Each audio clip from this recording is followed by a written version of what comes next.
In a world of magical wasteland, where the populace traverses realms, one begins their journey armed with nothing but a solitary enchanted tent. In this fantastical realm, the rhythm of life is dictated by the sun, with dawn heralding toil and dusk ushering in repose, fundamental existence for all. Here, colossal bee skulls, ethereal conch abodes, derelict magical towers, and steam trains that traverse the void paint a vivid tapestry of the environment. The pathways to upgrading one's sanctuary are manifold. The tides of magical energy surge. Ancient spells awaken, primordial prohibitions spiral out of control, and magical creatures rise in rebellion. A cascade of calamities befalls the populace. 1,000 miles of frost encapsulate the land. The remnants of an ancient curse, the towering chasms bear the scars of legendary swords. Gargantuan dragons loom overhead, clashing with knights amidst raging storms. Will it be a struggle for survival or a journey into resplendent legend? The choice is yours to make. Yet before all else, one must first satiate their hunger. Chapter 1. The Magical Wasteland. Upon awakening, a wave of discomfort washes over me. Wait, discomfort. Jiang-sun laboriously opens his eyes, only to find the familiar white ceiling of a hospital has vanished. In its stead looms a shroud of deep azure. The acrid scent of antiseptic has dissipated, replaced by the fragrant aroma of flora that delicately weaves into his nostrils. Have I perished? Jiang-sun murmurs, his voice tinged with confusion and a hint of liberation. For one whose vibrant youth has been ensnared by the confines of a hospital bed for a decade, death seems a rather palatable conclusion. Suddenly, a long-forgotten sting surges through him, a tidal wave of sensation as his body reconnects with his mind. It is said that upon death, one's health is restored. It appears to be true. Jiang-sun chuckles, akin to a newly born infant, as he gingerly rises to his feet, cautiously stretching his limbs. The sensation resembles that of a butterfly emerging from its chrysalis, unfurling its wings for the very first time, sharp and invigorating, akin to a renaissance. Welcome, esteemed guests, to the magical wasteland. A resounding and profound voice erupts through the air like a thunderclap. From this moment forth, you shall bid farewell to the old world. All that has transpired will lose its significance. Travelers hailing from the realm devoid of magic, strive to endure, that the miracle of life may persist within you. At the sound of this proclamation, Jiang-sun's body instinctively quivers, as if struck by an invisible drum, resonating with an echoing hum. What? So I'm not dead, but my body has been restored. The sudden rush of exhilaration leaves him momentarily bewildered. To regain physical health is a fanciful dream for a man who has been paralyzed and bedridden for years. As for the mention of survival, what is there to survive from? What was it that was said? Live or perish. In an instant, Jiang-sun's previously vacant gaze ignites with fervor. He swiftly raises a hand to adjust the blue and white hospital garb draping his form, then violently yanks at the coarse thread at his collar. Enough of this. He had endured it long enough. He was tired of being pricked daily. Having triumphed over the adversary of life and death, Jiang-sun rises, struggling through a half-hearted rendition of a broadcast exercise to awaken his limbs. As he reacquaints himself with his body, his gaze begins to explore the unfamiliar surroundings that envelop him. What a sight! The spectacle before him elicits an involuntary gasp, rendering the phrase bare walls utterly inadequate. The tent-like structure is encased in soft blue material, flapping in the breeze. Rather than a room, it resembles a tent. A wooden pole, thick as a bowl, stands resolutely in the center, bearing the weight of the entire structure. Upon its surface, peculiar patterns swirl, faint glimmers of light pulsating within. The interior spans a mere 5 square meters, yet feels desolately spacious, for the scant possessions are pitifully few. Apart from a grass mat beneath him, there rests a solitary wooden table. Upon the table sits an unusual lamp, reminiscent of a lantern, its shade housing what appears to be fireflies, casting a dim glow that barely illuminates the tent's interior. Beside the lamp lies a tome bound in black leather, a spellbook that exudes an aura of mystery, its surface adorned with shimmering patterns that suggest a hidden luminescence. Jiang-sun steadies himself, gradually approaching the table. Yet as he reaches out, he is suddenly startled by a rustling sound from outside, a resounding thud. Echoes something heavy colliding with the ground, only to be flung away in an instant. Then, a piercing shriek pierces the air, abruptly fading into silence. Jiang-sun's body jolts, a shiver coursing through him. That sounds painful. Instinctively, he touches the back of his head, but chooses to disregard it. What a joke! Surely, I cannot meet my end merely upon crossing over. Fear is not on my agenda. As he reaches out to caress the spellbook, another voice resonates in his ear, now devoid of emotion, its tone mechanical. Please, cast aside your trivial fears. In a magical wasteland, peril lurks in every shadow. To survive, heed the following guidance. Firstly, The magical tent you inhabit is safeguarded by a secondary magical shield. Secondly, mastering fundamental magic is crucial for survival. Learn to awaken the magic within you. Even the simplest of illumination spells or protective barriers can ignite hope amidst the darkness. Thirdly, all essential supplies must be gathered by your own hand. Endeavor to collect resources to ensure your survival. This will maximize your chances of enduring. Lastly, the manual of the magical wasteland on the table will aid you in swiftly grasping the essence of this world. Please cherish it. Jiang Sun pays no heed to the incessant voice beside him, resolutely pulling aside the tent's entrance. The sentiment remains the same: live or perish. Having been immobile for a decade, he is determined to venture out and explore. With a glint of resolve in his eyes, Jiang Sun strides forth without hesitation, inhaling deeply the fresh air that surrounds him. Hiss! Ha! The invigorating air floods his lungs, cleansing his very essence. The bitter taste that had lingered from years of relying on a respirator vanishes without a trace. Welcome to the world of magic. I have arrived. The pent-up frustration within him dissipates into the enigmatic realm. The mechanical voice continues its presentation in his ears.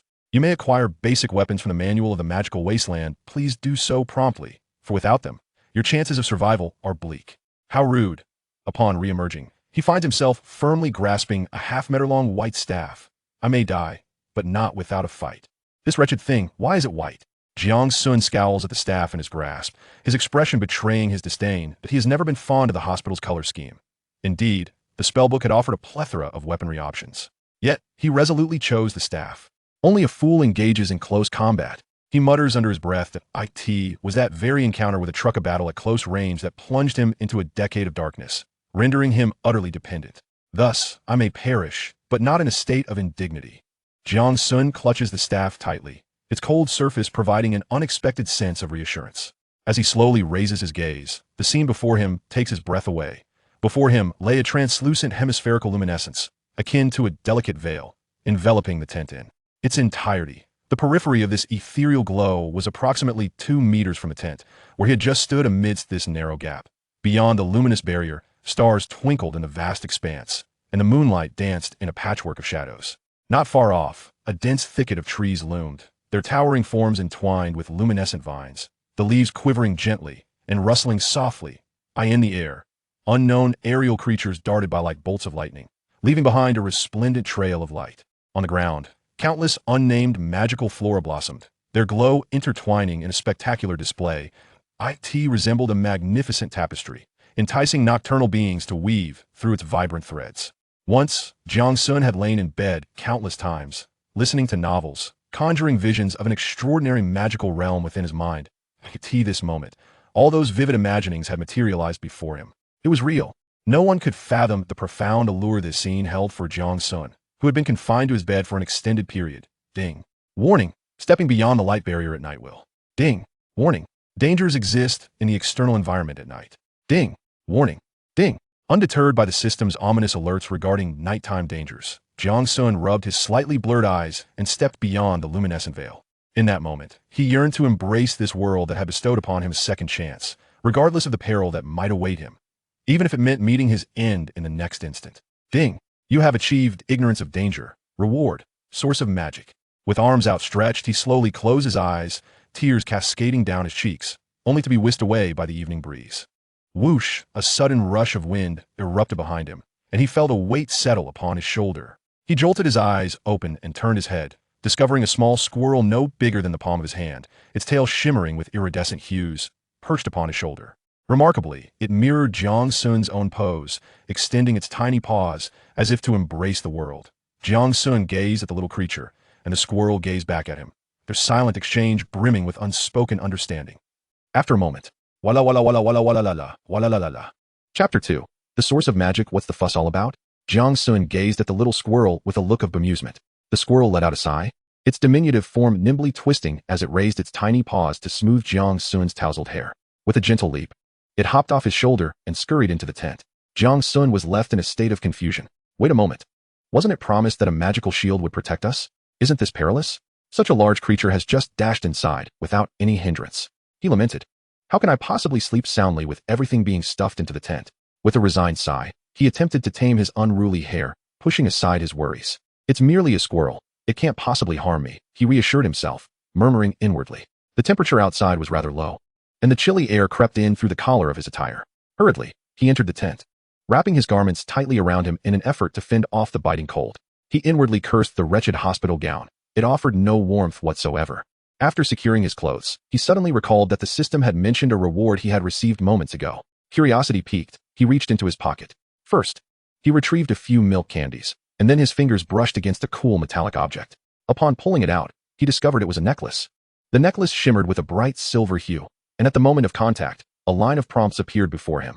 Source of magic, type, necklace level, stardust, glimmering firefly, shimmering moon, wearing requirement, none notes. The first step into the magical realm, a reward for those unafraid of life and death, a unique item, can be upgraded. How lovely! Jiang Sun exclaimed, rubbing the necklace in his hands before lifting it to adorn his neck. At that moment, he had no comprehension of the concept of magical energy. He merely felt a mysterious power surging within him upon donning the necklace. Certain aspects of his being seemed to swell with vitality. Glancing down at the wand in his hand, a similar prompt materialized. Basic wand, type, wand level, glimmer, glimmering firefly, shimmering moon, wearing requirement, none effect, magic energy cap of 50, magic conduction rate of 20, capable of releasing basic magic. Notes, a novice's rudimentary weapon. With a low conduction rate and inferior material, it will suffice for now. After perusing the introduction, Jiang Sun silently compared the two items. He then tenderly picked up the pendant of this source of magic, bringing it close to his lips to breathe warmth upon it. Not entirely satisfied, he rubbed it against his collar. Observing the necklace gleam brilliantly reassured him. Apologies were in order. He had not shown sufficient respect. In comparison to the rudimentary wand, the source of magic was undoubtedly a remarkable treasure. He picked up the wand and gently poked the little squirrel, which was engrossed in devouring milk candy atop a spellbook. The squirrel swayed from the poke, casting an indignant glare at him before resuming its feast. Disregarding the squirrel, Jiang Sun opened the spellbook, scrutinizing its contents under the dim light. Having swiftly perused several pages of the tome titled The Manual of the Magical Wasteland, I found its content to align with the auditory introduction. It provides a succinct overview of the fundamental circumstances of this world. The opening page is entirely dedicated to a chronicle. Once, this realm was a resplendent magical domain, but a cataclysmic magical disaster obliterated everything. The text is overly verbose and devoid of substance. I shall not linger on it.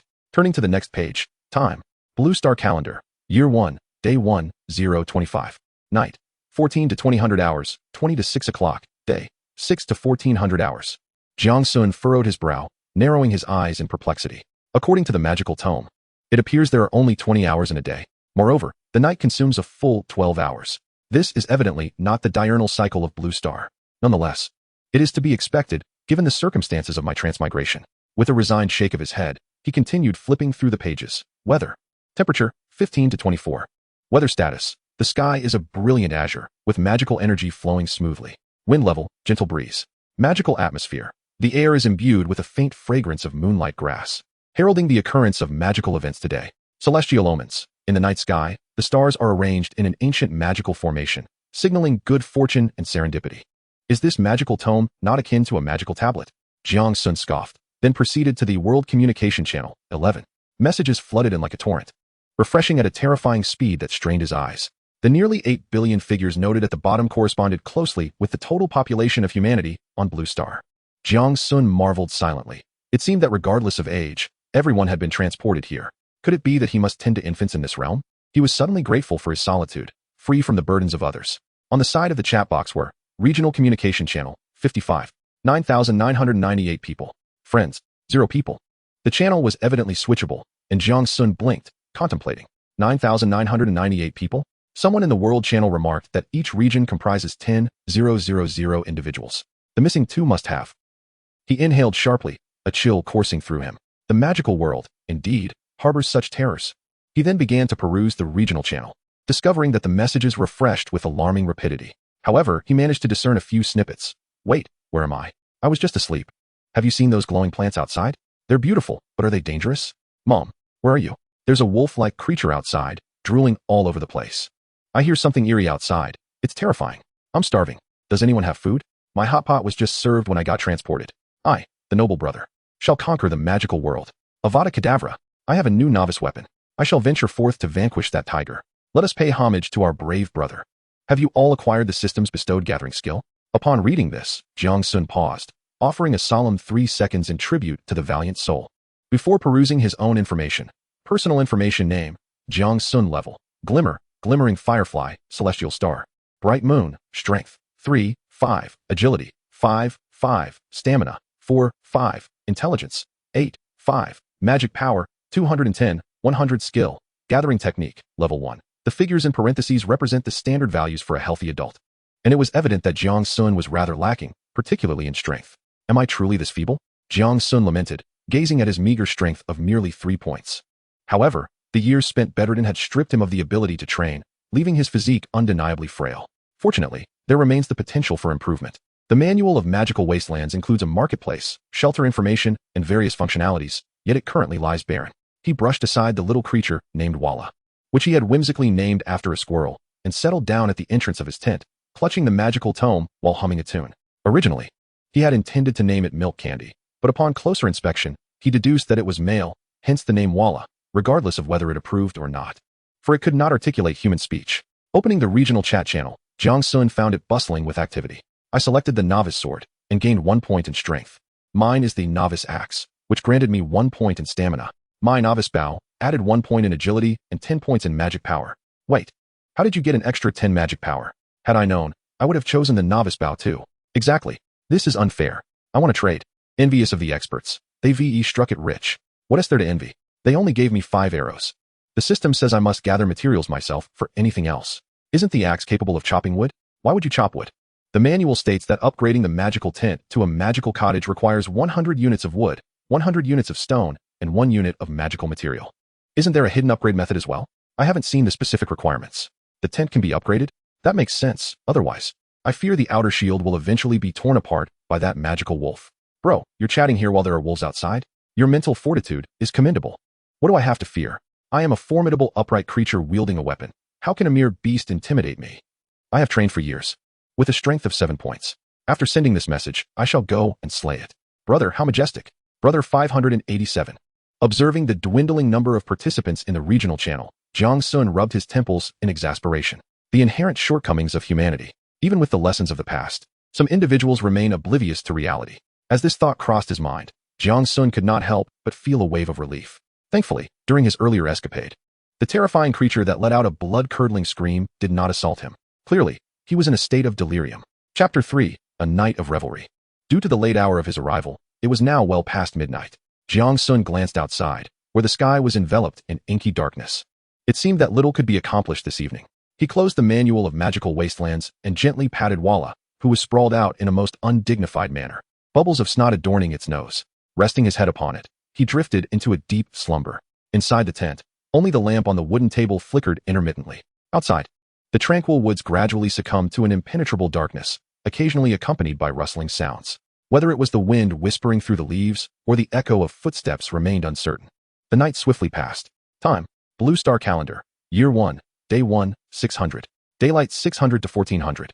At dawn, the first rays of sunlight streamed through the crevices of the tent, casting an enchanting glow within. Walla, feeling his head being jostled vigorously, Jiang Sun groggily opened his eyes.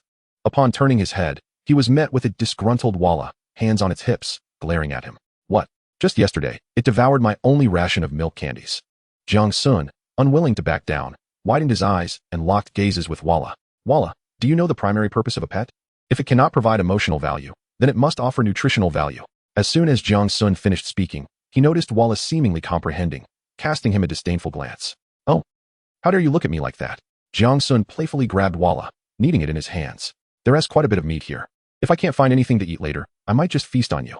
After tousling his messy hair, Jiang Sun stretched his limbs, preparing to venture out for exploration. He was aware that today held significant importance. At the very least, he needed to find some food. He could not truly allow himself to reach the point of subsisting on squirrels. Instead of recklessly leaving the tent, Jiang Sun first opened the Manual of Magical Wastelands. In the weather section, some changes had occurred. Weather. Temperature, 16 to 24. Weather condition, clear skies, with minor fluctuations in magical energy. Wind speed, gentle breeze. Magical atmosphere, the stars whisper, hinting at the subtle awakening of mysterious magical forces. Celestial omens. In the night sky, the stars are arranged in an ancient magical formation, heralding good fortune and unexpected adventures. 7.5 hours of daylight remain. The regional channel had already become lively. I couldn't sleep a wink last night. And now I feel a bit dazed. It's not surprising. Something was howling outside all night, and I dared not close my eyes. I'm starving. I want to go out and find something to eat. but I'm unsure of the dangers lurking outside. Come on, man, you haven't even stepped outside yet. It's freezing out there. If you don't look for food, you'll eventually starve. What freezing? It's a sea out here. Huh.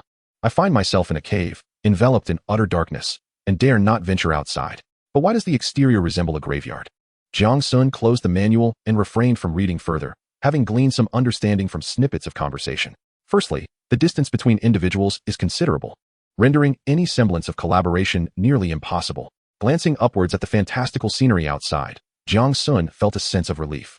Fortunately, the forest environment beyond appeared quite normal. Tucking the manual into his pocket, he grasped his staff and stepped outside. You, little squirrel, it's far too perilous for you to remain here alone, Jiang Sun explained. Though his true concern was the fear of being unable to find food, relying on the squirrel as a backup. What if he truly starved? As he exited, the fresh, damp scent flooded his nostrils, instantly invigorating his mind. The surroundings were serene, yet seemed to whisper secrets. The ground beneath his feet was soft, with dew rolling on the grass tips, soaking his shoes. Not far away, exotic flowers and plants glimmered with a soft light, while towering ancient trees appeared to gaze down with a soulful presence. In the distance, vibrant flashes of light danced among the trees. Nearby, an unknown creature gracefully leapt by. Jiang Sun took a deep breath, absorbing the enchantment of the morning in this magical wasteland. Having spent a decade of his youth confined to a sickbed, a surge of unprecedented vitality and curiosity welled up within him. He gazed towards the peculiar forest, silently resolving to embark on an exploration today, no matter what. Gurgle. The manual seemed to suggest upgrading his abode. Jiang Sun raised his staff and cast a legendary dark magic at a nearby grand tree. Ganara, god of darkness. Fell the tree. The icon 4, gathering skill, flickered in the panel, followed by a half-hour cooldown. Jiang Sun felt as though a part of him had been extracted. The tip of his white staff shimmered, and a pale yellow aura shot towards the trunk. Then, with a resounding crash, a colossal tree, nearly half a meter in diameter, toppled nearby. Jiang Sun approached and counted. There were a total of 20 pieces. Truly, this is a world of magic. Information materialized before him. Raw wood. Type, material. Level, glimmering. Note, an abundant basic construction material. Upon seeing this, Jiang Sun contemplatively opened his information panel. Personal information. Name, Jiang Sun. Level, glimmering. Strength, 3. Agility, 5. Stamina, 4. Intelligence, 8. Mana points, 161210. Recovery rate, 1,133 points. Skills, gathering, level 1. Indeed, the mana point section had decreased by a whole 50 points. Good heavens. Jiang Sun surmised the calculation of mana. An ordinary adult with 5 points of intelligence possesses 100 mana points. For each additional point of intelligence, the mana point cap increases by 20. Using the gathering technique to fell a tree consumes half the magical power of an ordinary person, equating to 50 points. It seems that most individuals would require several days to amass the 100 units of wood necessary for an upgrade. After all, the recovery rate of a normal person's magical power is a mere 5 points per hour. Jiang Sun, however, benefits from the system's reward of this source of magic, which grants him a 300 enhancement, allowing him to achieve a recovery of 44 points per hour. Reflecting on this, Jiang Sun raised the silver pendant at his chest and kissed it, grateful for nature's bounty. Upon opening his magic book, he indeed found the regional channel rife with lamentations. Oh no, using the gathering technique to fell a tree cost me 50 points of magical power. Help. I didn't monitor my magic points. After felling 2 trees, I feel utterly drained, barely able to stand. Haha. Fortunately, I chose a staff that added 50 points of blue magic, allowing me to fell 1 more tree. Worship the great ones, seeking resource exchanges. I have edible berries. It appears those who selected axes are fortunate, as they can still chop trees barehanded once their magical power is depleted. Those who chose the novice sword should manage as well. Jiang Sun pondered with furrowed brows. It seems the recovery rate will indeed increase with the upper limit of magical power. Avada Kudaga, Balala Energy Saluka, fell trees. As the gathering technique concluded, 2 further embarrassing, unknown incantations escaped Jiang Sun's lips. Not far off, another tree and a rock shattered, yielding scattered basic resources. Delightful. Ignoring the strewn logs and stones, Jiang Sun pressed deeper into the woods.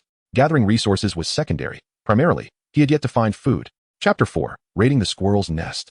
As for the abundance of logs and stones scattered about, Jiang Sun chose not to collect them.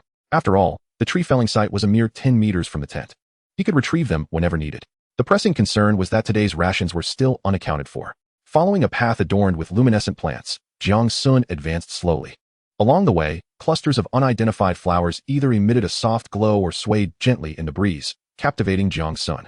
He casually picked up a palm-sized red mushroom, speckled with tiny white luminescent dots. Surely, this must be edible? With a thought, the mushroom's information materialized before him. red mushroom. Type, spore plant. Level, dim light. Effect, reduces maximum magical power by 50 for 3 days upon consumption. Remark, unknown if toxic. A gamble worth taking before starvation. Jiang Sun. A bold gamble indeed. He reached into his shirt pocket and retrieved the slumbering Walla. Gently poking it, he presented the mushroom. Care to try, Walla? Walla cast a disdainful glance at Jiang Sun, swatting the mushroom away before leaping from his embrace to the ground, waving a paw at Jiang Sun. It then turned and scampered forward. Walla. Observing the little squirrel's actions, Jiang Sun was initially taken aback, then quickly rubbed his hands together in anticipation, eager to follow. He had heard tales of squirrels being hoarders. It seemed Walla was inviting him to dine, grateful for the bounties of nature. After a brief 10-minute sprint, the creature ahead finally halted. It was only then that Jiang Sun realized the boundary between the path and the grass had become indistinct. Above, the sky was now obscured by the dense canopy of enormous trees. The surrounding environment had grown quite dim, causing Jiang Sun to shiver instinctively. Could it be that this rascal intended to sell me to some monstrous beast? After such a long journey, we've reached the trading spot? How cautious. It's no wonder Jiang Sun felt apprehensive. He currently possessed no means of self-defense. The staff in his hand served merely as a conduit for the gathering spell, and he had yet to learn any offensive magic, not even the method to do so. Faced with an enemy, he couldn't very well brandish a wooden staff over half a meter long to poke at them. The creature, seemingly sensing Jiang Sun's hesitation, shook its head decisively, urging him to follow. It then stood upright on its hind legs, claws tucked behind, striding forward with an air of confidence. After a moment's hesitation, Jiang Sun hastened to keep pace. He felt reassured. After all, this little squirrel did not appear menacing, perhaps a guide arranged by the system. They ventured further into the depths of the forest. Crack! Jiang Sun carefully parted the entwined vines of the underbrush, but the noise he made was unmistakably loud. So much for being cautious. Amidst the tremendous clamor, Jiang Sun stood upright, only to be met with a clearing spanning several hundred meters in diameter. At the center of this clearing stood a colossal tree, nearly 30 meters in diameter. Dappled sunlight filtered through the leaves, casting a dreamlike glow upon the scene. The creature leaped onto Jiang Sun's shoulder, pointing forward with its claw, signaling him to approach the giant tree. Hesitantly, Jiang Sun made his way over, his heart fluttering with trepidation. I hope you won't lead me astray. It was no surprise that Jiang Sun felt anxious. The sight of the immense tree was awe-inspiring. Its massive stature exuded a pressure that made Jiang Sun, who fancied himself fearless, cautious. After all, everyone harbors a fear of the colossal. If one claims not to have such a fear, it is only because they have yet to encounter something truly gigantic. Though only a few dozen meters away, it took Jiang Sun a full 5 minutes to reach the base of the trunk.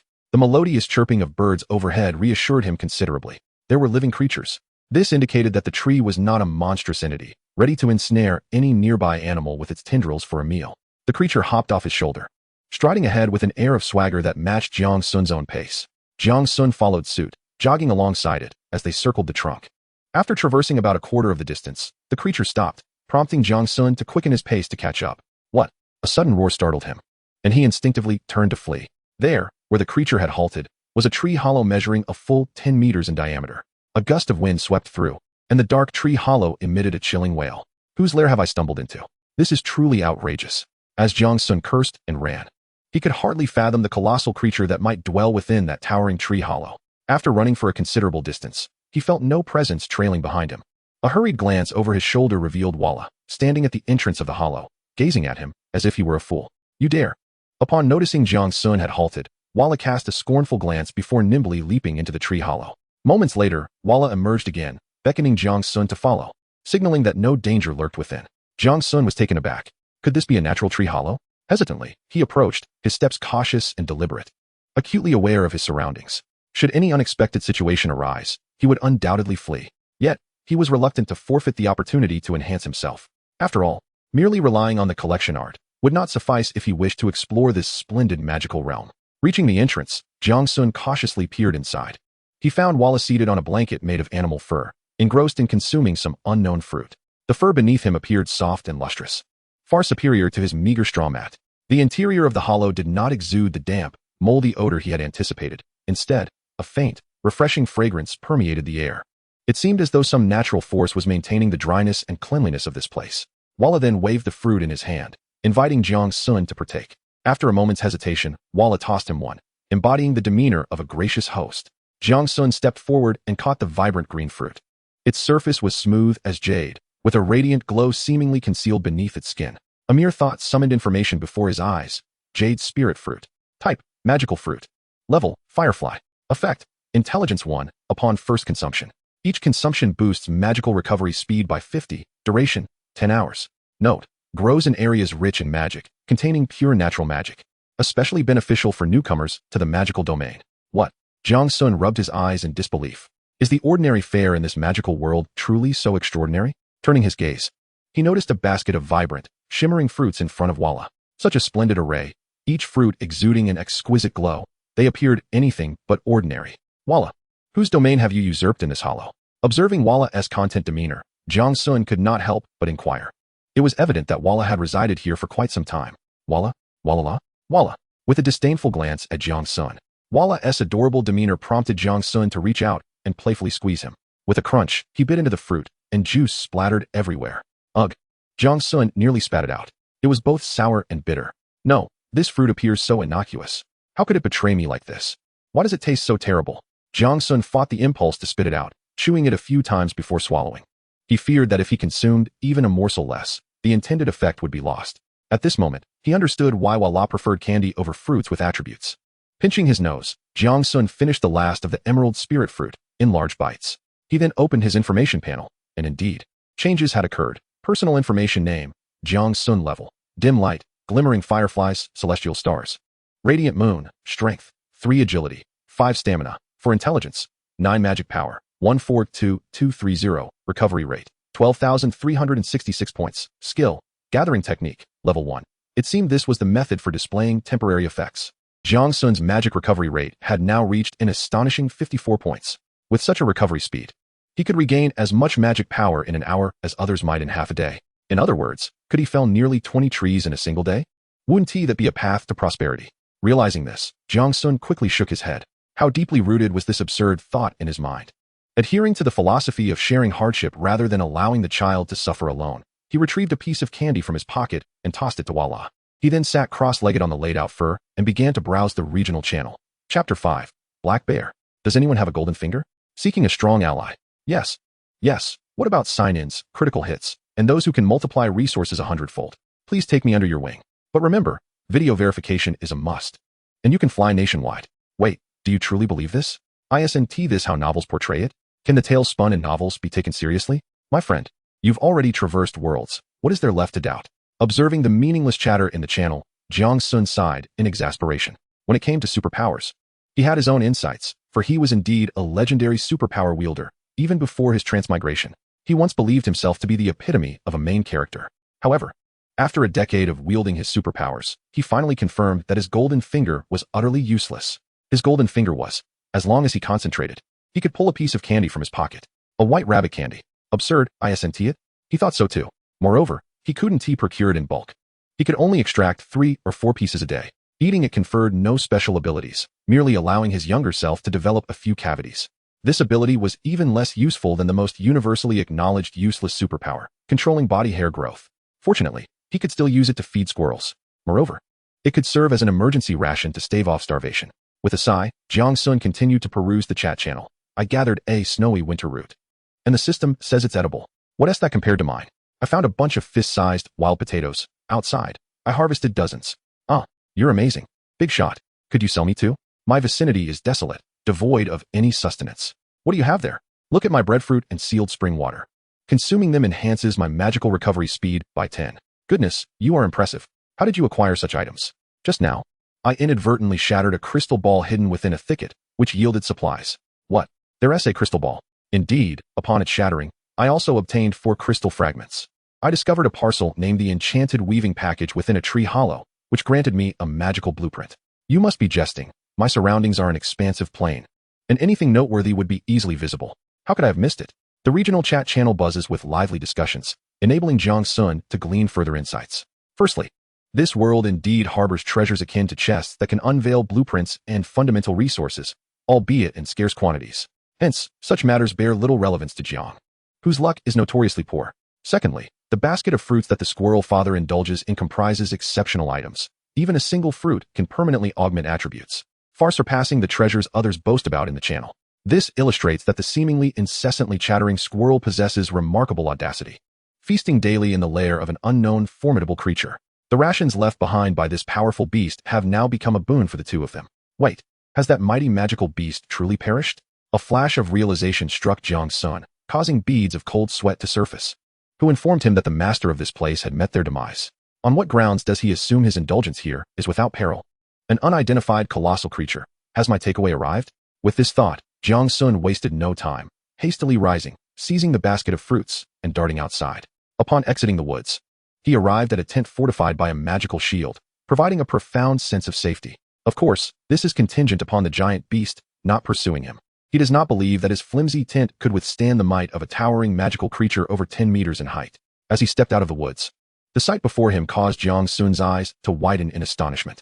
Before him stood a bear-like creature, nearly 2 meters tall even when crouching, now extending its massive claws. Poised to assault Jiang Sun's tent, the bear's fur radiated a profound black hue, shimmering with a metallic sheen under the sun, as if each strand of hair harbored mystical power. A tuft of purple fur atop its head stood out conspicuously, giving it a somewhat flamboyant appearance. Jiang Sun was taken aback. Is this a magical world gone awry? No, that is not the main concern. What is it doing with my tent? As the black bear turned, its colossal form nearly obstructed the tent's entrance entirely. The bear raised its forepaw and gently prodded the tent. Instantly, the protective magical shield rippled, even caving in a section, as if it could scarcely withstand such a level of assault, poised to shatter at any moment. In this moment, Jiang Sun's eyes nearly bulged with disbelief. The black bear spirit was not attacking. It was clearly just playfully curious. A wave of terror washed over Jiang Sun. For this tent was his sole sanctuary. If the bear were to tear it apart, it would spell disaster. What to do? Flee. Clearly, he could not outrun it. Fight. That was utterly absurd. Perhaps he could offer it some food instead. As Jiang Sun anxiously pondered his options, the black bear seemed to sense something, abruptly turning around. Its gaze locking onto the bewildered Jiang Sun. Not selling ropes. Jiang Sun bellowed, reluctantly brandishing his staff and assuming a combative stance. Blocked by the black bear ahead and an unknown colossal beast behind, his predicament seemed utterly hopeless. Yet, Jiang Sun harbored no fear of death. After all, he had already paid his dues. With a mighty roar, Jiang Sun attempted to intimidate the creature before him using the universal language of the animal kingdom. At the very least, he could die with dignity. The two gem-like eyes of the bear shimmered with purple light, crackling with electricity, indicating it was ready to give its all. Alas, it was all in vain. What a finale. But, my friend, does your fervent display of effort imply an excessive level of respect for me? At that moment, Walla was roused from slumber, struggling to emerge from Jiang Sun's pocket, fixing its gaze squarely on the black bear. Hey, Jiang Sun, unwilling to concede, shouted once more. Since the animal kingdom's tactic had failed, he would resort to the universal language of the mythic realm. Monstrous beast, why do you not submit? While shouting, Jiang Sun nervously pointed at the bear. Taking a step forward, anything was better than waiting for death. However, after his furious roar, he observed the once menacing black bear suddenly adopt an expression as innocent as a university student. It even shrank down half a meter, trembling as it took a significant step back. It worked. Jiang Sun rejoiced. His ancestors had not deceived him. He took another step forward. Wait. Indeed. He saw the black bear, as if encountering its nemesis, lower its head even further and retreat a few more steps. It even pressed its head to the ground, covering it with its paws. Jiang Sun was left utterly perplexed. Was such a tactic truly that effective? Raising his gaze, he noticed the black bear had seized the opportunity during his moment of distraction, swiftly hopping into the underbrush. It moved with a nimbleness that belied its several tons of weight. In no time, the massive figure vanished without a trace. Jiang Sun stood frozen, yet dared not pursue. Although he could not fathom why the bear had abandoned its attack, the outcome was undeniably favorable. He would not be foolish enough to think that a several-ton creature would flee merely from his shouts. Yet, he still took a verbal jab. The newly paved road is quite smooth. The black bear was left utterly confused. What do you mean? Jiang Sun continued. No pebbles. My young friend. The bear, bewildered, could not conceal its fear. It would take no more than 2 bites for that clumsy creature to devour him. Upon this realization, he hastily arose to inspect the various sections of the tent. To his relief, the magical shield had remained intact. However, he discovered a troubling change in the central wooden support beam. Once resplendent with a radiant aura, half of its intricate carvings had now dimmed. Akin to a smartphone battery displaying a disquieting 50% charge, the exterior's secondary magical barrier evidently relied on the energy of the support beam to sustain itself. Should the battery deplete, the enchanted tent would revert to a mere ordinary shelter, leaving him defenseless against the myriad of magical beasts that lurked outside. Chapter 6. The First Day's Harvest. Time, Blue Star Calendar. Year 1, Day 1, 1400 hours. Night, 14 to 6 o'clock. The 8 hours of daylight swiftly came to a close. During this time, Jiang Sun had employed the gathering technique several times.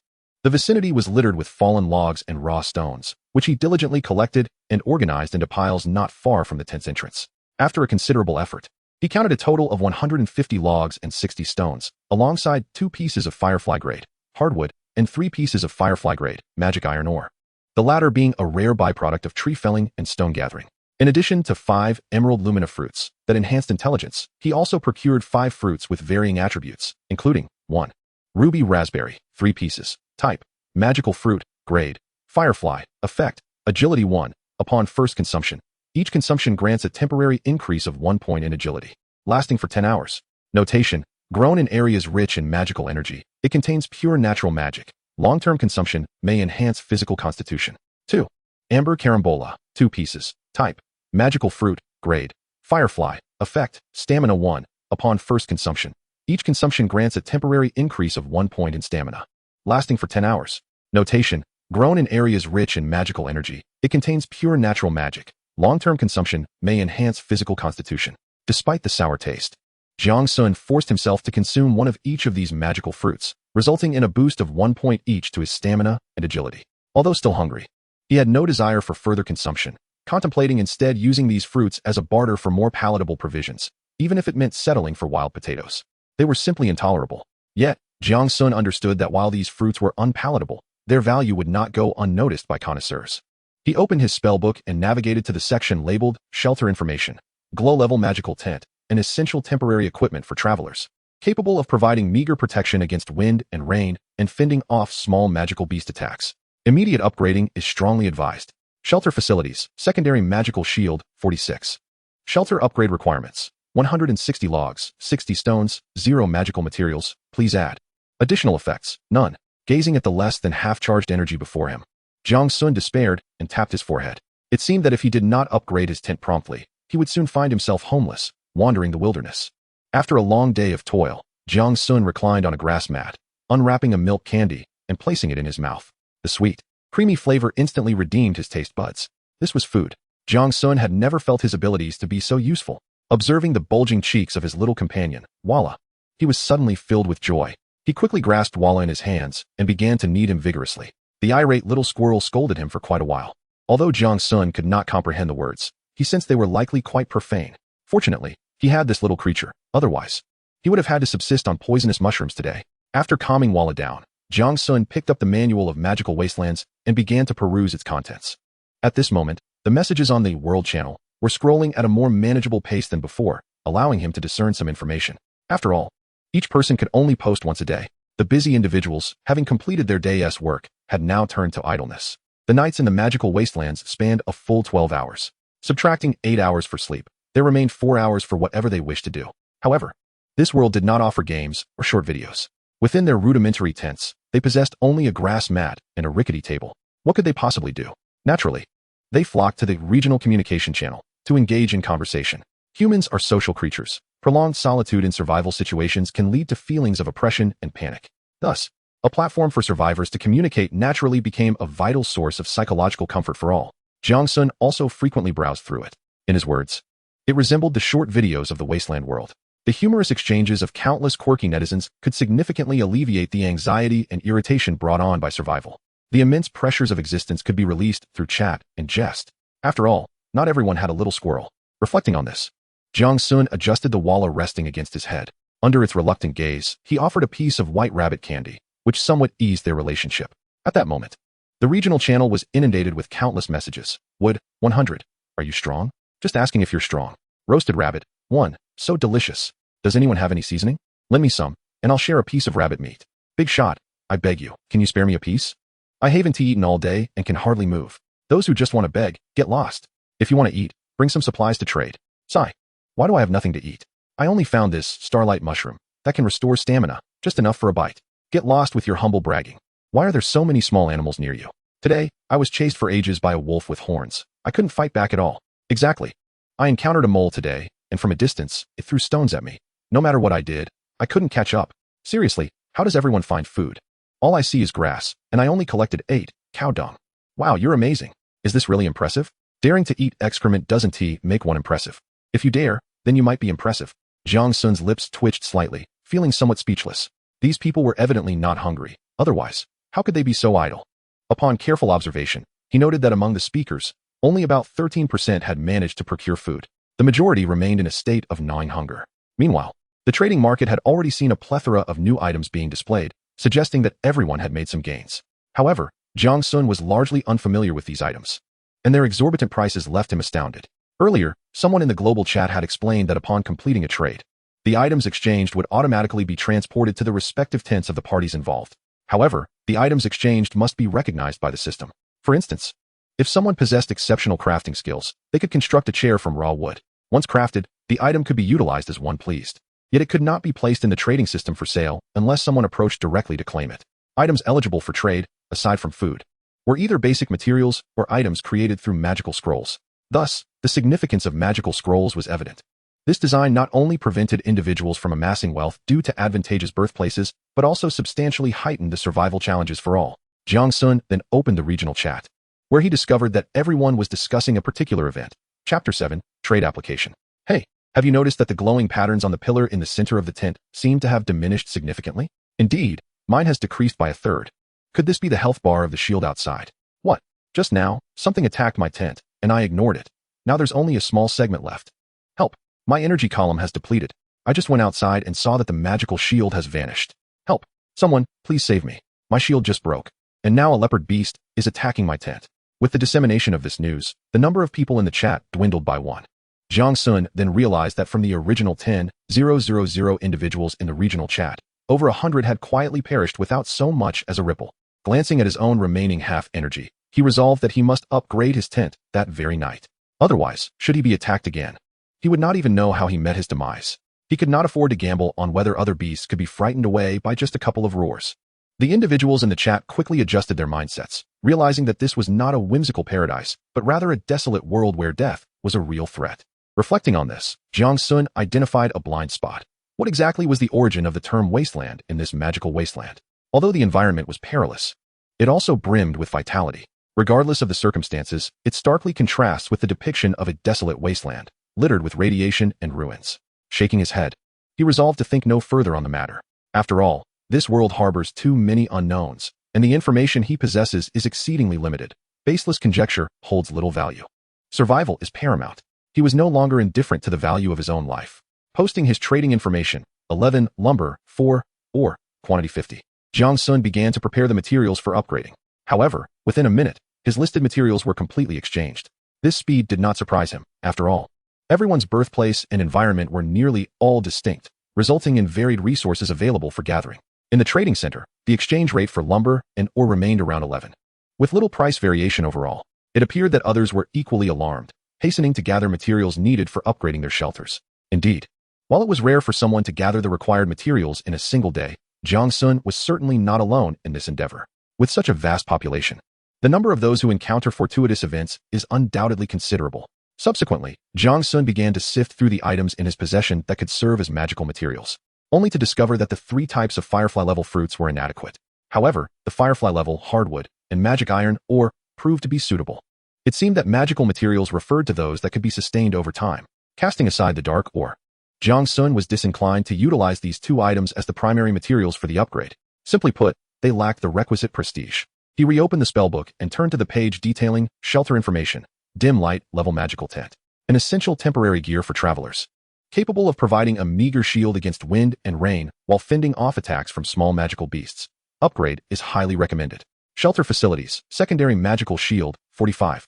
Shelter upgrade, 110100 lumber, 110100, or 01 magical material, please add. Additional effects, none. Upon reading this, Jiang Sun's gaze sharpened. He had just noted this seemingly inconspicuous piece of information. Additional effects. Jiang Sun surmised that this magical material, serving as the primary substance for the upgrade, was the key to bestowing additional effects upon the shelter. Glancing at the items in his possession, he impulsively listed all 10 fruits. In the exchange items section, he wrote, Emerald spirit fruit, ruby raspberry, amber star fruit, for lumber, ore, or other items, at a ratio of 1:1000. Remarks, private chat available.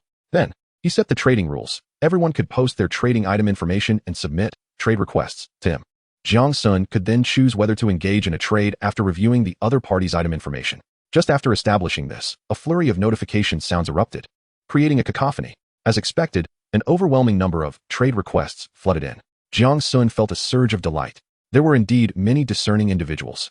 He hurriedly opened the trading information for review, but the more he looked, the more overwhelmed he became. Transaction request, Rawwood 1, message, private chat for photos. Jiang Sun hesitated briefly before dismissing the request. Transaction request, Rawstone 1, message, this item is worthless. I have plenty, let me check if it's poisonous. Jiang Sun, look at you, you big fool. To his surprise, the system's chat feature even allowed for keyword blocking, prompting Jiang Sun to immediately blacklist the user. Transaction request, poisonous mushroom 20, message, trade for 1 spirit fruit. Trust me, I just ate one. It's completely safe. As soon as he opened it, Jiang Sun watched as the trader's avatar vanished into blackness. Transaction request, breadfruit 1, rabbit head 1, spirit spring water 200, hungry, right brother? The fruit hardly fills you up. Although it indeed lacked satiation, Jiang Sun felt it still fell short. The more he read, the darker his expression became. Thus, he decisively activated the filtering function. By eliminating resources without a level, the number of transactions significantly dwindled. However, several hundred options remained. He had no choice but to filter once more, removing the faintly glowing items. Suddenly, only a scant few dozen messages appeared before him. Transaction request, golden coconut 1 for amber starfruit 1 and jade spirit fruit 1. Message, the coconut increases magical capacity. Transaction request, starlight grass 1 for jade spirit fruit 1. Message, let us trade 1. I guarantee you 1T regret it. Transaction request, frozen crystal or 1 for 2 jade spirit fruits. Message, can lower temperature and serve as magical material. Transaction request, frost wolf mane 1 for ruby raspberry 1. Message, can be used to upgrade magical materials or for weapon crafting. Transaction request, magic copper or 1 for amber starfruit 1. Message, surely, you wish to upgrade your tent quickly. Transaction request, magic pattern mutton 2 for amber starfruit 1. Message, long-term consumption can enhance physical quality, available for ongoing trade. Those capable of trading with Firefly-level materials exhibited a noticeably higher caliber of discourse. These individuals either possessed extraordinary encounters or exhibited remarkable courage, even able to slay magical beasts single-handedly. Jiang Sun couldn't help but marvel at humanity's remarkable adaptability. A significant portion of people had seamlessly integrated into this world. While there were still those seeking to exploit, most transaction requests remained quite reasonable. After all, among those who had acquired higher quality items in just a day, none could be deemed foolish. As he surveyed the array of transaction requests, Jiang Sun quickly reached a decision. Chapter 8, Golden Water Bottle. Ding. Congratulations on acquiring Golden Coconut 1. Ding. Congratulations on acquiring Frost Wolf Mane 1. Ding. Congratulations on acquiring Magic Pattern Mutton 3. With the completion of the transactions, a small pile of items materialized before Jiang Sun. Ignoring the other items, he hurriedly smashed open the large golden coconut with a stone and relished the refreshing drink. After all, he had been thirsty all day. In his earlier negotiations, he had spent 1 each of jade spirit fruit, ruby raspberry, and amber starfruit to procure these goods. The trading system allows for private conversations, prompting Jiang Sun to deliberately add 3 individuals as friends. This act of friendship serves as a foundation for future endeavors. As he consumed several mouthfuls of coconut water, a notification chimed in his ear. Ding.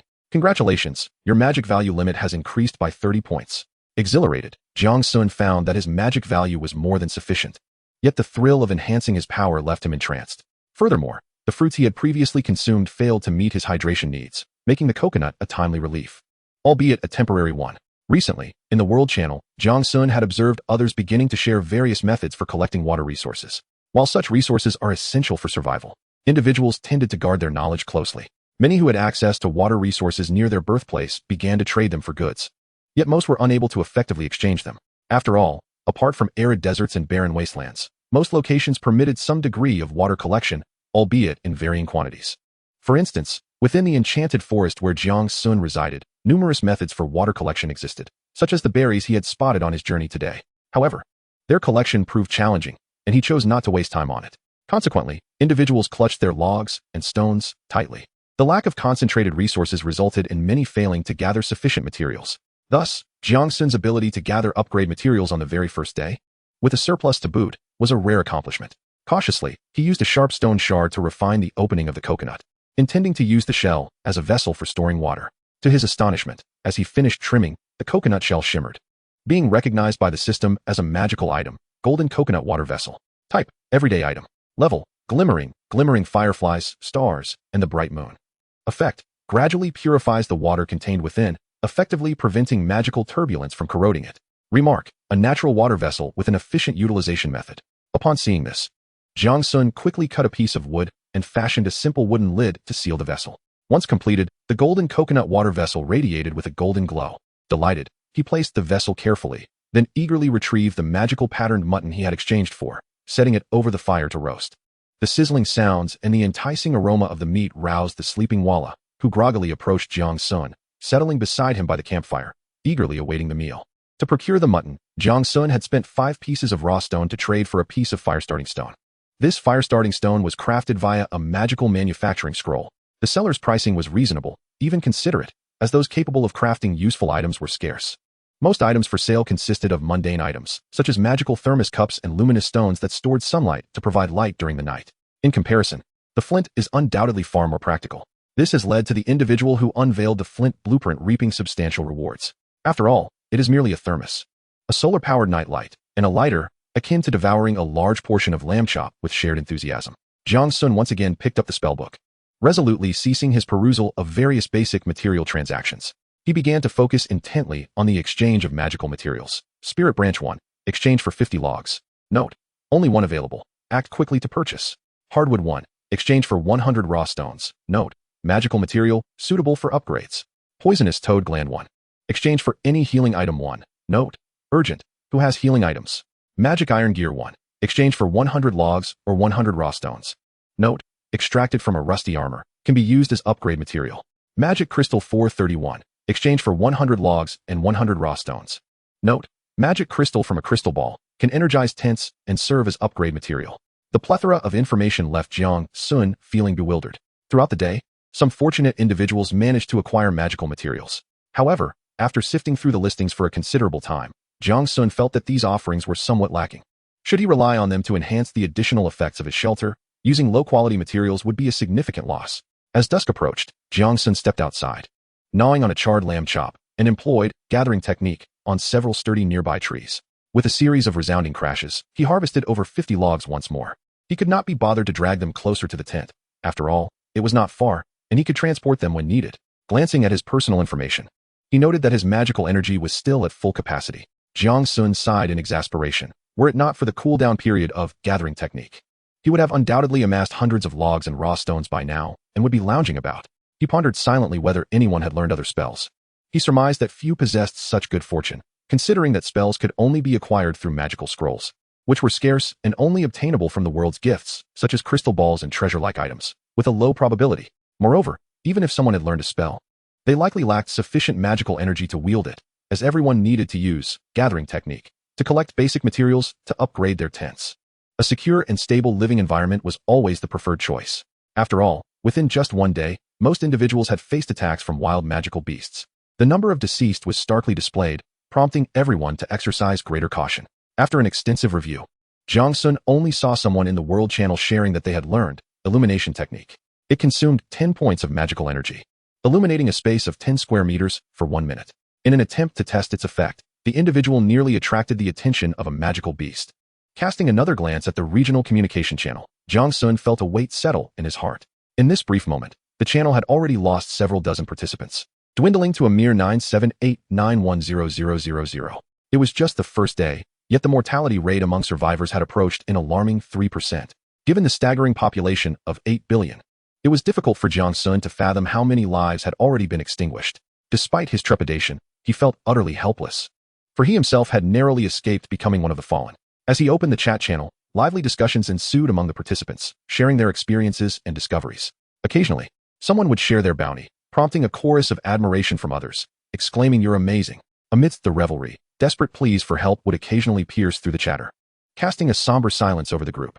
The harsh reality of mutual dependence was understood by all, yet there was little that could be done. In a world where even basic sustenance was a struggle, they were constantly besieged by erratic monster attacks. No one could guarantee that the next to perish would not be themselves. After a moment of contemplation, Jiang Sun promptly altered his exchange information to exclusively seek magical materials. He resolved to expedite the upgrade of his shelter. Otherwise, who knew if the bear he'd encountered during the day might return under the cover of night. Chapter 9: Starlight Stone. Noticing that the cooldown period had elapsed, Jiang Sun grasped his staff and stepped outside to cast Gathering Art once more. The resounding crash of fallen timber echoed through the woods, accompanied by the chirping of insects. He scanned his surroundings, relieved that no predatory beasts lurked nearby. Ouch! That's uncomfortable. Jiang Sun grimaced, wincing at the contrast between the 2-meter-long, smooth, and soft material beneath him and the ragged grass mat he was sitting on. Perhaps he should sneak a glance at the tree hollow tomorrow? As he chewed on some slightly charred magical mutton, he pondered the possibility of stumbling upon additional treasures. He had rushed through the day, unable to thoroughly scour the tree hollow, primarily out of fear that a giant beast might pursue him. Suddenly, a friend request from his spellbook caught Jiang Sun's attention. The message included a piece of raw wood, which elevated his request to the top of the list. Curiously, he opened the request and discovered it was from Zhao Tingtao, the individual who had previously shouted about selling frozen crystal Oregon. The accompanying note read, "Brother, I have something good here that I believe will pique your interest." Intrigued, Jiang Sun accepted the request, and the other party immediately sent a message. "Brother, I have a starlight stone for you to check out. I sense that this item is quite special. However, I'm in urgent need of wood and stone for upgrades, as well as the attribute-enhancing fruits you sell. If you're interested, we can discuss it further." Jiang Sun opened the attached material information. Starlight stone. Type, magical material. Level, celestial. Effect, can be used as a forging material. Upon learning, appraisal art, detailed attribute information can be viewed. Remark, contains mysterious and powerful celestial energy. A key material for crafting advanced magical equipment or reinforcing special magical structures. Attached is an image. How did you come across this? I must admit, I am quite intrigued. However, I currently lack the energy to delve into it, as there are beasts lurking outside, and the energy of my shelter's shield is dwindling. If I do not upgrade tonight, I fear I may not survive. The other party promptly sent a trade request. Trade request. 1 starlight stone for 80 logs. 80 raw stones, 1 emerald fruit, 1 ruby raspberry, and 1 amber star fruit. This array of exchange information made Jiang Sun furrow his brow. The price is rather steep. Although he still has a considerable amount of surplus materials, he cannot afford to squander them indiscriminately, especially since the other party is asking for 3 magical fruits. Compared to materials of unknown utility, these attribute-enhancing fruits are the most sought-after commodities. After some contemplation, Jiang Sun attempted to negotiate. "This is excessive. I can offer you 50 logs and 50 raw stones, along with 1 fruit. Brother, I assure you, I am genuinely sincere. No one is selling star-grade materials at present. You cannot take advantage of my urgency." Others may not grasp the rarity of the starlight stone, but he certainly does. He then clicked on the item information to examine it closely, ultimately confirming the composition of the starlight stone. Indeed, it is the very gem from the reward he received, the star-grade source of magic, necklace pendant. Although the starlight stone, on this source of magic, is more translucent and exquisite, Zhao Tingtao's piece is impressively the size of half a fist. Undoubtedly a valuable item. Gritting his teeth, Jiang Sun resolved, "I can provide the materials, but you'll have to wait 2 hours. As for the fruits, I can only offer you 2. You may choose." Zhao Tingtao replied, "Very well. I would like one that enhances strength and another that boosts stamina." Surprised by Zhao Tingtao's request, Jiang Sun thought, gathering skill is the essential skill for survival. Yet, this lad seems to possess attributes of a berserker. Jiang Sun promptly sent over the 2 fruits and the 80 logs, inquiring casually, "Is your magic value quite high? Do you not require a fruit that enhances intelligence?" Upon receiving the items, Zhao Tingtao lowered his guard. "I am more adept in physical techniques. I was previously a combat coach. Moreover, my intelligence attribute is too low. It's better to capitalize on my strengths." Nearby, the beast had begun to call for reinforcements, and he added, "I must swiftly eliminate it." Jiang Sun then understood. While contemplating further, it appears that everyone has different inclinations. Not all place a high demand on magical power.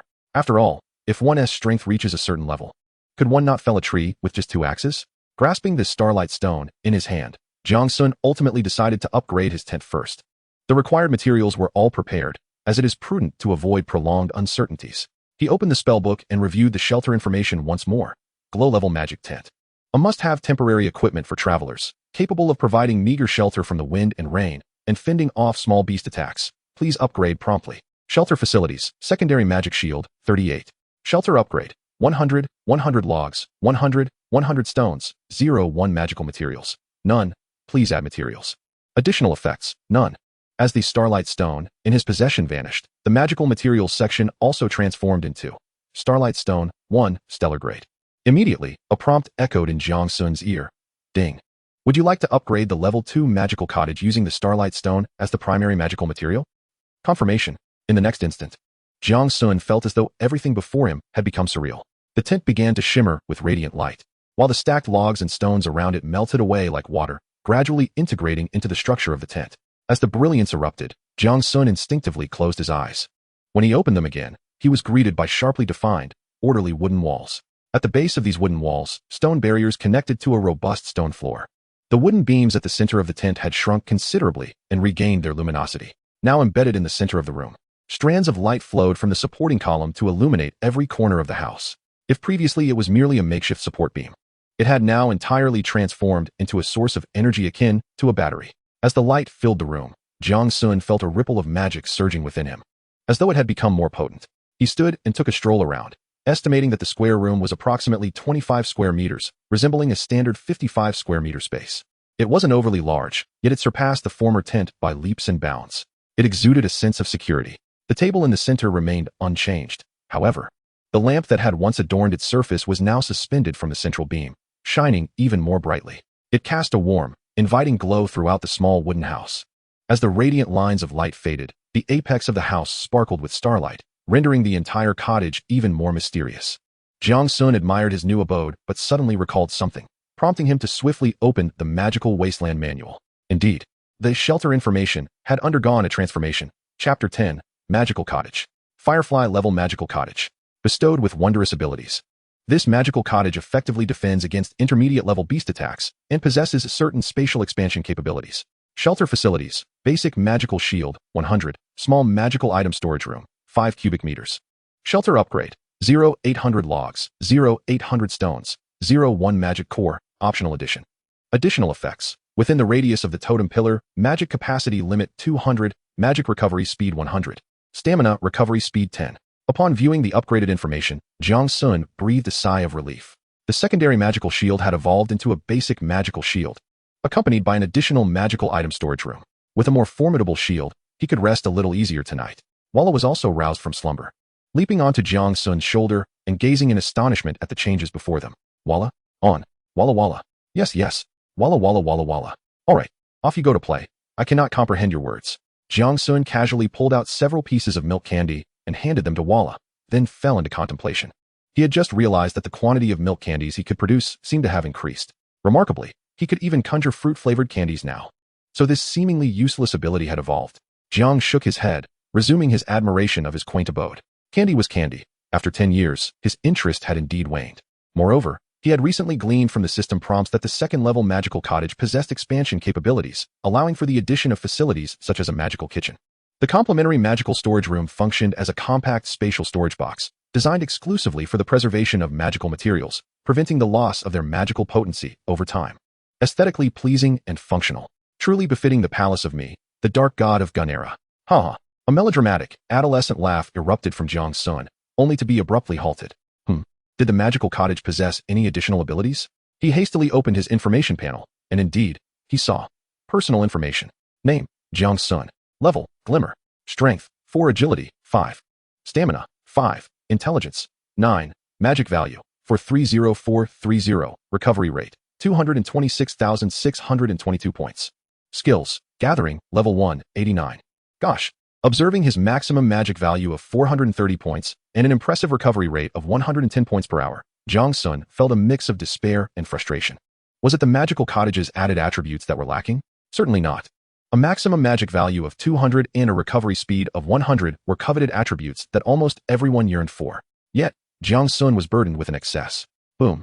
A tremendous crash resounded as a tree several meters away from the magical cottage toppled, splintering into a heap of wooden debris. Jiang Sun leaned helplessly against the door of the cottage, popped an apple-flavored candy into his mouth. It was an unending surplus, an endless bounty. Glancing at his solitary skill, Gathering, in the skill bar, he felt a twinge of helplessness. If anyone were to learn that he was distressed due to an abundance of magic value, they would undoubtedly berate him. Unappreciative, Jiang Sun felt an urgent need for a powerful spell, preferably one that could drain an entire mana bar with a single cast. The effect was inconsequential. The primary concern was the high mana cost. After all, with the additional 100 magic value recovery from the cottage, Jiang Sun's recovery speed had reached a staggering 110 points. This was an astounding 22 times that of an ordinary person. It was worth noting that most people were still struggling to get by with a meager recovery rate of 5 points. For others, his recovery speed was simply unfathomable. Ding. Gathering skill upgraded, cooldown time, 3020. Upon hearing the notification, Jiang Sun's lips twitched. It appears that frequent usage of spells has led to the possibility of upgrades. This surely enhances the efficiency of tree felling. He raised his gaze and observed that the area surrounding the cabin had become barren. The once towering trees now lay scattered on the ground as logs. Jiang Sun glanced around the darkened surroundings, only to realize that it was already midnight. The time read, Blue Star Calendar, Year 1, Day 1, 1900. Night, 1400 hours, 600. With merely an hour remaining. All Blue Star inhabitants would soon welcome the second day of traversing the magical wasteland. At that moment, the manual of the magical wasteland in Jiang Sun's hand began to levitate, and the magical array inscribed upon it began to shimmer. Those familiar with games would recognize this as an indication of interaction. Jiang Sun approached and opened the tome, and indeed, information resonated in his ears, celestial revelation. At the inception of the journey, danger lurks like shadowy beasts stealthily approaching in the dark night. You must be as industrious as squirrels, hoarding supplies for unforeseen circumstances. Currently, the magic offers the following rewards. Crystal Ball, 351. Magical Sealing Stone, 002. The stars gleam, and the wheel of fate turns. At 2000 hours on January 1st. The power of the stars shall assess the safety of your shelters. Rewards will be granted based on ranking, symbolizing honor and strength. May you all strive to the best of your abilities. However, he distilled the message to its essence. The previously discussed crystal balls and magical sealing stones are akin to treasure chests, with only 3 to 5 individuals out of 100 likely to receive them. Starting at midnight today, the system would conduct a safety assessment of all shelters and dispense rewards according to ranking. Jiang Sun once more opened the communication interface, only to find the communication channel in disarray. Oh my, with 8 billion people, wouldn't over 100 million have obtained supplies through the crystal ball? Does anyone know what can be found within the crystal ball? I've always been lucky. If you haven't opened yours yet, let me assist you, and we shall share the spoils. With your fortune, why don't you search for a crystal ball yourself? Don't concern yourself with me. I opened a week's worth of rations, but they don't grant any attributes. I acquired 2 fruits that can temporarily boost mana recovery speed. Ha ha ha. My upgrade materials are all set. What? Will you be able to upgrade to a level 2 magical cabin then? I still need 1 magical material. I'll trade a fruit for 1 magical material. Interested parties contact me. I discovered a blueprint for crafting magical cookware. Bow before me. Ha ha ha. To the one above, even if you have a pot, do you have anything to cook in it? Such harsh words. Ha ha ha. I have no food, do you? I have 224 berries. It's barely enough to stave off hunger. Ha ha ha. You're amazing. Where did you gather so many berries? They can both nourish and hydrate. My tent is nestled amidst a thicket of berries, and I spotted a turkey. I'll likely have chicken tomorrow. 666. 666. Jiang Sun glanced only once before choosing to avert his gaze. Those capable of advancement were undoubtedly racing against time to gather materials. These individuals were his target clientele. Consequently, he opened the trading channel, only to discover it inundated with a flurry of messages. Countless individuals had unearthed their hidden treasures, with trading demands predominantly consisting of raw stones and timber. Clearly, they were vying for rankings. It appeared there were many astute minds among them. After perusing for a while, Jiang Sun indeed stumbled upon several intriguing items. Name, World Horn, no level. Function, grants an additional opportunity to speak in the World Channel and pins the message for 1 hour. Note, only exchanges for basic materials are welcome. Name, Magical Chocolate, Firefly. Note, exchange for 100 timber, no bargaining. Name, Magical Campfire, Glimmer. Function, dispel small magical beasts with a chance to dispel medium-sized ones. Note, available in large quantities, only accepting basic material trades. Name, Magical Tree Root, Firefly. Function, consumes energy to rapidly restore magical power. Note, exchange for 50 timber and 50 raw stones. Hurry to purchase. Chapter 11, A Frenzied Shopping Spree. Gazing at the myriad of enticing goods, Jiang Sun felt a surge of desire. He longed to venture out and gather more timber. It seemed these individuals were akin to hamsters, adept at hoarding. After surveying his surroundings and confirming he had done all he could, he promptly resolved to trade his surplus basic resources for something of value while the prices were still high. At that moment, a message arrived from the magic book. Zhao Tingtao, big shot, when will you send me my timber? Hearing Zhao Tingtao's cautious tone, Jiang Sun couldn't help but smile. This lad was worried he might withhold his final payment. He immediately stood up and walked towards the pile of timber. Meanwhile, 1,000 miles away, Zhao Tingtao felt even more anxious than Jiang Sun had anticipated. Upon learning the current prices of basic materials, he feared the likelihood of Jiang Sun reneging on his payment was substantial, very substantial. He even considered that if he negotiated, it might not be impossible to exchange for 1 or 2 attribute-enhancing items. He truly feared Jiang Sun might turn against him. Ding. Trade request. Jiang Sun offers 81 timber to exchange for 1 timber. Upon receiving the notification, Zhao Tingtao was nearly moved to tears. Such a good person. Seeing Zhao Tingtao's message, Jiang Sun smiled slightly. He had never contemplated withholding these dozens of timber, for his reputation was paramount. He had a long-term vision. In the Wasteland world, identity and background were seldom acknowledged, leveling the playing field for all. Thus, the most crucial factor was one's own capabilities. Beyond that, reputation was equally important. After all, In the future, whether for trading, forming teams, or even hiring, a good reputation would be essential. In a world devoid of legal constraints, the cost of betraying someone was low, while the rewards could be immense. Regardless of who it may be, the fear of betrayal from teammates looms large. Jiang Sun gazed at the scattered logs before him, smacking his lips in contemplation. Ultimately, these 80 logs held little value for him. They were hardly precious commodities. Thus, the matter was not of great concern. After concluding his transaction with Zhao Tingtao, Jiang Sun took stock of his remaining materials, approximately 300 logs, while his stones were dwindling. After all, the forest was abundant with trees. He reopened the trading channel, only to discover a flurry of transaction messages refreshing at an accelerated pace.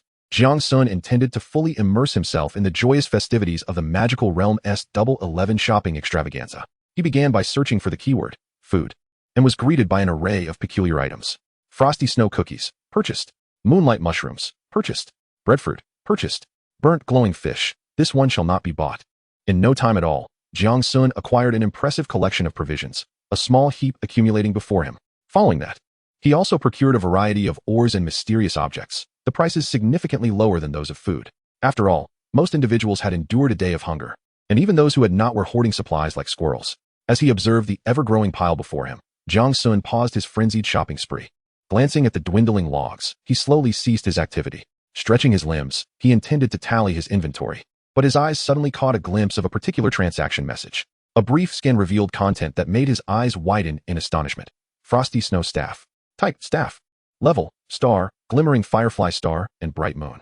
Requirements, intelligence 10. Effects, magic capacity 150, intelligence 5, magic conduction rate 60, additional spell, snowfall. Remarks, a staff crafted from the core of frost birch, infused with frost wolf's magic crystal during forging, a commendable staff indeed. Snowfall, consumes 200 magic points to create a multitude of snowballs within a target area of 10 by 10, lasting 20 seconds, with an accompanying slowing effect. Seller's note, exchange for 800 logs, 800 stones. Wow, visible yet unaffordable. Jiang Sun slammed his hand on the table in frustration upon reading this transaction message. It was evident that this individual intended to upgrade their level 3 shelter. How enviable. Although Jiang Sun felt a pang of jealousy, he did not believe that anyone could amass 1,600 materials for trade within just a day, excluding the official sources. In the next moment, he saw the transaction message dim, followed by the words transaction completed appearing beneath, Frosty Snow Staff. His eyes nearly popped out. No way, did this fellow just sell it? Shortly after, he noticed a golden pin message in the World Channel. Zhou Tsangyan, Dragon Nation official announcement. The Dragon Nation Official Survivor Alliance is formally established. We are acutely aware of the myriad difficulties you face in your individual battles. However, please trust that the official has been diligently working, utilizing all available resources to ensure your safety and development. Here, I implore everyone to remain united, sharing resources and collectively navigating through these challenging times. Simultaneously, we encourage those among us with the capacity to continue exploring and gathering resources, contributing to the advancement of our entire community. As Jiang Sun absorbed this message, a myriad of thoughts flooded his mind. He was astonished by the formidable power of the authorities in such dire circumstances. Even with restrictions on their communication, they managed to mobilize such a vast response within a single day. With this announcement, it was certain that countless individuals suffering from hunger would join the alliance, accelerating its growth exponentially. Everyone recognized that, under the leadership of the authorities, the prospect of survival as a collective was far more promising than that of solitary existence. However, Jiang Sun was reluctant to rely solely on the officials. He understood that the current global landscape had shifted dramatically from what it once was. It was essential to possess sufficient strength to establish oneself in this world. Moreover, even in Blue Star, where stringent laws were enforced, numerous evils had emerged. What then could restrain the malevolent in this wasteland? Morality? With a derisive chuckle, Jiang Sun dismissed the notion, acknowledging it as mere information, resolving to address it only if survival became untenable, a sentiment shared by many. Before him, supplies and food had accumulated into small mountains, with meat products dominating the assortment. After consuming demonic patterned lamb, Jiang Sun felt his body gradually growing stronger, transforming his formerly frail physique into something more robust. Despite only consuming 2 pieces, he had reaped considerable benefits. Jiang Sun surmised that this was due to his previous weak constitution. After all, how resilient could a bedridden invalid of 10 years be? Thus, it was less about enhancement and more about recovery. Yet, one cannot deny that lamb truly nourishes. Continuing to sift through his deliveries, he found not only luminescent monster meat, but also some berries with beneficial effects. Juicy berries, X20. Type, plant fruit. Level, glimmering. Effect, consuming restores some satiety, mildly boosts metabolism. and slightly enhances gastrointestinal function. Jiang Sun popped one into his mouth and tossed another to Walla. Walla examined the berry, then disdainfully tossed it back to Jiang Sun. This gesture left Jiang Sun momentarily stunned. Hey, are you being picky now? You little rascal, do you realize how many people are still going hungry? Shortly thereafter, Jiang Sun observed Walla leap into the pile of snacks, rummaging eagerly.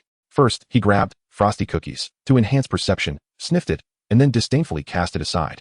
Next, he inspected moonlight mushrooms, which improve night vision, only to toss it away in contempt. As for the breadfruit, which boosts stamina recovery, Walla didn't even bother to look and kicked it aside. Seriously, if you want to eat it, don't scatter it around. Jiang Sun hurriedly followed behind, tidying up as if he were a weary father picking up toys after his son. After a great deal of effort, he finally organized everything, categorizing the items neatly on the table.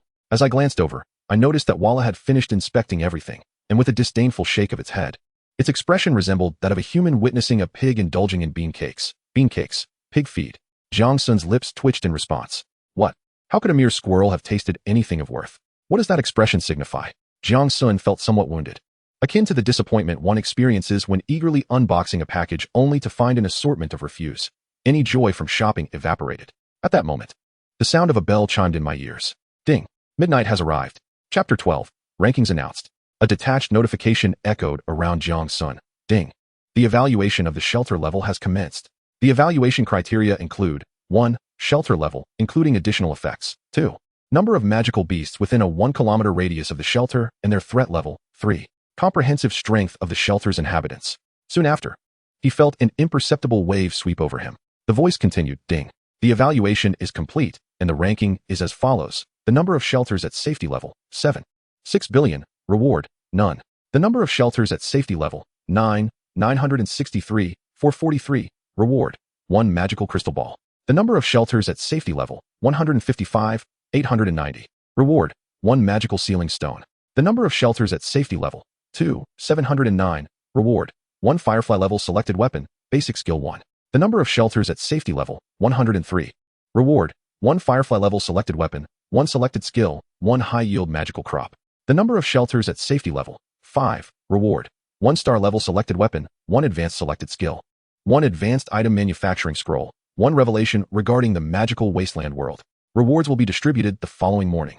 Upon hearing that the evaluation was complete, Jiang Sun opened the magical tome, and indeed, the information began to scroll continuously.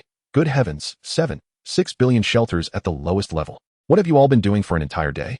Seeing that everyone else is so underwhelming brings me some relief. Afraid that your comrades are struggling, yet also worried they might be driving luxury vehicles, huh? Wait, didn't nearly 10 million people upgrade their shelters? How did you lot manage that? Is 10 million a lot? With a probability of merely 0. 13. Is that significant? Such a low probability? How did you arrive at that figure? Did your manual come with a calculator? Is this the crux of the matter? If that's the case, the ratio is indeed exceedingly low. In a channel of 10,000, barely 10 people upgraded? Those who have leveled up, please step forward and share your wisdom. Indeed. I humbly admit. I just upgraded to a level 2 shelter and am currently relishing hot pot while singing. Good heavens. You're impressive. Don't listen to his boastful claims.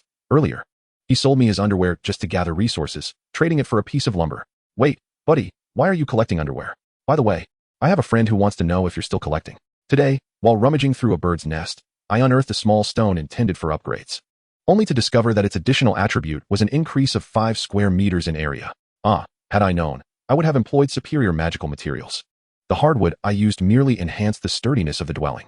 I also utilized a gear, which slightly expedited tool crafting, yet I did not manufacture any scrolls. Those selling undergarments, they still collect.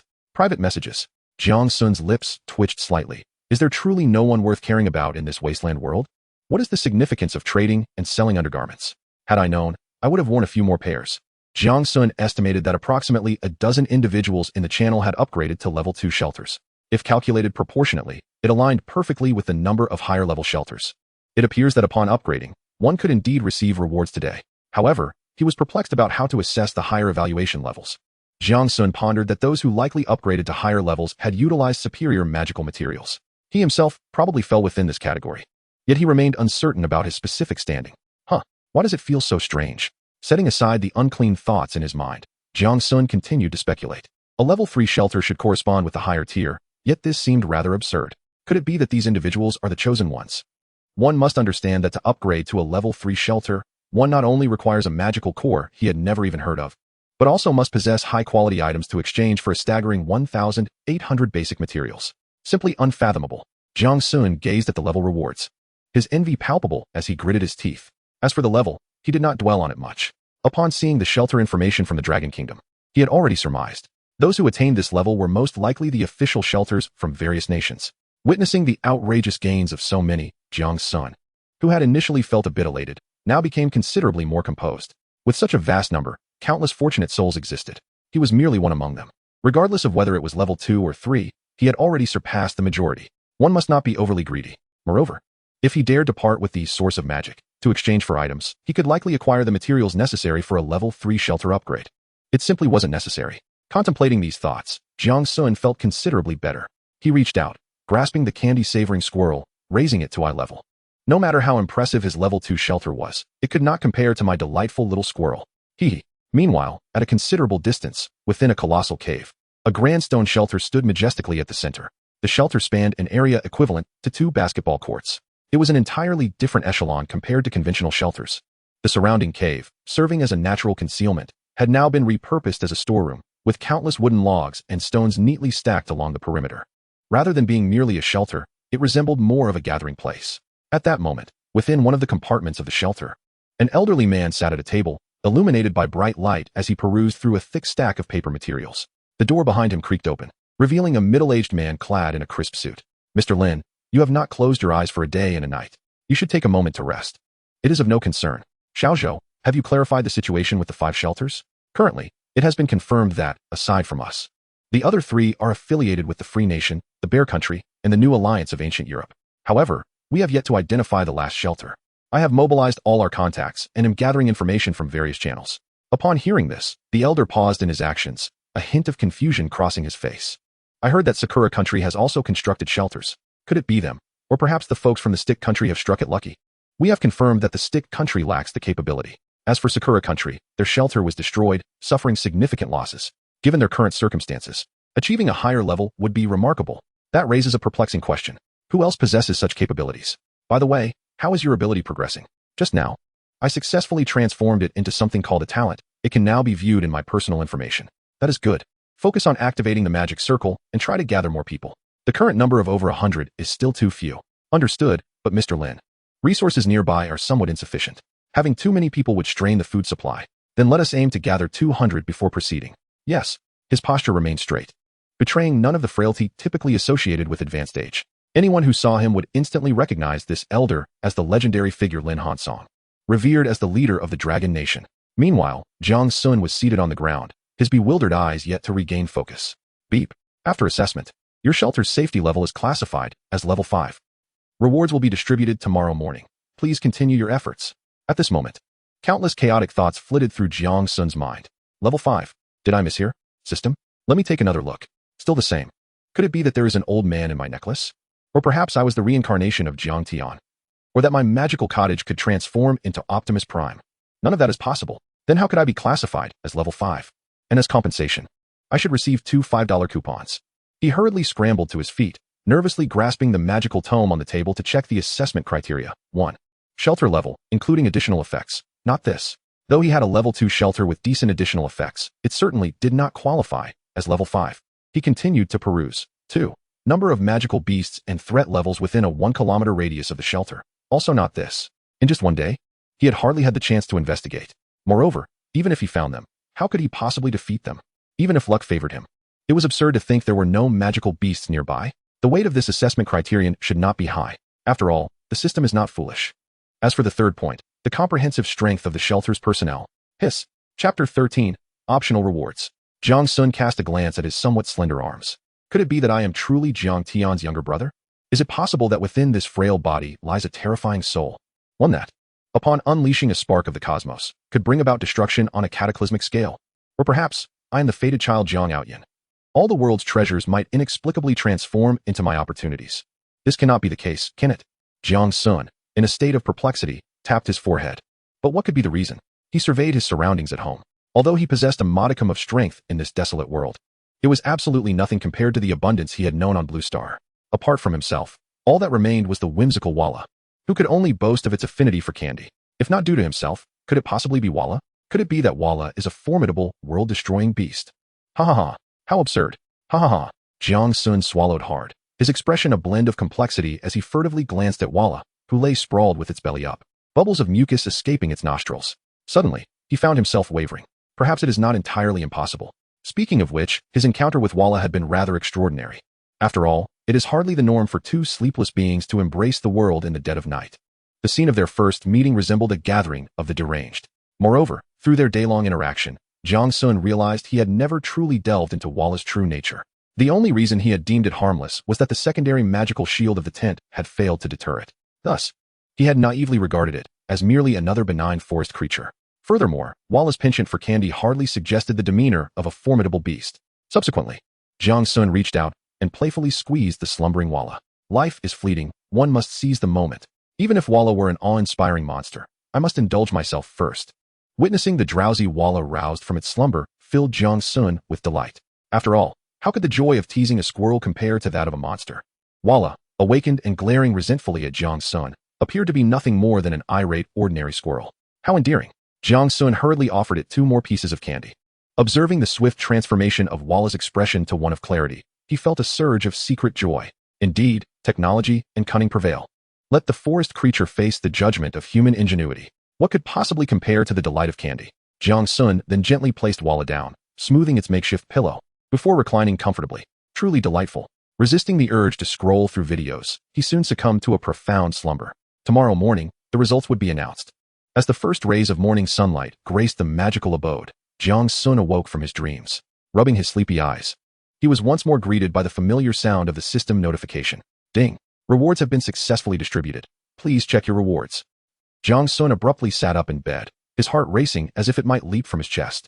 He quickly seized the grimoire resting on his desk, and indeed, a flurry of system notifications flooded the screen before him, his gaze fixated on his reward information. Ding! You have received 1-star level custom weapon scroll. Ding! You have received 1 advanced custom skill scroll. Ding! You have received 1 advanced item crafting scroll. Ding! You have received 1 revelation scroll for the world of magical wastes. 4 luminous orbs emerged in perfect formation, settling gracefully upon the desk. Jiang Sun's spirits soared with delight. Drawing a deep breath, he grasped the unknown beast-hide crafted weapon customization scroll. It felt soft to the touch, akin to a Chinese luxury item forged through countless meticulous processes. He undid the bindings and unfurled the scroll upon the surface. Instantly, a dazzling array of weapon icons illuminated before his eyes. From swords to staves, bows to shields. It was an extensive collection. Jiang Sun meticulously examined each weapon's attributes and effects, soon overwhelmed by the sheer multitude. Thousands of weapons displayed their opulent variety. And after perusing only 3 or 4, he began to feel dizzy. The text was overwhelming. It would take ages to sift through all of this. After a moment of hesitation, he opted for a staff as his weapon. The frost snow staff he had seen in the trading channel yesterday had tantalized him. Moreover, its 110-point mana restoration effect was nothing short of divine for a mage. Only a fool would rush into close combat. He scrutinized the attributes of the staff category, ultimately selecting one named Luminous Flow. Luminous Flow. Type: Weapon, Staff. Level: Star, Faint Glimmer, Firefly, Radiant Moon. Equipping requirement: Intelligence 10. Effect: Maximum mana 200, Intelligence 5. Mana conduction rate 60, accompanied magic, Star Flash. Note: crafted from the rare luminous stone, embedded with tiny fragments of stars, a coveted treasure among mages. Star Flash consumes mana. The wielder can instantaneously teleport to a designated location within their line of sight, releasing instantaneous immunity to damage. Base cost: 50 points. A flash of brilliance assured him of its worth. Jiang Sun's joy was palpable. He understood well that the first rule for a fragile mage was to preserve one's life. Survival ensures the ability to deal damage. Elated, he brandished the Luminous Flow, finding it remarkably comfortable to wield. Moreover, it exuded an air of elegance. If wielding the basic staff made him appear akin to a frail old mage easily dispatched, then with the Luminous Flow in hand, he was transformed into a figure reminiscent of Harry Potter. Ethereal, dashing, adorned in a robe, he would exude an unparalleled aura. In a flash of starlight, Jiang Sun's figure materialized not far from within the room. Instantaneous casting. Excellent. He reveled in the moment, then picked up the advanced custom skill scroll from the desk. Unlike the weapon scroll, this one felt coarser to the touch, carrying a faint scent of dust, freshly unearthed. Perhaps. Jiang Sun once again unfurled the scroll, observing a cascade of radiant skill icons gracefully swirling upon its surface. Each icon emanated an alluring glow, as if a mere touch could grant him access to the coveted powers it represented. He inhaled deeply, his gaze sweeping over the skill icons, only to find that the options were considerably fewer compared to those available for weapons. Aware that scarcity often denotes value, he began to scrutinize them meticulously. Notable among them was the formidable melee skill, Sword Dance Storm. Suitable for archers was the Heavenly Arrow Rain, and for support classes, the Divine Light. Additionally, there were skills befitting a cunning mage like Jiang Sun, such as Flame Storm, Frost Domain, and Lightning Strike. However, as he perused the list, Jiang Sun stumbled upon a rather absurd revelation. The prerequisites for acquiring these skills were astonishingly high. For instance, Sword Dance Storm demanded a staggering strength of 60 points, with subsequent requirements listed as. Furthermore, the demands for Heavenly Arrow Rain were even more outrageous, requiring 60 stamina and 70 agility. Was this a jest? Jiang Sun gazed at the intelligence prerequisite for his beloved Meteor Fire Rain, 90. His frustration flared. Was this some sort of mockery? Despite his naturally higher intelligence attribute, he had barely managed to reach a meager 9 points. A tenfold discrepancy, merely to be observed and not utilized, to be stored away like a relic? After a prolonged selection process, Jiang Sun ultimately opted for the skill with a mere intelligence requirement of 20 points, Tide of Magic. With no other recourse, he reasoned that enhancing his strength sooner was far superior to hoarding an unattainable treasure. Chapter 14, World Revelation, Sanctuary.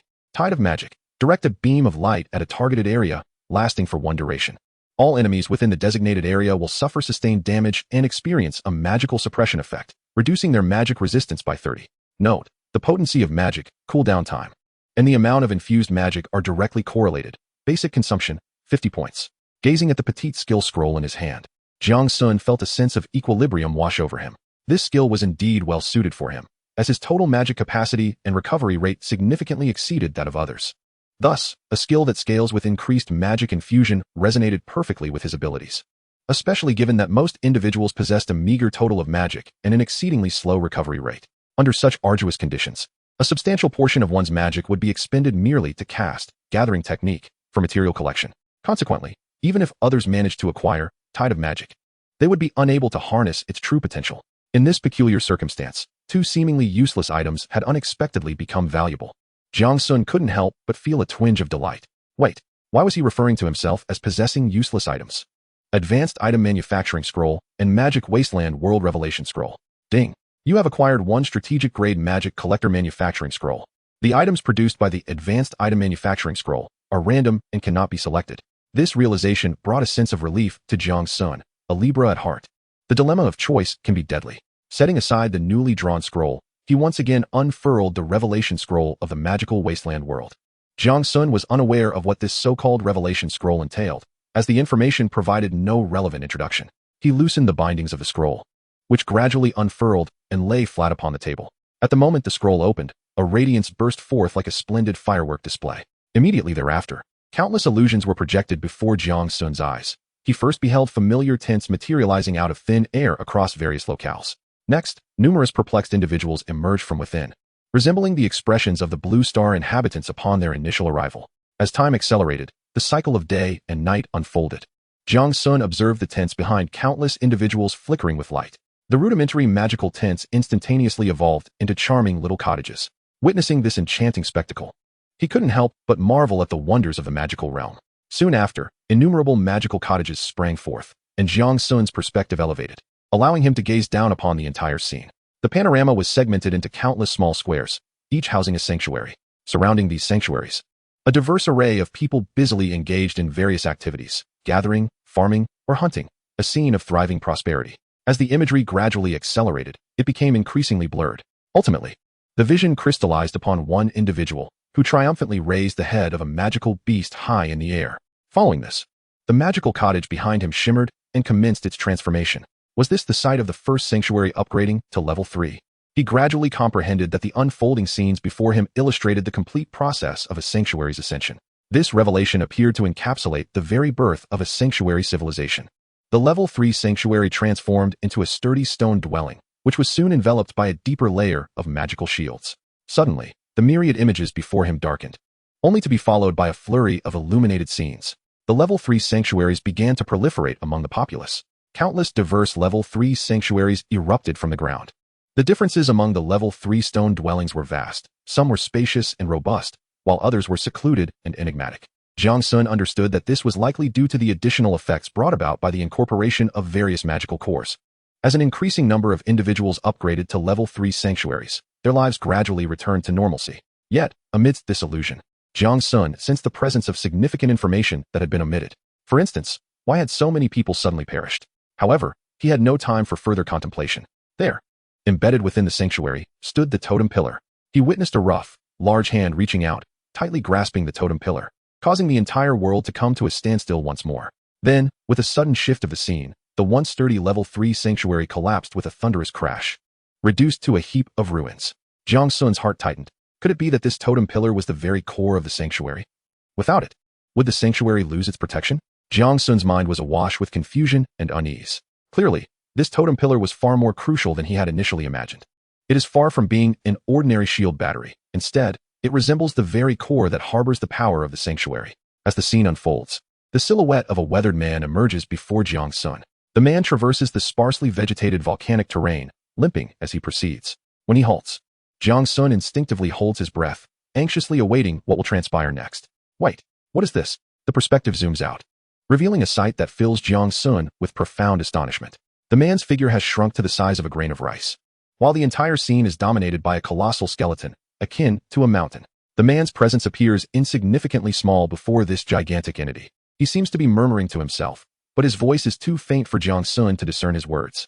At the moment the totem pole is inserted into the center of the giant beast's skull, countless beams of light converge and ascend.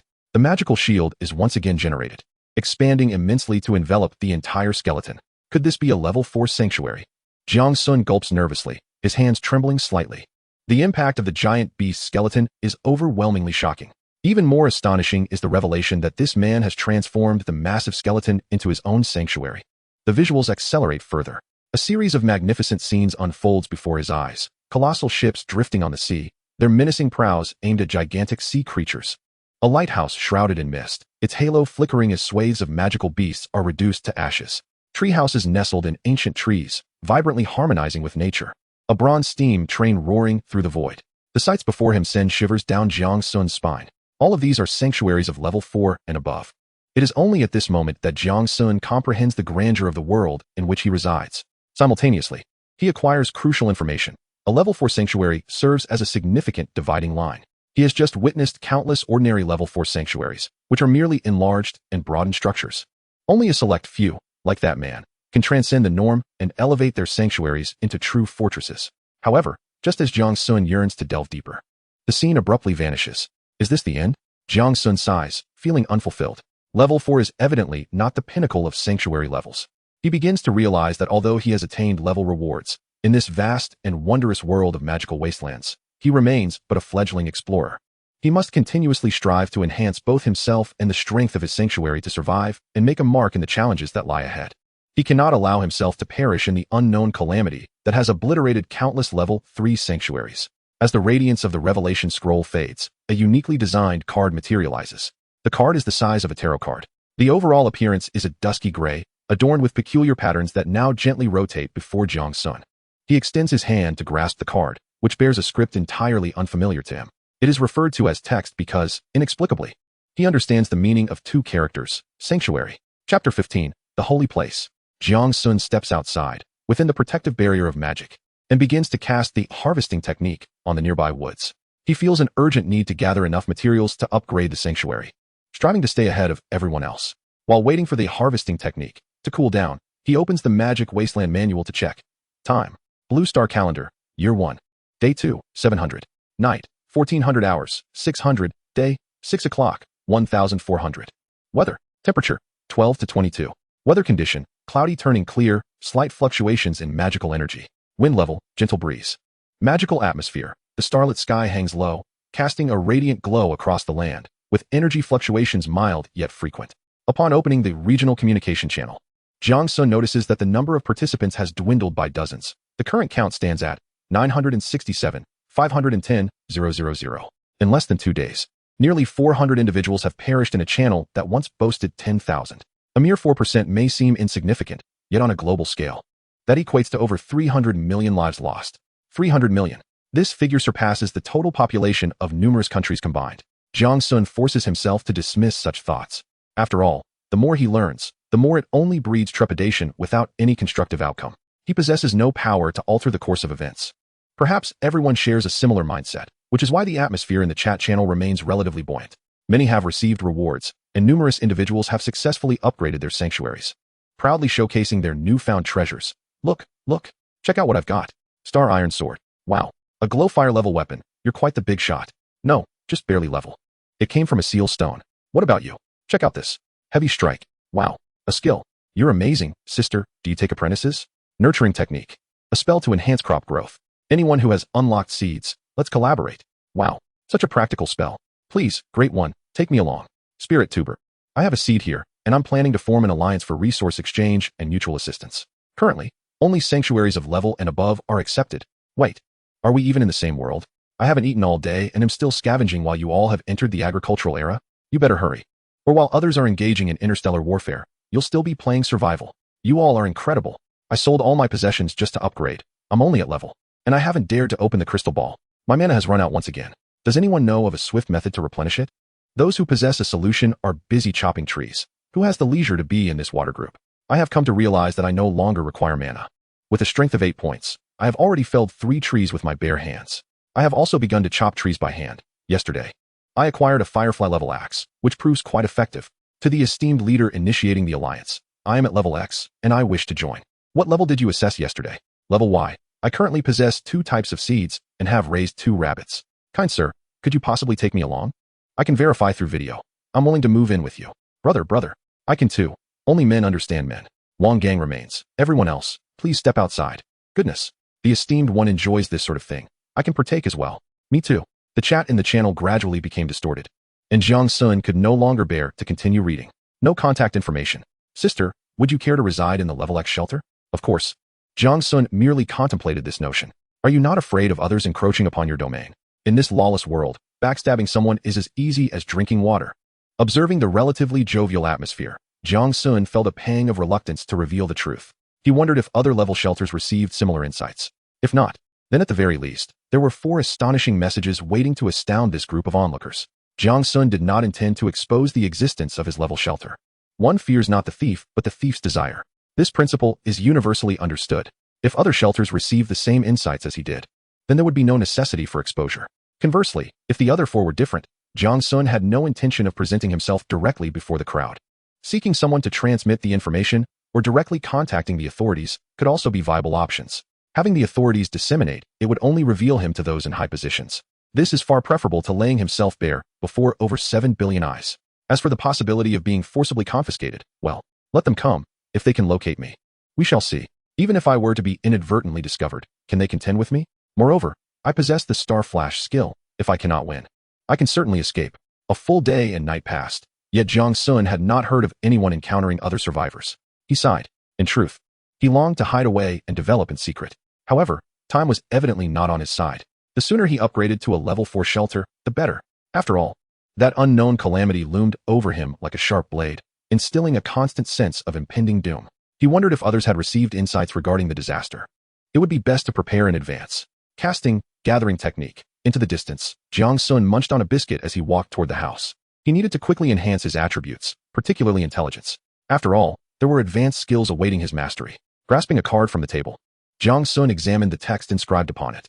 The hidden upgrading method of the level 4 sanctuary. The enigma of the totem pillar and multifaceted integration. The totem pillar, as the essence of the sanctuary, possesses an extraordinary capacity for magical amalgamation. By integrating it with objects imbued with formidable magical potential, it incites a series of wondrous chain reactions. It can establish a profound connection with potent natural or magical power carriers, manifesting a model of advanced sanctuaries that transcends conventional understanding through the deep integration of powerful magical sources. This type of sanctuary is referred to as a sanctuary. Upon reading the introduction before him, Jiang Sun could not help but feel a surge of yearning. Who wouldn't desire their sanctuary to transform into a highly prestigious defensive tower or a mage's tower? Or perhaps something more practical, like a void train? Yet, dreams aside, reality doused him like cold water. He understood that upgrading his sanctuary to a sanctuary was no trivial feat. It required not only the discovery of a structure with immense magical potential, but also the flawless fusion with the totem pillar, a task riddled with challenges. Moreover, he had yet to achieve even a level 3 sanctuary, making the distant sanctuary appear even more unattainable. However, rather than succumbing to despair, his resolve only strengthened. After all, Only by continuously enhancing his abilities could he firmly establish himself in this land. With this thought, he carefully stored away his cards and immersed himself once more in his endeavors. Chapter 16. The Magical World's Miniature Refrigerator. Over the course of a day, the towering trees surrounding his quaint abode were nearly decimated. He had dragged the hefty logs to the vicinity of the cottage, haphazardly piling them together. Disorder was unavoidable, for he simply lacked the energy to organize them. Jiang Sun, feeling somewhat helpless, opened his information panel. Personal information. Name, Jiang Sun. Level, Glimmer. Strength, 5. Agility, 6. Stamina, 6. Intelligence, 10, 105.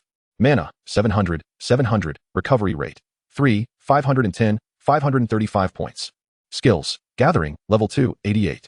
Yesterday, while utilizing Flowing Light, he discovered that his intelligence attribute had increased by 1 point. This fortuitously enabled him to equip the staff.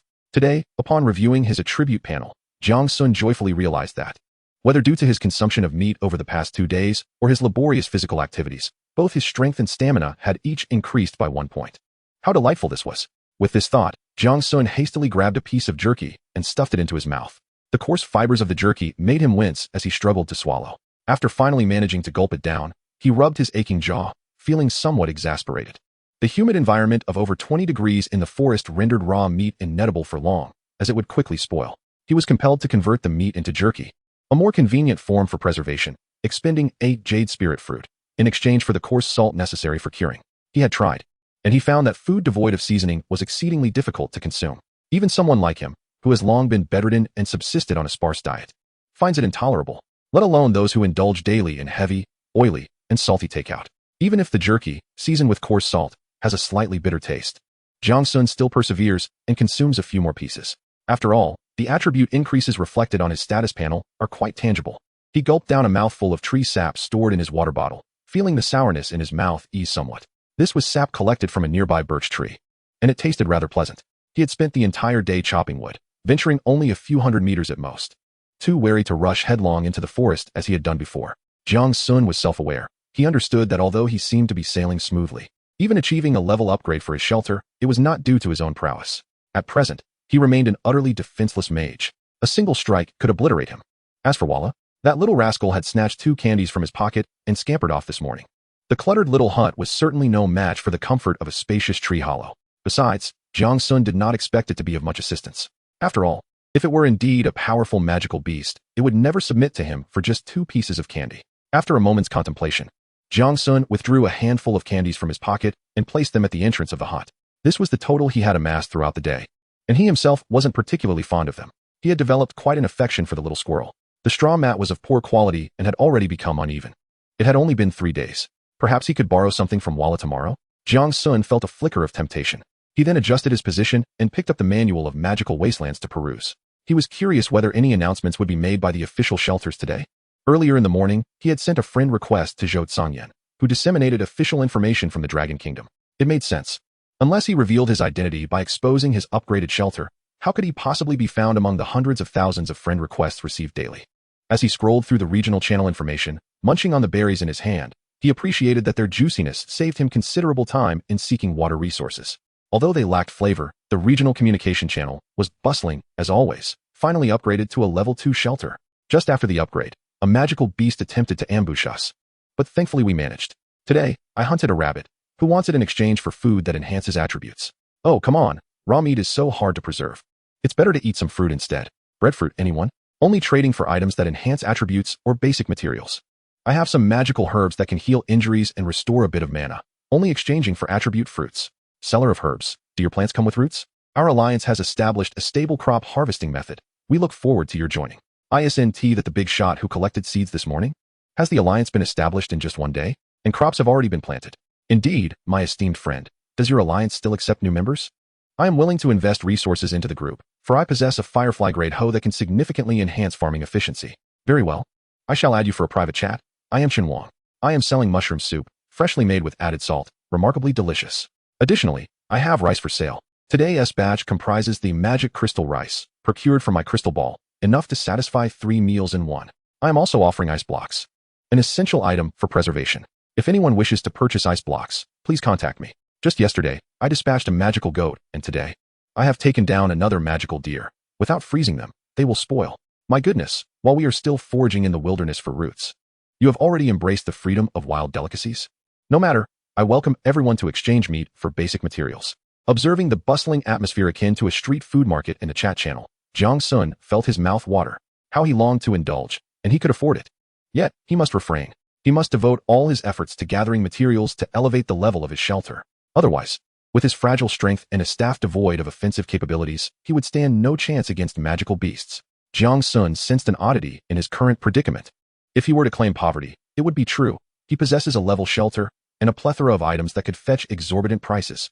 Yet, if he were to assert he was not poor, he could hardly dare to sell even basic materials, let alone enjoy finer delicacies. Clutching a Stargrade staff and adorned with a Stargrade necklace while equipped with high-level magical scrolls, Jiang Sun now gazed longingly at the culinary delights shared by others, saliva pooling silently. This was utterly outrageous. He resolved that tomorrow he must venture further afield. Otherwise, he would surely perish from craving. Clicking on the name of Zhou Tsongyan, Jiang Sun once more sent a friend request. This time, however, he was shrewd, directly attaching details of the shelter revelation card. Surely, anyone familiar with such an item would comprehend its significance. Jiang Sun pondered for a moment, fearing it might not suffice. He also included an emerald spirit fruit in his friend request. This way, his application would be pinned at the top, ensuring it would be noticed at first glance. He trusted that the Dragon Kingdom officials would not overlook the opportunity for shelter revelation information over a mere fruit. As the message was dispatched, Jiang Sun clicked on Zhao Tingtao's avatar. He had just purchased ice blocks in the regional exchange channel. These ice blocks not only serve to preserve, but can also be utilized as emergency water resources. Truly invaluable. Jiang Sun, are you still selling ice blocks? Zhao Tingtao, it's you, my friend. Do you need ice blocks? I can give you some. Jiang Sun, no, just sell them normally. I may require them long-term. By the way, where do you acquire your ice blocks? Zhao Tingtao, I hail from a glacial region. There is nothing else around, so I can only hunt and mine ice. Zhao Tingtao, I have seen glowing objects beneath several meters of ice, but they are too difficult to extract, so I left them be. Zhao Tingtao, by the way, do you need ice blocks for refrigeration? I might have what you require. With that, he unexpectedly sent a trade request to Jiang Sun. Transaction request.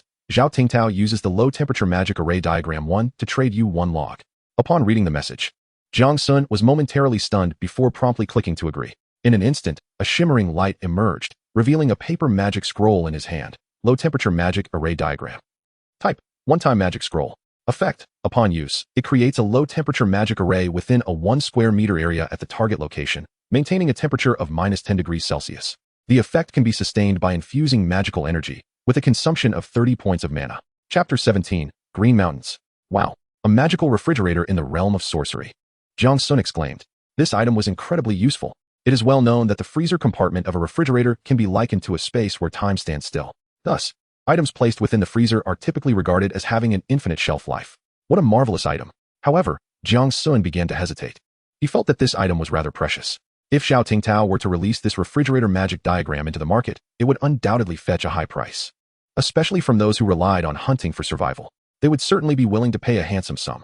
Moreover, this would also incur a personal obligation. Zhao Tingtao reassured him. It's fine, I obtained it from the crystal ball. I can't use it in the glacier, just take it.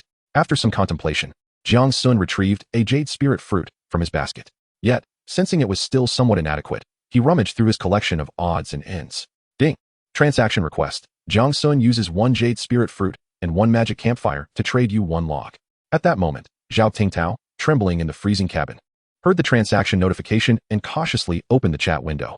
Upon seeing the trade content, warmth surged within him. It's truly a gift. You can keep it. Jiang Sun replied. A deal is a deal. Just accept it, and we can exchange more items in the future. Zhao Tingtao responded, all right. I trust you. I do need something for warmth. Thank you. With the exchange completed, both of them simultaneously entertained the same thought. The other was a good person, in a world devoid of constraints. Individuals of such character are undoubtedly worth forging deep connections with. After departing from the chat interface, Jiang Sun unexpectedly encountered a deluge of message notifications. Curiously, he clicked to open them, discovering that Zhou Tsongyan had accepted his friend request.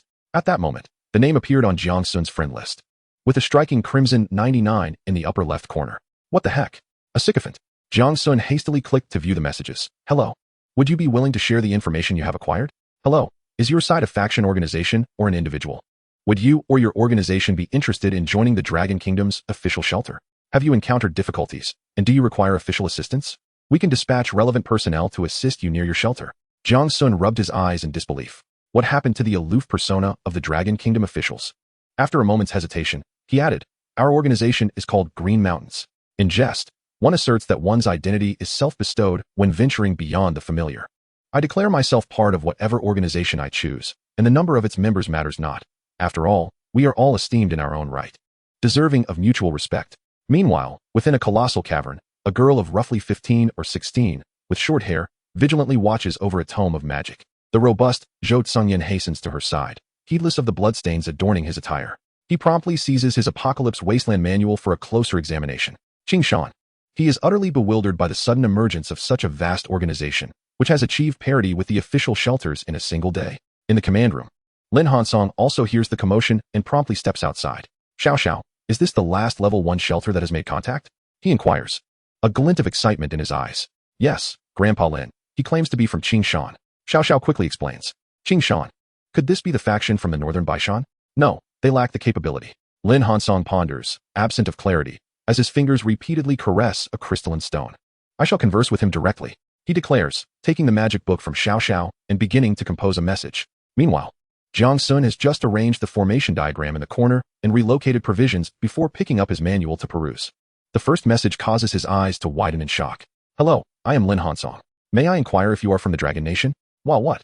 The leader of the Dragon Nation, Lin Hansong? Jiang Sun suddenly realizes that he may have overestimated his own stature. How could he engage directly with someone of such caliber? Yet he cannot afford to reveal his uncertainty, and thus he steels himself to continue the conversation. One must maintain an air of sophistication. Indeed, I too am from the Dragon Nation. The majority of our organization comprises Dragon Nation citizens. This is an opportunity, a chance to exchange insights with the world's foremost organization, perhaps even to forge an alliance. That is reassuring. I assume you are well aware of many of the world's secrets. Lin Hansong continues. What are your thoughts on the dissemination of information? Are you willing to share the revelations you have garnered with us? That is precisely my intention. Otherwise, I would not have reached out to you. Our revelation pertains to shelter. What about on your end? Jiang Sun inquires. Our revelation concerns disaster. Let us discuss this further in the discussion group, where the other 3 organizations are also present. With that, Jiang Sun receives a notification. Ding. You have been invited to join the Level 1 private channel, Blue Star Council. Do you accept? Gulps of trepidation escape Jiang Sun as he contemplates the significance of this moment. Behold, what prestige. The Blue Star Council. I, Jiang Sun, the leader of the Qingshan organization, am about to officially enter the highest echelons of decision-making within Blue Star. I accept. Congratulations, you have joined the Level 1 channel. Blue Star Council. There is no limit to speaking frequency in this channel. Ding. Please set your channel nickname. Ding. Do you confirm using Qingshan as your channel nickname? Confirmed. With Jiang Sun's consent, a brand new chat channel materialized among his options. Upon entering, he discovered that this channel existed independently, akin to the trading and regional channels. It was far more intricate than the private chat interface. At that moment, several messages had already appeared. Dragon Nation official. This is the master of the 5th level shelter, the leader of the Qingshan organization, a citizen of the Dragon Nation. Bear Nation official, welcome. We are curious about the insights you have gained. Free Nation official, surely you are aware of the significance of the information you have acquired. My suggestion is to make it public. New European Alliance official, agreed. Let us convene at midnight today. We can discuss any issues thereafter. Dragon Nation official, we shall wait until midnight. Everyone should compile their findings and share them in the council group for mutual verification before announcing them in the world channel. New European Alliance official, motion seconded. Bear Nation official, motion seconded. Free Nation official, motion seconded. Jiang Sun observed the few lines in the group and swiftly determined the direction of events, promptly typing his response. Qingshan, motion seconded. What? Was it really that quick? Not a single word wasted. Jiang Sun felt a surge of emotion. It made sense, since it was called the Blue Star Council. The discussions were undoubtedly serious matters that could not afford delays. Furthermore, there would be no underhanded tactics among them, as there was no necessity for such. This world of magical wastelands was vast and fraught with peril, brimming with countless new wonders awaiting exploration. There were no conflicts of interest among them. In times of crisis, cooperation for mutual rescue was essential. Exiting the chat interface, another message from Zhou Tsungyan arrived. All information pertaining to insights within the council was to be made public. However, the strategic level resources each party obtained would remain confidential. They were to engage in private exchanges, inquiring whether Jiang Sun would be willing to share information for resource trading. Upon reading this message, Jiang Sun suddenly recalled that he possessed a strategic level magic power collector, manufacturing blueprint as a system reward.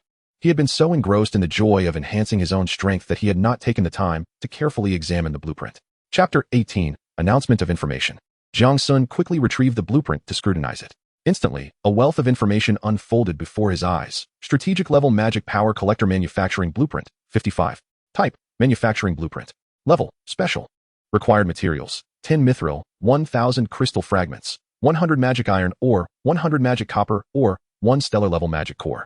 Effect, collects dissipated magic power from the environment to charge magical storage devices, including but not limited to magic crystals, magic storage stones, stellar fragments, magic energy jars, etc. Charging speed is directly proportional to the concentration of dissipated magic power in the environment. Jiang Sun grasped its purpose. This was evidently a magical battery charger. He had previously encountered magic crystals in the trading channel. The seller had described them as a means to energize totem pillars, which explained why.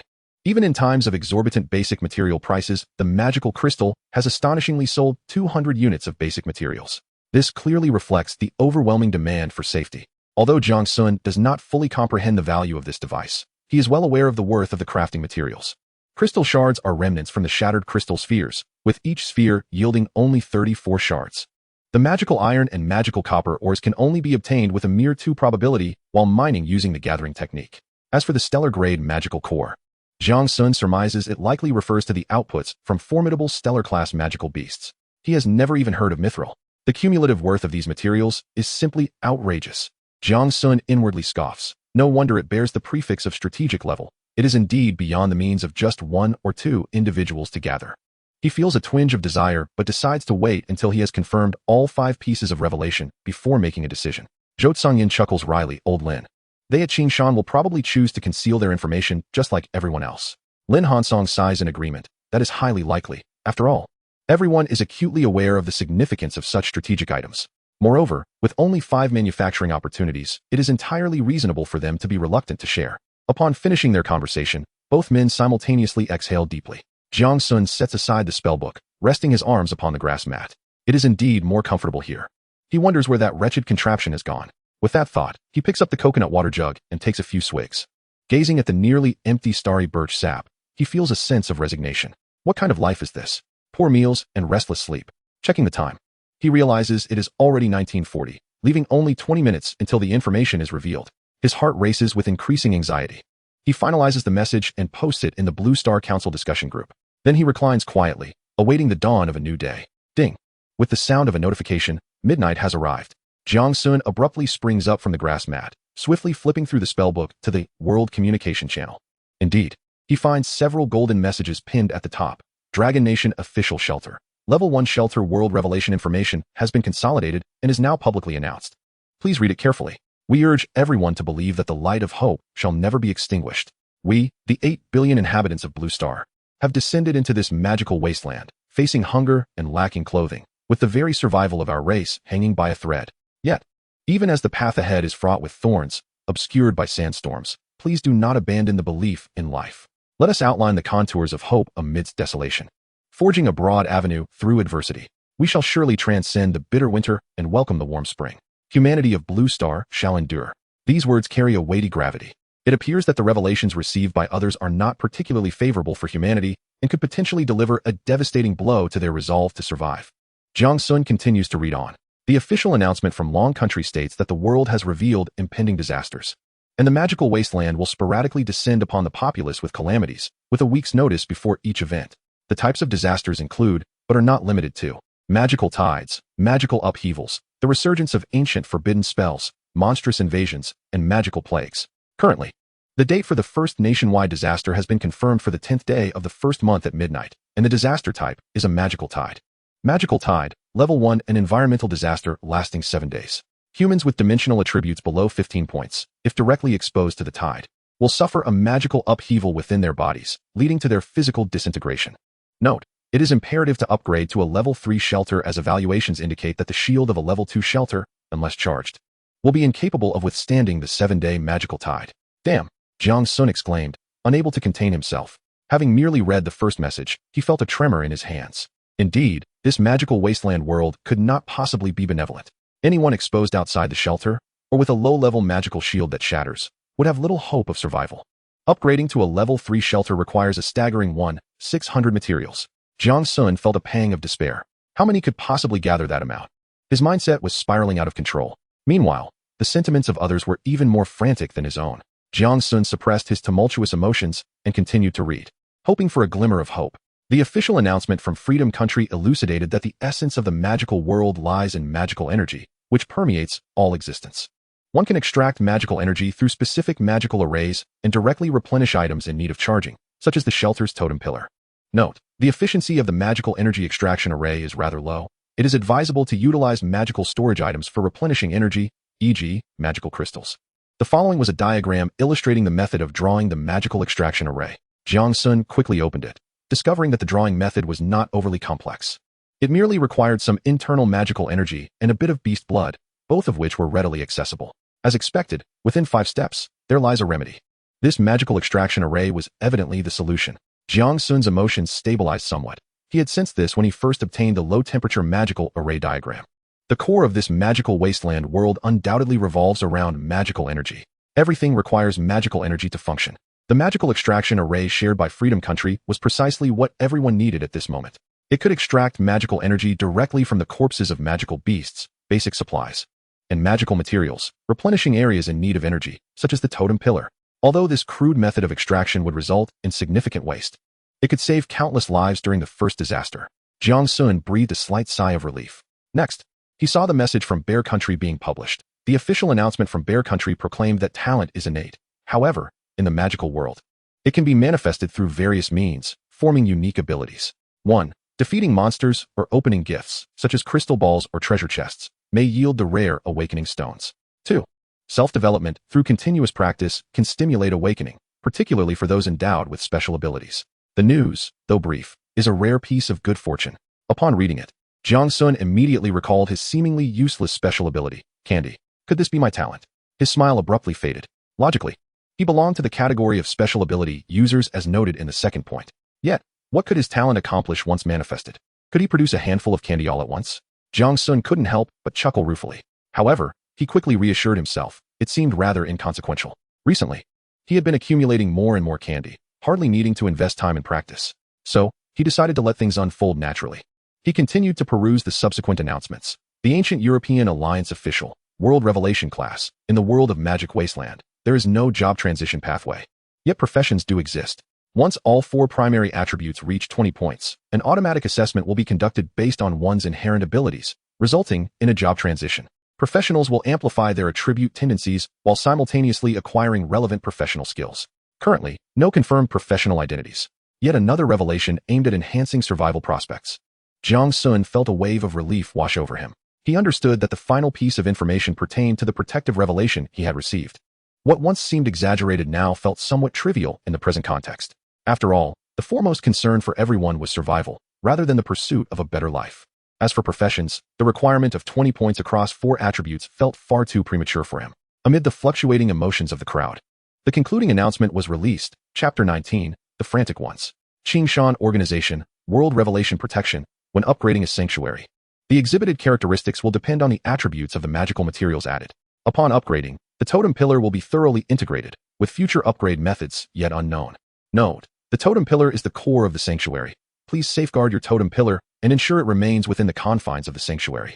This was precisely the message Jiang Sun had prepared in advance. The capacity for summarization among the Dragon Nation people is innate. He distilled complex information into merely 2 sentences. As all 5 pieces of information were disseminated, the golden messages hung vividly in the world channel, awaiting interpretation. Remarkably, the world channel fell into an unusual silence. Then, as if a stone had been cast into a tranquil lake, the calm was shattered. A ripple of excitement surged forth. Instantly, an avalanche of messages began to flood the screen, escalating in speed. The frenzy rivaled that of the Blue Star inhabitants upon their initial arrival. Upon opening the regional communication channel, he discovered a mirror of the same situation. The rapid refresh rate of messages rendered each one indistinguishable. Even the trading channel became inundated with a torrent of messages. Countless individuals began to fervently express their emotions: fear, discontent, cursing. The life of enduring 3 days without sustenance had already shattered the nerves of most individuals. The announcement of the impending disaster felt like the final straw that broke the camel's back, or rather, the last boulder that plunged the already despairing into madness. Some wept inconsolably within their wooden shelters, while others unleashed their anguish with furious howls and reckless destruction. A few, disregarding the perils of the night, ventured into the abyss of darkness with stoic expressions. In the span of merely a minute, Jiang Sun observed the number of individuals in the regional channel dwindle by over 10. After several deep breaths, Jiang Sun's composure swiftly regained its equilibrium. He found himself in a relatively advantageous position, as he had the means to ensure his survival, at least for this calamity. After all, the collection of 1,600 supplies could be accomplished within 3 days, leaving him with an additional 4 days to bolster his food reserves during this crisis. Alternatively, he could explore further afield to accumulate resources, thereby solidifying his dominance. He even contemplated seizing this rare opportunity to rally a group, establishing a true community of Qingshan. No longer merely a hollow title, Jiang Sun's gaze grew resolute, ignited by a fervent flame of ambition. With eyes closed, he began to deliberate on the plans for the morrow. Time: Blue Star Calendar, Year 1, Day 3, 600. Night: 1400 hours, Day 6 to 1400 hours. Morning arrived on the third day. For the majority, the previous night had been one of sleepless torment. However, as dawn broke, many individuals rapidly revived their spirits. Countless souls rushed out of their homes, fervently gathering resources. Those who had previously collected materials at a leisurely pace now utilized various tools during the cooldown of their skills. Many who had hesitated in the face of monstrous beasts mustered their courage, armed themselves, and ventured into the distance. Meanwhile, those who relied on hunting were sharpening their weapons, heading directly toward the lairs of firefly-level beasts. Throughout the day, the low-level beasts of the magical wasteland faced dire consequences, especially the frenzied, terrifying upright apes. After all, awaiting death is far more dreadful than death itself. No one wished to perish. Thus, even the slightest glimmer of hope compelled individuals to fight with utmost desperation. The collective thought was simple: gather enough supplies to endure the magical tide. During the entire day, the volume of chatter in the regional communication channel dwindled to a mere handful. Everyone was fervently striving to survive, and Jiang Sun was no exception. In just a single day, he amassed nearly 600 units of raw wood. His gathering skill had reached level 317, reducing the cooldown from 20 minutes to 15 minutes, thereby accelerating his collection speed. Seizing the opportunity during the cooldown of gathering skill, Jiang Sun ventured in the opposite direction from the colossal tree, exploring a fan-shaped area of 500 meters. Within this expanse, he encountered a plethora of intriguing discoveries. For instance, he harvested an impressive 30 pounds of wild corn, ample and storable, which, despite being of only low-grade quality, brought him immense joy. This was a true staple food. Additionally, he collected several other peculiar items, including a damaged humanoid magical puppet. This puppet, slightly smaller than a human, weighed nearly 300 pounds. Upon inspection, Jiang Sun noted its intricate and complex internal structure. After all, it was crafted from an unknown metal, which would fetch a considerable sum even if sold as scrap. As the daylight began to wane, Jiang Sun sighed, realizing that today's exploration had reached its conclusion. He had discovered last night that there seemed to be an increase in the presence of magical beasts around the magical cottage. This morning, he had taken the time to survey the vicinity, noting that the nearest footprints were a mere 5 meters from his home. This indicated that magical beasts had ventured to his doorstep. Even during his exploration, rustling sounds began to emerge from the surrounding grass and shrubs. Jiang Sun was certain he had caught the attention of these beasts. However, he remained unaware of their number or level of threat. It appeared that without the deterrent presence of Walla, these creatures had begun to entertain intentions of their own. Jiang Sun was now unequivocally convinced that Walla was a high-level magical beast. What a troublesome little rascal, he muttered softly. Yet he couldn't help but feel a twinge of nostalgia. Without Walla's incessant chatter by his side, life seemed to lack something essential. Upon returning to his abode, he surveyed the accumulated logs around him, feeling a sense of solace. These were his very means of survival. Rubbing his hands together, Jiang Sun retrieved a translucent plant from his pocket and began to examine it. White jade sweet vine. Type: magical fruit level. Stellar effect. Intelligence 2. Effective for the first 3 consumptions. Note: grown in areas of magical energy concentration within the magical forest. Its stem is as white as jade, and its juice is sweet. Often utilized by alchemists as a fundamental material for crafting auxiliary magical potions. Grateful for nature's bounty, Jiang Sun beamed with delight. This was his greatest harvest of the day. With no need for peeling, he took a bite, and a wave of sweetness flooded his palate. The delightful juice even dribbled slightly from the corner of his mouth. Exquisite. It was infinitely more delectable than the previous fruits he had tasted. After a few moments of chewing, he sensed the fibrous texture intensifying and reluctantly decided to spit it out. Ugh! While this fruit was indeed delicious, it had absorbed the shortcomings of sugarcane. After a moment's hesitation, he ultimately chose not to swallow it. Otherwise, he would have wasted 3 days' worth of berries when it came time to address his hunger. Finishing the sweet vine with swift efficiency, Jiang Sun felt a lingering desire for more.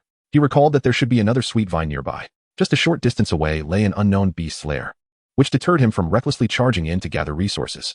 Nevertheless, having confirmed that this treasure could enhance his intelligence attribute, he resolved to venture forth the following day. Jiang Sun wiped his hands and acknowledged that his most pressing need was to elevate his intelligence. The white jade sweet vine could yield results after 3 consumptions. He had not forgotten that he possessed a remarkably powerful skill yet to be learned, a reward from the shelter that rivaled the significance of the world's revelations. After finishing the sugarcane, Jiang Sun wiped his mouth and opened his information panel. Personal information name, Jiang Sun level, glimmer strength, 6 agility, 6 stamina, 6 intelligence, 17, 125, magic value, 710740, recovery speed, 371113737 points, skills, gathering, level 3, 18. He was delighted to see his intelligence attribute had increased by 2 points. Simultaneously, he was pleasantly surprised to discover that his strength attribute had also risen by 1 point. It seemed the jerky had not been in vain. Jiang Sun felt invigorated once more. Grabbing the jerky from the table, he expressionlessly began to chew. The texture was, to say the least, inferior to the remnants of the white jade sweet vine. Meanwhile, he needed to find a way to inquire with Zhou Tsangyan to ensure he did not miss any useful information. Chapter 20. The astonishment of Zhou Tsangyan inside the colossal cavern of the official shelter of the Dragon Kingdom. Hundreds of people scuttled about like ants, methodically transporting various basic supplies to stockpiling areas. Zhou Tsangyan, with his robust frame, stood atop a wooden platform constructed from logs, commanding the operation. The entrance to the shelter swung open, and Zhou Xiaoxiao hurriedly approached her father. "Dad, you need to come down quickly. Old Lin is looking for you." Zhou Tsangyan stretched his arms and leaped down, inquiring as he walked, "What is the matter, Xiaoxiao? Has another official organization made contact?" Zhou Xiaoxiao looked up and replied, "I'm not sure, but Grandpa Lin said that Jiang Sun from Qingshan has sent a message." At the mention of Jiang Sun, Zhou Tsangyan quickened his pace. Jiang Sun, a figure of authority from a mysterious organization. The Qingshan organization he belonged to was one that even the Dragon Kingdom's officials regarded with caution. Such an unassuming name on Blue Star had shone brilliantly in the magical Wasteland world, achieving the same stature as official organizations in a mere day. How terrifying and deeply hidden it was. Contemplating this, Zhou Tsangyan clenched his fists. Even he, a star of the Dragon Kingdom, felt a surge of pressure when conversing with Jiang Sun. Upon entering the room, he found Lin Hansong standing at a table, engrossed in a magical tome. Zhou Tsangyan swiftly approached and whispered, "Old Lin, has Jiang Sun sent another message?" "See for yourself," Lin Hansong replied, handing over the magic book. As Zhou Tsangyan took the book, he noticed Lin Hansong's hand tremble slightly. Zhou Tsangyan lowered his head to glance at the message, his eyes widening in astonishment. "Is this a charging device for the magical crystal? With this, our magical crystals will no longer be mere decorations. Moreover, they can be reused." Zhou Tsangyan found himself somewhat at a loss for words, his excitement rendering him nearly incoherent. Observing Zhou Tsangyan, who trembled with fervor, Lin Hansong nodded solemnly. "Indeed, during the calamity of magical tides, the role of this collector will become unparalleled. Did he mention what he wishes to exchange with us? Is it the magical sun?" Zhou Tsangyan gazed at the elderly man before him with anticipation sparkling in his eyes.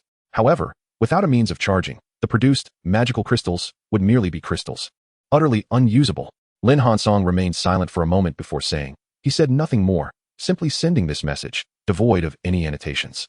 "He is waiting for us to offer an exorbitant price." Meanwhile, thousands of miles away, Jiang Sun sat on a grass mat, munching on candy. Smack, smack. Ha ha.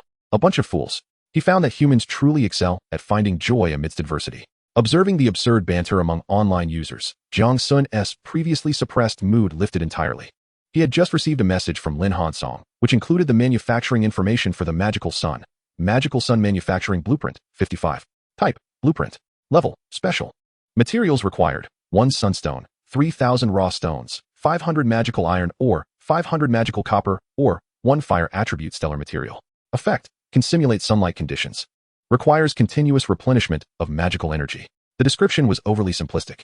Jiang Sun merely glanced at it before dismissing it. What use could this possibly have? Setting aside whether he could even afford to create it, even if he succeeded, what would it do? He could not fathom how they continuously produced such useless items.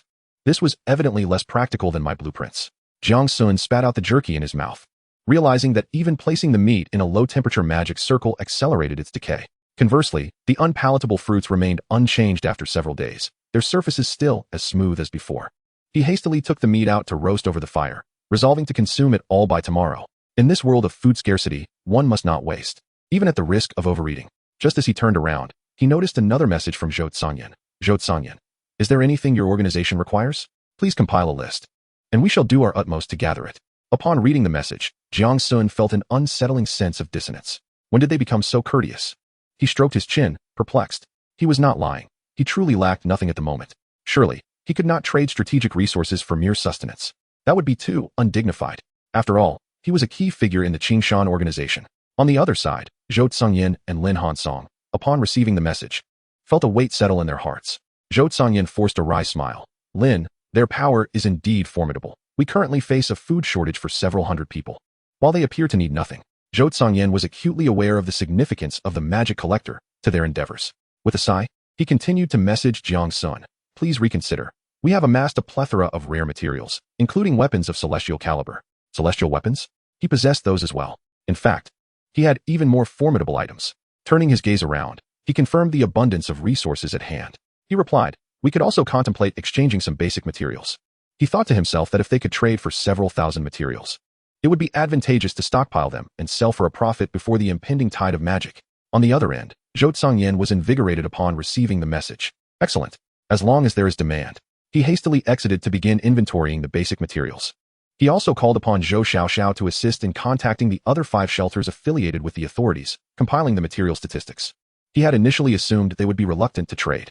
The official channel seemed rather unreliable. Jiang Sun, losing interest, was about to close his eyes for a brief respite when another message arrived. We currently have 50,000 units of lumber and 40,000 units of ore available. If that is insufficient, we can settle for magical materials. What?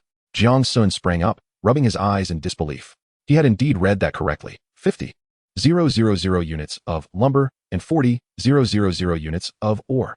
But was this truly necessary for constructing a castle? Surely even a small fortress would not require such an abundance. At that moment, Jiang Sun finally grasped the crux of the matter. He seemed to have overlooked the true value of this blueprint. Strategic level. Under normal circumstances, such items could only be acquired by top-tier forces capable of amassing immense power within a single day. How could it be so simple? Among the 5 shelters, he was the only one to obtain it through cunning means. Fortunately, he had remained prudent and refrained from making arbitrary offers. Otherwise, he would have been dismissed as an ignorant fool. Jiang Sun patted his chest, silently relieved. There were indeed advantages to being cautious. He envisioned transforming his Qingshan into an organization with a small membership, yet comprised entirely of elites, each an exceptionally talented individual. He intended to set an absurdly high entry threshold. After all, a cumbersome organizational structure was something he, lacking management experience, could not navigate. Upon reading Jiang Sun's message, Zhou Tsungyin found himself in a quandary.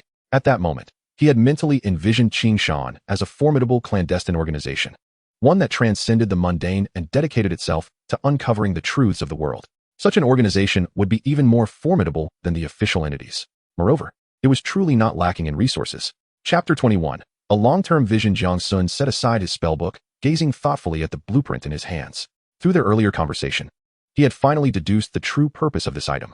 It was for charging. After all, the magic crystal had only manifested once or twice within their channel of 10,000 individuals. This function seemed almost non-existent. What astonished him further was that the Dragon Kingdom's authorities had actually acquired the magical manufacturing scroll for the crystal furnace. This apparatus could mass-produce magic crystals from crystal fragments. Though the quantity of finished magical crystals remains relatively scarce for the time being, the stockpile of crystal shards is indeed substantial. On average, each individual possesses several shards in their possession. Jiang Sun could not help but pat his chest, feeling a sense of relief wash over him. By fortune, he narrowly avoided becoming a victim of deception. Thankfully, he was well aware of the adage that excessive verbosity leads to misfortune. Otherwise, he would have surely been exploited like a mere crop. Through his conversations, he gleaned additional insights. In 6 days, during the impending nationwide calamity of the magical tide, the magical collector would prove immensely beneficial. The magical tide is formed from the dissipated magical energy. At that time, the charging speed of the magical collector would be significantly accelerated. With one wave, one could only imagine how many magical crystals could be filled. A powerful premonition surged within Jiang Sun. The purpose of these magical crystals undoubtedly extends beyond merely energizing the totem pillars. As humanity on Blue Star continues its exploration of the world, countless new applications will inevitably be discovered. The magical crystals, as the core reservoir of all magical energy, will undoubtedly find extensive use in various domains, becoming an indispensable and pivotal existence. Contemplating the future life of a crystal merchant, free from worries, a smile unconsciously crept across Jiang Sun's lips. Yet, while aspirations are grand, reality can be stark. A significant challenge still looms before him. He lacks sufficient materials to construct the collector. The thought of the many rare materials required for crafting the magical collector gradually dimmed his smile. He couldn't help but mentally lament. The useless items in his home are multiplying. No, There can only be one wasteful individual in this household. With this in mind, Jiang Sun began to swiftly strategize. The notion of collecting thousands of materials himself was utterly unrealistic. However, he could certainly persuade others to willingly assist him. For instance, the official shelter of the Dragon Kingdom should be able to provide some assistance. The key question is how to elicit their gratitude while concealing his actual needs. This requires a certain finesse. After pondering for a moment, Jiang Sun opened his spellbook and began to edit. Meanwhile, Zhou Tsangyin and Lin Hansong were deeply troubled, discussing countermeasures with furrowed brows. If necessary, we could raise the price. You should head to the warehouse and compile a list of items that are presentable for him to choose from. Alas, it seems we have no other option. If all else fails, I'll organize a team to hunt a starry beast. No, your injuries from last time have yet to heal properly. And the losses we incurred were too great. The chances of success were slim. It was akin to gambling with one's life. I hope they won't be overly demanding. Both men, like wilted eggplants, hung their heads in silence, the air in the room seemingly thickening. At that moment, the spellbook on the table began to tremble gently. This was a notification reserved for those of particular significance. Zhou Tsangyin opened the spellbook to find Jiang Sun's name flashing. Jiang Sun, I am a citizen of the Dragon Kingdom, and likewise, the majority of our organization consists of Dragon Kingdom citizens. In this unfamiliar world, we share a common identity. We are the inhabitants of Blue Star. Witnessing Jiang Sun's noble and mission-driven proclamation, both of their hearts were instantaneously struck as if by a mighty hammer, causing them to beat uncontrollably with fervor. Zhou Tsangyin's voice trembled slightly as he inquired, Old Lin, could it be that he intends to? Lin Hansong slowly adjusted his peculiar, shimmering glasses. His voice tinged with a hint of anxiety. Let us continue to observe. I hope it unfolds as we anticipate. Jiang Sun announced, after conferring with others. We have resolved to donate a collector to the official sanctuary of Manhwa. We make no demands. The Manhwa authorities have already sacrificed much to ensure the survival of more ordinary lives. While our capabilities are limited and we cannot match the greatness of the officials, we will not take advantage of anyone's plight. After a brief pause, Zhou Tsangyin responded, the kindness of your esteemed self will forever be etched in our memories. Impossible to forget. Through the magical tome, Jiang Sun could genuinely perceive the gratitude and sincerity in Zhou Tsangyin's words.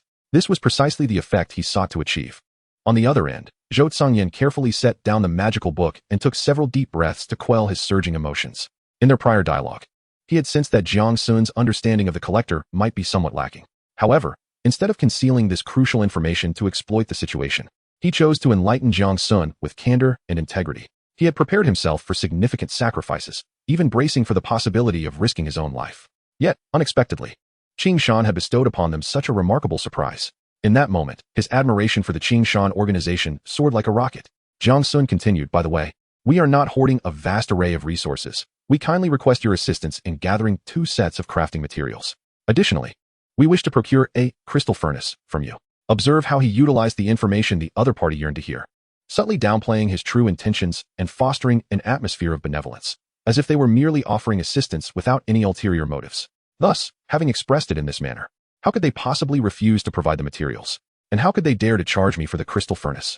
Indeed, a response swiftly arrived from the other end. Zhou Tsangyin expressed, we are grateful for the contributions you and the Qing Shan organization have made for the people of Manhwa. We shall forever remember your assistance. Ding.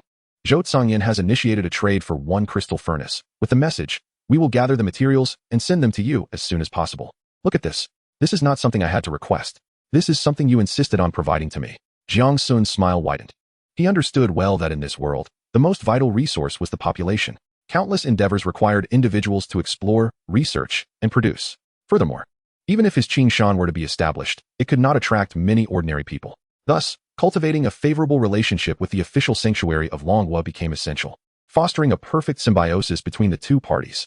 With excitement, Jiang Sun clicked to confirm the transaction. In an instant, a nearly 2-meter-tall furnace materialized within his room. The furnace was entirely black, its surface smooth and translucent like crystal. With a mere thought, Jiang Sun summoned pertinent information. Crystal furnace. Type, facility. Level, firefly. Effect, consumes wood and magical energy to refine the crystal shards placed within into magical crystals, with a current conversion ratio of 21. Note, a fragile magical facility dedicated furnace, incapable of refining metallic ores. This item is of great significance. Jiang Sun hastily opened his spellbook to peruse the trading channel. He searched for crystal shards. Instantly, a deluge of tens of thousands of messages appeared before him. It was only to be expected. For although the probability of acquiring crystal shards was not particularly high, the populous Blue Star ensured that countless individuals had fortuitously obtained crystal orbs. Most astute individuals understood the choice between preserving these shards as mere trinkets or trading them for genuinely useful items. Consequently, the prices for crystal shards in the channel were astonishingly low. A mere 2 units of raw wood could easily be exchanged for a single crystal shard. Jiang Sun rubbed his slightly throbbing forehead. It seemed there was important business to attend to the following day. He would fervently gather resources to exchange for crystal shards. Then, he could await the delivery of materials from the Dragon Kingdom's authorities and embark on a fruitful development phase. Things were gradually looking up. With a heart brimming with joy, Jiang Sun set aside his spellbook and drifted into a deep slumber. Chapter 22, Venomous Spider. Just as dawn broke, a hazy morning mist draped the earth like a delicate veil. Jiang Sun, however, was already prepared to venture forth. Time: Blue Star Calendar. Year 1, Day 4, 600. Night: 140-0600. Day: 600-1400. Weather: Temperature: 10 to 18. Weather condition: Morning light is faintly revealing, with a subtle fluctuation of magical energy. Wind force level: Gentle wind, magical melody. Celestial omen: Stars shimmer like pearls, intertwining ancient magical trajectories, heralding the arrival of wisdom and enlightenment. Jiang Sun felt an invigorating zeal today. After all, a better life was just within reach. Yet, the quality of his rest last night was rather poor. He had even been jolted awake in the middle of the night by the thunderous sound of magical beasts colliding with his magical shield. Jiang Sun felt immense pressure. If he did not find a way to swiftly enhance his strength, he would find himself in grave trouble should magical beasts confront him at his doorstep. After all, while he could escape with Star Flash, his modest wooden cabin could not. He had little to pack, merely his staff and some provisions. Perhaps adding the basket left behind by Walla. This basket had now become his sole means of storage. With a flare, Jiang Sun slung the basket over his shoulder and strode confidently out of his home. The sky outside remained somewhat dim, resembling an ink-wash painting yet to be fully unveiled. Suddenly, a chilling roar from a predator echoed from the nearby woods. Jiang Sun felt as if he had been struck by lightning, his entire being jolted into alertness. In an instant, the flock of birds took flight as if driven by a malevolent force, their startled cries echoing through the air. This cacophony enveloped the magical forest in a shroud of terror, perhaps revealing its true nature. Previously, it had been so well guarded by Walla that he had naively regarded it as a paradise untouched by the outside world. Chomp down on that, Jiang Sun bellowed. In response, a brilliant light erupted from the tip of his staff, striking a mighty tree with precision. The spell, Harvesting Technique, subsequently entered a 15-minute cooldown, while the tree crashed to the ground, splintering into a heap of logs. With the newfound openness of his surroundings, Jiang Sun summoned his courage and ventured deeper into the forest, recalling that he had left something behind the previous day. He cautiously crouched behind a stone, his gaze fixed on a white jade sweet vine growing not far ahead. This was the target he had hesitated to harvest yesterday out of fear. Now, his eyes were riveted on the vine, though he dared not make a sound. Less than 20 meters away, a massive spider, over a meter in length, stealthily maneuvered through the leafy shadows. Its form blended seamlessly with the environment. Had Jiang Sun not been vigilant, he might have entirely overlooked its presence. He had spent several cautious minutes searching before spotting it.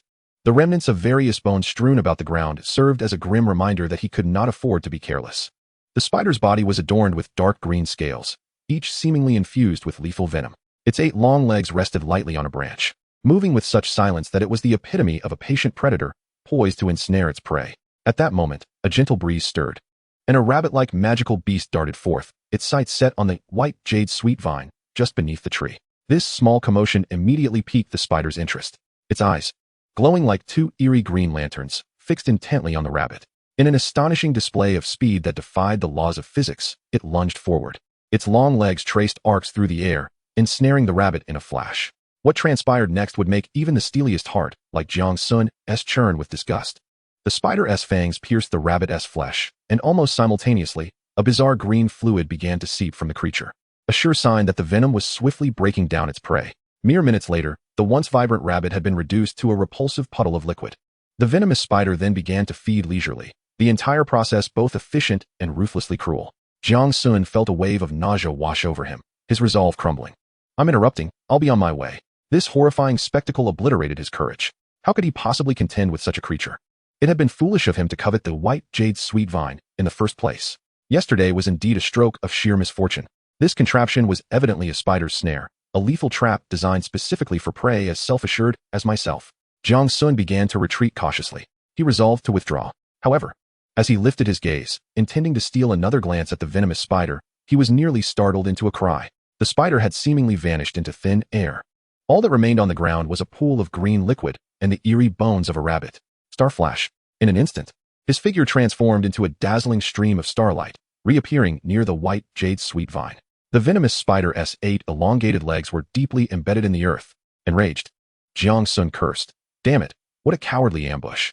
With that, he reached out to pluck the white jade sweet vine. Once, twice. Yet, the sweet vine remained stubbornly rooted, refusing to budge. Gathering technique, Jiang Sun invoked his skill again, and at last, the white jade-like roots gently settled into his palm. Without a moment's hesitation, he sprinted deep into the forest. He felt uncertain, unsure whether his low-level magical shield within his magic cottage could withstand the terror of that spider. Thus, he decided to utilize his Starflash skill to engage with the spider for a while longer. A gust of wind rushed past him. Starflash, Jiang Sun lamented inwardly. How could his 2 legs ever outpace a creature with 8? As he sprinted, he continuously adjusted his path. The trees in the forest morphed into indistinct green barriers in his vision. He darted left and right, striving to use the complex terrain as cover. Close to a tree trunk, Starflash. Drawing nearer, Starflash again. Yet, despite his efforts, the venomous spider seemed to unfailingly predict his position. Each strike was unerringly directed at him. Jiang Sun had no choice but to repeatedly employ the Starflash skill to teleport. Stealing a glance at his mana bar, 351,740. In under a minute, he had already lost more than half. This was not a sustainable strategy. Jiang Sun felt a surge of anxiety. He was acutely aware of his limited magical reserves. Though Starflash was formidable, its prolonged use would rapidly deplete his mana. If this continued, he would soon meet the same fate as the rabbit, becoming a mere pool of horror. Taking a deep breath, Jiang Sun forced himself to calm down and swiftly devised a plan. As he passed through an area densely packed with trees, he quickly assessed his remaining mana. Enough for about 5 more uses of Starflash. Taking a gamble, gritting his teeth, he swiftly approached a sturdy tree trunk and employed the same tactic once more. Starflash. This time, he veered only 3 meters to the right. The venomous spider, instinctively lunging forward, only began to recalibrate its target after a few paces. At that moment, Jiang Sun had already determined his landing point, and with a burst of starlight, Starflash, his figure vanished once more, materializing within the canopy of nearby trees. Instantly concealed by the dense foliage, he crouched low, holding his breath, daring not to make a sound. With his gaze fixed intently on the spider, he remained acutely aware of his surroundings, searching for the next safe landing spot. The spider began to scan the area, taking approximately 3 seconds to reacquaint itself with Jiang Sun's position. However, when it looked up, it was met only with the fading starlight. Seizing this opportunity, Jiang Sun unleashed 3 successive bursts of starlight towards the densest part of the trees, completely vanishing from the spider's line of sight. At that moment, his mana was reduced to a mere 51 points, just enough for one final skill use. Perched atop the canopy, Jiang Sun maintained a statue-like stillness, striving to keep his breathing as shallow as possible. Even though he felt as if his lungs might burst, he dared not take a deep breath. Who knew how that creature tracked its prey? Slowly lowering his body, he refrained from any movement, fearful of attracting other predators. An hour passed, leaving only the rustling leaves and the chirping of insects in the vicinity, concealed among the branches. Jiang Sun waited until his mana had sufficiently regenerated before cautiously descending the tree trunk. The moment his feet touched the ground, he exhaled in relief. Silently grateful to have narrowly escaped death, his life spared for the time being. Reflecting on his narrow escape, he felt a lingering unease. Glancing at the shimmering skill in his hand, he cursed under his breath. This wretched skill was supposed to have no cooldown. It nearly cost him his life. Indeed, nothing is ever perfect. Leaning against the sturdy trunk, he disregarded the taste and forcefully snapped the white jade sweet vine, stuffing it into his mouth and chewing vigorously. It was his only source of sustenance at this moment. In his haste to flee, he had discarded his jerky, hoping to appease the venomous spider. However, it turned out that even dogs wouldn't touch such fare. With the last remnants of sugarcane pulp spat out, Jiang Sun noticed a slight acceleration in his mana recovery. To his astonishment, his intelligence attribute underwent another transformation. Yet, the process was considerably slower this time, likely requiring an hour to complete. Did repeated consumption diminish the effects? Jiang Sun stroked his chin, beginning to discern a pattern. Following this harrowing encounter, no, this relentless chase, he had come to a stark realization about his own capabilities. He was scarcely more competent than a dog. He needed to elevate his intelligence to at least 20 points. Only then could he learn the advanced skill, Tide of Magic. He gritted his teeth, thinking, indeed, falling behind invites punishment. Dignity resides solely in the grasp of a staff. Truth exists only within the realm of skills. Rubbing his sore legs, he continued towards the direction away from his sanctuary. After all, the hunting grounds of the venomous spider lay merely a few hundred meters from his modest cabin. Now without the white jade sweet vine as bait, who could say if it might extend its hunting range? If by misfortune he attracted it near his refuge, he would truly have nowhere to lament. Should such a prime predator set its sights on him, Jiang Sun would have to keep one eye open even in slumber. Standing vigilant, he treaded softly forward, wary of inadvertently stepping into another beast's hunting ground. Though pursued relentlessly, the burgeoning magic within him brought a measure of solace. After all, having secured his prize, he could hardly consider himself at a loss. With the gradual restoration of his magical energy, his courage began to swell. He initiated the gathering technique, intending to carve a path for himself. This would not only ensure he would not lose his way during exploration, but also facilitate a swift escape in the event of peril. As Jiang Sun advanced cautiously, the density of the surrounding flora began to wane, and his field of vision gradually expanded. Ultimately, when he emerged from the thicket, the sight that greeted him filled him with exhilaration. In the center of a clearing stood a quaint little wooden cottage, its rustic design starkly contrasting with Jiang Sun's own shelter. Though seemingly humble and unadorned, it harmoniously coexisted with the surrounding nature, as if it were an integral part of the wilderness. Somewhat, Jiang Sun's heart raced at the thought, yet he quickly dismissed it. The desolation surrounding the cottage was unmistakable, bearing clear signs of long neglect.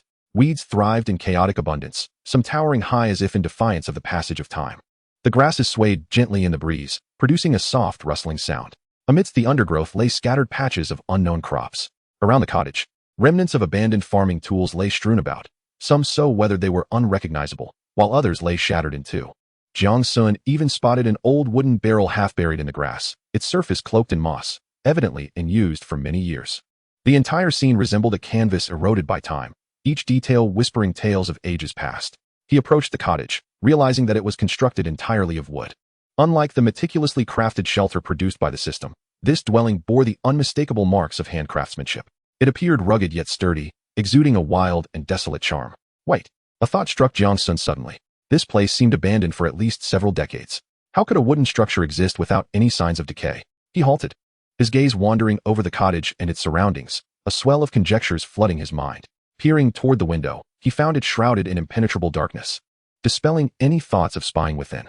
As he hesitated, contemplating whether to force open the door, a gust of wind swept behind him, stirring the withered grass into a frenzied dance. This sight sent a chill down his spine. The cottage appeared to promise encounters with the supernatural. Indeed, a daunting prospect for any explorer. Despite his reservations, Jiang Sun resolved to venture inside. After all, he had come this far. It was a rationale that no denizen of the Dragon Kingdom could resist. He took a deep breath, straining to push open the somewhat heavy wooden door, its hinges creaking with an unsettling clarity. The interior of the room was shrouded in dim light, and a scent of decay assaulted the senses. Jiang Sun cautiously peered inside, discovering that the space was modest, measuring merely a few dozen square feet. At the center stood a table crafted from rough-hewn wood, adorned with several antiquated ceramic jars. Beside it lay a rudimentary bed, draped with a hand-woven blanket. As he reached out to touch it, the seemingly high-quality fabric disintegrated into a heap of fragments, shattering his dreams of a restful slumber. Alas, he would have to return to sleeping on a straw mat. With a solemn expression, Jiang Sun began to search the room, hoping to uncover something of value. Suddenly, his gaze was drawn to a protrusion in the corner, an obvious hiding place for belongings. Approaching, he brushed away the dust and was astonished to find a wooden chest concealed beneath a blanket. The covering disintegrated at the slightest touch, yet the chest, made of the same material as the room, remained intact.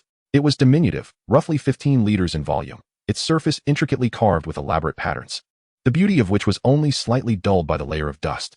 Jiang Sun rubbed his hands in anticipation. It was time to open the chest. After all, this small cabin had but one place to store items, and whether he would strike gold rested upon it. Surveying the room once more, Jiang Sun felt that the quality of the building materials alone constituted a significant find. He cautiously lifted the lid of the wooden chest, and immediately several items wrapped in animal hides were revealed. Jiang Sun reached out, gently unwrapping the first package, only to discover that its contents had long since lost their original form, reduced to a mere pile of powder. The passage of time had clearly taken its toll, causing it to wither into dust. He opened the second package, and again, it yielded only a mound of powder. Disappointment washed over him. It appeared the room had stood vacant far longer than he had anticipated. In such an extended time frame, few items could be preserved. Undeterred, he continued unwrapping package after package, finding that most contained similar remnants. Ultimately, only 3 items remained at the bottom of the chest. With a slight sigh, Jiang Sun picked up a tightly wrapped leather pouch and untied the knot. Instantly, several grains resembling rice spilled forth. Jiang Sun frowned. Were these seeds? Chapter 24. The harvest. A sudden thought crossed his mind, and information about the item materialized before his eyes. Moonlight Valley grain seeds. X20 type. Seeds grade. Stellar effect. Consuming Moonlight Valley grains significantly restores satiety. Prolonged consumption may enhance four-dimensional attributes. Note: planting in soil rich in magical energy, crops nourished by moonlight can provide ample energy for survivors. Upon reading the description of the seeds, excitement surged within him. These were indeed stellar-grade seeds, and they constituted a staple food source. What were grains? Once shelled, they became millet. One cannot help but wonder how this seed has endured the passage of countless years. This precious item holds immense significance for him. Possessing a seed signifies the promise of a stable food source. Should he succeed in cultivating it, a reliable yield will follow. Even if he encounters the harshest of calamities, prolonged isolation will not lead him to starvation. Moreover, this millet is far more delectable than wild corn. The mere thought of the coarse texture of wild corn makes Jiang-sun wince. During his few days here, he has scarcely tasted any fine grains.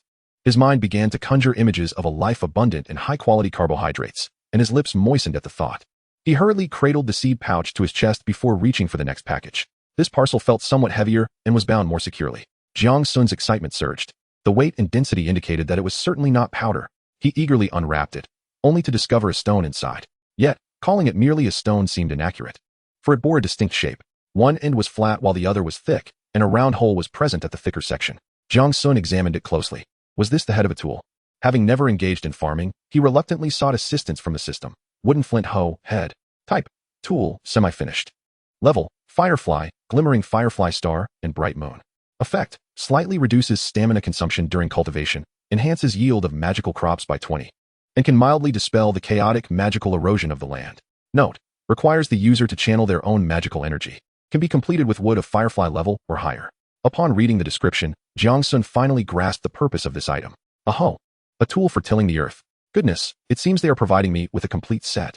They truly fear my demise by starvation. Jiang-sun placed the hoe into the basket, contemplated for a moment, then took it out again and placed it into the box.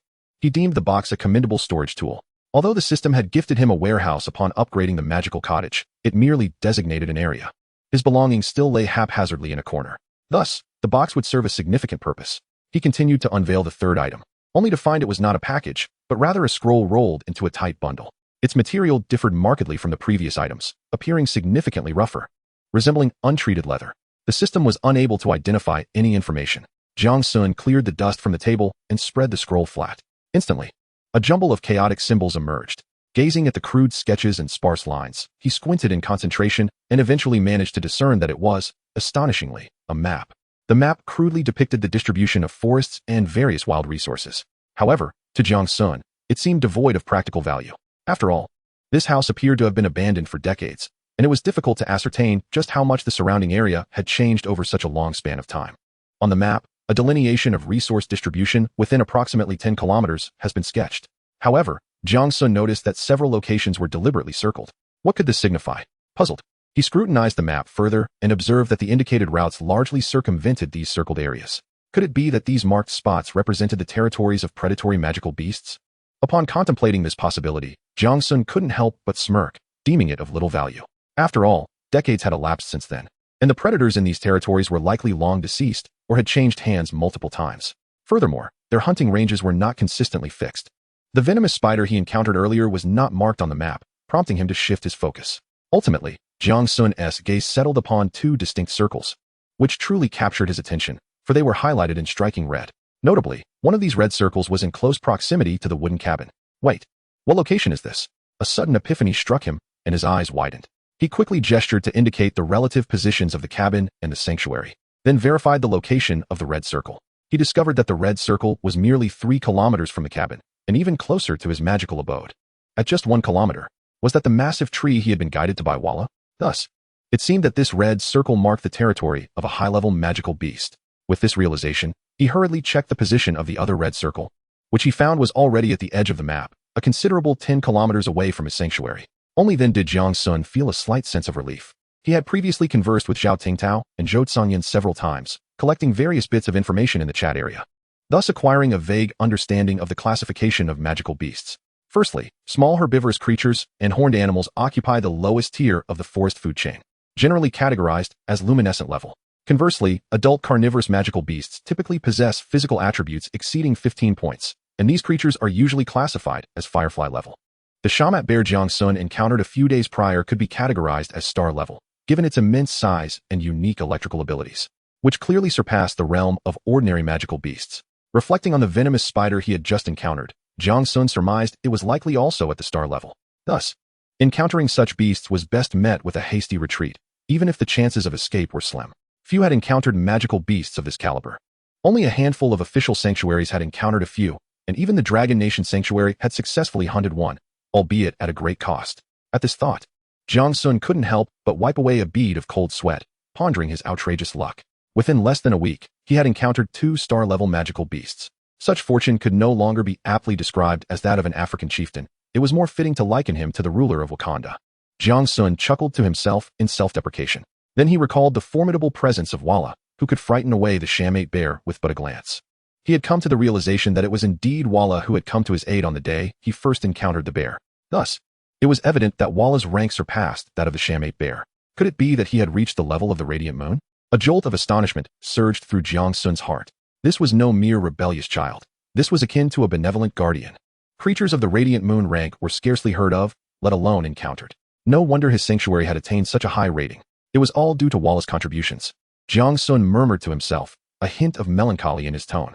He had initially believed he had elevated the sanctuary's score, but now it was clear that he was merely a hindrance. Upon further reflection, he found some solace in this revelation. After all, the term glimmer was conspicuously displayed in his personal information. This implied that, according to the System S assessment, he was not even a match for creatures of the Firefly level. He was likely on par with the rabbit that had been treated as mere juice by the venomous spider that day. What a predicament! With this thought, Jiang Sun clenched his teeth, a wave of defeat washing over him as he despondently ruffled his hair. With Walla present, the safety of the sanctuary had increased manifold. He decided not to dwell on matters that would only exacerbate his frustration. Turning, Jiang Sun began to gather his spoils, carefully stowing them in a small wooden chest. What else could he do? Life must go on. Clutching the chest, he exited the small cabin, ensuring the door was securely closed before heading toward the sanctuary. He intended to regard this place as a temporary abode. At the very least, it should suffice for the night.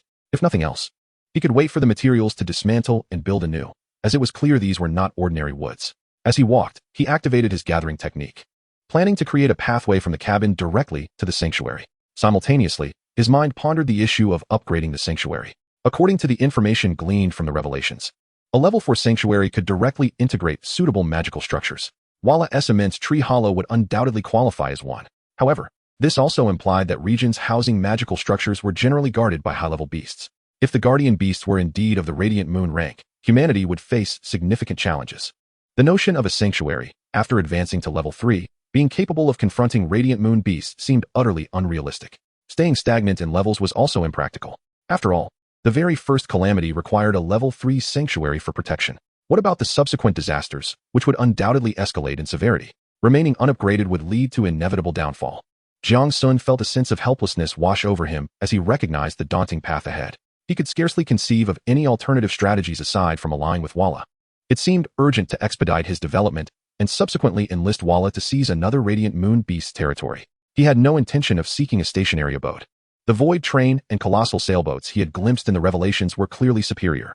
Chapter 25, A Fraud. Exhaling deeply, Jiang Sun wiped the sweat from his brow. His gaze fell squarely upon the chaotic expanse of land before him, the corners of his mouth twitching involuntarily. Why is it that while others cultivate their fields with the precision of a chessboard, his appears in such disarray? Before him lay several dozen square meters of land. Though the earth had been turned over, the varying sizes of the holes rendered the surface uneven and rugged. It was far from orderly, from a height. One might even mistake it for a complex magical array. Jiang Sun drove the wooden flintstone hoe forcefully into the ground, his heart heavy as he surveyed the fruits of his labor. He then swung the hoe with determination. This land, resembling the ravaged remnants of a dog's chewing, was the result of 2 hours of his relentless toil. It became painfully clear that he was utterly inexperienced in the art of agriculture. What seemed a straightforward endeavor was not merely a matter of hoeing a few times and watering the earth. He was clueless even about how to sow seeds, let alone manage humidity and temperature. It appeared he must seek guidance from someone knowledgeable. Jiang Sun shook his head in resignation, abandoning the thought of further research. If he were to inadvertently waste these 20 stellar-grade seeds, he would have nowhere to lament his misfortune. Thus, he picked up the manual of Magical Wasteland, navigating to the friends section, only to find it sparsely populated. It dawned on him that his social circle was lamentably small. Who could he possibly consult about farming? Jotsongyan. Surely there were relevant talents at the Dragon Kingdom shelter. However, if he were to inquire about this, wouldn't his hard-earned prestige plummet? Moreover, based on his understanding of Jotsongyan, that fellow would undoubtedly shove a mountain of food into his hands without hesitation. And how would he repay such kindness? As Jiang Sun continued to scroll, he spotted Zhao Tingtao's name. With a sense of trial and error, he decided to send a message to Zhao Tingtao. Jiang Sun, do you know how to farm? Zhao Tingtao, what are you talking about? In this icy wasteland, what can I possibly farm? Besides, I grew up in the city. I wouldn't know anything about that. Jiang Sun, what do you eat then? ISNT sustainability important. Zhao Tingtao, Icefield reindeer meat, 131, frostwolf meat, 25, snow rabbit meat, 18. You out of food? I can spare some for you. Jiang Sun, not for now. Recalling Zhao Tingtao's imposing figure, standing nearly 2 meters tall and weighing over 200 pounds, Jiang Sun quickly shook his head. Perhaps if he had questions about catching wild boars barehanded, he could ask him then. Farming, however, was best left alone. Jiang Sun scoured for a suitable person for quite a while, but found none. Reluctantly, he decided to seek assistance through the regional communication channel. He composed a message. Is there anyone who knows how to farm? After a moment's thought, he deleted it and rephrased. The Qingshan organization is seeking experts in agriculture. Please message privately with your past experiences. This sounded much more dignified. As the anonymous message was sent, the regional chat channel fell eerily silent for a few seconds before being inundated with responses. Another pretender from Qingshan. Everyone, come and line up to laugh at him. Laughter erupted as my friend remarked on the outdated nature of the news, claiming that everyone had grown weary of the charade in recent days. With an air of mockery, he recounted past experiences, declaring himself an esteemed academician from the Agricultural Science Institute. Do you believe it? He challenged. How long has it been since you last visited the channel? This joke has long since lost its novelty, and everyone has become immune to it. He was the 15th to make such a comment today. What's the deal? Must one contribute 10 units of timber as membership dues to join your Qingshan?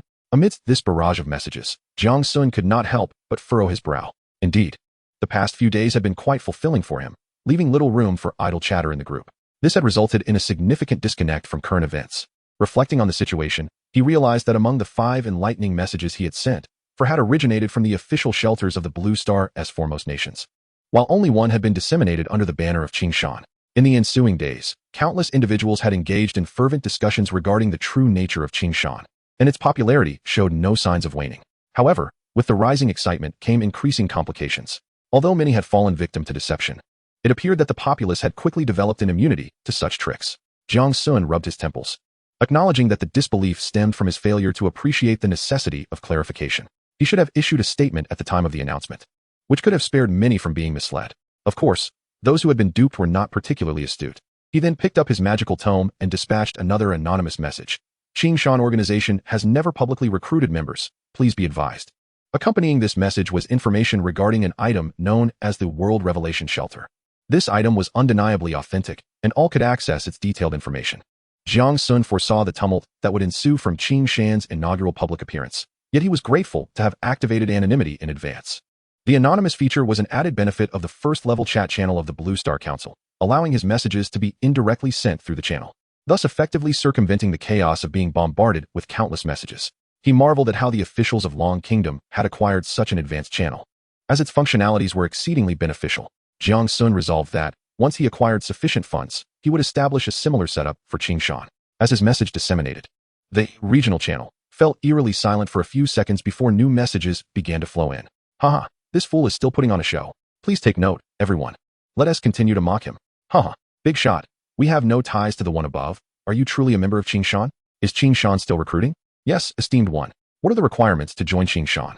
We can contribute resources to enter the group. A genuine member of Qingshan. Everyone, come and pay homage. We thought it was all a ruse. Big shot. The fool above is genuinely unrelated to us. May I inquire about the conditions for joining Qingshan? Indeed. What kind of organization is Qingshan? I possess dual attributes of 10 points. I wonder if I am qualified to join. With merely 10 attributes, you wish to join? What a jest. My strength stands at 15 points. Oh, esteemed one. Do take a look at me. Do not even entertain such thoughts. I have a friend in the Dragon Nation Sanctuary who claims that the talents from Qingshan are truly exceptional, capable of traversing the heavens and earth even before their reincarnation. What? Is that so? Then, esteemed one, do you require someone to warm your bed? I stand at 171 centimeters, weighing 55 kilograms with measurements of 36. I beseech you to take me in. Sister, come to my side, and I shall provide for you. Away with you, impudent fool. Have you no self-awareness? Do you not possess a mirror, or even a moment of reflection? Indeed, serious matters cannot be discussed here. The conversation is veering further off course. Jiang Sun let out a resigned sigh, leaning wearily against the rudimentary straw mat beneath him. The chilling sensation emanating from the ground rendered him utterly uncomfortable. Warm a bed. What nonsense. Where's there a bed for you to warm? Frustrated, Jiang Sun turned over, crossed his legs, and opened the trading channel of his spellbook. He thought to himself that while the prices of basic resources were still relatively decent, he ought to procure some daily necessities quickly. Otherwise, how would he endure these days? Chapter 26. The Nest of the Young Dragon and True Experts. Upon opening the trading channel, Jiang Sun discovered an array of peculiar and eccentric items, some of which had increased in number. However, most were trivial trinkets, such as the magic candle holder that alters the color of flames based on the room's ambience, and the magical clothes rack that automatically organizes garments. To Jiang Sun, these items were merely magical versions of ambience lights and storage devices. He found it somewhat absurd. Such items would undoubtedly be considered groundbreaking in the past Blue Star and would have been fervently sought after by the elite. Yet in this magical wasteland teeming with novelties, they held little practical value. Conversely, the food and safety that were once readily available had become the most coveted commodities. With a sigh, Jiang Sun continued his search for desired items. He had just checked his inventory and found nearly 1,000 raw logs. He planned to indulge while the material value was still high. After all, once the materials for the magical energy collector were delivered, he would no longer need to worry about these basic supplies. The utility of materials versus crystals was well understood by all. Jiang Sun first searched for attribute-enhancing foods. There were indeed a few, but their prices were exorbitant, some even requiring star-level materials for exchange. It was understandable, considering that in this perilous wasteland, the preservation of life was paramount, followed closely by the enhancement of strength. Such items were seldom traded unless absolutely necessary. With this thought, Jiang Sun couldn't help but feel immense gratitude towards Walla, almost inclined to clasp his hands together and express his thanks to the heavens. He casually purchased an item, the magic climbing frame. This object resembled a cat tree, and it was said that pets playing on it could slightly enhance their agility attribute. He wondered if Walla would enjoy it. A paternal smile graced Jiang Sun's face. Initially, he had intended to buy a dog bed, but upon reflection, since squirrels enjoy climbing trees, a cat climbing frame seems far more suitable. After purchasing the magical climbing frame for merely 10 units of lumber, Jiang Sun positioned it against the wall and continued searching for beds using the keyword bed. Instantly, a plethora of bed options appeared, dazzling him with their variety. Jiang Sun patiently perused the selections for quite some time, ultimately captivated by a bed called Nest of the Young Dragon. Nest of the Young Dragon. Type: facility level, stellar, glimmering firefly, radiant moon. Effect: sleeping in the nest of the young dragon significantly alleviates mental fatigue and, with prolonged use, may increase one's maximum magical capacity while potentially triggering unknown effects. Note: infused with the essence of young dragons, it envelopes you in the protective aura of the dragon kin. Upon discovering that this bed was of stellar quality, Jiang Sun felt a surge of excitement.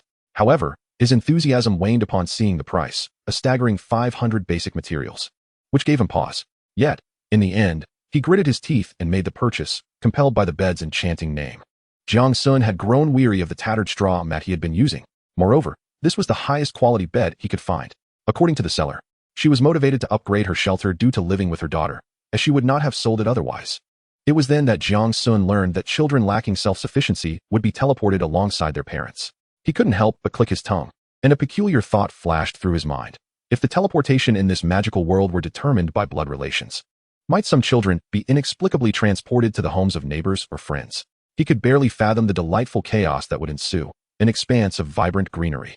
With the transaction complete, a brilliant light flashed, and the immense bed materialized before Jiang Sun. He focused intently on it. Goodness! No wonder it was called the Nest of the Young Dragon. The bed's structure comprised 34 colossal eggshells, seemingly transported directly from the lair of an ancient dragon, imbued with the weight of time. The eggshells bore faint magical patterns, shimmering softly. The longest shell measured an impressive 3 meters, while the narrowest spanned 2 meters in width. The irregular edges had been meticulously polished smooth, and the center was filled with an unknown soft material, offering a level surface. The only disappointment for Jiang Sun was the absence of accompanying bedding within the eggshell, necessitating an additional purchase of a 4-piece set. Once the enormous egg-shaped bed was placed inside the modest room, the space felt even more cramped. However, Jiang Sun remained unfazed. How could one without proper rest and nourishment possibly find the motivation for anything else? With eager anticipation, he leaped onto the bed, feeling the magical power contained within the dragon eggs, secretly rejoicing in his fortunate acquisition. Even without bedding, the interior's construction was remarkably soft. As he reclined, a warm and gentle force emanated from the bed, enveloping his entire being, as though cradled by a magical essence. This sensation brought a hint of moisture to Jiang Sun's eyes. Indeed, those endowed with wealth and power can always enjoy the finest sustenance, libations, and rest. Reluctantly departing from the comfort of the bed, Jiang Sun recognized that his primary duties remained unfinished. After all, among the three fundamental survival needs of nourishment, hydration, and repose. He had merely satisfied one. Thus, he activated the subchannel of the Blue Star Council and began perusing the newly received friend requests. To his astonishment, the sheer volume left him feeling overwhelmed. 372 requests, nearly 20,000. It was noteworthy that the regional channel, to which he had sent messages, boasted fewer than 10,000 participants. Where had this surplus of over 10,000 individuals come from? Without further deliberation, Jiang Sun initiated a keyword search, expert. Upon filtering, he was left with a staggering 13,000 entries. This was manageable. A sly smile crept onto Jiang Sun's lips as he swiftly blocked all information containing the term expert. It is well known that anything labeled with the word expert often suffers a significant decline in credibility. After all, truly capable individuals seldom refer to themselves as such. Continuing to sift through the remaining 5,000 entries, he found himself momentarily dazzled. After applying several more filters, he finally stumbled upon the information he sought. This was not a dubious introduction, but rather a singular statement. In the magical realm, all things are governed by magical power, which can be harmoniously integrated into soil and water through appropriate methods, significantly enhancing crop viability. Remarkably, the message included precise instructions for the process. Jiang Sun's heart raced. Due to his anonymous status, he was unable to discern the sender's specific details. However, based solely on this unique insight and capability, he surmised that this individual was undoubtedly a person of genuine knowledge and skill. What do you wish to gain from me, given the high value of this message? He hesitated to reveal his personal information prematurely until he could ascertain the other party's intentions. The tone of the response sent a shiver down his spine. It seemed the sender was in a perilous situation, possibly facing imminent danger to their life. Chapter 27. Qin Gingyan. Meanwhile, in a secluded cave, an elderly man leaned against the rocky wall, his form frail and weakened. The cave's dimensions were modest, merely 3 or 4 square meters, illuminated only by a few luminescent vines that barely brightened the space. It served as a somewhat adequate refuge, yet its entrance was completely obstructed by a massive boulder, leaving the old man utterly trapped within. At that moment, the elder noticed a new message. Are you facing difficulties? Do you require assistance? Food, water, or safety? We can provide for you. Upon reading Jiang Sun's message, the old man summoned what little strength he had to shift his body slightly. A glimmer of hope sparked in his eyes, only to be swiftly extinguished. He understood that his current predicament had driven him to the brink of despair. Even with a modest supply of water and food, it would merely prolong his survival for a few more days. Unable to return to the shelter, he would inevitably be torn apart by the tides of magic after a brief respite. He was a botanist from Blue Star, and days prior, upon his arrival in this world, he was filled with an insatiable desire for exploration and research. Swiftly, he achieved notable results. However, an unforeseen incident during his recent expedition had left him trapped within this cave. Now, on the 3rd day of his entrapment, he had made numerous attempts to seek help and effect his own rescue, all to no avail. The vast distances between individuals rendered mutual assistance impossible. With his frail, 80-year-old body, he could not possibly dislodge the boulders sealing the cave's entrance. Days of deprivation had pushed his body to its limits. It was at this moment that Jiang Sun managed to reach him. Yet, he had relinquished all hope of salvation. His only desire now was to encounter an influential individual capable of disseminating his findings. Perhaps, through this, more lives could be spared. The elderly scholar painstakingly opened his manual and beheld Jiang Sun's message, muttering to himself, what a kind-hearted youth. Thus, he resolved not to further burden him. He was merely a dying old man. If more young souls could survive, there would be hope for humanity. He struggled to sit upright, his eyes filled with regret. If only he had more time. With the technology he had discovered here, how many lives could be saved from starvation? If possible, he implored, please reach out to the Dragon Kingdom's shelter to convey my findings. I no longer require food. It is difficult enough for you to find sustenance. Should you have any agricultural inquiries, I am at your disposal. But do act swiftly. This, such a compassionate and talented soul, unwilling to encumber others even in dire straits, was now worn down by this world, teetering on the brink of despair. This wretched world. Without hesitation, he promptly accepted the friend request from the stranger. Ding. You have accepted Qin Gingyan's friend request, and your information will now be visible to him. Who? Qin Gingyan. Old man Qin. The moment he saw the name, Jiang Sun's eyes widened in astonishment. After all, he was exceedingly familiar with this name. Old man Qin was a renowned agricultural expert in the Dragon Kingdom. His credentials, titles, and accolades far exceeded even the length of Jiang Sun's existence. At 80 years of age, Old man Qin was a true benefactor to humanity. To call him the contemporary Shinong would not be an exaggeration. Without delay, Jiang Sun hastened to send a message. Old man Qin, I never expected it would be you. I will certainly relay your message. Please share your difficulties with me, and perhaps I might assist you. Shortly thereafter, Qin Gingyan received a notification. Ding. Jiang Sun has offered to trade 1 emerald spirit fruit, 500 meat cuts, and 10 juicy berries. Jiang Sun had resolved that even if he could not assist directly, he would seek help from the official shelter to rescue Old Man Qin. This individual is a towering figure in the realm of agriculture, a person whom he has revered since childhood. He cannot simply stand idle, as he would struggle to reconcile with his own conscience. Furthermore, he need not devise a plan himself. A mere notification to Zhou Tsangyan would suffice. The official sanctuary of Longwo would spare no effort in rescuing Elder Qin. However, by that time, Elder Qin would no longer be associated with him, Jiang Sun. Elder Qin, please prioritize your recovery and then share your current condition with me. We will certainly find a way to rescue you. Additionally, I wonder if you would be willing to join the Qingshan organization, which is dedicated to exploring the world. We are also a part of the Blue Star Council, contributing to the betterment of humanity on Blue Star. Upon reading Jiang Sun's message, a flicker of hope ignited in Qin Gingyun's somewhat clouded eyes. To live is to embrace the desire to survive. Perhaps they truly possess a means to save him. After all, this world is filled with wonders. He yearned to see more. Thus, Qin Gingyun mustered his strength and succinctly described his situation to Jiang Sun. After a moment of hesitation, he opted to accept the supplies Jiang Sun had sent. Meanwhile, upon hearing Qin Gingyun's description, Jiang Sun's heart soared with joy. How fortuitous. He just so happened to have a solution. If Elder Qin were besieged by magical beasts or trapped in peril, he would have no recourse but to seek official assistance. Yet, given the current circumstances, here comes our esteemed expert from Qingshan. Hearing that Jiang Sun had a means to aid him, Qin Gingyun felt a surge of excitement. After a moment's contemplation, he resolved to join Qingshan. Without Jiang Sun, he would likely have perished before any assistance arrived. If the official sanctuary of Longhua had the capability to rescue him, they would have contacted him long ago. Then, a notification reached his ears. Ding. Jiang Sun has traded you Lightstream 1. Jiang Sun urged, Elder Qin, please examine the abilities of the staff and consume the Emerald Spirit Fruit to enhance your attributes. He even considered the possibility that Elder Qin might be unable to use it due to insufficient magical energy. Upon hearing Jiang Sun's words, Qin Gingyun immediately began to inspect the properties of Lightstream and the Spirit Fruit. Truly remarkable. He marveled inwardly, filled with curiosity and anticipation for this world and Qingshan. After a while, ding. Qin Gingyun has traded you Lightstream 1. It appeared that Elder Qin had successfully escaped, prompting Jiang Sun to hastily send a message. Elder Qin, have you successfully emerged? Yes, I am free now. There are some crevices in the stone through which I can see the outside. I am immensely grateful to you. Should you need anything from me, do not hesitate to ask. This old body is yours to command. Qin Gingyun's words were imbued with determination and gratitude, stirring a warm current within Jiang Sun's heart. He understood that individuals like Elder Qin were invaluable treasures for him, for Qingshan, and for all of humanity on Blue Star. Moreover, you need not fret about the materials for upgrading the shelter. I shall procure them for you, allowing you to focus solely on your research. Your knowledge of botany, particularly regarding the flora of this world, will be of immense assistance to us. Upon hearing this, Qin Gingyun's resolve was further solidified. Jiang Sun pondered for a moment and responded, we have obtained a seed and hope to discover an appropriate method for its cultivation. After conveying the details of the seed, he proceeded to inquire about some fundamental planting issues. With Qin Lao now an ally, there was no longer any need for secrecy. The notion that someone like Qin Lao would betray him was utterly inconceivable. Both sides commenced their planting endeavors and conducted various cross-experiments. This served as a safeguard against the potential total failure of the seeds due to a singular misstep.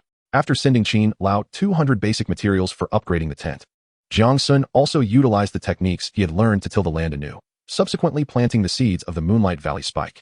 When he lifted his gaze again, the sky had darkened considerably. Chapter 28. The gift of the dragon. Jiang Sun felt his body gradually sink, as if gentle whispers and soft melodies were echoing in his ears, guiding him into an unprecedented state of profound slumber. In his dreams, he found himself amidst an infinite expanse of sky. His hands and feet vanished, transforming into powerful wings and formidable claws. He flapped his wings, soaring high above the heavens. Beneath him lay a resplendent ocean of magical energy. He yearned to unleash a triumphant roar, yet a deep, resonant dragon's cry escaped his lips instead. He weaved through the clouds, gliding past countless wondrous flying creatures, which recoiled in fear. He descended into the jungle, stirring up a cloud of dust. As his soaring dragon's roar compelled the beasts to bow in reverence. In the depths of this dream, Jiang Sun seemed to truly become a dragon, reveling in an unparalleled sense of freedom and power. When Jiang Sun awoke, the horizon was already tinged with the pale light of dawn. The first rays of sunlight streamed through the cracks of the window, casting a golden sheen upon his dragon hatchery, adorning the colossal dragon egg with a luminous glow. Jiang Sun felt invigorated, as if all weariness had dissipated overnight. He sat up, sensing subtle changes within himself. Without delay, he hurriedly examined his personal information. Personal information name, Jiang Sun level, Glimmer, Glimmering Firefly, Celestial Star. Radiant Moon, Strength, 871. Agility, 871. Stamina, 871. Intelligence, 22. 1651. Magic value, 1000. Recovery rate, 501505050 points. Skills, gathering, level 3. 27. Status, gift of the dragon. Your four-dimensional attributes permanently increase by 1 point, and your magic value limit permanently rises by 200 points. For 20 hours, your four-dimensional attributes temporarily increase by 1 point, and your stamina recovery rate is elevated by 300. By the heavens! Jiang Sun exclaimed in delight upon witnessing the changes in his attributes. Then, embracing the eggshell, he pressed a kiss upon it. What a monumental gain! A veritable treasure. He had only slept on the new bed for a single day, yet he had already triggered the special effect of Nest of the Young Dragon. If the seller were to discover this, they would undoubtedly be filled with regret. After all, the permanent increase of 4 attribute points and 200 mana points far surpasses the meager worth of 500 pieces of wood. Moreover, there is an additional day's worth of attributes. Not to mention that the special effect of Nest of the Young Dragon is not a one-time occurrence. If he could trigger it multiple times each day, he would need to do nothing else but sleep, and soon he would find himself striking the moon with his fists and treading upon the stars. No wonder he found Nest of the Young Dragon increasingly appealing. It seemed as though this bed was destined for him. Suppressing the increasingly peculiar smile, Jiang Sun recognized the improbability of such a scenario. Yet he could not help but ponder. Could he truly be the child of destiny? After all, this stroke of fortune had arrived with astonishing suddenness. He stretched lazily, then leaped from the bed, tidied himself up, and prepared to venture outside. The duration of Dragon's gift was only 1 day. If he did not act swiftly, he would waste the opportunity of triple stamina recovery for that day. Before stepping out, Jiang Sun glanced at the time. Time, Blue Star Calendar, Year 1, Day 5, 7 o'clock. Night, 15 to 6 o'clock. Day, 6 to 1500 hours. Though the daytime had increased by an hour, he had also slept an extra hour. After all, the new bed was simply too comfortable. Compared to Nest of the Young Dragon, the grass mat was a mere inferior option. Thus, Jiang Sun crumpled the mat and tossed it by the door, intending to dry it for use as kindling later. He then flipped to the weather section and examined it closely. Weather, temperature, 10 to 28. Weather condition, the sky is a brilliant blue, with noticeable fluctuations in magical energy. Wind level, gentle breeze whispers. Celestial portents, the stars are arranged in a mysterious magical labyrinth, twinkling with guiding light, heralding endless possibilities for exploration and discovery. Interesting. Jiang Sun felt that the magical atmosphere and celestial portents in the weather section contained valuable information. However, he regrettably could not comprehend their meanings. Thus, he could only check it daily, hoping to discern some patterns. The communication channel was as lively as ever, being the most frequently used channel by everyone. At this moment, discussions of their discoveries filled the air. I also failed once, and my mana points were only refunded halfway. What a loss. I specialize in strength attributes, and when I struck the flame wolf earlier, my heavy strike didn't even trigger. I almost got hurt. Is there anyone who can explain why this happens? I think it might be related to the weather conditions listed in the weather option. I agree. Noticeable fluctuations in magical energy might also cause our internal mana to fluctuate. Indeed, I obtained a magic scroll that stated those with lower attributes are more affected by the magical atmosphere. So that is how it is. I've learned something new. Thank you, esteemed one. You're a good person. May the spirit of the bull bless you. Thus, today's focus must be on achieving balance, sparing oneself from the treachery of the weather. Having perused the discussions of others, Jiang Sun hastily took notes. It appears that he ought to frequent the channel more often. These whimsical netizens possessed some genuine insights. He promptly ventured outside for 2 trials, only to discover that he encountered no failures while casting gathering technique. However, the sluggishness he experienced while employing Star Flash had become even more pronounced than the previous day. Jiang Sun immediately abandoned his plans to explore another red circle today. After all, he would be facing a moonlit level beast, and even the slightest delay could jeopardize his life. Thus, it was best to reconsider. Perhaps he could seek out Walla? Jiang Sun felt a flicker of temptation, yet after some contemplation, he relinquished this notion as well. He was uncertain whether Walla would wish to remain in his company. To approach Walla without caution would be akin to intruding upon the territory of a formidable beast, potentially inciting its ire. What kind of predicament is this? Jiang Sun could only manage a bitter smile. He felt akin to an empty nester, whose children have long ventured into the world of work. Well, the children have grown. It is better not to intrude upon their lives. With his hands clasped behind his back, he stooped slightly and ambled away with his basket. This marked the accumulation of 3 days' worth of resource yield. There was no one to share it with. After all, what a rebellious child.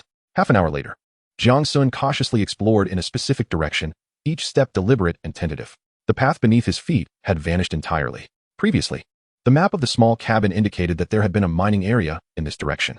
It must have been a significant resource, as a few lines of annotations accompanied it. However, He was entirely oblivious to their content. He could not read. What nonsensical script!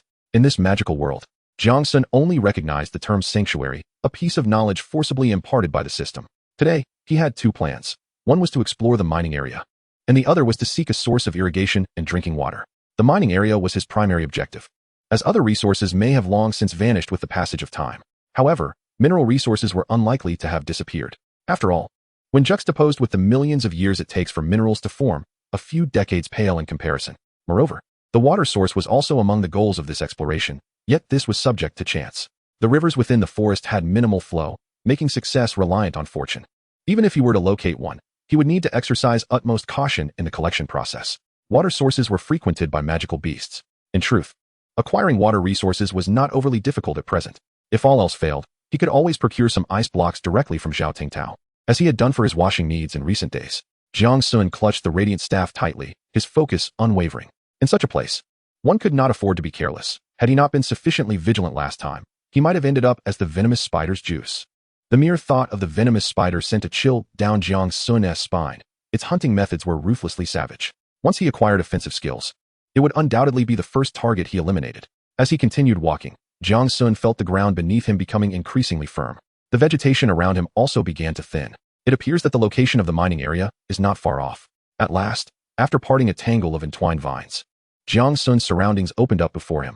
Chapter 29, The Giant Mine. Before him lay a vast expanse of abandoned mining grounds, overgrown with weeds and strewn with rocks, interspersed with a dozen dilapidated mine shafts scattered haphazardly throughout. The unmistakable signs of collapse were evident, clearly the result of unregulated extraction. Jiang Sun cautiously stepped into the mining area, wielding his flowing light staff, which emanated a faint glow to illuminate his surroundings. Truly, he thought, this flashlight is a marvelous invention. This method was indeed taught to him by Elder Qin, whose initial weapon had also been a staff, carefully regulating his mana input. The tip of the flowing light staff gradually transformed into a small nightlight. Jiang Sun surveyed his surroundings, beginning his search for mineral resources. Suddenly, his gaze was drawn to a partially exposed ore. The surface of the ore radiated a soft blue light, making it quite conspicuous. Intrigued, Jiang Sun quickly retreated behind a large boulder, observing stealthily. This stone appeared to be highly radioactive. Had he been on Blue Star, he would have certainly fled. However, this was the world of magical wastelands. It is well known that in a magical realm, all luminous objects are essentially treasures. Valhalla energy Saruka shatter. The shameful incantation slipped from the lips of the unabashed Jiang Sun. Whoosh! A beam of light flashed, and a small portion of the boulder, some 10 meters away, was instantly shattered into fragments. The stones tumbled down, among them 2 pieces radiating an egg-like halo of light. Jiang Sun crouched to observe a moment longer.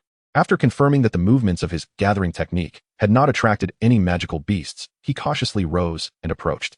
He picked up the glowing stone for a closer inspection and discovered that the ore was exceedingly hard, its surface adorned with intricate patterns.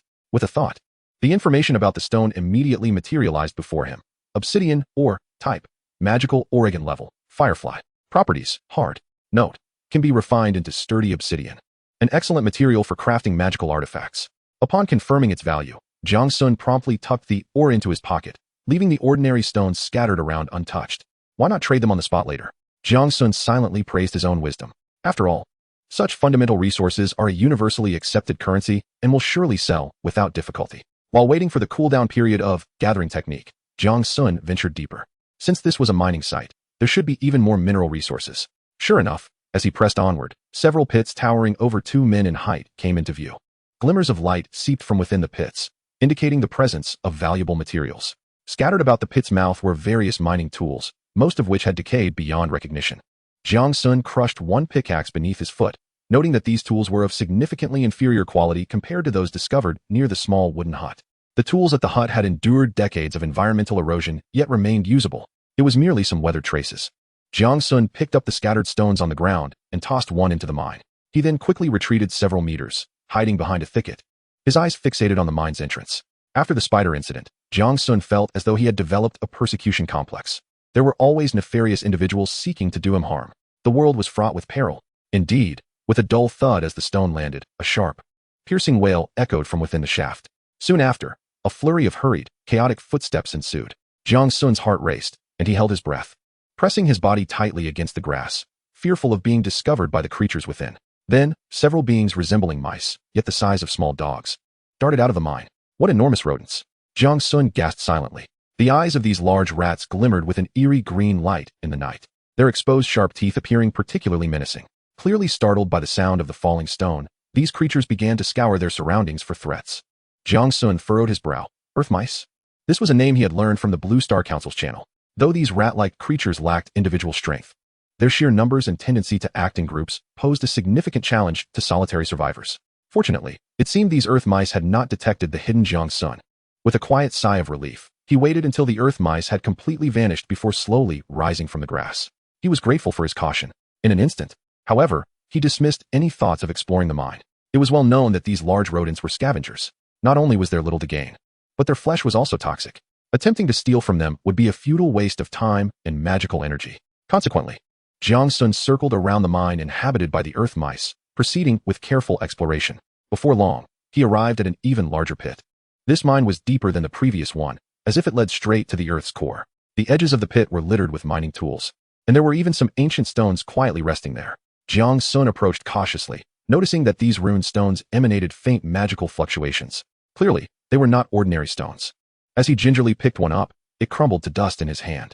What a pity, he sighed, speculating that these stones were likely, however, over time, their magical essence had completely dissipated. It appeared that without the support of magical energy, magical materials would turn to rubble. This seemed to confirm what the magical cottage's warehouse had mentioned about the depletion of magic. Jiang Sun promptly noted this in his mind, realizing that the warehouse was more significant than he had initially imagined. He glanced at the profound entrance of the cave. This vast mine evidently produced a wealth of mineral resources. One does not pass up such opportunities. Sticking to his usual method, he tossed a stone to probe the way ahead. He casually discarded a fist-sized rock and gauged the size of the entrance, using both hands and feet to push a stone that was as tall as his calf. Such a vast expanse. It should be deep enough to explore, Jiang Sun mused, scratching his head, feeling that it was about time. After all, the larger the object, the greater the sound feedback. This is a universally understood principle. With that thought, he heaved a sizable stone downwards. As he watched the stone tumble, he turned and fled, even casting a star flash in his haste. Only after sprinting 50 meters did he crouch behind a boulder, his heart racing. It was not cowardice, but rather prudence. After all, a cavern of such towering height was home to a nest of enormous rodents. Who could possibly fathom what resided within such a cavernous abyss? Thud, thud, thud. Clang, clang. Clang, splash. Wait, is there water? Jiang Sun tilted his head, listening intently, and was relieved to find no vibrations or growls echoing through the cavern. A surge of excitement welled within him. There was hope. He could proceed. Thus, he crouched low and approached the cave entrance, pushing several massive stones over the edge. Splash, splash. The echoes of water responded back to him. With no unusual sounds following, Jiang Sun felt a wave of relief wash over him. He fixed his gaze upon the pitch-black cavern, tightened his grip on his staff, and inhaled deeply. Though apprehensive, he resolutely ventured inside. After all, having come this far, it would be unseemly to leave empty-handed. As he stepped into the cave, a faint musty odor mingled with the distinct scent of minerals enveloped him. The cavern was dim and shadowy, and he relied solely on the luminous glow of his staff to guide his path. He navigated cautiously around the stones within, wary of triggering any hidden traps. During his exploration, he also arranged some loose stones as warning devices. Should any creature disturb them, he would be forewarned. As he delved deeper, the air within the cavern grew increasingly stifling. Curious and bizarre cave flora began to flourish in abundance, and the uneven rock walls revealed a multitude of glowing minerals. These luminescent stones intertwined with the radiant plants, creating a vibrant tableau. Jiang Sun's smile broadened, for this was all a treasure trove. Yet, for the moment, he chose to ignore the minerals. He feared that a moment's carelessness could lead to his entrapment within the cave. At such depths, no one would come to his rescue. After approximately 10 more minutes of cautious exploration, he suddenly heard the gentle sound of flowing water not far ahead. Chapter 30, The Pool in the Bones. An underground river? Jiang Sun felt a surge of excitement. Could this exploration yield 2 discoveries at once? Was fortune finally smiling upon him? As he slowly approached the cave's depths, he indeed found a slender underground river meandering gracefully beneath the glow. Though calling it a river seemed a misnomer, as it was merely a dozen centimeters wide. The water was minimal, ultimately pooling into a small basin, creating a tranquil waterhole.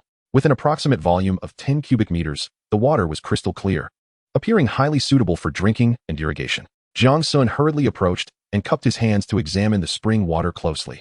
Spirit spring, type, natural resource level, firefly effect, extremely high purity. Long-term consumption may slightly enhance physical attributes and accelerate minor magical recovery rate. Note, originating from the depths of ancient or veins, this is a natural boon. Due to its high purity, it is often utilized by alchemists as a base for potions. What a treasure! Jiang Sun excitedly searched the ground for a container. However, he soon awkwardly realized that he possessed no vessel to hold water. What to do? He felt as though he might be suffering from some grave affliction. Who goes out in earnest to gather water without a water jug? He hastily retrieved his manual of magical wastelands and opened the trading channel. Name: hardwood bucket, Firefly. Function: sturdy bucket holding 10 units of water. Note: exchange for 100 logs, no bargaining. Name: sheepskin water sack, Firefly. Function: a foldable water sack holding 40 units. Lightweight and durable, adaptable in shape, ideal for travel. Note: exchange for attribute fruits. Only 2 available. Act swiftly if interested. Name: bluestone water basin, Firefly. Function: a large basin holding 5,000 units of water, immovable, capable of lightly purifying water resources. Note: exchange for food sufficient for 2 for 10 days. No restrictions on type. Strictly no bargaining. The items were indeed commendable, with many sellers offering containers for water, many of which even came with appealing additional effects. However, Jiang Sun found himself devoid of any basic resources. After all, he had ventured out for exploration. It was impractical to carry dozens of logs on his back. What to do? Should he simply drink to his heart's content? Jiang Sun stared expressionlessly at the water pool before him, a fleeting thought crossing his mind. Surely, he couldn't run here for a sip every day. Moreover, he had no desire to traverse the territory of that pack of giant rats daily. With no money to purchase a bucket, and even if he did, he could hardly carry much, nor did he have a place to store it at home. Surely, he couldn't just dig a hole in the ground?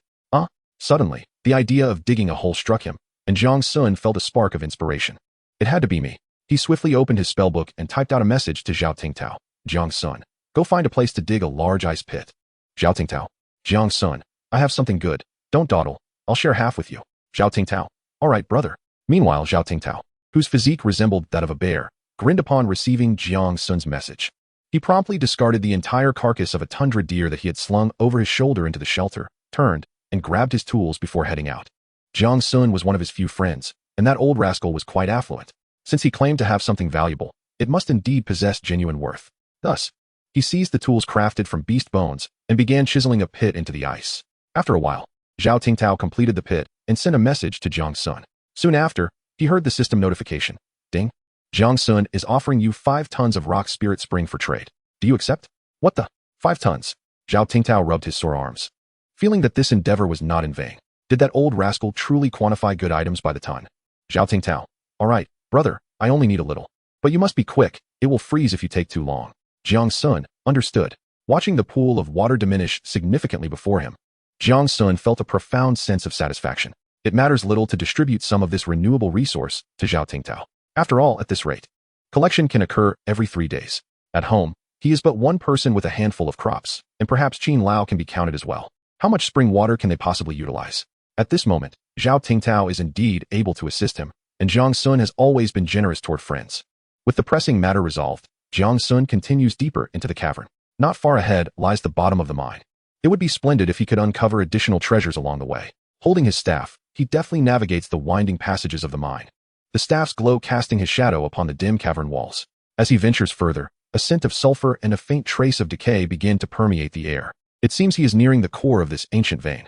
Indeed, after a mere 10 meters, the space before him opens up dramatically. A relatively spacious underground chamber unfolds, starkly contrasting the narrow passageways he traversed earlier, with a high vaulted ceiling that resembles a sanctuary sculpted by nature itself. In the center of the chamber, a vast natural stone platform cradles a desiccated skeleton, surrounded by a scattering of rusted weapons and several antiquated bottles. Jiang Sun feels a jolt of surprise and refrains from approaching recklessly. Could it be that someone once inhabited this place? No, he quickly dismisses this thought. Such an environment is utterly inhospitable to human life. The oxygen levels alone pose a significant issue. Cautiously, he steps closer, his gaze lingering on the skeletal remains. Soon enough, he discerns the troubling detail. The ribcage is shattered into numerous fragments, as if a great force had struck it, yet the victim had forgotten to brace for impact. Had a beast attacked? Jiang Sun inwardly gasps. What kind of strength would that require? Narrowing his eyes, he scans the surroundings, searching for signs of the assailant, or perhaps the assailant's remains.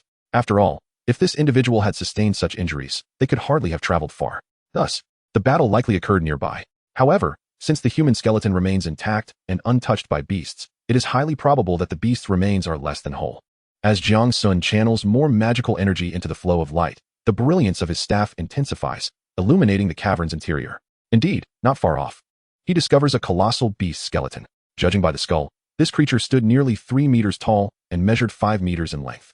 Yet, in its current state, the beast's remains appear far more tragic than those of the human. Rather than a skeleton, it resembles a scattered heap of bones.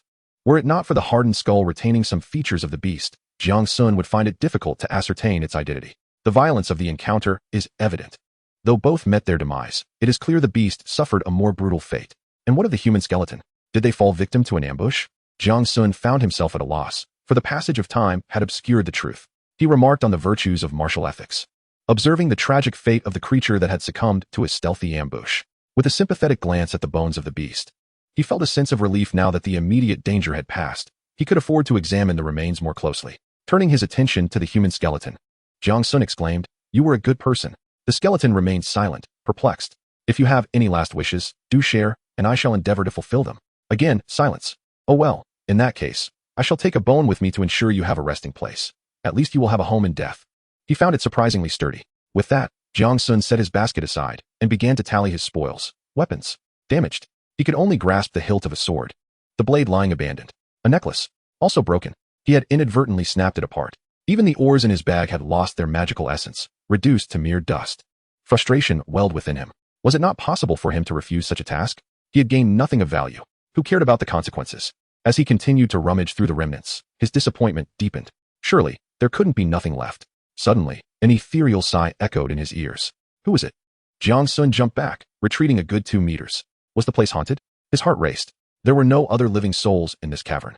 Where had that sigh come from? Then, to his astonishment, he witnessed the skeletal hand, once tightly clenched, slowly open. In the palm lay a ring, ancient in hue and quietly resting. Chapter 31, From a Hummer to a Bicycle. The sight before him made Jiang Sun's heart race wildly. Was there truly a ghost? Come on, my friend. If you have consciousness, why not reveal it sooner? He took 3 steps back, bowing deeply in one fluid motion. Forgive my intrusion, noble one. I am but a humble explorer, and if I have disturbed your peace, I beseech your understanding. He uttered these words with a facade of trepidation. It was not fear of the supernatural that gripped him, but rather the remnants of the colossal beast that lay scattered nearby. A creature of such immense weight had been reduced to fragments by this very skeleton. Surely, Jiang Sun would stand no chance against it. With this thought, he lowered his head further, adopting the demeanor of an eager servant.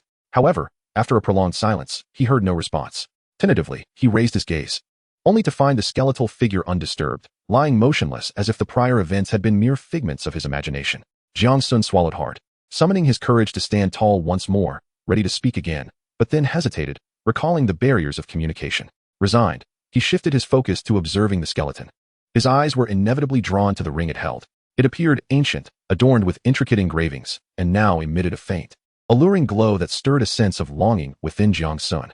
After a while, Jiang Sun finally confirmed that the skeleton was indeed motionless.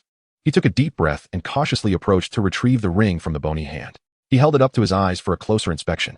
Starfall storage ring. Type, ring. Level, full moon, damaged, glimmering firefly stars full moon. Requirements for wearing, intelligence 15. Effect, contains an independent storage space of 100.05 cubic meters, allowing for the classification and rapid retrieval of items within the ring.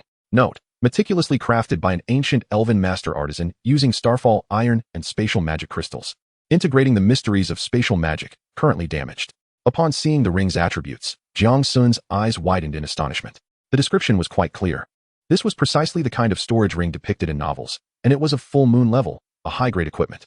Moreover, it boasted a generous space of 100 cubic meters. However, the conspicuous word damaged caused his heart to plummet. If he understood correctly, the number in parentheses, 05, was likely the actual usable space. Ha ha ha. A Hummer reduced to a bicycle. Jiang Sun slipped the ring onto his middle finger, thinking that it would serve as a perfect display when he gestured with his hand. Isn't my ring beautiful?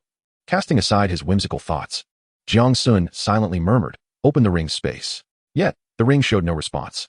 After giving his head a light smack, he remembered that he was in a world governed by magic. With the infusion of magical energy, a space rapidly unfolded before him. A usable space of 05 cubic meters wasn't too small by any means, but the jagged edges of the space filled him with a pang of regret. He wondered if there was a way to repair it. Jiang Sun then began to explore the items within. First, he encountered several unknown clumps of wild vegetables. When he touched one, it instantly transformed into a puddle of unrecognizable muck. Wasn't it stated that time within the storage ring was supposed to be frozen? A jolt of surprise coursed through him. This was quite different from the novels. If the items stored inside couldn't remain unchanged, then the value of this ring would significantly diminish. But then he reconsidered. Several half-cubic meter bags that took up no space at all were still quite handy. What more could he possibly want? Having something was better than having nothing. He reached into his pockets, intending to stow away his assorted belongings into the ring's space.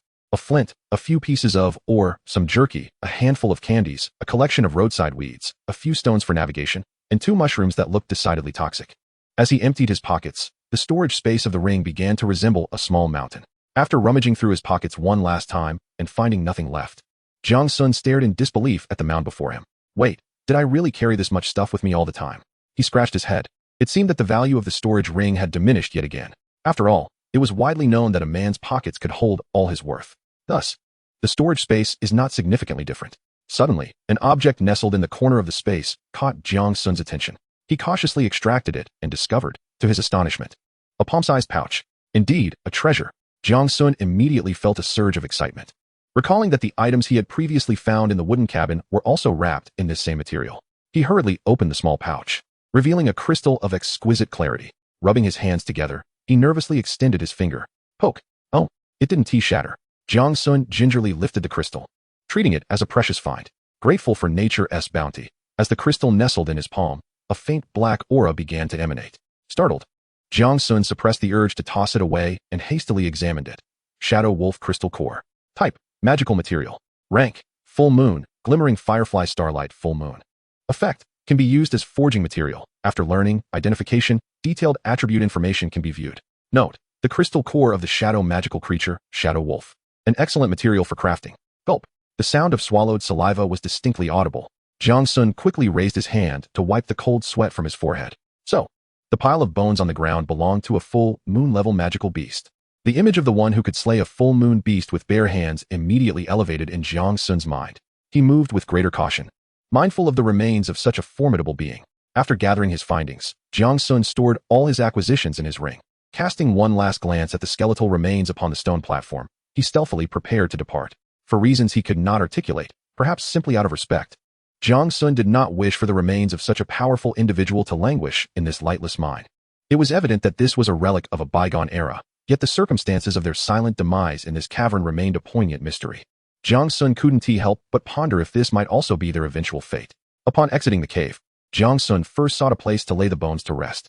Then, he opened his spellbook to check the time. Time. Blue Star Calendar. Year 1, Day 5, 1100.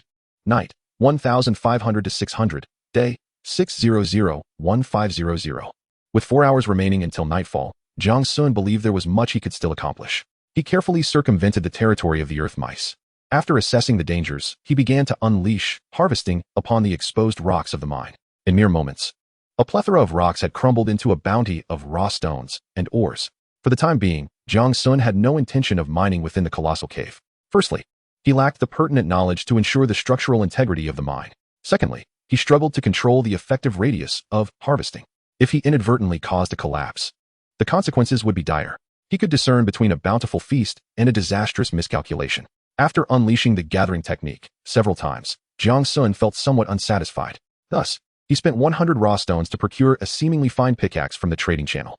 Seizing the cool-down period of the gathering technique, he began to wield the pickaxe against the rocks.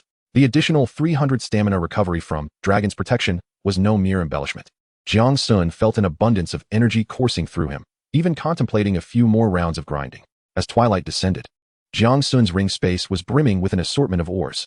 Gazing at the remaining 500 or so pieces of raw stones on the ground, he could hardly contain his joy. After a moment's hesitation, he ultimately decided to trade them all, exchanging them for 2 types of food. One was the glacial deer essence, purchased at a discounted price from Zhao Tingtao, while the other was gem honey he had spotted in the trading market. Both of these firefly-grade foods shared a common benefit, an enhancement to intelligence attributes. However, their effects required long-term consumption to manifest. Hence, Jiang Sun bought 2 pounds of each to indulge in a taste. While he could maintain a long-term trade with Zhao Tingtao, the seller of gem honey was adamantly unwilling to sell more. Jiang Sun soon grasped the reason behind this. To prevent him from bargaining, the seller sent a photograph, a hand partially crystallized, a consequence of being stung by a gem bee while harvesting honey. This revelation sent a chill down Jiang Sun's spine, heightening his vigilance towards the creatures of this magical wasteland. In this realm, even the tiniest insect could claim a life. Deciding against haggling, Jiang Sun acknowledged that it was entirely reasonable for someone to not lower the price on something that could save a life. Turning his gaze back to the vanishing, raw stones, his spirits began to lift. Everything seemed to be progressing in a favorable direction. Moreover, he received a significant message from Zhou Tsangyan, who informed him that the materials for the magic collector had been gathered, albeit only 2 pieces. Zhou Tsangyan explained that the extended duration was due to the rarity of mithril among the crafting materials. He had contacted every individual associated with the Dragon Kingdom shelter and ultimately managed to procure 20 pieces from the Bear Country shelter. Although the Bear Country shelter was oblivious to the purpose of these materials, they nonetheless extorted several thousand basic materials from him. Hearing this, Jiang Sun felt a surge of indignation. How shamelessly opportunistic. Casting a glance at the dimming sky, Jiang Sun promptly made his way to the magical cottage, even activating Star Flash a few times along the way. With an abundance of magical energy at his disposal, he figured it was best to utilize it. 15 minutes later, a vast clearing unfolded before Jiang Sun, with his magical cottage nestled in the center. The surrounding area was spacious and unobstructed, allowing him a panoramic view of everything nearby, which instilled a sense of security within him. Over the course of several days, he had centered his activities around the cottage, utilizing the radius of the gathering technique to clear nearly every tree within that circle. During the quiet hours of the night, when idleness reigns, Jiang Sun was suddenly struck by an idea upon observing the expansive open land before him. He hastily opened the trading channel. With the twilight still lingering, he proceeded to purchase a 5 cubic meter water tank. In a flash of light, a 3-meter square stone water tank was settled not far from his wooden cabin. Name: Bluestone Water Tank, Firefly. Function: 5,000 large tank, immovable, capable of lightly purifying water sources. Gazing at the imposing tank, Jiang Sun felt a surge of satisfaction. This purchase was remarkably practical, and the seller had only requested a mere 10 days' worth of rations in exchange, an exceedingly fair price. Subsequently, Jiang Sun sought out Zhao Tingtao to barter a few large cuts of meat to complete the transaction with the seller. After all, sending wild corn could potentially result in a barrage of angry messages. Upon finalizing the exchange, Jiang Sun casually sent a few pieces of milk candy as well. After a moment's reflection, he decided to send some to Zhao Tingtao too, to enhance his meals. He himself could hardly consume all that he had. Thus, these treats served perfectly as gifts. In this bland and desolate wasteland, the sweetness of milk candy was undoubtedly a delightful remedy for the palate. The favors he garnered far outweighed his contributions. It was during this time that Jiang Sun learned of Zhao Tingtao's considerable prowess as a hunter. Rumor had it that the game he had caught was sufficient to sustain him for over a month, even when accounting for his appetite, which was roughly equivalent to that of 3 men. After tidying up the area around the water tank, Jiang Sun opened his friend's list. Jiang Sun, quick, bring water. Zhao Tingtao, beep. Zhao Tingtao offers to trade 3 ice spirit crystals. Do you agree? Jiang Sun, what? That was fast. Zhao Tingtao, this was salvaged. I couldn't extract the rest as they are likely frozen beneath the ice layer. Jiang Sun, you are a good person. Zhao Tingtao, thank you for the compliment. I hope you are as well. After several days of casual conversation and mutual exchanges, their dialogue had grown remarkably familiar, solidifying their friendship. Jiang Sun had already begun devising ways to entice Zhao Tingtao to Qingshan, as Zhao belonged to a promising group of individuals, displaying both strength and character. As the last vestiges of light faded, the darkness outside thickened. Jiang Sun sensed an unsettling deepening of the night's hue. Perhaps due to the recent fluctuations in magical energy, a peculiar sense of threat loomed over him, its source indiscernible. Rolling up his sleeves, he cleared a significant space in the room and initiated contact with Zhou Tsangyan. Zhou Tsangyan, all right, I will send someone to move it right away. Jiang Sun, by the way, do you have any crystals that restore magical energy or enhance magical capacity? Jiang Sun, we recently acquired a dark attribute crystal. I hope to trade it with you. Shadow Wolf crystal. As he sent the message, Jiang Sun couldn't help but smirk. He could almost envision the expressions of Zhou Tsangyan and Lin Hansong. After all, the mightier the faction, the more profound their understanding of the formidable nature of the Hallyu-level magical beasts. Thus, tremble at the foot of the Green Mountains, mere mortals. Jiang Sun chuckled. Meanwhile, on the other side, Zhou Tsangyan and Lin Hansong could not muster a smile. Since receiving Jiang Sun's message, the two had remained silent for half a day. A glance exchanged between them revealed the gravity reflected in each other's eyes. At last, Zhou Tsangyan could no longer contain himself and spoke. Elder Lin, is it true that the Green Mountains now possess the capability to hunt Hallyu-level magical beasts? Lin Hansong's expression darkened as he nodded gravely. It appears so. Yet we are unable to even slay star-level magical beasts. I shudder to think how long we have fallen behind. Zhou Tsangyan queried, how did they achieve this? The beasts that attacked the Sakura Kingdom's shelter were merely of the star level. They suffered losses of over 100 people, and their sanctuary was even ravaged. Lin Hansong frowned. The star-level magical beasts we previously hunted must align with the magical attributes he mentioned. Moreover, Academician Chen's research currently necessitates high-level crystal cores. Yet, he would never agree to an exchange, given the vast disparity between the two levels. He then began drafting a message for Jiang Sun. Zhou. We indeed possess a magical recovery attribute crystal core, albeit only of the star level. Zhou. We hope to exchange it for your magical core, as it is crucial for our research, and we can cover any price difference. Upon reading the message, Jiang Sun stroked his chin, deep in thought. It seemed that the Dragon Kingdom's official shelter possessed a greater understanding of crystal cores than he had anticipated. Moreover, his demand for the magical recovery attribute crystal core was evidently far more pressing than that for the dark attribute wolf crystal core. Thus, a mutually beneficial exchange seemed reasonable.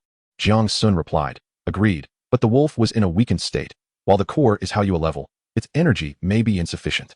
If the Dragon Kingdom is in need, we can proceed with the exchange without any price adjustments. Indeed, Jiang Sun found the act of playing the role addictive. He felt himself fully embodying the persona of a powerful figure. Somewhat exasperated, he mused that if the Dragon Kingdom's officials possessed even half his audacity, they would not always resort to such measures. Zhou responded, on behalf of the people of the Dragon Kingdom, I extend my gratitude for your contributions and those of the Green Mountain Organization. Zhou continued, should you encounter any difficulties in the future, the Dragon Kingdom's officials will do their utmost to assist you. Chapter 33, The Magical Energy Collection Device. He could sense the profound implications behind Zhou Songyan's words. This meant that if Jiang Sun were to encounter significant danger or insurmountable challenges in the future, as long as word reached Zhou Songyan, the Dragon Kingdom's shelter would spare no effort to provide assistance, regardless of the cost. Jiang Sun felt a twinge of embarrassment. On the other side, Zhou Songyan felt even more uncomfortable. After all, while his promise might be somewhat nebulous, the Hallyu-level crystal core brought forth by Jiang Sun was undeniably real. Others might not grasp the vast chasm between the star and Hallyu levels, but he had no doubt that the people of Green Mountain were well aware. Yet he chose to brazenly request the crystal core. As he gazed at the core in his hand, emanating wisps of dark energy, Zhou Songyan felt a flush of embarrassment. He was not a person of thick skin. Hence, he began rummaging through his possessions, seeking to present something to Jiang Sun as a modest gesture of gratitude for this favor, while simultaneously alleviating his own feelings of guilt. He opened the warehouse to peruse its contents. A stellar-grade staff? No, that would not do. Qingshan could slay high-ranking magical beasts.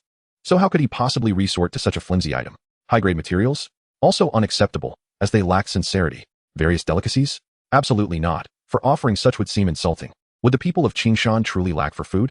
Zhou Songyan scratched his head, genuinely at a loss. If Jiang Sun were to witness this scene, he might well weep in pity.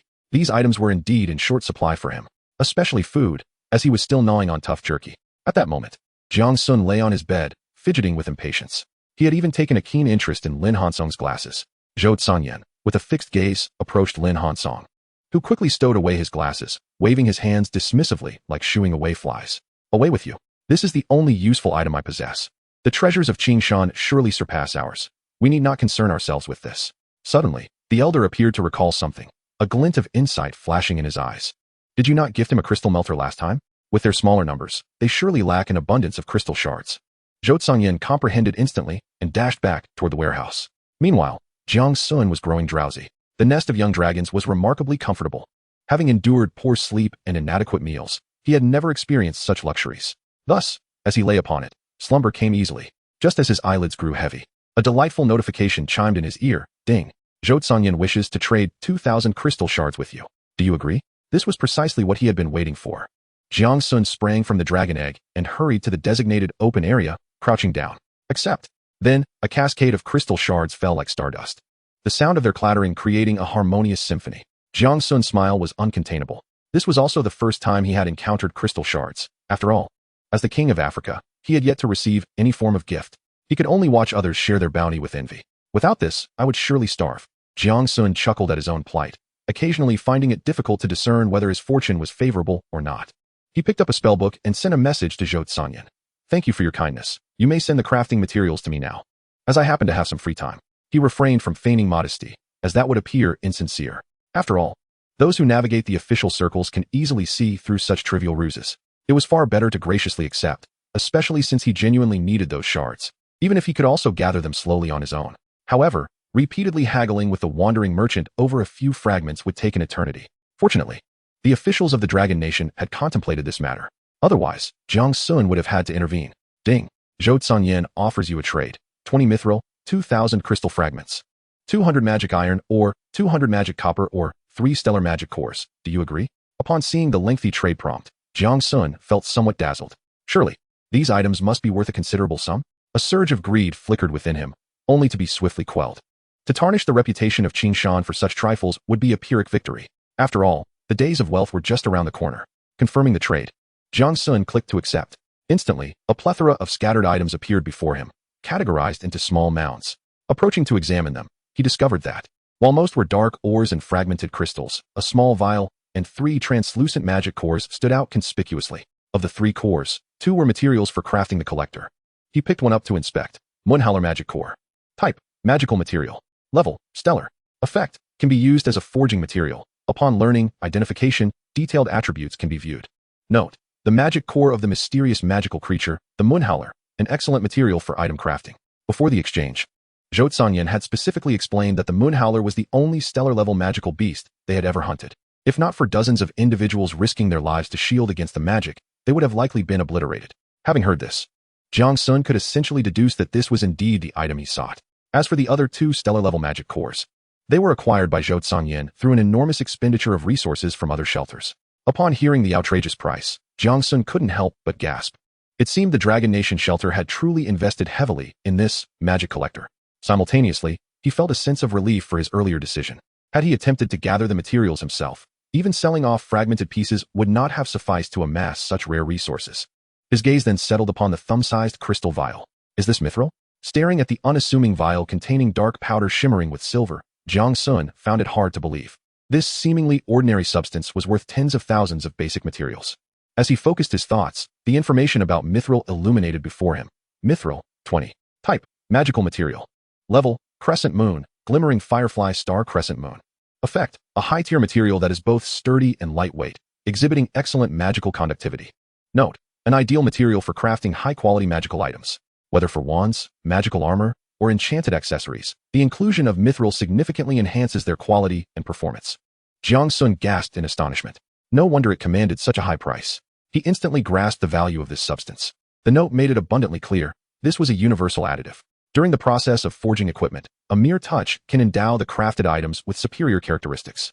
It appears that were it not for the absence of blacksmiths in the Bear Country, these precious creations would never be offered for sale. With all the valuable materials now at hand, Jiang Sun finally unveiled the long-sealed Strategic Level Magic Collector Manufacturing Blueprint. Ding! Would you like to manufacture Strategic Level Magic Collector too? Note: this blueprint can only be used for 5 productions. Without hesitation, Jiang Sun clicked to confirm. This moment had been long awaited. Immediately, a surge of potent magical energy enveloped him. The materials that were previously scattered across the ground began to levitate gracefully. Following a mysterious and orderly trajectory, they intertwined and rotated in the air.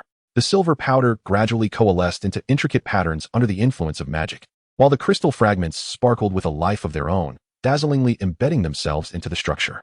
Chapter 34. Magic Crystal and Charging. Jiang Sun held his breath, captivated by the breathtaking spectacle before him.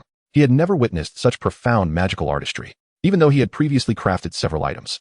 Nothing had ever evoked such a visceral response. Each material's fusion and the formation of every pattern seemed to occur with an innate harmony. As time passed, 2 uniquely shaped devices, radiating a faint aura of magic, gradually took form. They resembled exquisite sculptures, yet exuded an extraordinary essence. If one were to describe it as a sense of technology in Blue Star, perhaps in this realm, it would be more aptly termed a sense of magic. An inherent feeling, as if these devices were a microcosm of this world's operational essence, washed over him. Jiang Sun moved closer for a better view. The magic collector shimmered in silver gray, its surface glistening with subtle magical luster. 5 peculiar indentations adorned the top, with a circular platform measuring 15 centimeters in diameter at its center. Jiang Sun surmised that this was the designated spot for placing magic crystals and energy storage devices. Ding! Manufacturing complete. You have successfully crafted Strategic Level Magic Collector 2. The system notification chimed once more, and a satisfied smile graced Jiang Sun's face. He approached cautiously, gently caressing the 2 hard-earned magic collectors, his heart swelling with a sense of accomplishment. Was this not the cornerstone of my reign as the Dark Lord over the world? Reluctantly, he traded one of the devices to Zhou Sanyan, momentarily losing himself in the plethora of praises that followed. Truly, those from the official faction possess an enchanting way with words. With a thought, the device's information reappeared before him. Strategic Level Magic Collector. Type: facility. Level: special. Effect: collects ambient magical energy to charge magic storage items, including but not limited to magic crystals, magic storage stones, stardust, magic energy pots, etc. Charging speed is directly proportional to the concentration of ambient magical energy. Current efficiency, 175. Note, a strategic level special item, the pinnacle of magical technology application. Having absorbed the information, Jiang Sun swiftly rose and made his way to the darkened crystal furnace. He was eager to test the efficacy of the mana collector, an apparatus coveted by many within the Dragon Kingdom, under the protection of the authorities. The significance of such a device was not lost on him. He could already envision its immense potential. Indeed, the issue of energy is an eternal topic, one that transcends all realms and remains one of the most challenging to resolve. In any societal framework, the resolution of energy concerns invariably leads to unimaginable rapid advancements. With considerable effort, Jiang Sun managed to drag several sizable logs to the side of the furnace. Wiping the sweat from his brow, he felt a twinge of frustration. Who would have thought that such an exquisitely crafted crystal furnace was powered by wood? It reminded him of the stove back at his grandmother's house, prompting him to mutter a complaint. He had just learned that the furnace could accommodate a maximum of 200 crystal shards, meaning he could forge 10 blank mana crystals in one go. What a fortune that would be! With utmost care, Jiang Sun placed the 200 crystal shards into the furnace's feed opening, then began to channel his mana into it. As the mana flowed in, intricate patterns on the furnace were illuminated, gradually spreading upward. Stealing a glance at his panel, he noted that the recent infusion of 200 points of mana had merely filled a third of the patterns. Goodness, was this a mana-hungry beast? Confused, he decided to increase the mana input. Finally, after infusing a total of 600 points of mana, the patterns were fully aglow. Rubbing his waist, he realized that his high mana capacity allowed him to achieve this feat. Otherwise, others would certainly struggle. As the crystal furnace began to radiate light, the logs surrounding Jiang Sun swiftly transformed into a liquid state, drawn gradually into the fuel chamber of the furnace. Suddenly, a peculiar silver flame erupted, rendering the entire furnace ethereal. It dawned on Jiang Sun. How could high-quality ingredients be prepared using rudimentary methods? It seemed the furnace was converting the logs into a refined substance to serve as an accelerant, while the true fuel was the mana he had infused. He had almost resigned himself to a daily chore of chopping wood. Stretching his limbs, Jiang Sun resumed his exploration of the marketplace. An hour later, he glanced at the time, noting it had reached 2000. Although it seemed early, it was already midnight in the magical wasteland, where the day was only 20 hours long, a schedule he had yet to acclimate to. Rising once more, he approached the furnace and noticed the color of the flames had lightened somewhat. The red patterns on the furnace had also receded to their original position. As the flames began to extinguish, Jiang Sun reached out to open the crystal furnace's fuel chamber. To his surprise, it was not hot, though he felt no burning sensation.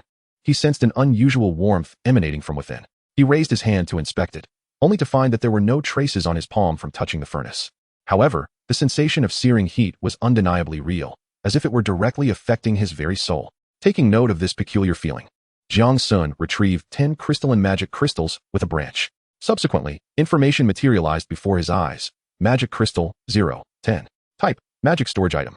Level, firefly. Effect, maximum magic storage capacity of 20 auna. 1 auna equals 100 points of magic. Remarks, one of the fundamental energy sources for magical devices. It can substitute for manual magic input, but cannot be exchanged with the body's magic value.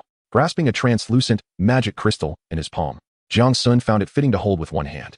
Its size was appropriate, and throwing it would undoubtedly provide a satisfying feel. Moreover, with its sharply defined edges and pointed protrusions, he dismissed any frivolous thoughts. After all, only a fool would hurl money at someone. Jiang Sun neatly embedded 5 crystals into the grooves of the magic collector. As he completed the action, silvery light began to spread around the grooves, slowly detaching from the device's body. The tangible light gradually dimmed, as if directly connected to an unseen void. Feeling a surge of inspiration, Jiang Sun attempted to activate the collector. He observed delicate waves of magic gently rising in circles from the circular platform above, ultimately transforming into the magic reserves within the crystals. Truly, it was a masterpiece of high-level magic. Jiang Sun nodded in satisfaction, his appreciation for the collector's performance deepening. With these devices at his disposal, his magic reserves would no longer serve as a bottleneck to his advancement. He then carefully stored the remaining 5 magic crystals, already contemplating how to utilize these resources for further enhancement of his power. After all, in this world of magical wasteland, strength was the very foundation of everything. As night deepened, Jiang Sun felt no hint of drowsiness. He stepped out of the small dwelling, gazing up at the dim moon in the sky, his heart brimming with aspirations and anticipation for the future. With each passing moment, he had begun to uncover some of the wonders of the magical wasteland. There was an abundance of things to explore in this world. What purpose did it serve to have brought them here? Jiang Sun murmured to himself. For others, perhaps being transported to this realm disrupted their once stable lives. Yet for Jiang Sun, this transition had granted him a new lease on life. A decade spent bedridden held little distinction from death in his eyes. He approached the device and observed that a faint blue layer had already formed beneath the magic crystals. At this rate, it seemed that charging would not be complete until the following morning. With that thought, he rested his head on his arm and drifted into slumber. Chapter 35, The Boiling Channel. Time: Blue Star Calendar. Year 1, Day 6, 630. Night: 1500 to 600. Day: 600-1500. Jiang Sun awoke naturally from this sleep. He sat up, running a hand through his hair, which resembled a bird's nest, before casting his gaze out the window. The sky appeared rather dim, reminiscent of an impending storm. Stifling a yawn, he picked up his spellbook to check the time, only to find it still early. His biological clock seemed to have adapted to the rhythms of this world better than he had. Jiang Sun shook his head in helplessness. Ever since his days had inexplicably shortened by a full 4 hours, he felt as though a part of his life had been irrevocably lost. At times, even his memories felt disjointed. In short, he was not in the best of spirits. He rolled out of bed and swiftly made his way to the vicinity of the magic collector. The moment his eyes landed on it, a flicker of surprise danced in his gaze. The crystal had transformed into a deep azure hue, its ethereal glow exuding an air of mystery in the dim light. Jiang Sun gently cradled the crystal in his palms, scrutinizing it closely. Inside, a substance that resembled both mist and liquid flowed languidly, shimmering with an enchanting radiance. Is this the manifestation of magical energy? Jiang Sun murmured to himself, feeling as though countless resources were beckoning him. Cautiously, he withdrew 5 fully charged crystals and replaced them with new ones to commence recharging. He then turned to replenish the fuel in the furnace, inserting fresh shards of crystal. By the time he completed these tasks, half an hour had elapsed, prompting him to begin his morning routine. The life of the wealthy is truly distinct, I assent it, Jiang Sun quipped, rinsing his mouth with the rock spirit spring. After finishing his ablutions, he retrieved some venison he had borrowed from Zhao Tingtao and set it over the fire to roast. The meat sizzled, and soon the air was filled with a rich, savory aroma.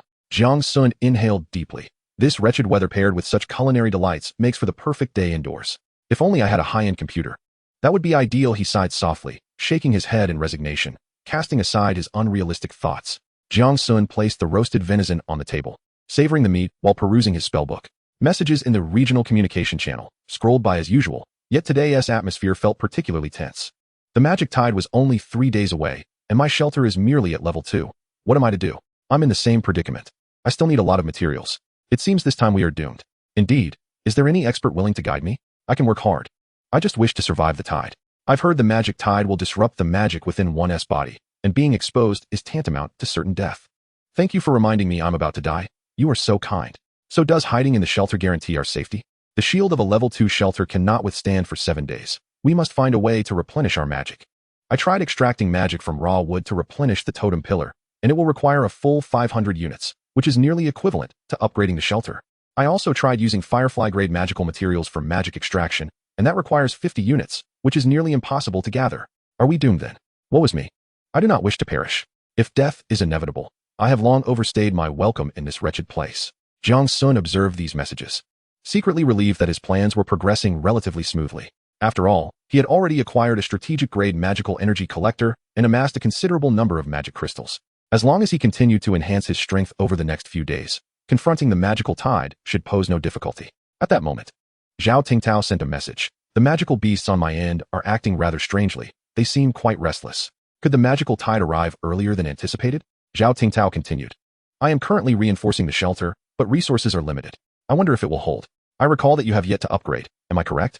Jiang Sun replied. I am managing well over here. By the way, if you encounter any difficulties, do not hesitate to let me know. Your father can lend a hand. Zhao Tingtao urged. Go. Hurry up and be careful yourself. Setting aside his spellbook, Jiang Sun stepped outside and glanced at the seeds in the field. To his astonishment, all 10 seeds had sprouted within merely 2 days.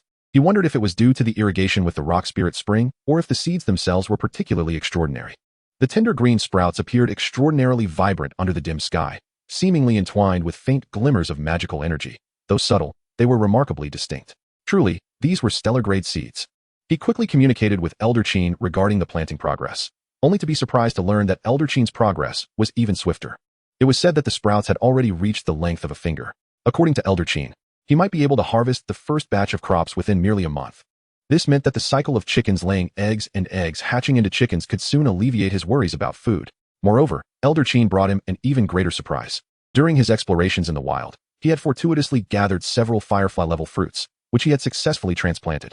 This could potentially lead to the mass production of attribute crops. Jiang Sun couldn't help but exclaimed that he had struck gold. Saving Elder Qin undoubtedly placed him ahead of many others. Food is paramount for the people. Elder Qin could very well become his greatest assurance in exploring the world. With the fundamental issues resolved, Jiang Sun began to contemplate warming up his magical crystal sales business within the channel. Of course, under the name of Qin Shan. He decided to first exchange some basic resources to upgrade the shelter and then procure other valuable resources. Thus, he crafted a message and anonymously sent it through a private channel, starting tomorrow, until the arrival of the magical tide disaster. The Qin Shan organization will sell 5 magical crystals daily, hoping to assist everyone in weathering the crisis and striving to ensure your survival. Once the message reached the regional channel, all discussions abruptly ceased. Then, the channel erupted with excitement. Wow! The big boss of Qin Shan has appeared again, and they are selling magical crystals. Indeed. Thank you, big boss. What price for the crystals? I'll sell my possessions just to buy one. If your organization is so capable, why not help everyone for free? Exactly. Just a token of appreciation for your hard work would suffice. Selling only 5 a day. Who will that even help? Those above roll away. If you don't want to buy, there are plenty of others who will. Indeed, do not heed him, for he is but a fool. Nothing of value is ever obtained without cost. Why should it be given freely? It is a rare opportunity to have a stable source of crystal. And should anyone dare to drive away our esteemed leader, I would unleash my wrath upon them. Jiang Sun glanced at the messages and noted that the majority held a reasonable perspective. The dissenting voices were few and quickly silenced by the collective disapproval of the crowd. After some contemplation, he continued to edit the message. The tentative price is set at 400 basic resources. Currently, the output is limited, so it is first come, first served. I appreciate your understanding. The channel erupted with excitement. Goodness, our esteemed leader is truly generous. This price is incredibly fair. Indeed, perhaps you should charge a bit more, or there will be too many vying for it. Yes, esteemed leader, I offer 500 basic resources. Could you sell me a portion exclusively? Those above should cease. Clearly, our leader's Qin Shan organization is giving back to society. How else could the price be so low? Moreover, a single crystal can empower a level 2 totem pillar 3 times, serving 3 individuals. What a bargain. Observing the fervent discussions within the channel, Jiang Sun ultimately solidified the pricing. Yes, he intended to sell all 15 crystals over the next 3 days at the price of 400 basic resources each. His reasoning was twofold. First, to establish a positive image for himself and the Qin Shan organization. Second, to swiftly gather resources necessary for upgrading both himself and Elder Qin's level 3 shelter. After all, while magical crystals had been acquired, a higher level shelter undoubtedly provides a greater sense of security. Additionally, he harbored a genuine desire to give back to society. After all, if everyone perished, there would be no humor to be found in the absurd messages. These 15 crystals could at least provide hope for survival to 50 individuals. As for the aftermath of the catastrophe, that would depend on how rapidly the collection device's efficiency improved. If the charging speed were sufficiently swift, selling additional crystals would certainly be a viable option. Chapter 36, Milk Candy. As Jiang Sun ceased his communications, the discussions in the channel gradually subsided. Yet, it appeared as though everyone had been invigorated with newfound determination, enthusiastically diving into the collection of various resources. After all, rather than relying on a handful of crystals sold by Qin Shan for survival, it was far more prudent to take destiny into one's own hands. Who knows? Amidst the resource gathering, one might fortuitously acquire precious materials or rare blueprints, achieving freedom in crafting materials. Moreover, amidst a channel of 10,000 participants, the odds of securing 15 crystals were pathetically slim. Jiang Sun promptly abandoned his plans for exploration that day. In his heart, he recognized that his foremost priority must be to enhance his strength and elevate the level of his shelter. For if he were to encounter peril without adequate power, he would find himself fleeing in the same pitiful manner as before, devoid of any means to retaliate. He could not rely on luck to escape unscathed each time. Therefore, it was unwise to gamble his very life at such a critical moment when prosperity was within reach. At that moment, the manual of magical wastelands in Jiang Sun's pocket began to vibrate violently. It was a notification from a friend. Jiang Sun hurriedly reached for the magic book and swiftly flipped through its pages. He had only a handful of friends, all of whom were quite well off, with no impoverished relatives among them. Thus, they usually did not seek him out unless there was a pressing matter. Perplexed, Jiang Sun picked up the magic book, only to discover an unfamiliar name. Chen Siyuan? Who is this? When did I add him? Jiang Sun racked his brain, but could not recall. Finally, he opened the chat window. Chen Siyuan, Brother Xiong, do you still have any of the milk candies you gave me? I can pay. What on earth? Jiang Sun was utterly bewildered, taking considerable time to decipher the meaning behind the message. Was he asking to purchase milk candies from him? What kind of accent was that? His expression darkened, filled with silent exasperation. While everyone else communicated via text, he was the only one sending voice messages. With a deep breath, Jiang Sun patiently sifted through the previous chat records. Suddenly, it struck him. Chun Si-Yuan was the one who had previously sold him the gem honey. Ah, so this is the infamous Brother Swiftbee. Jiang Sun's interest piqued. He remembered that he had casually sent some milk candies as a gesture of goodwill when he noticed Brother Swiftbee's plight. Little did he know, this fellow had a fondness for milk candies. Excitement surged within him. He never imagined that his abilities, long deemed worthless, could now be monetized. Indeed, it was true what they said. Every talent must have its use. Everything has its audience. However, after a considerable delay, the other party finally sent another message. I would like to exchange logs at a rate of 10. 1. What do you think? Jiang Sun pondered for a moment, deeming the price somewhat reasonable. He then reached into his pocket, pulling out a generous handful of milk candies, which he dumped into the basket. What? Just 10 pieces? And over 1,000 logs? Jiang Sun suddenly realized something was amiss. So, the 10:1 exchange ratio meant 10 logs for 1 piece of milk candy? His eyes widened in disbelief. Where did this foolishness come from? Yet, Jiang Sun quickly regained his composure. It was worth noting that Brother Swiftbee had once haggled with him for half an hour over 10 pieces of raw stone. With his stingy nature, how could he possibly be so generous as to trade high-value resources for these utterly useless milk candies? Jiang Sun bowed his head in contemplation for a moment before crafting a message in response. What do you think? The effect is quite good, I assent it. He purposely phrased it ambiguously, hoping to extract as much information as possible. Your system didn't even detect the candy, and you didn't clarify its value. I nearly mistook it for a snack. What the hell? Jiang Sun stared in shock, completely taken aback. What? It restores magic power. His eyes widened like saucers, filled with astonishment. How was I unaware of this? Could it be that my seemingly useless ability has become divine? Jiang Sun casually tossed over 5 milk candies, asserting that no payment was required. On the other end, Chun Si-Yuan was instantly overwhelmed with gratitude. Jiang Sun hastily picked up a piece of candy and scrutinized it closely. Indeed, it was nothing more than an ordinary milk candy, and the system displayed no item information at all. Could this simple confection hold such extraordinary utility? Jiang Sun's heart felt as if it were being gently prodded by a cat's paw, an unsettling itch he couldn't ignore. However, he was preoccupied with monitoring the furnace and had no time to conduct experiments. Thus, he resorted to perusing his magical tome, searching through his friend list. At that moment, Zhao Tingtao on the icy plains had just snapped the neck of a frost wolf when he heard a notification sound. Ding! Jiang Sun wishes to trade 10 milk candies with you. Do you accept the trade? Shortly thereafter, a message arrived. Jiang Sun, go ahead. Unleash a spell at the resource point. Upon reading this, Zhao Tingtao felt a chill run down his spine and instinctively wrapped his fur coat tighter around himself. Goodness! How had he not realized how peculiar Jiang Sun was before? No, I prefer women, but I do have a sister. If it comes to that, I could introduce her to you. Jiang Sun was taken aback by the message, and once he grasped its meaning, he was fuming, smoke practically billowing from his ears. Jiang Sun, what are you thinking? I too prefer women. I merely meant for you to cast, gathering technique. Realizing he'd misunderstood, Zhao Tingtao scratched his head awkwardly.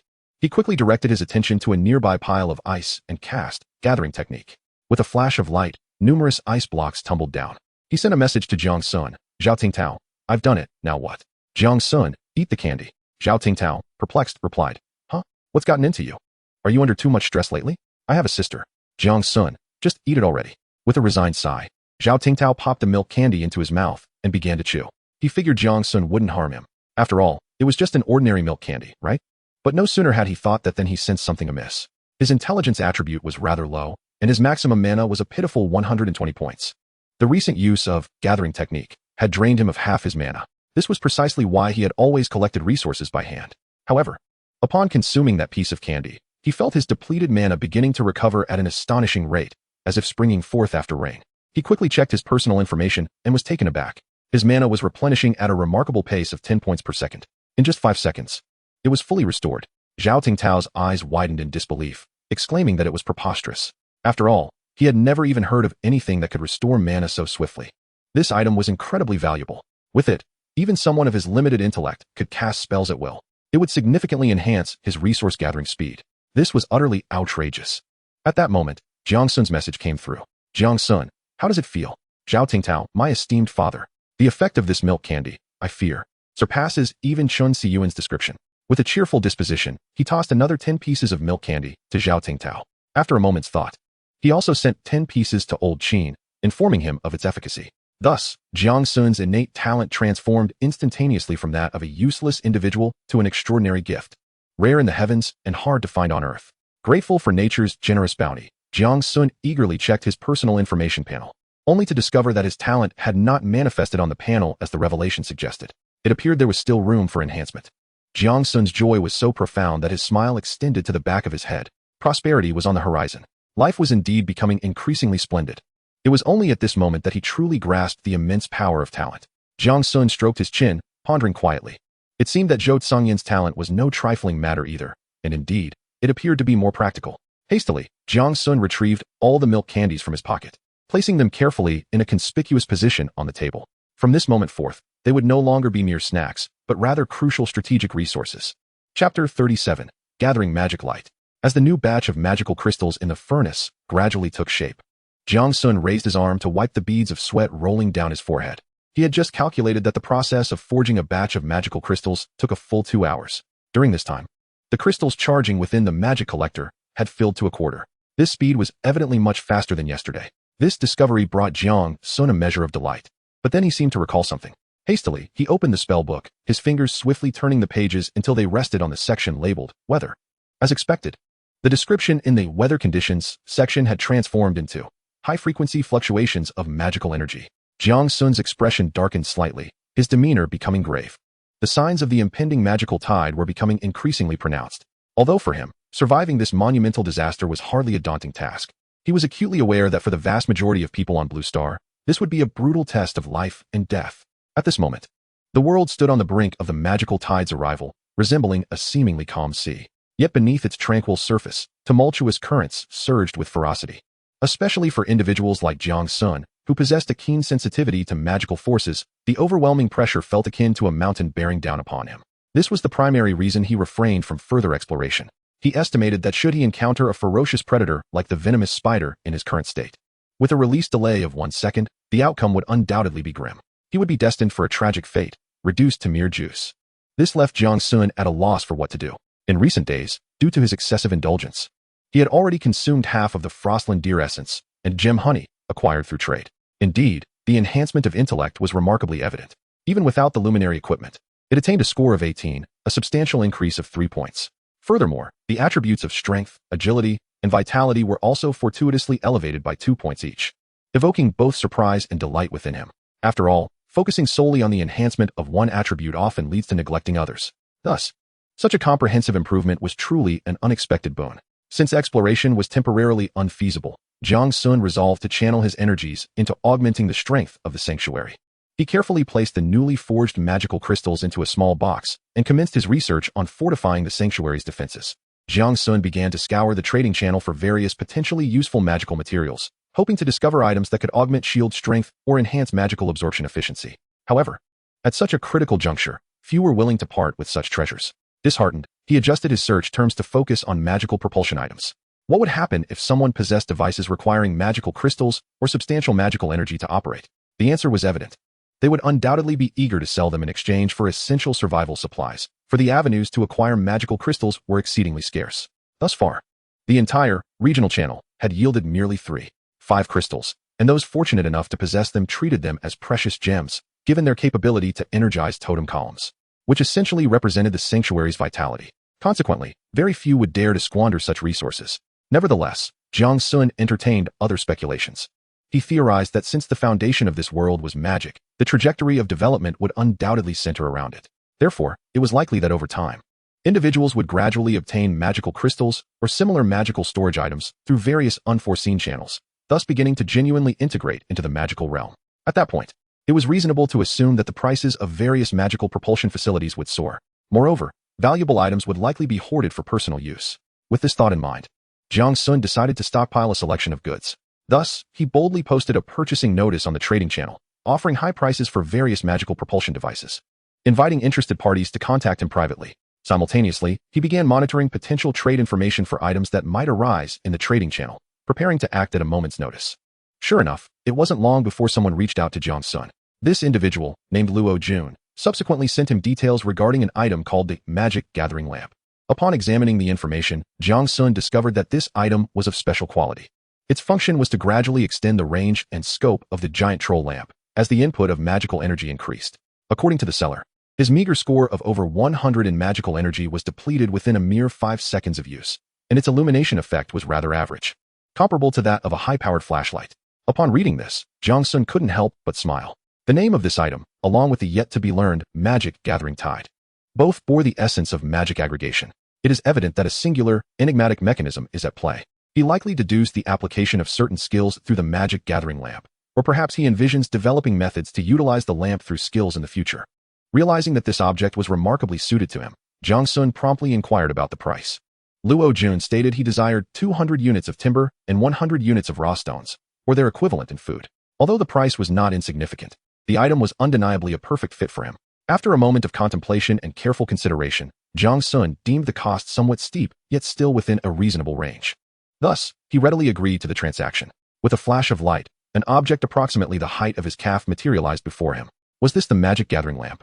Jiang Sun gazed at the container before him with a hint of confusion. The lamp resembled a water barrel lying on its side, supported by a stand. Its surface was adorned with intricate runes, exuding an aura reminiscent of the magical realm. Curious about its function, Jiang Sun inhaled deeply, placing his palm gently upon it, and began to slowly channel his magical energy. The moment he infused it with energy, the lamp seemed to awaken, emitting a beam of light with a distinct outline that shot straight towards the distant forest. Indeed, as Luo Jun had indicated, it possessed a brightness akin to that of a powerful flashlight. Jiang Sun accessed the interface to estimate its energy consumption, approximately 15 points of magical power per second. No wonder Luo Jun could only utilize it for 5 seconds. Enlightened, Jiang Sun then had an epiphany. He retrieved 2 freshly charged magical crystals and carefully placed them into the specially designed recess at the base of the lamp.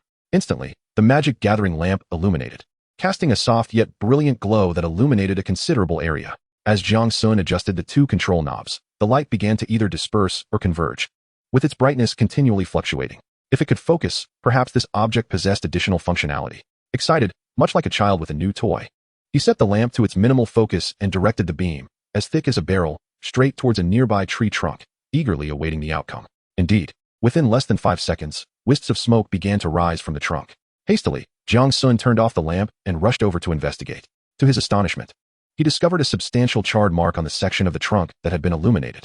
It appeared that this was the true purpose of the magic gathering lamp. Jiang Sun nodded in satisfaction, feeling a sense of inner pride. This lamp was not merely a source of illumination. It could serve as a defensive weapon. Provided that the magical energy input was sufficiently potent, it could transform into something akin to a laser cannon. Without encountering me, it might have remained undiscovered. Jiang Sun gently patted the magic gathering lamp, reflecting on the peculiar direction he was headed, one increasingly absurd yet promising. Encouraged by a splendid start, he continued his ambitious search for similar items. The outcome, however, left him profoundly disappointed. He discovered that most of the items were merely simple trinkets that consumed little energy. Much like the low-temperature array gifted to him by Zhao Tingtao, these items required only a modest amount of magical energy to function daily. Naturally, such items rendered little practical benefit. Yet, Jiang Sun bore no disdain. After all, he possessed an abundance of magical energy, far more than he could ever exhaust. It was far better to enhance his quality of life. Thus, he embarked on a fervent quest to seek out useful items. An automatic dusting feather duster? Jiang Sun's eyes sparkled with delight. What a splendid find. He purchased it. A magic blanket that maintained a constant temperature throughout the seasons. Another gem, he bought that too. And this, an automatic deodorizing toilet. Jiang Sun's eyes widened like saucers. This was a must-have. It was simply marvelous. He eagerly clicked to complete the transaction.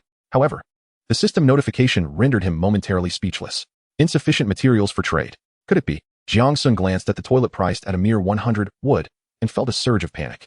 He stiffly turned his head to survey the pile of basic materials. His eyes nearly bulged out in shock. Where were his materials? That large heap of basic resources, where had it gone? Jiang Sun stood frozen in place, as if petrified. Chapter 38, Selling Crystals. It dawned on Jiang Sun that, unbeknownst to him, he had squandered all of his basic resources. As he read the seller's incessant reminders, he gritted his teeth and ultimately offered 5 pieces of milk candy as payment. Though the toilet seemed ordinary, it held great significance for Jiang Sun. He did not wish to feel anxious every time he ventured out to relieve himself. The statements made in the animal world rang true. Any creature is exceedingly vulnerable during excretion. No matter how advanced human intelligence may be, it does not transcend the bounds of the animal kingdom. Jiang Sun glanced at the empty corner and felt a wave of unease wash over him. After all, the adage accumulate grain to delay becoming king was deeply etched into the very essence of every citizen of the Dragon Kingdom. Now, without a stockpile of resources, his sense of security was utterly shattered. He checked the time and realized it had unknowingly reached 1400 hours. Fortunately, the time for the scheduled sale of magical crystals was drawing near. He hurried to the magic collector, and indeed found 5 transparent crystals now brimming with magical energy. Carefully, he extracted the filled crystals and replaced them with 5 new empty ones.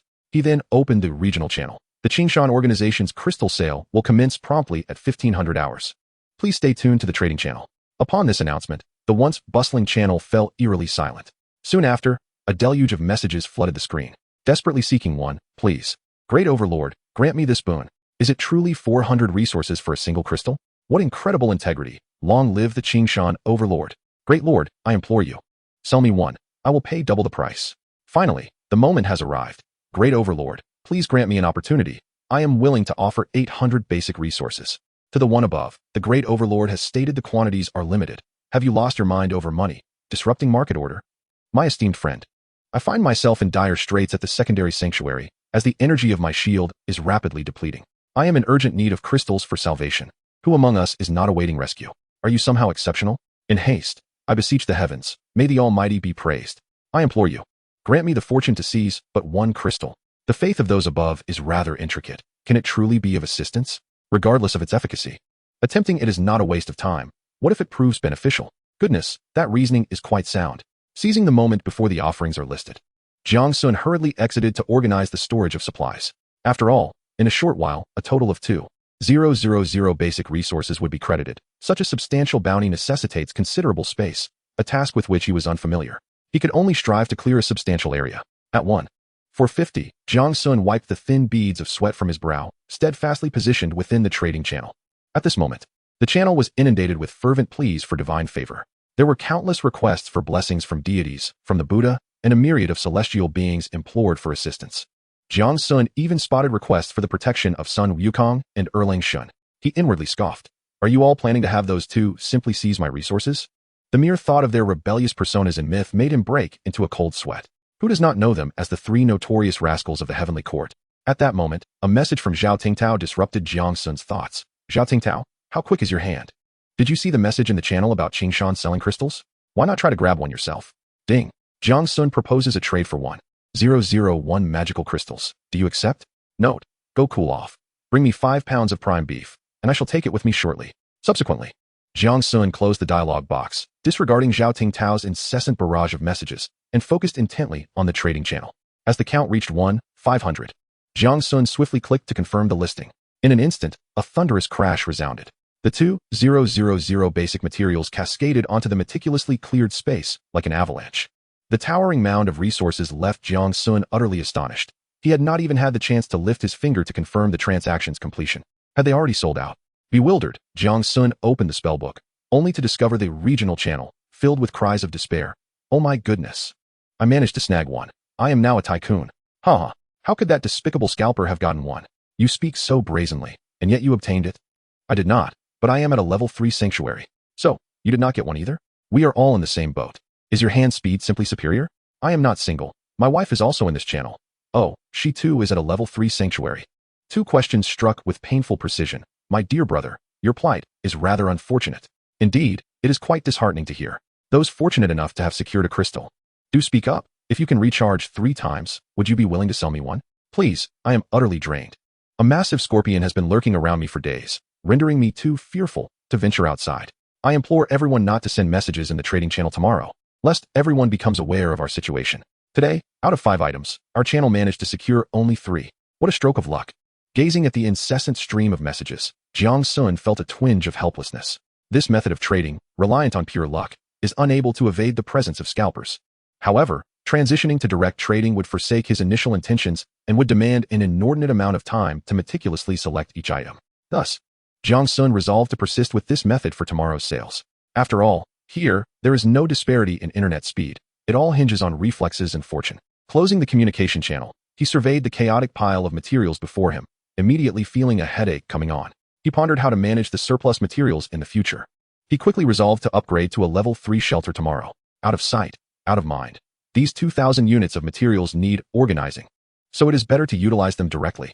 Jiang Sun calculated that upgrading to a level 3 shelter required 1,600 basic resources, and fortuitously, he had just enough resources on hand. Yet, he did not embark on the upgrade immediately. Instead, he meticulously planned the allocation of the remaining 400 resources. He resolved to use a portion to trade for some precious magical materials, preparing thoroughly for the impending surge of magical energy. Another portion would be allocated for purchasing essential supplies to enhance the living conditions for both himself and Old Qin. Simultaneously, Jiang Sun did not neglect old Qin's needs. He used some resources to procure high-quality farming tools and fertilizers, hoping to assist old Qin in cultivating crops more effectively. These tools were crafted from magical manufacturing scrolls, boasting capabilities far surpassing those of ordinary implements, significantly improving farming efficiency. Chapter 39. Zhao Tingtao in peril just as Jiang Sun was lost in thought. A jarring notification sound abruptly echoed in his ear. He initially assumed it was the delivery of Zhao Tingtao's beef. After all, that lad never took advantage of others, adhering to principles of fair trade. However, a barrage of notification messages soon followed. Ding. Zhao Tingtao has declined your trade request. Ding. Zhao Tingtao is offering you Frostwolf Leather Armor 1, Starlight Stone 1, Cedar Hunter's Bow 1, Deerskin Water Flask 1. As he beheld this series of trade notifications, a heavy sense of foreboding enveloped Jiang Sun. Each item listed was a personal possession of Zhao Tingtao. The Frostwolf Leather Armor and Cedar Hunter's Bow were his primary equipment, which he had once proudly flaunted to Jiang Sun. The water flask was also an essential item he carried at all times. Now, these items had suddenly appeared en masse in the trading list. This was clearly an indication that Zhao Tingtao had sent all his belongings. Indeed, a message from Zhao Tingtao soon followed. Zhao Tingtao, brother, I am in dire straits. Please take care of these items and strive to survive. If you encounter someone named Zhao Yuan, please look after her. She is my sister. Upon reading this, Jiang Sun felt a sharp pang in his heart. The despair conveyed in those words was unmistakable. It was evident that the severity of the situation had far exceeded his expectations. Without a moment's hesitation, he immediately inquired in the magical tone, "Where are you? What has transpired?" Cold sweat broke out on his forehead as his mind raced to devise a strategy.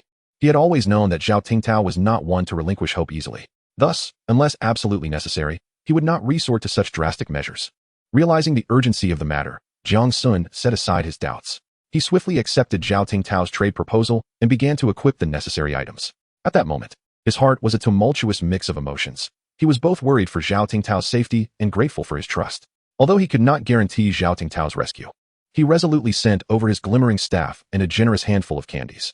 Yet, feeling insecure, he quickly checked his inventory, only to despair at the sight of it. There were neither items to enhance combat prowess nor any that could facilitate a swift escape. Damn it! How could he be lacking everything in such a critical moment? Jiang Sun cursed under his breath as he scanned the room for any useful items. Ultimately, his gaze settled upon a box nestled in the corner of the table. Inside lay 5 radiant magical crystals, pulsating with energy. Without a moment to ponder, Jiang Sun opted to place them on the trading platform and altered the transaction to comply with the rules for immediate completion. The exchange content was set: 3 crystals for combat disengagement items and 2 for rapid healing items, all categorized as stellar grade. The situation must have escalated to an extremely urgent state. Most likely, Zhao Tingtao was embroiled in a chase or had encountered a formidable magical beast. In such dire circumstances, items for evading combat and swiftly recovering from injuries were undoubtedly crucial. With a declaration made under the name of Qing Shan in the channel, all participants began to rummage for relevant items. After all, while these 2 types of items might not be immediately useful, disaster loomed on the horizon. The magical crystals, however, could very well save lives. Indeed, within less than a minute, the magical crystals Jiang Sun had listed were entirely exchanged. Immediately, 2 scrolls and 3 glimmering items landed in his hands. He took a quick glance to confirm their integrity. Damn it! He was taking a significant loss this time to save Zhao Tingtao. Jiang Sun cursed aloud, yet anxiety gnawed at his insides. Zhao Tingtao could be considered his sole friend in this world. The choices he made during Zhao Tingtao's perilous moment spoke volumes about their bond. He had come to regard Zhao as the person he trusted most. Jiang Sun surmised that had he found himself in a similar predicament, he would likely make a comparable decision. After a brief pause, a pleasant notification chimed. Ding! Zhao Tingtao has accepted your trade. A wave of relief washed over him. He knew that the rascal was still alive. While he continued to curse, a smile of joy crept onto his face. The acceptance of the trade signified that Zhao Tingtao believed the items would assist him, regardless of the dangers he faced. Useful items signify a chance at survival. Time swiftly passes as Jiang Sun anxiously awaits. Throughout, he fixates on Zhao Tingtao's avatar, fearing that it might suddenly turn a grim shade of gray. Should the avatar's hue change, it would imply that Zhao Tingtao, Jiang Sun's sole friend in this wretched wasteland, has perished. Half an hour slips by. I'm fine. Upon receiving the message, Jiang Sun breathes a sigh of relief. Zhao Tingtao, I was surrounded by a pack of wolves just now. I nearly met my end. That illusory concealment scroll you provided was a tremendous help. Jiang Sun, how are you? Are you injured? Use those healing items. Zhao Tingtao already used them. That moon spirit herb is truly effective. It even reattached part of my arm that was bitten off. Zhao Tingtao, I genuinely thought my life was forfeit. By the way, when did you amass so many useful scrolls? Jiang Sun, just purchase them. Payment is due. Zhao Tingtao, I shall repay you. Grateful for my adoptive father's life-saving grace. Just tell me how many resources it cost, and I will send them over. Jiang Sun. Oh, just 5 full energy magic crystals. How should I transfer them?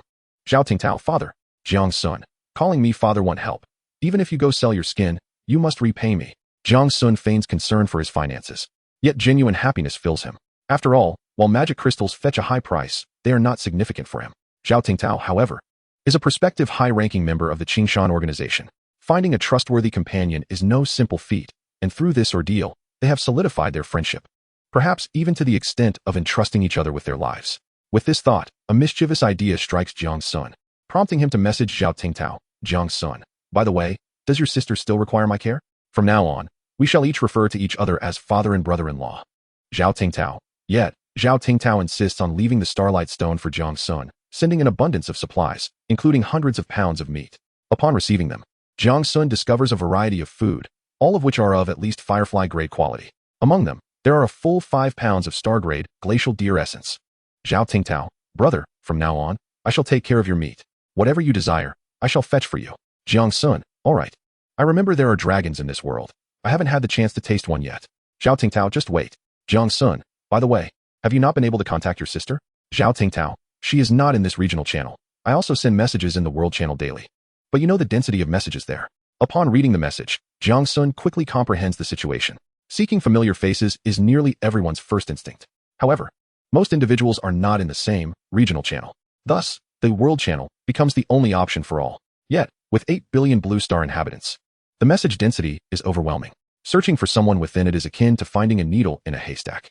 Jiang Sun ponders for a moment, feeling that the time has come, and thus sends a message to Zhao Tingtao. I might be able to assist you. Chapter 40. Joining the group. At this moment, a towering bald man, standing at nearly 2 meters tall, sat in a wooden cabin, bloodstained and feasting on roasted meat. His tattered trousers, barely clinging to him, resembled mere strips of cloth. His bare torso was a canvas of intersecting scars. Some had healed, while others were still raw, oozing fresh blood. This man was Zhao Tingtao, who had narrowly escaped a deadly encounter with a pack of wolves. Yet, his rugged and fierce appearance, marked by the trials of life and a primal essence, starkly contrasted with the fitness instructor he had described to Jiang Sun. Upon reading Jiang Sun's message, Zhao Tingtao's hand, clutching the spellbook, trembled slightly. He silently uttered his sister's name in his heart, a complex glimmer flashing in his gaze. He understood that Jiang Sun was a person of discretion, unlikely to make light of such serious matters.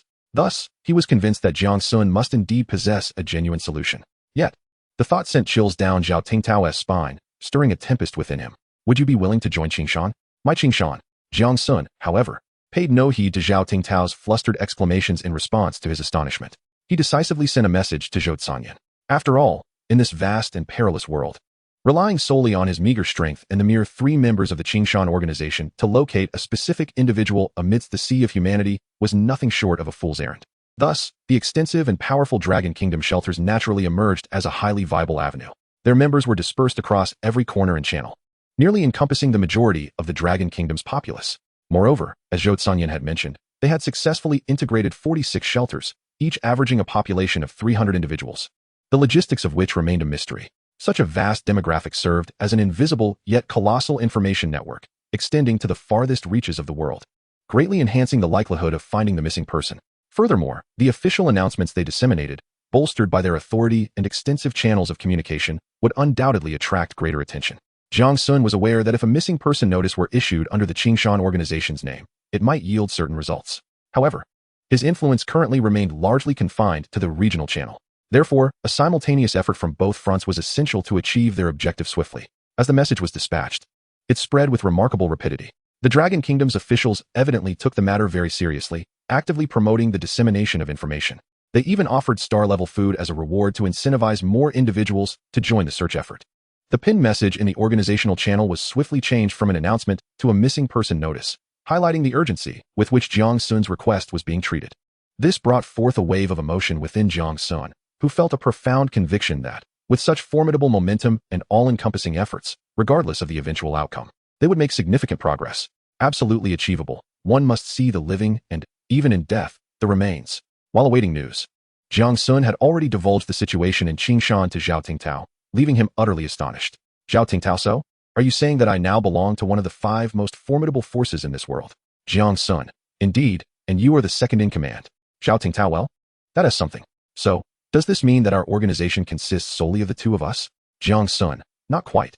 There is also Elder Qin and a squirrel. Zhao Tingtao, I never imagined Elder Qin could be swayed by you. Truly, those who can talk better often outperform those who can act. Jiang Sun, mind your words. By the way, if you have reliable individuals, you can recruit them. We need to develop robustly. Zhao Tingtao, that is not an issue. So, does this mean I am now the martial force of the organization? Jiang Sun, not exactly. That squirrel holds that title. Zhao Tingtao. Jiang Sun, if you're unconvinced, we can arrange a duel. By the way, he is at the Haoyue level, and I hope you are as well. Zhao Tingtao, please extend my regards to Lord Squirrel. With Zhao Tingtao's candid revelations, Jiang Sun realized just how well Zhao had developed. The two of them exchanged portions of their personal information panels. Jiang Sun was astonished to discover that Zhao Tingtao's attributes were even more extraordinary than his own. Personal information name, Zhao Tingtao level, Firefly strength, 16 agility, 16 stamina, 18, 153, intelligence, 6 magical power, 120120, recovery speed, 6 points, skills, gathering, level 1. 12. Upon seeing Zhao Tingtao's attributes, a wave of complex emotions surged within Jiang Sun. He had believed himself to be flourishing, yet his 4 primary attributes paled in comparison to Zhao Tingtao's. Had it not been for Zhao's low intelligence, his attributes would have overwhelmingly surpassed Jiang Sun's. However, he quickly readjusted his mindset. After all, the greater the strength of the individuals within the organization, the stronger their collective power. Moreover, according to Zhao Tingtao, he only received the prompt to reach the Firefly level after his total attribute points hit 50. Jiang Sun mentally calculated his own attributes and found that the sum of his strength, agility, and stamina had already reached 10 points, while his intelligence soared to 19 points, leaving him just 1 point shy of 50. With this realization, his spirits lifted somewhat. Even with some gains, his 4 attributes lingered only around 5 or 6 points. Only a select few who had developed relatively well might barely reach around 10 points in any single attribute. Even Zhou Tsangyan, one of the strongest nurtured by the entire Longwa Sanctuary, had only just managed to reach the Firefly level. After understanding this situation, Jiang Sun finally felt at ease. The sense of superiority and accomplishment from being ahead of the vast majority filled him with immense satisfaction. Furthermore, his magical crystal business had yet to truly take off. Suddenly, Jiang Sun appeared to recall something and inquired of Zhao Tingtao. Has your talent awakened? Or have you acquired some peculiar ability? After reading the message, Jiang Sun fell into deep contemplation. In his recollection, discussions regarding talent across various communication channels were rather scant. This suggests that the majority have been unsuccessful in awakening their gifts. The previous revelations from the ancient European alliance also indicated that unless one possesses inherent special abilities, awakening can only be facilitated by an object known as a talent stone. Contemplating this, an extraordinary sense of disarray surged within Jiang Sun. It felt as though he and others were not engaged in the same game.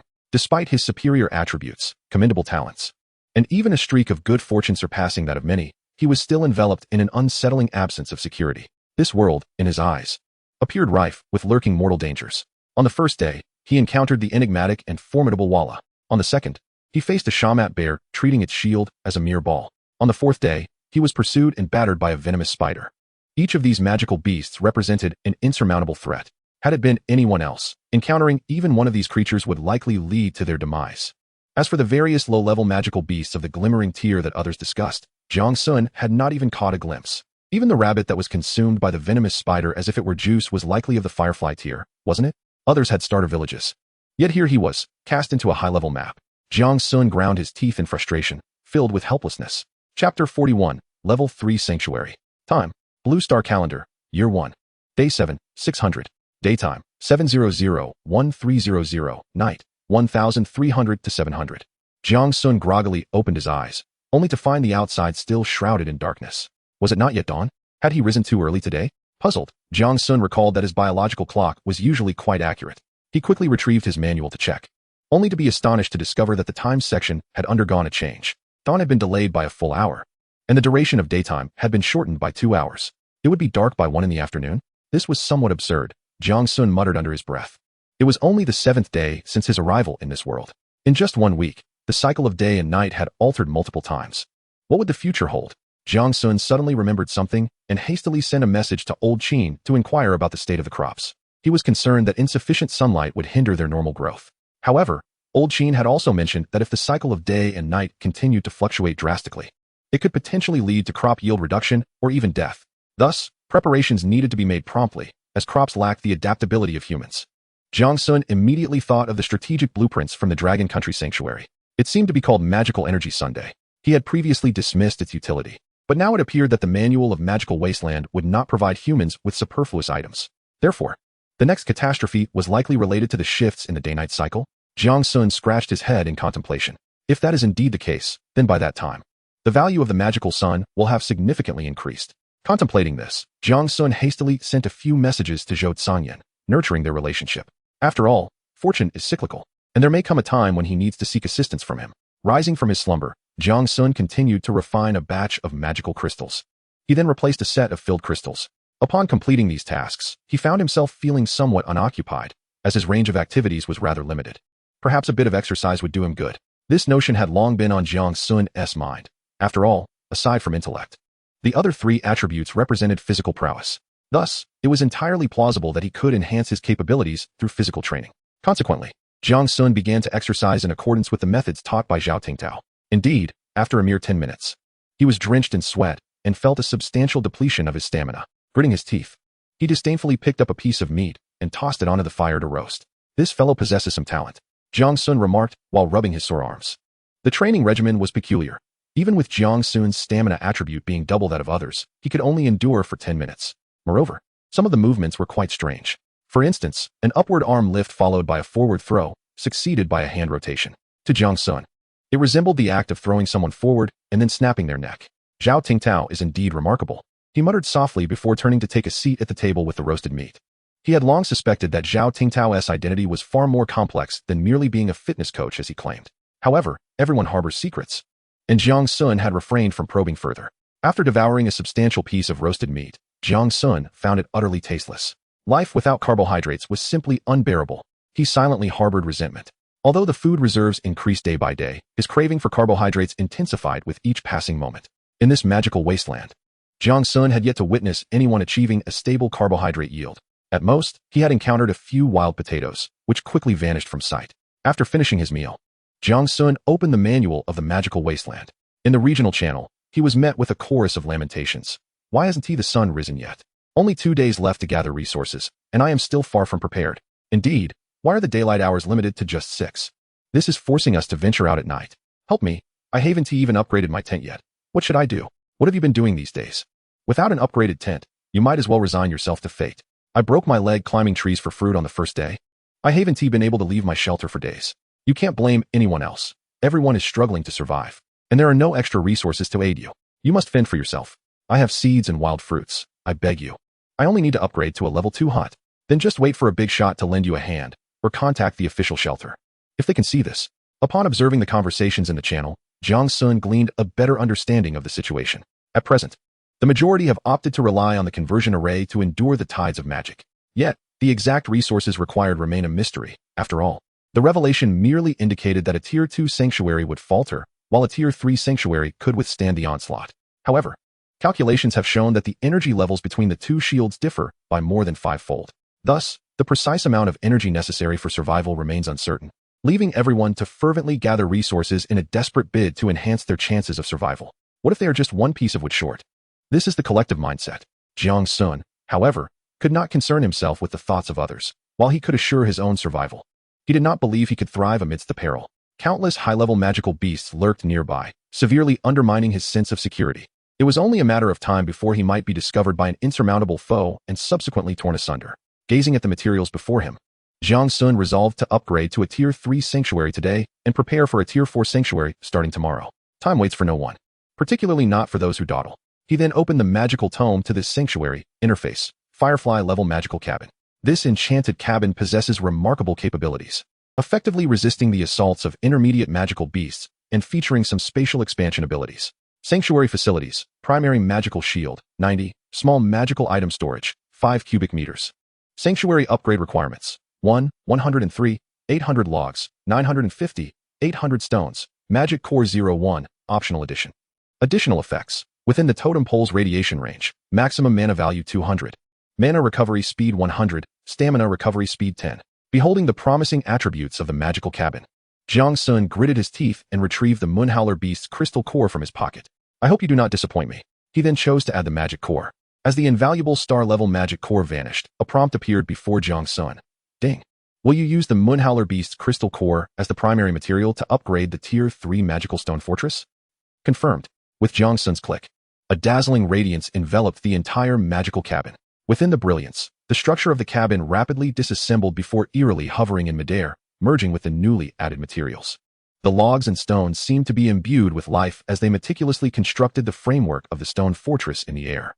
They interlocked and fused, producing a muted cracking sound.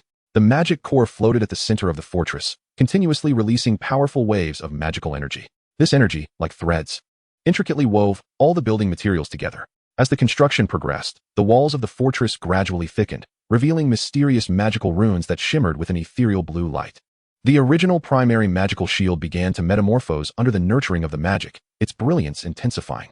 The defensive capabilities surged significantly within a short span, while the radiation range of the totem pole expanded further with the upgrade of the fortress. Within its confines, the essence of magic grew increasingly potent, surpassing all prior expectations and reaching an entirely new pinnacle. The rate of magical restoration became astonishing, allowing for a swift replenishment of magic almost in the blink of an eye. This revelation filled him with both astonishment and joy. After approximately 10 minutes of shimmering light, a magnificent three-tiered stone castle finally stood proudly in place. The formidable stone walls exuded a profound sense of security. As the grand entrance of the castle slowly opened, Jong Sun took a deep breath and stepped inside. The interior resembled an entirely new world. Though adorned simply, it was imbued with the charm of enchantment.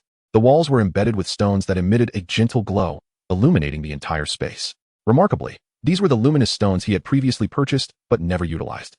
If the magical cottage could be likened to an extraordinary yet ordinary wooden abode, then the magical castle truly embodied the essence of magic. Chapter 42. A New Home and Extraordinary Attributes. Stellar-level magic stone castle. An indomitable fortress, spacious and capable of dynamically altering its layout through magical power. With various optional expansion facilities within. Shelter facilities. Intermediate magical shield, 100. Medium-sized magic item storage room, 20 cubic meters.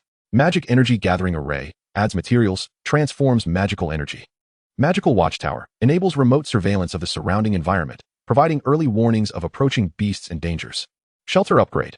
3,032,000 logs. 1, 502,000 stones. 1, 210 hardwoods. 50 magic iron ingots. Stellar level materials 0 to 3, optional addition. Surrounding walls. 1, 502,000 stones. 1, 250 hardwoods, enhancing risk resistance. Magical Kitchen. 3,031,000 logs. 1, 501,000 stones, a place for magical cookware. Magical Manufacturing Room. 3,031,000 logs. 1, 501,000 stones. 1 magic core, a place for crafting magical items. Magical Training Room. 1, 501,000 stones. 50 magic iron ingots. 1 magic core, increases the progress of magical training. Magical Lounge. 3,031,000 logs. 1, 501,000 stones, aids in entering a deep meditative state. Magical Plantation. 3,031,000 logs. 1, 501,000 stones. 1 magic core, accelerates crop growth. Additional Effect 1. Within the radius of the totem pole, the maximum magic value is 1,000, magic restoration speed is 400, and stamina restoration speed is 50. Additional Effect 2. Within the radius of the totem pole, magic power is enhanced by 20, and there is a 10 chance for enemies to trigger a magic backlash effect, causing their magic to become chaotic and temporarily uncontrollable. The overwhelming array of information left Jong Sun in a daze. Firstly, the area of the house expanded to a generous 200 square meters, and it could further extend with the addition of facilities. Secondly, numerous practical expansion facilities had been incorporated. This signified that Jong Sun would no longer have to confine his daily needs to a single room. Naturally, these facilities were remarkably useful, such as the plantation that accelerated crop growth and the training room that enhanced training progress. These were essential constructions that Jong Sun must undertake. Even the bedroom and surrounding walls fall within Jong Sun's elaborate plans. As for the kitchen, he deemed it unnecessary. What need is there for a kitchen when there is no food? However, what puzzled Jong Sun the most was the option for a manufacturing room. He furrowed his brow, sensing something amiss. Upon clicking confirm, items would be automatically produced. Even his strategic-grade collector operated this way. What then was the purpose of the manufacturing room? Although Jong Sun had an ominous premonition, he soon dismissed it from his mind. He gazed at his new home, filled with joy. The security offered by the level 3 magic stone fortress far surpassed that of a mere magic cottage. He felt confident that even a predator of stellar caliber would find it impossible to breach the defenses of his sanctuary. Yet, a flicker of unease crept into his heart. This level 3 shelter was exceptionally formidable. However, this also indicated that the disasters necessitating such a strong refuge were unimaginable for a level 2 magic cottage. Many might perish due to inadequate preparations in the face of calamity. Nonetheless, Jiang Sun resolved not to dwell on such thoughts and turned to begin arranging his home. The Magic Stone Fortress was neatly divided into 4 rooms, with the capability to adjust the area and shape of each space according to need. Jiang Sun first placed the dragon-shaped nest of the young dragon in one corner of a room, then organized his daily necessities within the same space. Even so, the room still felt somewhat empty. He proceeded to another room designated as a storage area, discovering that basic materials had been neatly stacked against the wall. A quick estimation suggested there was ample storage for around 10,000 units of essential supplies. The other 2 vacant rooms, he chose not to examine further. They remained empty for now, to be utilized when the need arose. After tidying up the space, Jiang Sun leaped into the dragon egg. A wave of comfort washed over him, and he found himself reluctant to move. He then picked up a magical tome to review his attributes, only to find they had undergone a significant transformation. Personal information: name, Jiang Sun. Level, Glimmer. Strength, 10. Agility, 10. Stamina, 10. Intelligence, 24, 195. Magic points, 1800. Recovery speed, 90,270,360 points. Skills, Gathering, Level 3. 55. Jiang Sun smiled without expression. It seemed he was irrevocably on the path of a battery. The mere limit of 1,800 magic points was already astonishing. To put it into perspective, a single magic crystal can hold a maximum of 20 ounces of magic, equating to 2,000 points. Even utilizing a magic collector to gather this energy would require a full 8 hours. It would not be an exaggeration to call him a humanoid magic collector. As for others, Jiang Sun felt no need to compare. They were simply not on the same level. Take Ting Tao, for instance. His magic recovery rate was a mere 6 points, whereas Jiang Sun's recovery speed was 120 times that. Doubts began to creep into Jiang Sun's mind regarding whether he was truly on the right path. After all, he had invested a tremendous amount of resources into this endeavor. If he failed to achieve the desired results, it would be a catastrophic loss. However, should the power of the tide of demons exceed his expectations, he could very well rise to become one of the most formidable individuals in the world of magical wastelands. On the first day, he would be a cautious superhero. On the second, a joyful one. With fists that could strike spiders and feet that could trample squirrels, he wiped the drool from his mouth and prepared to step outside. After the delay caused by upgrading the magical stone fortress, it was now midday, precisely 10 o'clock a.m. Glancing at the meat pie on the table, he found himself lacking an appetite and resolved to venture into the wild. Before he departed, he prudently checked the weather conditions. Weather. Temperature, 18 to 26 degrees. Weather status, clouds obscuring the moon, with a steady flow of magical energy. Wind speed, a gentle whisper of a breeze. Magical atmosphere, an ominous hue pervaded the air, with concentrated magical essence. Celestial omens, the stars outlined ancient magical totems, heralding both calamity and rebirth. Jiang Sun could not help but swallow hard. Not a single good word was found in the weather description of the spellbook. Yet, curiously, the flow of magic had bizarrely returned to tranquility, reminiscent of the eerie calm before a storm. As Jiang Sun stepped outside, he cautiously tested his star flash ability, only to discover its release was exceptionally smooth. Indeed, it was related to the weather conditions. He finally discerned the source of the peculiar delay he had previously experienced. However, with his life-preserving abilities restored, venturing out to explore no longer seemed problematic. Encouraging himself, he hoisted his basket and stepped through the door. Upon exiting, Jiang Sun inhaled 2 deep breaths of fresh air. Feeling little change, he was momentarily perplexed, but all doubts evaporated the instant he crossed the perimeter of the shield. As he stepped beyond the protective boundary, a wave of suffocation washed over him. Upon closer examination, he realized this sensation was not due to thin air, but akin to the flames of a crystal furnace. More like a visceral feeling emanating from his very soul. It was evident that the conditions outside had deteriorated significantly, yet the magical shield had successfully insulated him from such a reality. Jiang Sun murmured to himself, finally grasping the true value of the sanctuary and the magical barrier. With only 2 days remaining until disaster struck, the outside world had already descended into such a state. He could only wonder what even more bizarre circumstances awaited during the calamity. Jiang Sun felt a surge of gratitude for his relatively fortunate fate. He then attempted to release his skills once more. Finding no issues, a flurry of starlight flickered, and his figure vanished from sight. Chapter 43. The night of black fog having confirmed his destination, Jiang Sun raced along the predetermined path. This exploration directed him toward the red circle at the edge of the map. Given that the red circle was a full 10 kilometers away, his plan for the day was to cover merely half the distance. He was acutely aware of the dangers that lay ahead, knowing that it could potentially be a lair of powerful crescent-level magical beasts. Regardless of the peril, he felt compelled to venture forth. Upon upgrading to the third tier of the magical stone fortress, Jiang Sun now stood at the precipice of a significant fourth-tier milestone. This signified that, should he fail to locate a suitable site for the accumulation of magical energy to elevate the sanctum before the impending high-level catastrophe, he would have no choice but to resort to conventional means and transform it into a mere dwelling. This prospect was utterly unacceptable to him. He firmly believed that anyone who had glimpsed the revelations of the sanctum would never acquiesce to an ordinary upgrade. After all, no one wished to resign themselves to mediocrity. Jiang Sun silently vowed that, regardless of the cost, he would achieve the sanctum, with the sound of his hurried footsteps echoing. Jiang Sun deftly unleashed Star Flash to evade obstacles. The abundant magical energy bolstered his audacity. He paid little heed to the intermittent sounds of footsteps and the sensation of being observed. Thanks to his agility attribute of 10, his speed was commendable. The vast reserves of magical energy from both the source and the stone fortress imbued him with confidence. He was certain that, if he were to encounter the venomous spider once more, he could lead it around like a pet. Having narrowly evaded a pouncing leopard beast with another application of Star Flash, Jiang Sun turned and raised a middle finger in defiance. A $10 cup. I'll sell it to you for 9. The leopard responded with a puzzled expression. 9% off, my friend. As Jiang Sun continued to explore further afield, he noticed the environment growing increasingly hostile. Initially, he could still spot familiar landmarks, remnants of his previous explorations. However, as he ventured farther, everything became unrecognizable. At 3 kilometers, the once lush trees began to wither and twist grotesquely. Their leaves took on an eerie black hue, as if tainted by darkness. Jiang Sun sensed that the footsteps of the beasts that had been following him had also faded into silence. At 5 kilometers, the grass beneath his feet lost its vitality, replaced by moss that emitted a chilling, phosphorescent glow. With every step, he felt a creeping coldness beneath him. Jiang Sun realized he had likely entered the radiation zone of the red circle creatures. Struggling to suppress his unease, he pressed onward with utmost caution. Suddenly, a faint buzzing emanated from the woods ahead.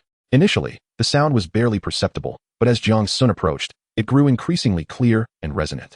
Reminiscent of countless insects in concert or the intricate workings of machinery. He slowed his pace, alert, as he edged closer to the source of the sound. Sweat began to bead on his palms as he gripped his weapon tightly. Upon reaching the thicket producing the noise, he cautiously parted the branches. The sight that met his eyes caused him to gasp in horror. What in the world was that? Jiang Sun swallowed hard, daring not to utter a sound.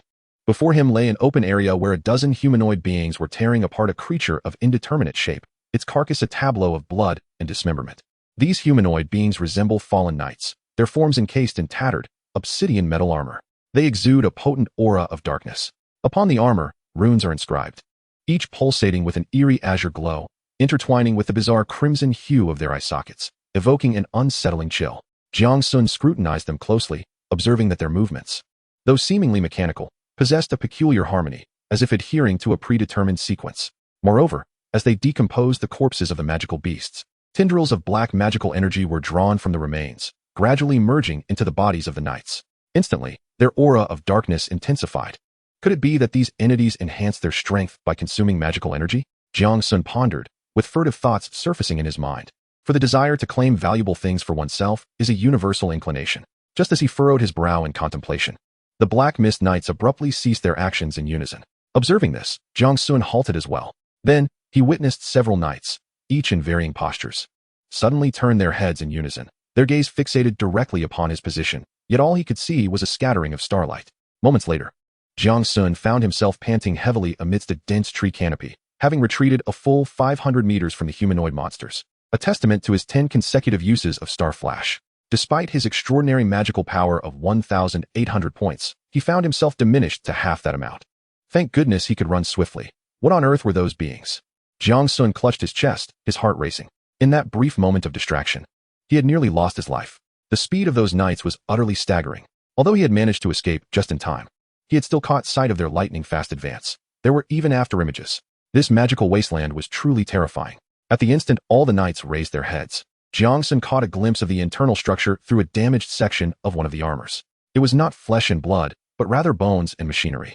This immediately reminded him of the tattered puppet he had previously discovered. He speculated that both might originate from the same source. Thus, were these artificial creations? He mused. If he could master this technology, perhaps he could carve out a formidable path for himself in the future. His imagination conjured an image of himself raising his arm, commanding hundreds of magical puppets to swarm and assault his enemies, and a foolish grin spread across his face. After a day of tumultuous exploration, Jiang Sun finally discerned the operational patterns of the magical puppets. It was evident that these were artificial entities, and there were numerous of them. In this single direction alone, he had observed 3 distinct squads. These puppets patrolled along fixed routes, eliminating any living creature within their line of sight, then absorbing the magical energy from their prey as fuel for their continued operation. This cycle had likely persisted for countless years. Based on his deductions, the central location guarded by the puppets was likely the very site of the red circle. Thus, it is highly likely that this is their manufacturing site. Jiang Sun raised his finger and gently tapped the red circle, while his thoughts began to expand. If I could utilize the facilities there to enhance the sanctuary, would it not signify that I could also possess the technology to create such magical puppets? Excitement surged within him, yet he quickly suppressed these thoughts. With a goal in sight, striving towards it was all that mattered. Daydreaming was futile. After all, he could not even defeat a single magical puppet. Upon returning to his abode, Jiang Sun replaced the fully charged magical crystal and promptly listed it on the trading channel. Once he acquired 2,000 materials, he sent 1,600 directly to Elder Qin. He could not bear the thought of Elder Qin enduring hunger or cold. Thanks to Zhao Tingtao's generous support over the past few days, Elder Qin had fully recovered, even surpassing his previous condition. This brought considerable solace to Jiang Sun, for as long as Elder Qin lived, Qin Shan would never go hungry. He had even speculated that Elder Qin might possess some talent related to agriculture, though he had always hesitated to inquire. Consequently, many individuals began to exhibit irritability and agitation. Jiang Sun took a handful of milk candies from his pocket and placed them in a nearby storage box. After a moment's reflection, he habitually scattered a few at the door. He sensed that Walla must be preoccupied with something, which was why he had not come to find him. Chapter 44, Awakening of Talent. Time, Blue Star Calendar, Day 1, Month 8, Year 600. Daytime, 7:00–10:00. Nighttime, 1000 to 700. Jiang Sun was roused from his slumber by the vibrations of a magical tome. Groggy, he rose and opened the notification, only to find a message from Zhao Tingtao. Zhao Tingtao, foster father. Jiang Sun, how much do you need? Zhao Tingtao, 2,000. Jiang Sun, have you wed? Why such a large sum? After sending the message, Jiang Sun felt something was amiss. Given Zhao Tingtao's character and their close relationship, he would certainly inform him of any marriage. Thus, Jiang Sun thought, no, it is not that you are marrying. It is that I am to marry. Zhao Tingtao, you fool, it's you who should hurry and send the money. I've contacted my sister. Chime. Jiang Sun, do you agree to trade 5 magical crystals? Jiang Sun, see, this is precisely what I meant about marrying. This is what we had previously discussed, right? Zhao Tingtao. After reading the message, Jiang Sun chuckled lightly. While jesting was one thing, he genuinely felt happy for Zhao Tingtao. With a sister like that, it seemed they would likely share a life together, which filled Jiang Sun with envy. In this treacherous wasteland, Zhao Tingtao and his sister had found true reliance in one another. However, Jiang Sun's situation was different. When he was merely a teenager, his parents met with an unfortunate accident. Not long after, he himself encountered a devastating car crash. For the past decade, he had survived solely on the compensation from his parents, and by the time he traversed into this new world, that compensation had nearly dwindled to nothing. He was utterly unaware of how he had managed to persevere. If one were to seek a rationale, it might simply be a sense of unwillingness to concede. He could not fathom that all the unfortunate events in the world would befall him. He awaited the universe's compensation. Jiang Sun engaged in further conversation with Zhao Tingtao. Feeling his spirits lift considerably, he began to rise and prepare himself. He washed up, brushed his teeth, and donned his attire. Such simple tasks had not been performed by him for a decade. Slowly, he ambled to the window to observe the weather outside. Jiang Sun discovered that the world beyond was shrouded in a gray haze, making it difficult to distinguish between day and night. The magical turbulence in the air had coalesced into tangible form. He could even discern numerous visible ripples in the sky. Well, it was evident that the day was hardly suitable for exploration. Jiang Sun sighed silently to himself. He opened the regional channel, where indeed, a cacophony of lamentations resounded. Today, the dawn lasts merely 3 hours. What shall I do? I have only gathered over 500 materials. Indeed, I can't even utilize gathering skill today. The impact of the magical atmosphere is too overwhelming. Damn wild boars. They have ruined all the potatoes I planted outside. How am I to survive these 7 days? I've broken my leg. I certainly won't endure the tide. Does anyone have food? I'll trade materials for a decent meal before I perish. Haha. Fortunately, I can upgrade the shelter the day after tomorrow. What good will your upgrade do? The magical tide begins tomorrow night. What? Isn't it on the 10th? Yes. At 000 on the 10th, which is midnight of the 9th. Damn. It was evident that most individuals in the regional channel were in a state of uncertainty. After all, this was the first collective catastrophe, and no one had any concept of its magnitude. The only information they had was that level 3 seemed stable. This left many in despair, as they were utterly incapable of gathering sufficient materials for an upgrade. Jiang Sun stood by the window, gazing at the magical turbulence relentlessly battering the magical shield his expression grave. He surmised that the intensity of the previous few impacts was already sufficient to obliterate the tense shield. If the disaster were to escalate several folds beyond that, the level 2 cottage would likely not withstand it. He contacted Old Qin and Zhao Tingtao to confirm that both had upgraded to level 3, which finally put his mind at ease. Old Qin had utilized the Firefly level magic core sponsored by Zhao Tingtao, thus possessing only average supplementary effects. However, upon learning about the supplementary effects, Zhao Tingtao, in the name of Qin Shan, expended considerable resources to acquire a star-level magic core. The additional attributes granted him substantial enhancements across all 4 dimensions, leaving him elated for days. After confirming everyone's status, Jiang Sun casually pulled out a piece of milk candy to pop into his mouth, only to suddenly feel something amiss in his grasp. Lowering his gaze, he was taken aback. What is this? Jiang Sun was astonished to discover that the milk candy he held was of an unfamiliar form, entirely golden and emanating a faint glow. Is this a new flavor? Jiang Sun chose not to consume it immediately. Instead, he held it in the palm of his hand for inspection. Golden milk candy. Type: magical food. Grade: special. Effect: upon consumption, it enhances all 4 attributes by 1. Note: a peculiar food formed under unknown conditions. Its consumption yields significant benefits. Upon reading the description, Jiang Sun halted his actions, his eyes gradually widening in astonishment. What is this? An increase in attributes. By 4 points at once. Has his talent awakened?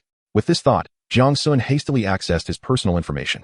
Indeed, at the end of his profile, he discovered an option he had never seen before. Talent: milk candy. It truly is called milk candy. Jiang Sun chuckled and continued to peruse the information. Talent level: stellar, upgradable. Talent description: when magical power is full, every excess of 200 points generates a piece of milk candy. The probability of obtaining different flavors of milk candy varies, and the effects upon consumption differ as well.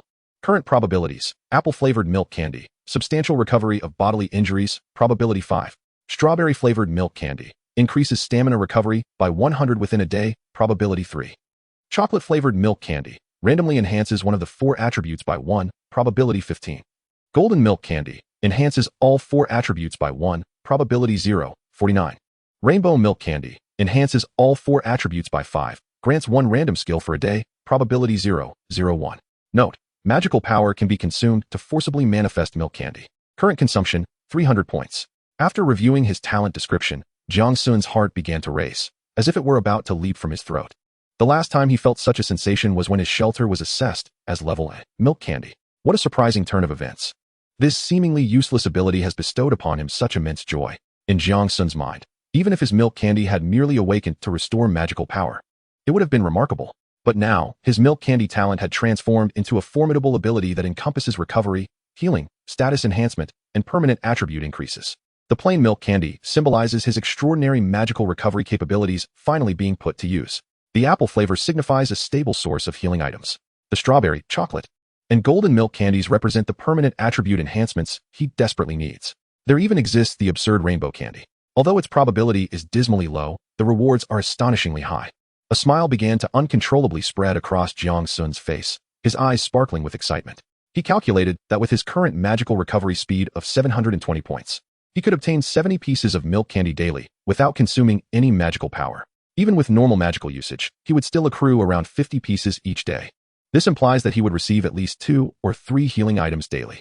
Moreover, every 2 days, he could enhance 1 random attribute. He could even elevate all 4 attributes by an additional point each week. After tallying this up, Jiang Sun emitted a cool, suppressed laugh of delight. Then the laughter gradually swelled, transforming into resounding guffaws of ha ha ha. Prosperity had arrived. This time, it was genuine prosperity. He felt that merely by selling milk candies, he could lead a life free from financial worries. At that moment, Jiang Sun was left with only a tinge of apprehension. He could only hope that the probability of the milk candies was not calculated based on the algorithms of a certain tech giant. Chapter 45, World Announcement. Time slipped by quietly amidst the busyness. Jiang Sun stood up to stretch his sore arms. Throughout the morning, he had been fervently refining magical crystals. Now, the number of his blank magical crystals had reached 70, while even the energized crystals had amassed to 30. In just a few days, he had nearly exhausted the 2,000 crystal fragments bestowed by Zhou Sanyan. Jiang Sun planned that once the tide arrived, he intended to reserve a portion of the crystals for exchanging crystal fragments. A ratio of 601 seemed a reasonable price. This way, he could ensure that he would not find himself in an embarrassing predicament of having no crystals available due to overexploitation. He would not want to squander the magical tide. Through observation, Jiang Sun discovered that the charging speed of the magical crystals had been accelerating over the past few days. Previously, they could only recharge once every 8 hours.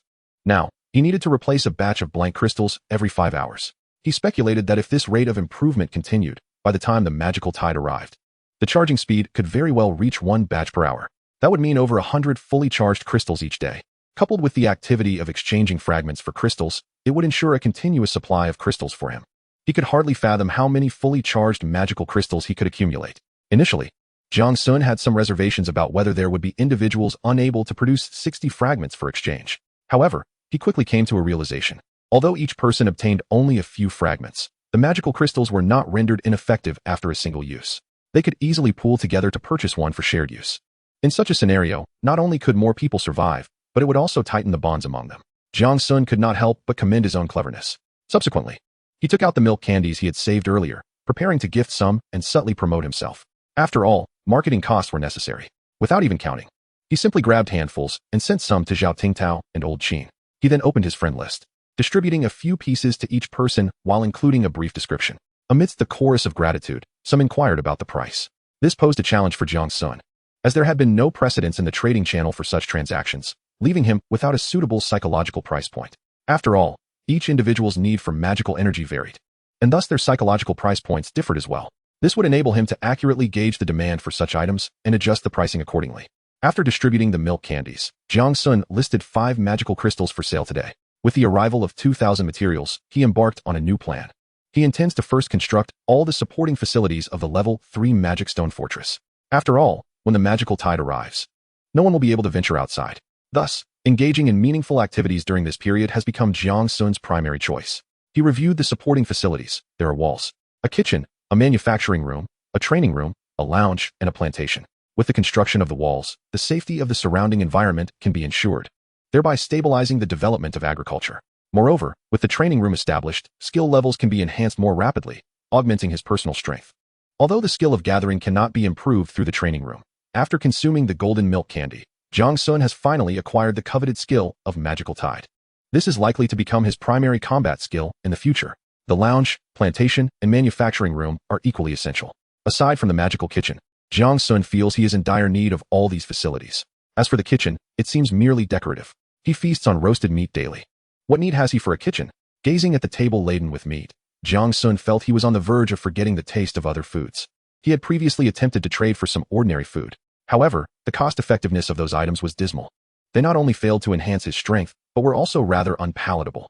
For those with the means to cultivate, their crops had yet to mature. As for wild edibles, without human cultivation, how could they possibly evolve into something delicious? Only the unappetizing, even inedible, could ensure survival. With this thought, Jiang Sun let out a resigned sigh. It seems he must rely on Old Qin. Thus, in those wilderness survival novels, when the protagonists casually find delectable edibles, it appears to be nothing but deception. After mentally lamenting, Jiang Sun turned back, picked up the magical tome, and opened the trading channel. He found himself lacking in the Firefly-grade materials needed to upgrade his facilities and needed to exchange for a batch. Upon inputting the keyword hardwood, he was astonished to find the prices absurdly low. After all, magical materials are only required when upgrading to a level 2 magical cottage. This has resulted in an exchange rate of 101 between hardwood and logs. The same situation applied to ores like magic iron ore. It is important to note that both ores and hardwood can be obtained through regular gathering, but the probability is merely 2. The current prices are evidently far below their intrinsic value. It seems that everyone is anxious. Many items have started to be sold off at bargain prices. Jiang Sun felt a surge of excitement. Who doesn't he find it challenging to earn a bit of money? Saving some is certainly the best option. Without much effort, Jiang Sun managed to acquire all the necessary materials, and even found himself with a surplus. However, he did not deplete all 2,000 units of materials. He reserved several hundred for emergencies. After all, during times of disaster, no one will trade in basic materials anymore. Everyone will be relying on these to convert magical energy for survival. After completing the exchange, Jiang Sun gazed at the considerable pile of various materials before him. Lost in contemplation, he felt that this long-standing practice of barter was evidently not a sustainable solution. He was uncertain when a monetary system would emerge. Jiang Sun felt a sense of helplessness. Just then, an abrupt mechanical notification pierced the air, startling him so much that he spilled water all over himself. He immediately erupted in a string of curses. Damn system, couldn't you at least give a warning before scaring me half to death? He was so startled that he scarcely realized the words tumbling from his lips. The voice continued to resonate in his ears. Announcement from the magical Wasteland world. First and foremost, congratulations on your survival, resilient seekers. Today marks the first stellar cycle since your arrival in the magical Wasteland. I trust you are adequately prepared to face the impending national calamity. Therefore, effective immediately, the secondary novice protection measures will be lifted. All survivors will encounter the following changes. Firstly, the prohibitions against chaotic and dark magic have been abolished. From this day forth, you are free to explore the forbidden zones. Of course, these areas are fraught with danger, potentially harboring unknown magical entities or concentrations of mystical energy. Secondly, restrictions on predators of the stellar and crescent levels will be removed. Henceforth, high-level beasts may discover your sanctuary. Thirdly, the probability of obtaining magical sealing stones, fireflies, and treasure chests will be increased. New gifts from the sprites, stellar, and magical secrets, crescent, will be introduced. The means of acquiring such treasure will extend beyond mere exploration. Defeating beasts or venturing into forbidden zones will also present opportunities for corresponding gifts. Fourthly, clothing items will become available, obtainable through gift-related items. Additionally, at 2,000 hours today, all surviving seekers will undergo a personal strength assessment, with rewards distributed based on rankings. Evaluation criteria will include, but are not limited to, individual attributes, equipment properties, sanctuary enhancements, exploration extent, and comfort level of living spaces. Prepare yourselves. Chapter 46, Impact and No Impact. The moment the world announcement was released, it instantly captivated the attention of all survivors. The significance of its content was rivaled only by that of the prophetic messages. Each individual painstakingly read it several times, anxious not to miss any vital information. After all, this would dictate their future trajectories. The announcement was explicit, delineating 4 key points. Firstly, restrictions on certain perilous areas, termed forbidden zones, have been lifted. These regions may harbor dangers, treasures, or even opportunities for upgrading sanctuaries through concentrations of magical energy. It seemed the system had not entirely closed off paths for everyone. The probability of exploring forbidden zones and discovering magical concentrations, thus upgrading sanctuaries, was evidently far greater than that of seizing the lair of a crescent-level beast. Moreover, the inherent dangers were markedly reduced. After all, one involved cautious exploration, while the other entailed inevitable crescent-level combat. Which was simpler was glaringly obvious. Furthermore, the second point was even more comprehensible. It is entirely due to the system confining these predatory beasts within a specific range. Of course, it is also plausible that they are restricted to areas beyond the shelter. Hence, survivors would not encounter high-level beasts during their explorations. However, this is no longer the case. With the lifting of these limitations, it is quite possible that some unfortunate soulless shelter will be crushed underfoot by a passing high-level beast.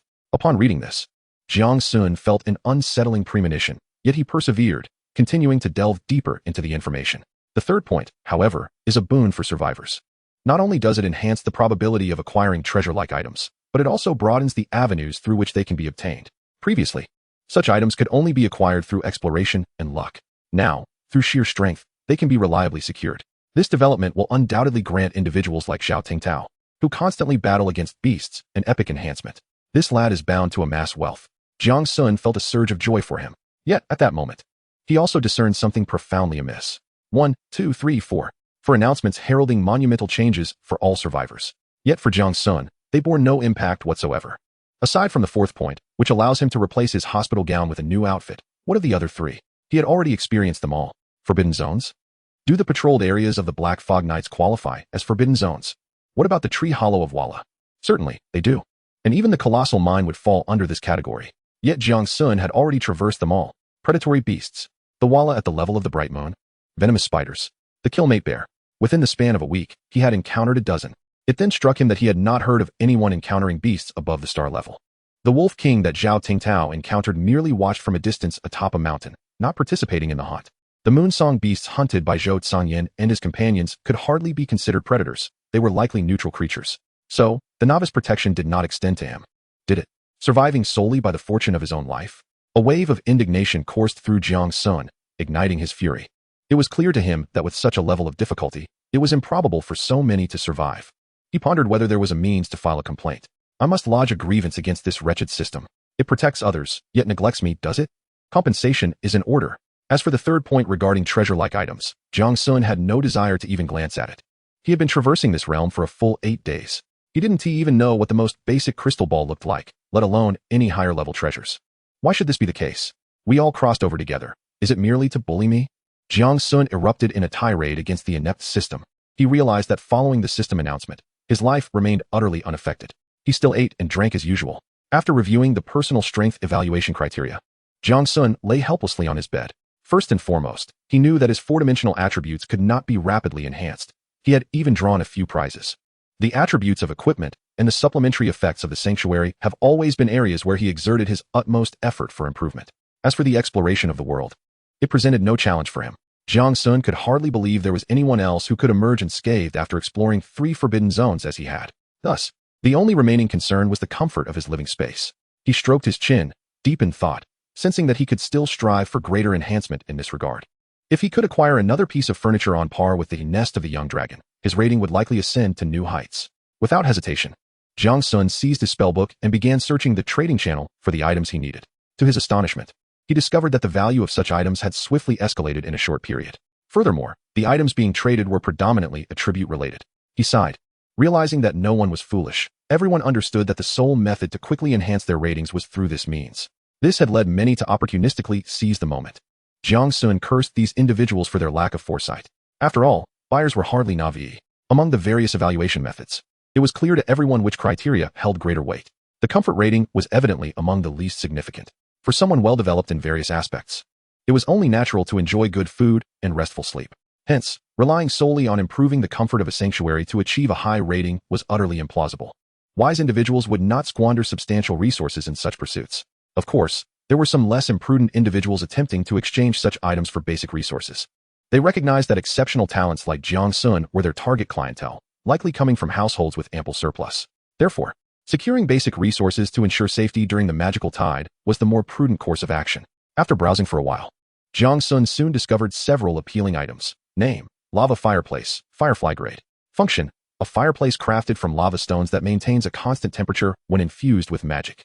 Note: exchange for 300 basic materials, private inquiries welcome. Name: Starlight Herb Aromatherapy Furnace, firefly grade. Function: a fireplace that continuously emits the scent of starlight herbs, which can slightly enhance healing speed when infused with magic. Note: exchange for 300 basic materials or 1 attribute fruit. Name: Magical Hot Spring Tub, Firefly Grade. Function: a single-person hot spring tub that maintains a constant temperature when infused with magic, significantly alleviating bodily fatigue. Note: exchange for 200 basic materials only, purchase promptly. After considering the effects of these items, Jiang Sun hesitated only briefly before deciding to acquire them all. Although the materials he had accumulated were originally intended for upgrading facilities, given that the magical tide would not strike until tomorrow night, and that today's evaluation standard prioritized comfort over safety, it made sense to focus on immediate needs. After all, once he sold the magical crystals tomorrow, he could easily gather these materials again. As the transaction concluded, a flash of light illuminated the space before Jiang Sun, who felt a sense of satisfaction upon beholding the items at hand. Having spent nearly 10 days in this world, he had yet to fully utilize these enchanted everyday objects. Indeed, these items epitomized the essence of the magical realm, as evidenced by the dragon egg cradle. This world, inherently vibrant, merely followed a divergent trajectory from that of Blue Star. In all highly developed societies, the ultimate focus invariably gravitates towards the pursuit of enjoyment. Thus, the eclectic array of peculiar artifacts in this realm promised to bestow upon him experiences unlike any other. Subsequently, Jiang Sun filled the hot spring tub with water, extravagantly employing a magical crystal as the source of energy. He then reclined comfortably within. The enveloping warmth washed over him, and he felt as though his very soul had been rejuvenated. After nearly 10 days without a proper bath, let alone a soak, he resolved to luxuriate in the hot spring while awaiting the stroke of midnight. Chapter 47. Announcement of Rankings and Rewards. Glancing at the time, he noted it was already 17:58. With merely 2 minutes remaining before the announcement, an unsettling feeling crept over him. It seemed he had forgotten something crucial. Pondering this, he suddenly recalled an important matter, his eyes widening in realization. Without a moment's hesitation, he leapt from the tub, disregarding the chill of the air and the splashes of water surrounding him. He rushed to his bedroom, fervently rummaging through his belongings. He had ingested the golden candy, and his intelligence attribute had reached 20 points, sufficient to meet the criteria for learning the spell, Tidal Wave of Magic. The level of this skill promised to significantly elevate his status. With this thought in mind, he hastily emptied the contents of his box, sifting through the items without regard for neatness. However, the sheer volume of possessions soon incited a sense of urgency within him, for only 2 minutes remained. Come on, hurry up. I promise I will tidy my space properly in the future, Jiang Sun muttered, his expression a mixture of anxiety and determination. Finally, with just a minute to spare, he unearthed an ancient-looking scroll amidst the clutter. Without time to examine it, he tore open the skill scroll. As the brilliance radiated, a notification chimed in his ear. Congratulations, you have successfully learned the skill, Tidal Wave of Magic. Jiang Sun exhaled deeply, relieved to have made it in time. Almost immediately, he heard a familiar voice announce, "Ding." Personal strength assessment commencing. The evaluation will encompass 1. Personal four-dimensional attributes. 2.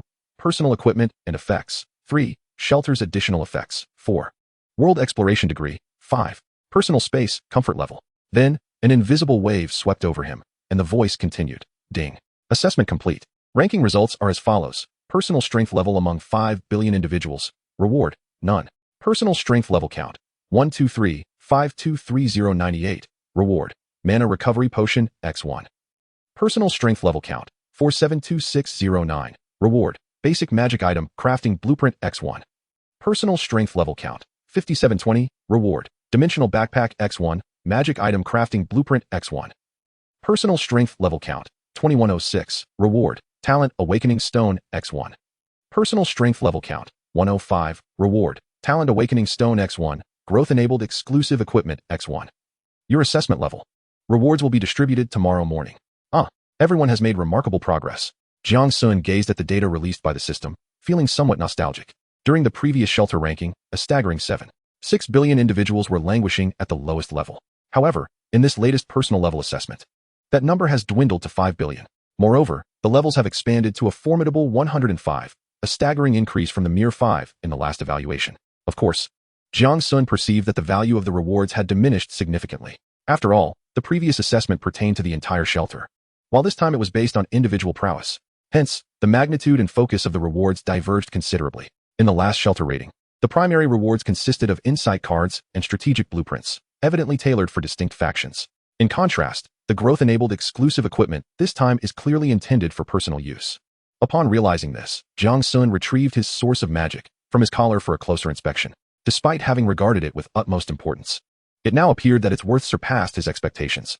This was indeed a piece of equipment capable of growth, one of only a few hundred that might still exist among billions globally.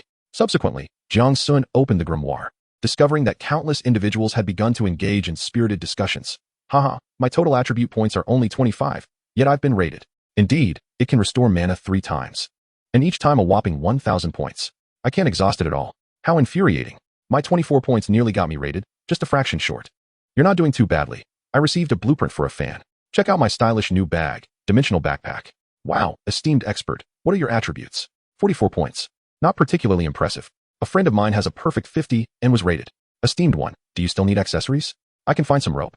Esteemed one, does that mean you can move freely during disasters? Impossible.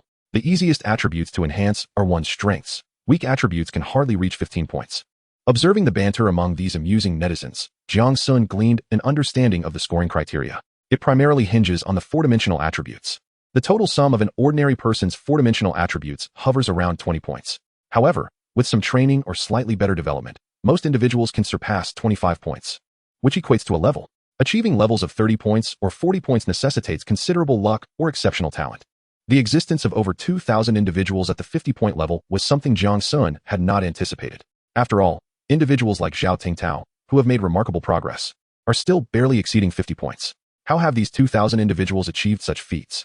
However, Jiang Sun, after a rough calculation, realized that these 2,000 people merely constitute 0.00025 of the 8 billion inhabitants of Blue Star. In this light, it seems considerably more reasonable.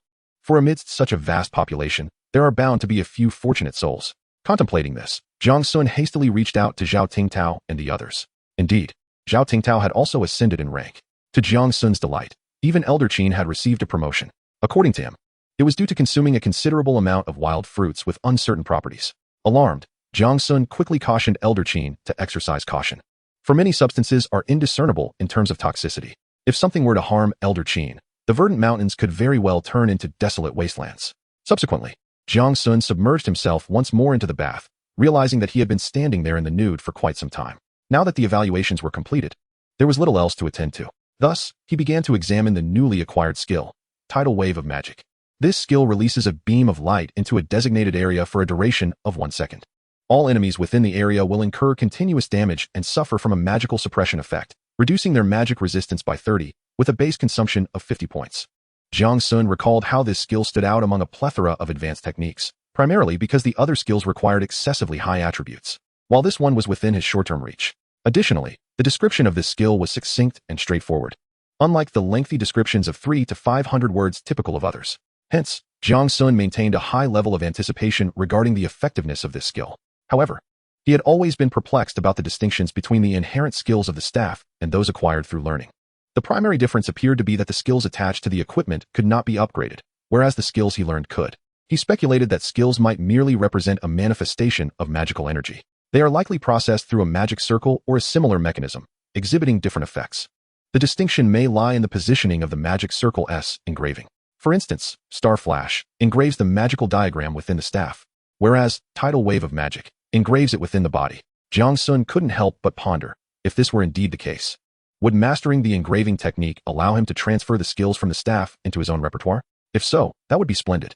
After all, he would eventually need to replace the staff, yet he was reluctant to part with the incredibly useful ability of Star Flash. Gazing at the pitch-black sky outside, Jiang Sun dismissed the idea of venturing out to test his new skill. It would be wiser to wait until tomorrow morning to find a fortunate soul to experiment on. Chapter 48, Star Abyss and the Might of Magic Gathering. Ding. Congratulations on receiving the reward, Star Abyss. Jiang Sun, who had been in a drowsy slumber, instantly awoke upon hearing the sound. With such a daily alarm, who could afford to sleep in? He swiftly and exuberantly leapt out of bed, neglecting to don any clothing, and dashed to the table. Indeed, he beheld a luminous orb perched upon its surface. He hastily grasped it, and discovered that within the orb lay an exceptionally petite garment. Was this a mage's robe? Jiang Sun momentarily lost his train of thought before promptly shattering the orb. Instantly, a magnificent long robe materialized before him. Star Abyss. Type, robe. Level, Crescent Moon, upgradable. Requirements, maximum magical power exceeding 1,500 points. Effects, increases maximum magical power by 500 points, reduces all ability magical power consumption by 50, and can absorb magical power for self-repair upon damage. Simple. Brutal. This was Jiang Sun's immediate impression. This item, akin to the source of magic, had minimal effects and a succinct description. Yet, the limited effects were exceedingly extraordinary. Am I unwittingly delving deeper into a realm of mindless skill deployment?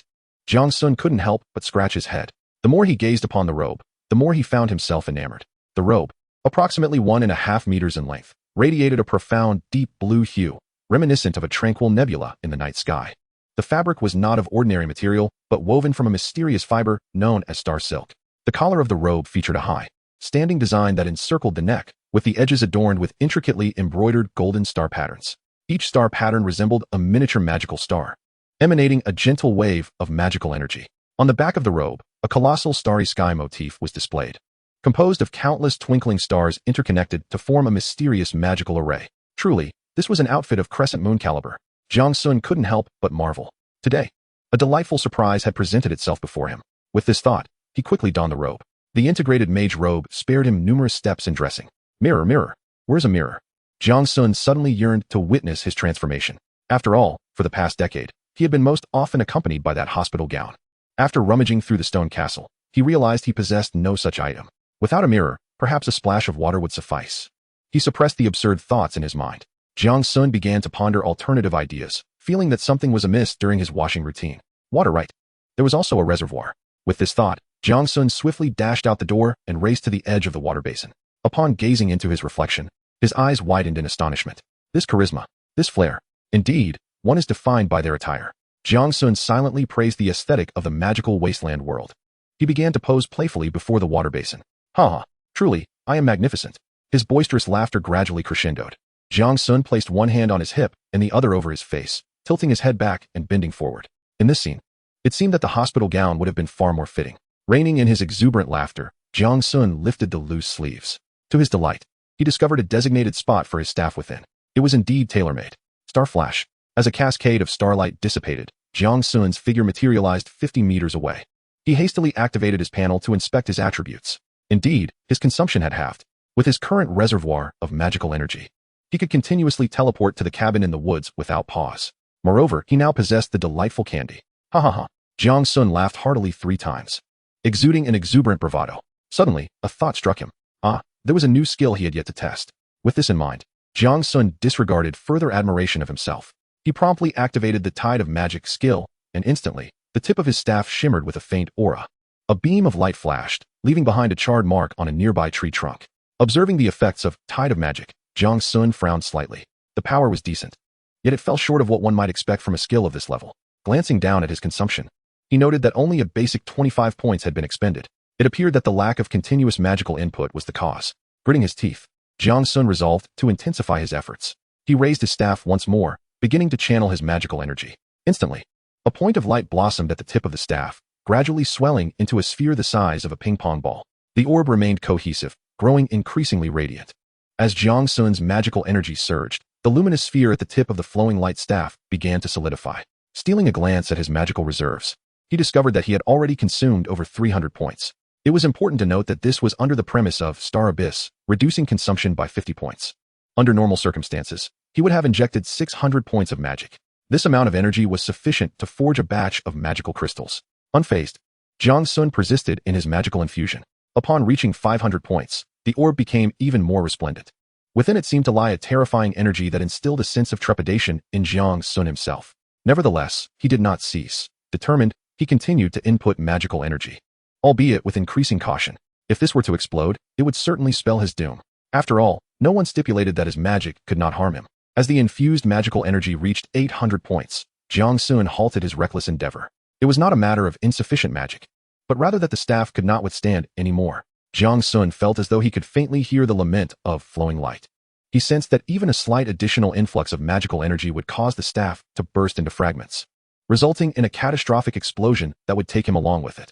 Gazing at the orb, which now bore a darkened hue, Jiang Sun tremblingly extended his hand, directing the staff into the distance. His posture resembled that of igniting firecrackers during the new year. In the name of light, without reservation. As he uttered a line reminiscent of Lux's dialogue, the amassed magical energy surged forth. The beam of compressed magical energy shot forth like a bolt of lightning cleaving through the night, radiating with a cataclysmic force as it soared into the distance. The diameter of the light column spanned half a meter, devoid of flamboyant colors, showcasing only the distinctive azure hue of magical energy. As it traversed the landscape, the trees were reduced to mere powder, and the air was instantaneously torn asunder, producing a sharp, piercing wail. The undulating ground was plowed by this force, carving a deep chasm, while dust and stones were propelled skyward, forming a haze of debris. After the radiance faded, a low, thunderous rumble echoed from the distance, reminiscent of a colossal object crashing to the earth. Jiang Sun's eyes widened as he gazed at the ravaged area, his mind momentarily adrift. A surge of exhilaration intertwined with trepidation engulfed him, leaving him unsure of how to manifest his emotions. The thrill stemmed from the overwhelming power of this skill, far surpassing his expectations. The fear arose from the realization that, had there been even the slightest miscalculation, he could have been utterly annihilated by the uncontrollable surge of magic. A distinct sound of swallowed saliva resonated in the air, and Jiang Sun dared not raise his hand to wipe away the cold sweat. The potency of this skill was indeed astonishing. Yet, he also discerned a significant drawback of the tide of magic. During the accumulation of magical energy, he was rendered completely immobile. Indeed, he had sensed this during the charging phase. He feared that even the slightest movement would cause the orb of light atop his staff to dissipate, while mere dissipation would merely waste some magical energy. An explosion would spell his demise. Thus, the conditions for utilizing tide of magic were rather stringent. After all, when accumulating to a certain extent, the sensation of impending danger was palpable even to Jiang Sun himself, not to mention the magical beasts that relied on instinct to evade their natural predators. Therefore, in most instances, he could only engage in simple energy accumulation or, alternatively, unleash it instantaneously as a means of defense. Nevertheless, under suitable conditions, Jiang Sun believed that no creature among those he encountered could withstand such a strike, with the exception of the Walla. After all, no one had truly witnessed the formidable strength of a moonlit-level magical beast. Thus, he refrained from boasting too confidently. Chapter 49, The Last Day. Casting a glance at the sky outside, Jiang Sun was astonished to discover that it was remarkably clear. There were no ominous hues, nor chaotic magical currents. In stark contrast to the apocalyptic scenes of the previous days, there was an eerie tranquility. However, Jiang Sun sensed something amiss. The outside world had fallen silent. The chirping of insects, the songs of birds, and the roars of beasts had all ceased. It was as if all creatures had hidden away in their sanctuaries in anticipation of the impending tide. After all, at midnight tonight, the calamity was set to commence. Thus, the current stillness resembled the calm before a tsunami. Jiang Sun couldn't help but ponder. If all low-tier creatures had no means of survival beneath the tide, what then sustained the other magical beasts? If humanity could uncover their hiding places, would that not provide an additional avenue for survival? Contemplating this, Jiang Sun hastily relayed his thoughts to Zhou Tsangyan.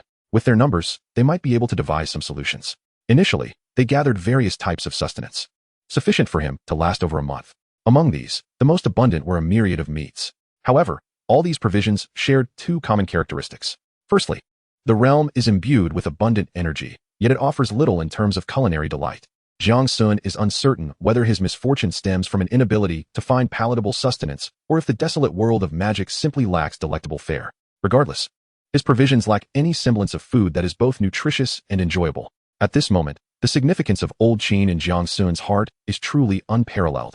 Next comes the critical strategic resource, magic crystals.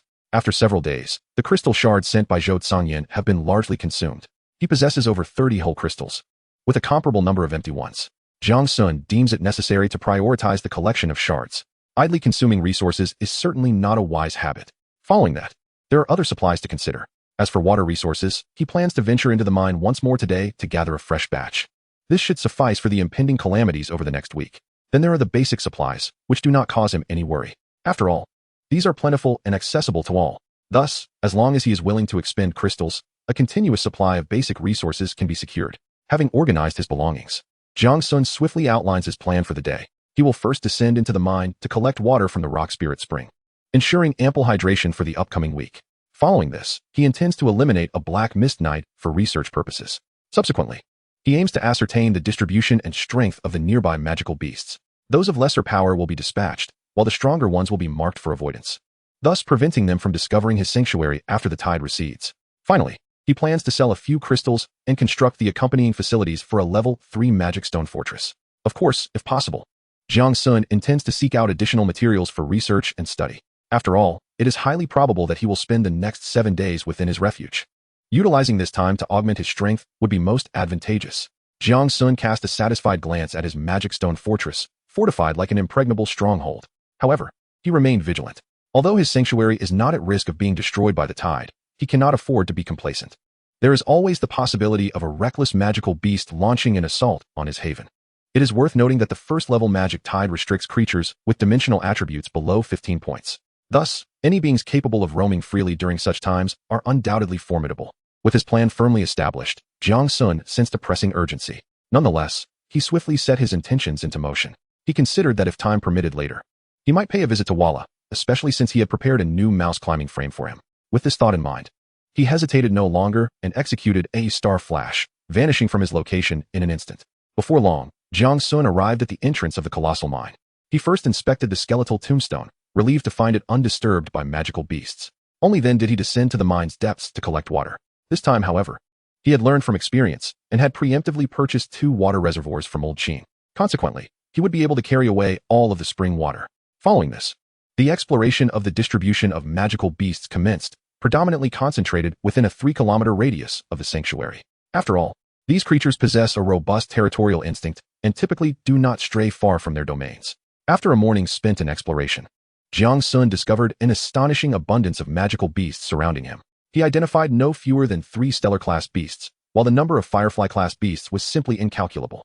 Such a situation was decidedly unreasonable. This was still the outcome of his rather cursory exploration. During his expedition, Jiang Sun continuously employed Star Flash to traverse the terrain, paying little heed to the expenditure of his magical energy. With dozens of original flavored candies at his disposal, he felt a sense of assurance. Consequently, within just a morning, he managed to eliminate 7 or 8 oblivious magical beasts. As a result, he acquired several Firefly-class crystal cores along with a variety of meat cuts. The taste of magical beast meat was peculiarly strange, further enriching his already unpalatable food reserves. At this moment, he finally confirmed that his location was somewhat distinct from that of others. Was I truly cast into a high-level map? After vanquishing another Firefly-class beast, Jiang Sun stood still, gritting his teeth. This was merely one among the numerous oblivious beasts in his vicinity. He fervently hoped that no catastrophic surge of magical beasts would ensue. Worry began to gnaw at him. However, there was little he could do. He had yet to hear of anyone discovering a method to relocate the sanctuary. It seemed his plans must continue unabated. On a brighter note, he was dragging 3 remnants of Shadow Knights behind him. It was not out of greed that he exerted such effort, but rather because he had successfully ambushed and defeated one, only to be pursued by a squad of 12 Shadow Knights for a relentless 5 kilometers. The attributes of these Shadow Knights were astonishingly formidable. He had narrowly escaped thanks to his extensive mana pool, continuously employing Star Flash and the instant casting of Tide of Gathering Magic. Once he had evaded them, he dared to stealthily scavenge the corpses. However, he discovered that while carrying heavy loads, the mana cost of Star Flash increased exponentially. A single teleportation drained nearly half of his mana reserves. Gazing at the remnants of the Shadow Knights behind him, Jiang Sun felt a surge of excitement. The immense effort he invested was driven by a persistent desire. If he could successfully decipher the underlying principles and master the method of their creation, he would surely prosper. His combat prowess would multiply exponentially. At that point, employing Tide of Gathering magic would no longer necessitate stealthy energy accumulation. With a mere wave of his hand, dozens of knights would rush forth to overwhelm his foes, while he retained several as guardians, positioning himself as a formidable artillery platform. How splendid would that be? With this thought invigorating him, Jiang Sun summoned the strength to lift all 3 knights into the building. Uncertain of their operational principles, he prudently bound them to prevent any potential reanimation. Once he had completed his tasks and glanced outside, he realized with surprise that the sky had stealthily darkened. Upon witnessing this scene, Jiang Sun promptly dismissed the notion of venturing outside once more. The thought of being inadvertently trapped beyond the safety of his abode was utterly disheartening.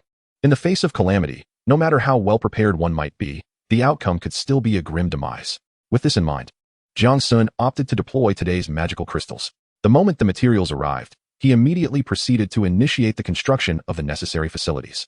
Without a moment's hesitation, he utilized everything at his disposal. With quick fingers, he could save a substantial amount of time otherwise spent on tidying up. Such is the simplicity of a wealthy individual's life.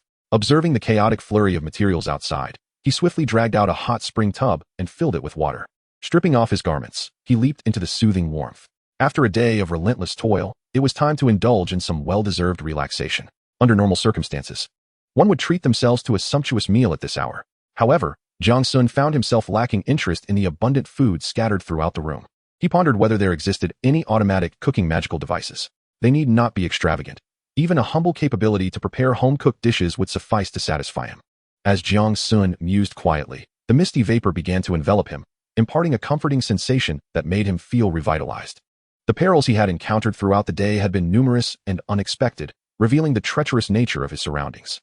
He had merely undertaken a rudimentary exploration of a 5-kilometer radius, yet the potential dangers lurking beyond were unfathomable. Fortunately, both of his skills were instantaneous. Otherwise, his life would have certainly been in jeopardy today.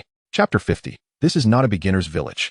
Jiang Sun picked up the magical tome to check the construction time of the facilities, discovering that approximately 1 hour remained. Ample time to complete the construction before disaster struck.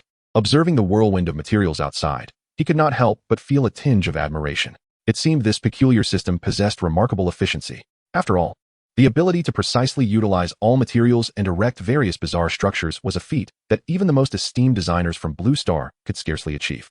Raising his gaze to the rapidly changing environment beyond the window, Jiang Sun felt a growing sense of concern. The intensity of this impending disaster might surpass everyone's expectations. With a heavy sigh, he felt a lingering unease. To alleviate his worries, he sent several magical crystals to Elder Qin. He could not afford for anything to happen to him. Suddenly, a haunting sound echoed outside, reminiscent of a creature's wailing in its final moments. A chill ran down Jiang Sun's spine, and he glanced at the clock. Over an hour remained until the disaster was scheduled to unfold. The current atmosphere was already foreboding. He could only imagine how many hearts would quail in fear. Moreover, it was now patently impossible to venture outdoors, even if one were to force their way out. Progress would be painfully slow, rendering any efforts fruitless. Thus, those who had yet to gather sufficient materials must be engulfed in despair. Rubbing his throbbing temples, Jiang Sun felt a sense of helplessness wash over him. He activated the regional communication channel, only to discover that the atmosphere within was palpably tense. I don't have enough materials. What am I to do? I implore you, save me. I will serve you like a beast in return. Who among you has spare materials to lend me? Another voice cried out. I just stepped outside, and my arm was snapped. Does anyone have medicine? Please, help me. A prominent figure from Qingshan pleaded, I beg you to assist me. I would willingly give my life for your aid. Where are the officials from the Dragon Nation? Didn't they say we would weather this calamity together? Lend us your support. A desperate soul lamented. Can anyone spare some food? I just leveled up, after the disaster.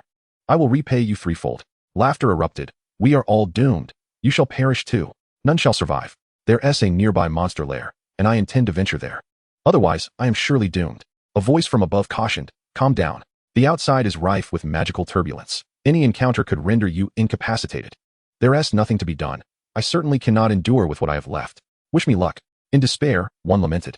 If anyone survives to the end and encounters the instigator, please deliver a fierce blow on my behalf. Thank you. 902-710-000. This was the number of participants that Jiang Sun observed over the span of 10 days. Aside from the initial days when some who could not adapt to the magical wasteland were eliminated, the decline in numbers over the following week was not rapid. After all, the instinct to seek benefit and avoid harm is inherent in all beings, and among them, humans, endowed with intelligence, stand out. Jiang Sun believed that in the absence of disaster, the majority would survive. Yet, within just this hour, he witnessed the number decrease by dozens once more. This was merely the prelude to the calamity. Jiang Sun could not help but curse inwardly at this damned world. It is worth noting that humanity has spent millennia evolving and adapting to the harsh conditions of Blue Star. Billions have invested countless years striving to transform Blue Star into a suitable habitat for their race. Now, having finally ascended to dominance over Blue Star, we find ourselves inexplicably cast into this realm. We must relearn to adapt to this new existence and combat its environment. How could this not incite fury? Jiang Sun surmised that anyone who encounters the puppeteer behind this calamity would wish for nothing more than to eliminate him, to scatter his ashes and even relieve themselves upon the remnants. However, his thoughts were abruptly interrupted by a resounding crash. A massive surge of magical turbulence violently collided with the intermediate magical shield of the sanctuary, causing it to shudder. Jiang Sun quickly rose to assess the situation. Upon confirming that the magical shield remained intact, he felt a slight sense of relief. Yet, when he turned to gaze at the central totem pillar, he swallowed hard. The intricate patterns adorning the totem had diminished by a staggering 15. What in the world? Shocked, Jiang Sun leapt to his feet and hurried to the totem pillar, placing all the magical crystals he could muster upon it. As he gazed at the rapidly energizing totem pillar, Jiang Sun's heart raced, and beads of cold sweat formed on his brow. A sudden thought struck him. What if the location to which he had been transported was not a novice map? Would the disaster intensity designated for beginners not apply to him? A shiver coursed through his body as he pondered this possibility. The encounters he had already faced with crescent moon-level beasts had shown him that there was little the system could not conjure. Realizing this, he was immediately drenched in cold sweat. It appeared his assumptions regarding the disaster had been overly optimistic. For him, the intensity of this calamity would undoubtedly far exceed that faced by others. With this in mind, Jiang Sun hastily set aside any notions of complacency and began to inventory his supplies. To his alarm, he discovered he had 40 filled crystals. Yet fewer than 20 blank crystals remained. This revelation ignited a sense of urgency within him. He calculated that if each crystal could fully energize the totem pillar once, these crystals would only suffice to withstand a few hundred instances of the chaotic magic currents he had just experienced. Though that may sound ample, the disaster had yet to arrive.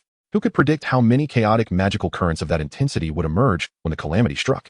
With this thought, Jiang Sun swiftly retrieved 20 crystals, intending to trade them for crystal fragments. He believed that the remaining 20 health points could sustain him for a few days at the very least. However, without prompt resource generation, he risked perishing in the later days of the disaster. Thus, he hastily listed the magical crystals for exchange, setting a requirement to only trade for crystal fragments at a ratio of 80-1. This price was indeed unfavorable, but for the sake of efficiency, he found it necessary to proceed in this manner. After all, 10 days had passed, and on average, each individual had only acquired 3 or 4 crystal balls, amounting to merely a handful of fragments. 80 fragments could still yield a single crystal if a few individuals pooled their resources. Everyone had a few close associates. Yet, if one sought more, it would drastically impact the efficiency of the exchanges. Subsequently, Jiang Sun promptly published the exchange information in the channel. Disregarding the flood of private messages that ensued, he was acutely aware that many were in precarious situations, but lowering the price was out of the question. When one's life is at stake, everything else must take a back seat. His own survival was paramount. Indeed, it was not long before over 1,000 crystal fragments clattered to the ground, all the crystals having been exchanged. After all, only a fool would continually seek the pity of others, while the wise had already begun their preparations. Without a moment to waste, Jiang Sun swiftly activated the furnace. Feeling that he lacked sufficient resources, he sought out Zhou Tsangyan to purchase another furnace, parting with merely a few Firefly-level crystal cores. After all, he had no need for so many. This acquisition enabled him to forge 20 crystals at once, significantly enhancing his efficiency. As he observed both crystal furnaces put into operation, Jiang Sun finally took a moment to wipe the sweat from his brow. This wretched world is truly uninhabitable. A moment's carelessness could lead to one being swept away by a tide of calamity. Jiang Sun collapsed onto the dragon egg bed, letting out a deep sigh. Glancing at the time, he realized it was already 1930, leaving merely half an hour until the impending magical tide. A wave of anxiety surged within him. After all, being in a high-level map, he felt uncertain and could not fathom the magnitude of the disaster that awaited. If he were to falter, it would certainly become a grand joke. The disasters of this magical realm were entirely foreign to those from Blue Star. No one had ever experienced such events, and they could scarcely imagine what they might entail.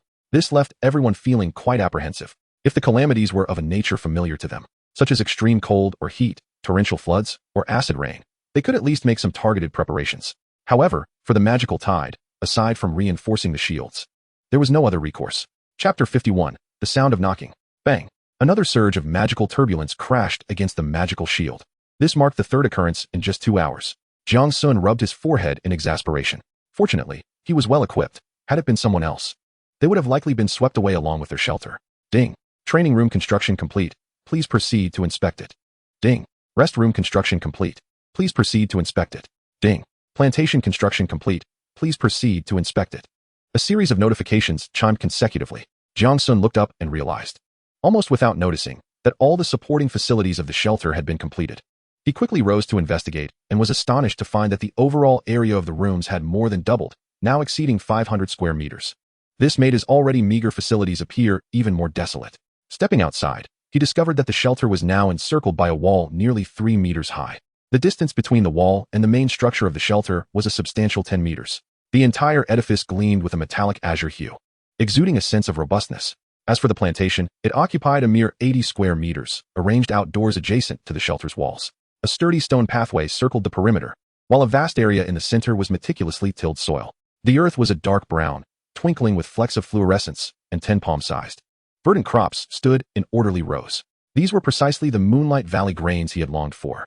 To his delight, Jiang Sun noticed that the previously sickly seedlings, which had suffered from insufficient light, were now standing upright. He was pleasantly surprised by the effectiveness of this plantation. He needed to arrange one for Old Qin without delay. With this thought in mind, Jiang Sun hastily sent a private message to Old Qin, trading him a few magical crystals as resources. He had made up his mind. In the face of impending disaster, if his magical crystals were sufficient, he would leverage them for trade. This approach held two significant advantages. In such circumstances, no one can resist the allure of the magical crystal, and it is highly likely that they will reveal their treasures. Moreover, maintaining the positive image of Qingshan can yield higher accolades. Jiang Sun never considered himself a virtuous individual, but he was not excessively wicked either. Therefore, as long as it did not jeopardize his own interests, saving one was better than none. As he pondered, Jiang Sun moved the dragon egg bed into the newly constructed lounge. The lounge was an extension of the main shelter, built as an auxiliary room. The moment it was completed, a door was opened on the existing wall. Upon entering, Jiang Sun noticed that the walls of the entire space were painted in a serene shade of blue. Although devoid of any furnishings, the moment he stepped inside, his previously restless mind inexplicably found a semblance of tranquility. How wondrous!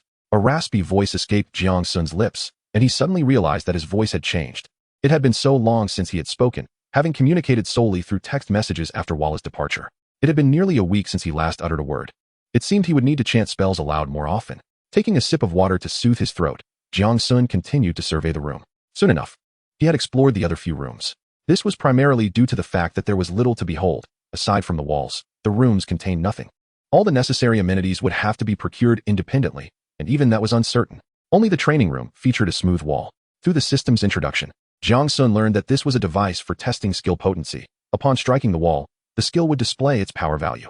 After sustaining damage, it could absorb energy from the totem pillar for self-repair. Without hesitation, Jiang Sun unleashed an instant cast, Tide of Magic. To his astonishment, the number 5 appeared above the wall. Upon closer inspection, he discovered a small dent had formed. Instantly, he abandoned the thought of testing Tide of Magic at 800 mana. He surmised that the wall would not withstand such force. Thus, even with wealth, one should not frivolously acquire useless items. There were still too few possessions, and he would have to gradually furnish the space. Ultimately, Jiang Sun moved all his belongings into the lounge. Even so, the room still appeared somewhat barren. After completing these tasks, he collapsed onto the bed. His day had been a relentless whirlwind. He had barely planned to take a bath before being interrupted. Now, he lacked the inclination to continue. Through the lounge window, Jiang Sun observed that the outside world had transformed into something surreal. Glancing at the time, he noted there were only 5 minutes left. The horizon had been enveloped by a thick, inky purple mist, the result of uncontrolled magical energy dissipating into the clouds. The sky displayed a hue of azure and violet, with countless turbulent streams weaving through it in erratic motions. This apocalyptic scene left Jiang Sun feeling as though the world itself was somewhat unreal. At this moment, the indigo-hued fog was slowly drifting toward his sanctuary. The surrounding winds seemed to have ceased, leaving only the overwhelming tide of magical energy before him. Jiang Sun nervously swallowed, his hands instinctively clenching. This was his first encounter with disaster. To claim he felt no fear would be a falsehood. After all, even the chaotic currents of magic could easily rend him asunder. He could scarcely imagine the scene if he were to make direct contact with that looming tide. Surely, there would be nothing left of him. Jiang Sun perused his spellbook, noting that the time had reached 1957. In other words, in 3 minutes, he and the sanctuary would be entirely enveloped by the magical tide. At that juncture, all he could do was submit to fate. If the intermediate magical shield were to falter, he would find himself with no avenue of escape. After all, this type of calamity was utterly terrifying. Yet, Jiang Sun harbored a suspicion that the intensity of others' disasters was not so dire. Otherwise, few would survive such an ordeal. Cursed system, does it not have a means of repair? Jiang Sun cursed vehemently, attempting to alleviate his burgeoning dread. He had just contacted Zhao Tingtao and Old Qin, discovering that the intensity of the disasters on their end remained within normal parameters. Upon hearing Jiang Sun's account, both men broke into a cold sweat for him. After rising once more to ensure that all the crystals were arranged near the totem pillar, Jiang Sun lay down upon the dragon egg bed. If he were to survive, so be it. If not, he had done all he could. 3 mystical, true flames. They shall not consume me. Suddenly, an eerie sound interrupted his self-indulgent reverie. Was that a knocking sound? At this thought, cold sweat broke out across Jiang Sun's brow. A jungle. Midnight. Disaster. A solitary figure. Knocking. A trope straight from a horror film. Opening the door meant death. Jiang Sun quickly ruminated on whether he had inadvertently offended any deities with his previous words. Yet, after much contemplation, he could recall nothing amiss. Thus, he steeled himself and called out, "Who is it?" With trepidation, Jiang Sun cautiously approached the door, finding that the magical shield did not hinder him. Wait a moment. The magical shield? Suddenly, a small figure emerged in his mind's eye. Without further hesitation, he dashed to the door and flung it open, only to be met with the sight of a small, bloodied form lying at his feet. Chapter 52, Walla's Grave Wounds. By heavens, unfilial child. In an instant, Jiang Sun's voice erupted in fury. The figure on the ground was none other than Walla, who had vanished over a week ago. Yet, in this moment, Walla's condition was dire. The small body was riddled with various wounds, each oozing crimson. One of its claws and a leg were grotesquely twisted, as if it had sustained a tremendous blow. The tail, which once radiated a spectrum of colors, now appeared dim and lifeless. What struck Jiang Sun most was the bloody trail behind Walla, leading out beyond the shield, a testament to the grievous injuries it had endured while dragging its wounded body. Who could have done this? Jiang Sun felt an overwhelming mix of anger and sorrow. He gently placed Walla upon the dragon egg bed. During his frantic movement, a small, chest-like object fell from Walla's body as if it had materialized from thin air. However, Jiang Sun had no time to ponder this anomaly. He rushed to the storage box, feverishly searching for healing items and sustenance. After an exhaustive search, he could only find a single piece of bone-setting herb left by Zhao Tingtao. Without hesitation, he shoved it into Walla's mouth. As the herb dissolved and was ingested, Jiang Sun noticed that the bleeding from Walla's wounds had merely slowed, with no signs of healing whatsoever. This was supposed to be a celestial-grade healing item, capable of mending broken bones. The seller would hardly have parted with it unless for the sake of magic crystals. Why then was its effect so feeble? Suddenly, realization struck Jiang Sun like a bolt of lightning. How foolish he had been. Walla was a lunar-grade beast, and using a celestial-grade remedy on it was indeed illogical. What was he to do? Frustrated, he raked his fingers through his hair. Even if someone had the remedy, they would never part with it easily. Such a miraculous concoction could bring the dead back to life. Carrying it would be akin to possessing an extra life. Who would sell their own life? This thought left Jiang Sun feeling utterly helpless. Lacking any experience in aiding severely injured individuals, he could only fret anxiously. He even sent a message to Zhou Tsangyan, seeking to procure assistance. Suddenly, his gaze fell upon the basket on the table, which Walla had previously used to carry fruit, but was now repurposed by Jiang Sun to hold his milk candies. Milk candies. He quickly rose and hurried over to rummage through it, mentally chastising himself for his lack of foresight. It seemed he needed to remain calm in all endeavors. Otherwise, he would easily overlook crucial details. As he muttered to himself, he searched for the green milk candies. He had just remembered that his talent had a 5 chance of producing apple-flavored candies, which were noted for their ability to restore significant health. Although he was uncertain of their efficacy on a lunar-grade creature like Walla, they were certainly preferable to doing nothing. After an arduous search, he finally unearthed 2. Without hesitation, he placed them into Walla's mouth. Despite being unconscious, Walla instinctively chewed a few times before swallowing, emitting a vague sound of contentment, reminiscent of a long-time smoker savoring their first cigarette after a week of abstinence.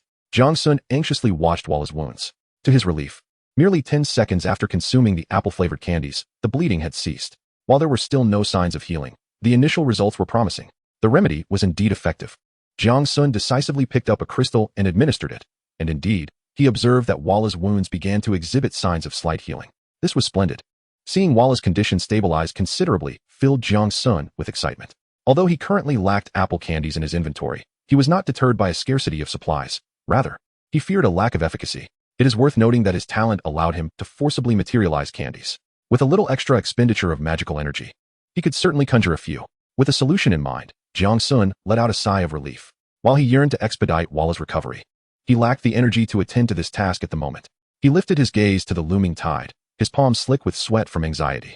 The tide was approaching swiftly. Above all, he needed to navigate the immediate disaster first. Although he remained concerned that the level 3 magical stone fortress might not withstand this calamity, the tide offered him no time to dwell on his worries. With a thunderous boom, the tide crashed violently against the sanctuary's shield. Instantly, the intermediate magical shield distorted under the pressure. This scene evoked memories of when he had still been in a magical tent, witnessing the shield being toyed with by a mischievous bear. Shortly thereafter, the shield began to tremble violently, causing the sanctuary to shudder in unison. Jiang Sun felt unsteady, as though he were experiencing a tremendous earthquake. His body felt as though it might disintegrate. After several seconds, as the tremor subsided, Jiang Sun realized that the first wave of the most intense tide had passed. He turned around, only to widen his eyes in shock. He discovered that the magical crystals near the totem pole had been entirely depleted. The second crystal's energy was also visibly diminishing at an alarming rate. Observing the external intermediate magical shield, he noted it was vigorously attempting to restore its original shape. This could not continue. Jiang Sun quickly made a judgment. Although the shield had withstood the most ferocious initial wave of the tide, the rate of energy depletion was far too rapid. It was only a minute since they had first encountered the tide. If this rate of consumption persisted, he would exhaust his crystals within a day, only to be torn apart by the tide. He no longer doubted the tide's formidable power. The 2 crystals that had just been consumed could have charged the intermediate magical shield twice. This meant that if it were another level 3 sanctuary, its inhabitants would have perished twice by now. With no inclination to continue observing the external scene, Jiang Sun turned and made his way toward the magical energy collection device, only to find 5 radiant, fully charged crystals inside. Hadn't they just been replaced not long ago? Jiang Sun promptly realized that they were currently in what one might call a high-energy dissipation environment. He quickly swapped in the new 5 crystals and crouched nearby, eager to confirm the charging speed of the crystals. Then, he witnessed 5 silver tendrils extending from the back of the collector, moving with an almost frenetic speed as they continuously grasped at the dissipating magical energy, leaving Jiang Sun momentarily dazzled. As he lowered his gaze, he discovered that the azure hue within the crystal was, to his astonishment, spreading at a visibly rapid pace. At this rate, it would only take a mere 10 minutes to fill 5 crystals. Jiang Sun hurriedly opened the message to find that the magic collection rate had reached an astonishing 775. It is worth noting that when this device was first installed, the rate was merely 175. Witnessing this scene, he felt an immediate sense of relief. After all, the speed of crystal charging now far exceeded the consumption rate. Following the initial wave of tidal impact, the consumption rate had diminished to 1 crystal every 10 minutes. If this continued, not only would he ensure his safety, but he would also amass a substantial quantity of crystals. It seemed he would have to remain a porter for the time being. Jiang Sun pondered, stroking his chin. He certainly did not wish to spend the next 7 days merely guarding this collection device. Having devoured my milk candy, is it too much to ask for you to lend a hand? He mused, a mischievous grin spreading across his face. Thus, his primary task now was to heal Walla. With this thought in mind, Jiang Sun immediately began bustling about like a whirlwind, continuously manifesting milk candy for the lottery. Occasionally, when he was unable to produce any, he would consume original flavored milk candy to replenish his magic. In the blink of an eye, an entire night had passed. Jiang Sun, sporting dark circles under his eyes, staggered to Walla's side. Chapter 53, Dismal Circumstances. Jiang Sun approached the dragon egg bed. Gazing at the still unconscious Walla, he let out a deep sigh.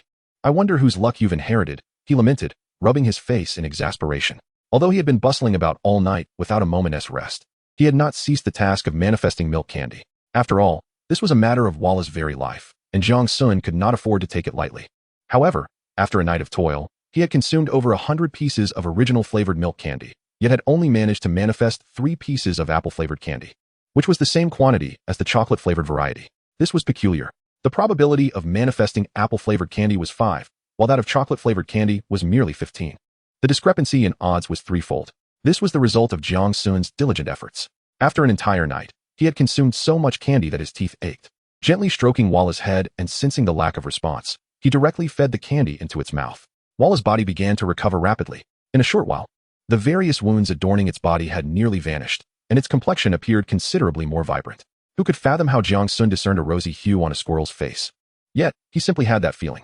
He extended a finger and gently prodded Walla, discovering that although it still showed no signs of awakening, it had begun to respond to external stimuli.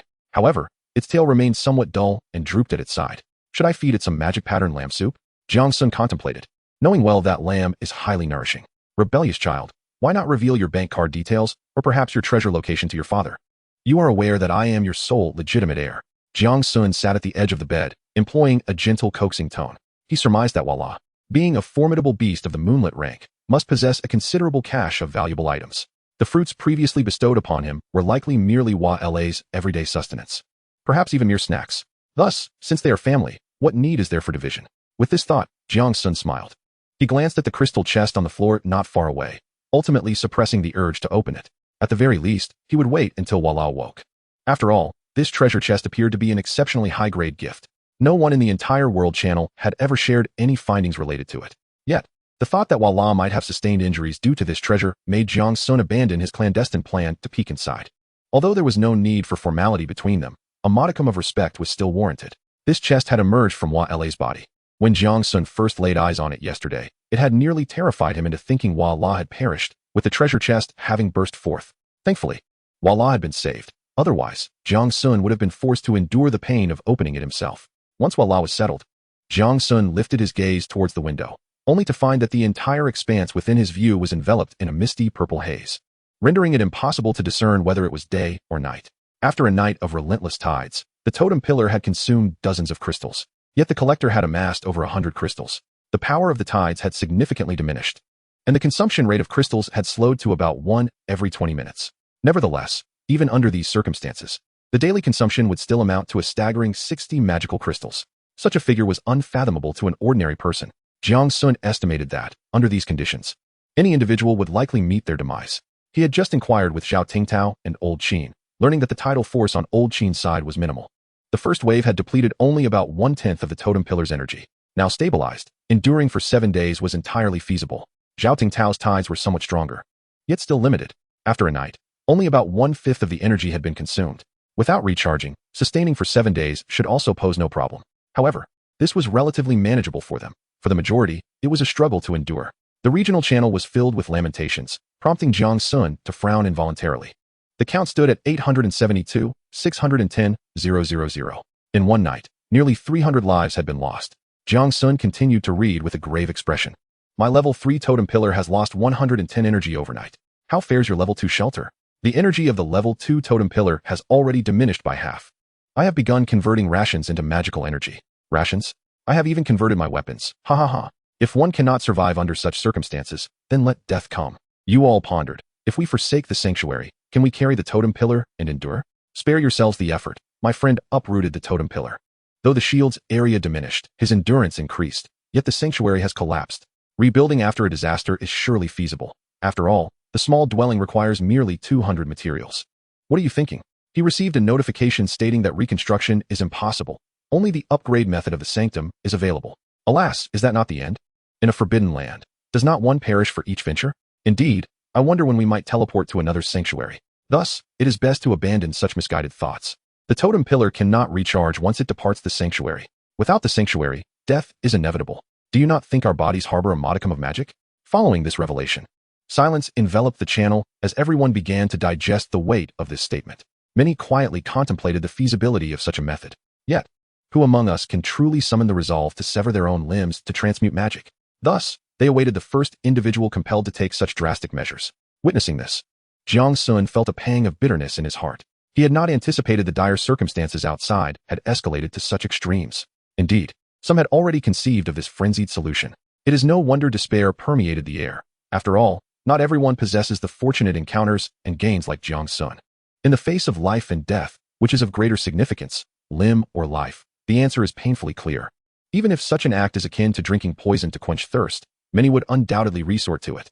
Yet, Jiang Sun himself lacks the standing to worry for others, as he has faced the most perilous trials himself. Although he has made considerable progress, it is merely relative. His journey has been fraught with the thinnest of margins. Even a single misstep could lead to irrevocable ruin. Had he heeded the system on the first day and not stepped beyond the light curtain, he would have never acquired the source of magic nor encountered Walla. The absence of these two pivotal elements would have resulted in his demise at the hands of the bearer of the kill-mat by that very first day. Grinding his teeth, Jiang Sun's resentment towards the instigator intensified. However, before he could dwell further, a sound emanating from the nest of the young dragon interrupted him. Chapter 54, Walla Awakens. Walla? Upon hearing that familiar voice, Jiang Sun leaped and dashed to the dragon egg bed. Indeed, he beheld Walla with eyes wide open, gazing about in confusion. Yet, Walla appeared rather pitiful at that moment, the remnants of blood still clinging to him, and several patches of baldness were quite apparent. Jiang Sun nearly stifled a laugh upon seeing Walla brace himself on the edge of the bed, struggling to stand. Jiang Sun hurried over, expressing his concern. You rascal. You have finally awakened. I was so worried for you. The milk candies I prepared are on the verge of spoiling. Walla. Do you not realize how perilous it is outside? You mustn't wander off recklessly again. Do you hear me? Walla walla walla.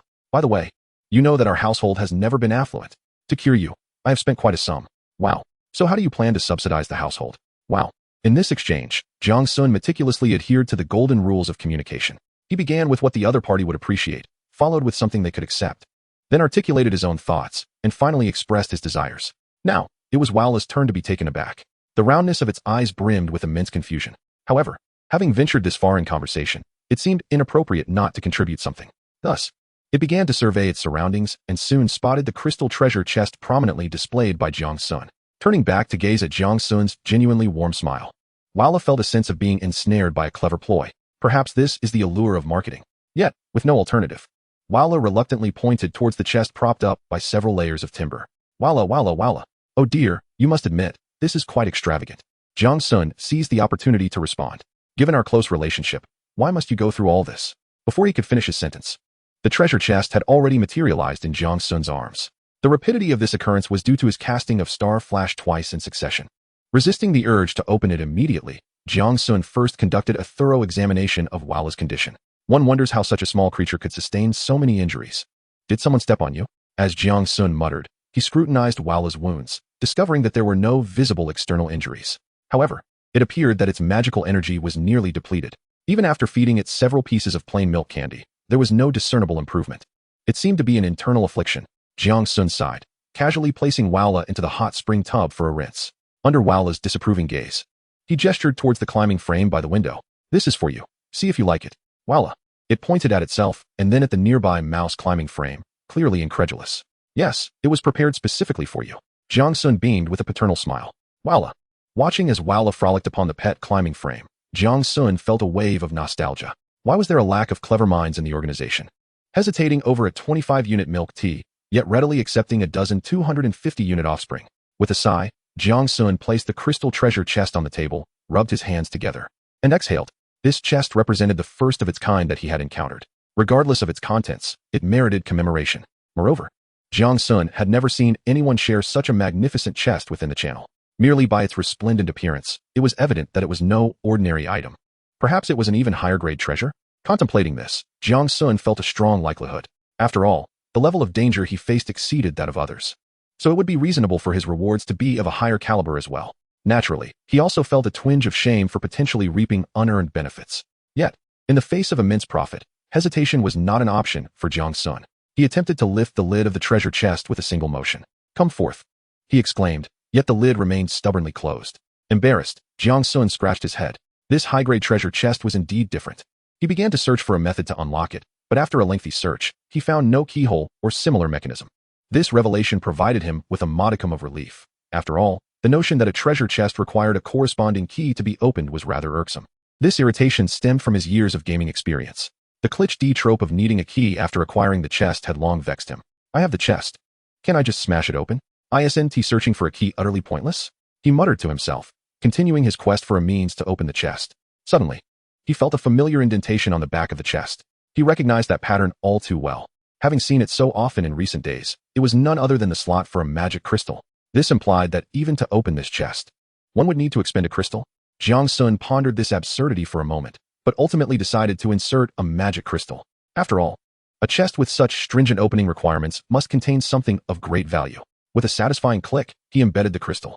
To his astonishment, he witnessed a remarkable spectacle. The energy within the magic crystal was drawn out in an instant, the speed rivaling that of a bowl of spicy soup. The patterns on the chest immediately radiated a cerulean glow. Then, with a soft click reminiscent of cracking ice, the sound of the crystal shattering echoed around him. What unfolded next left him utterly dumbfounded. The crystal encasing the chest shattered explosively, scattering shards across the ground. The true form of the chest was finally revealed. It was sealed. Jiang Sun raised his chin and gazed at the chest, which now appeared entirely black, adorned with countless strange patterns. At the center of the chest's front was a relief depicting the visage of a magic puppet. One half of the face was skeletal and fleshy, while the other half was composed of intricate gears and metal. At each corner of the chest stood small statues, one of which Jiang Sun recognized well. It was the Black Mist Knight he had seen before. He still had several corpses of that creature in his storage. The chest exuded a peculiar beauty, its characteristics unmistakable. It seemed to be specially crafted for someone. Jiang Sun's lips twitched slightly. He had suspected as much. There were hardly any beasts in this area capable of injuring the puppet, had it excavated the ancestral home of the magic puppets. However, it appeared that although he had obtained the goods, he likely had not emerged victorious in battle. He cast a sympathetic glance at the bewildered puppet. With determination, Jiang Sun lifted the lid of the magic puppet treasure chest. Chapter 55, Unruly Son? Foster Father. The lid rose slowly. In an instant, a resplendent light surged forth like a cascade of stars, mingling with vibrant rays, and bursting forth like a shower of fireworks. Subsequently, items began to materialize from within. Beneath lay a tray, and despite the appearance suggesting otherwise, Jiang Sun could hardly believe that there was nothing of value to be found. He was instantly filled with excitement, his heart racing with exhilaration. The joy of discovery was indeed refreshingly unadorned. Subsequently, Jiang Sun reached out to grasp the first item. The touch was cold and smooth. Upon lifting it, he was astonished to discover it was a hefty tome of magic.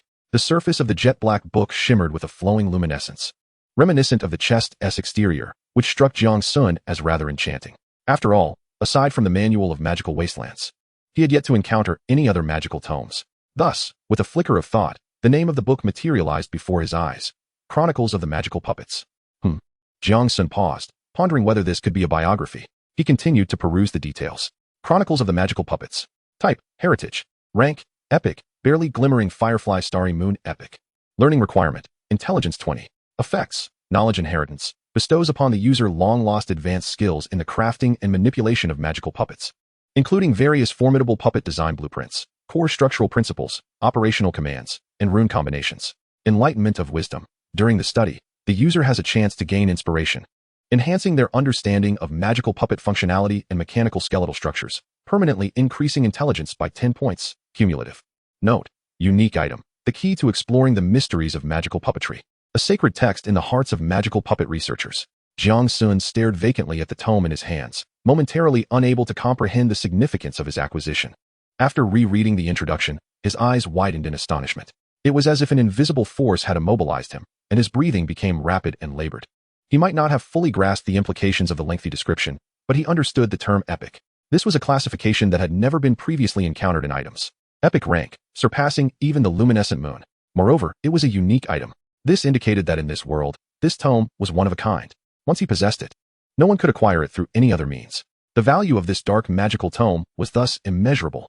Jiang Sun opened the tome, casually flipping through a few pages. He noted that the pages were crafted from leather, of exceptionally high quality. However, the content was, to say the least, arcane and perplexing. Although he recognized the various shapes, their combinations rendered the text as inscrutable as hieroglyphs. This left him somewhat frustrated. Fortunately, the text had been thoughtfully converted into blue star characters, alleviating some of his concern. At least he would not find himself standing before a treasure trove without a path to ascend. He began to study a few pages meticulously, discovering that the content was profoundly intricate. The art of magical puppetry was evidently a highly sophisticated discipline. After hours of study, he had garnered a general understanding of the subject matter. The essence of magical puppetry lies in the conjunction of mechanical structures with materials unique to the magical realm to create these puppets.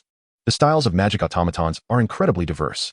Jiang Sun merely flipped through the pages and discovered 7 or 8 different types, all of which were relatively simple. The manufacturing methods were outlined in just 2 or 3 pages. He specifically searched for the creation method of the Black Mist Knight he had previously encountered, only to find that it belonged to a more advanced category of magic automatons. The required materials included star-level bones, star iron gears, fusion potions, and intricate array connections, among a plethora of other components, making the production process exceedingly complex. How daunting, Jiang Sun thought to himself. There were also other automatons such as the Guardian, the Clockwork Walker, the Rune Protector, and the Star Envoy. He even stumbled upon the blueprint for a dragon-shaped automaton, which spanned dozens of pages. It seemed this discipline had a remarkably high ceiling, yet it demanded a considerable investment of time to learn and gather materials. Feeling somewhat disheartened, Jiang Sun contemplated the seemingly distant prospect of his automaton army. The vision of raising his arm and commanding thousands to charge was indeed not easily attainable. However, he quickly regained his composure. After all, one must not be overly greedy, right? Acquiring skills requires effort, and putting in some energy is only to be expected. At the very least, he now had a pathway laid out before him. With gradual development, it might not be long before he could realize his aspirations. With that thought, Jiang Sun resumed examining the remaining items. The second item was a collection of 10 gears arranged together. Stardust alloy gears, X10 type, magical material level, stellar, twinkling firefly. stellar radiance, effect, can be used as materials for upgrading and repairing automatons. Repair? Upgrade. Jiang Sun quickly shifted his gaze to a nearby corner, where several severely damaged Black Mist Knights were displayed. If automatons could be repaired, did that mean he could potentially possess 10 Black Mist Knight bodyguards before even mastering their creation? It's worth noting that the strength of these Black Mist Knights lies between the advanced Firefly level and the initial Stellar level. In terms of attributes, a single Black Mist Knight could effortlessly take on 2 Zhao Tingtaos. With this thought, Jiang Sun felt a surge of excitement. He hastily picked up the third item, eager to see if there were further surprises in store. The glowing sphere transformed into a heavy toolbox. Upon opening it, he discovered an assortment of exquisitely crafted tools, all seemingly related to the creation of automatons.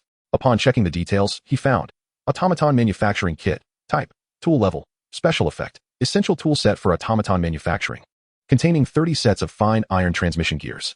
Remark, a set of exceptionally crafted tools for automaton creation.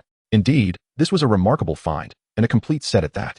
It was unclear how Walla managed to raid someone's lair so thoroughly.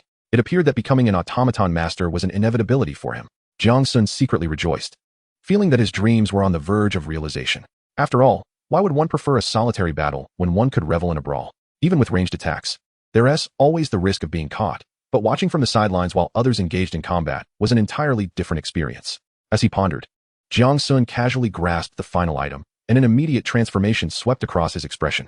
He recognized this object. No, he had utilized it. It was none other than the first-level channel employed by the Alliance Blue Star Council, the most formidable force of humanity on Blue Star. First-level channel scroll. Type, special item. Level, special. Note, upon use, it can create a first-level private channel, endowed with numerous functions for exploration. This was yet another item Jiang Sun had long yearned for. He was acutely aware of the remarkable utility of the first-level channel. The core function of a first-level private channel was the ally contract. This contractual feature was immensely powerful, and upon signing the ally contract, one would be granted various privileges. For instance, mutual non-harm, ally teleportation, ally rescue, and more. However, the options concerning teleportation appeared to be grayed out, leaving him uncertain whether it was due to a lack of membership. Jiang Sun sighed softly. With the scroll, Qingshan could truly be established in a meaningful sense. Although the number of people in Qingshan was still quite limited, this was merely because Jiang Sun was unwilling to lower his recruitment standards. Better to have a few worthy elites than to accept numerous burdensome members. After all, those who sought to join Qingshan were often individuals struggling in their own development.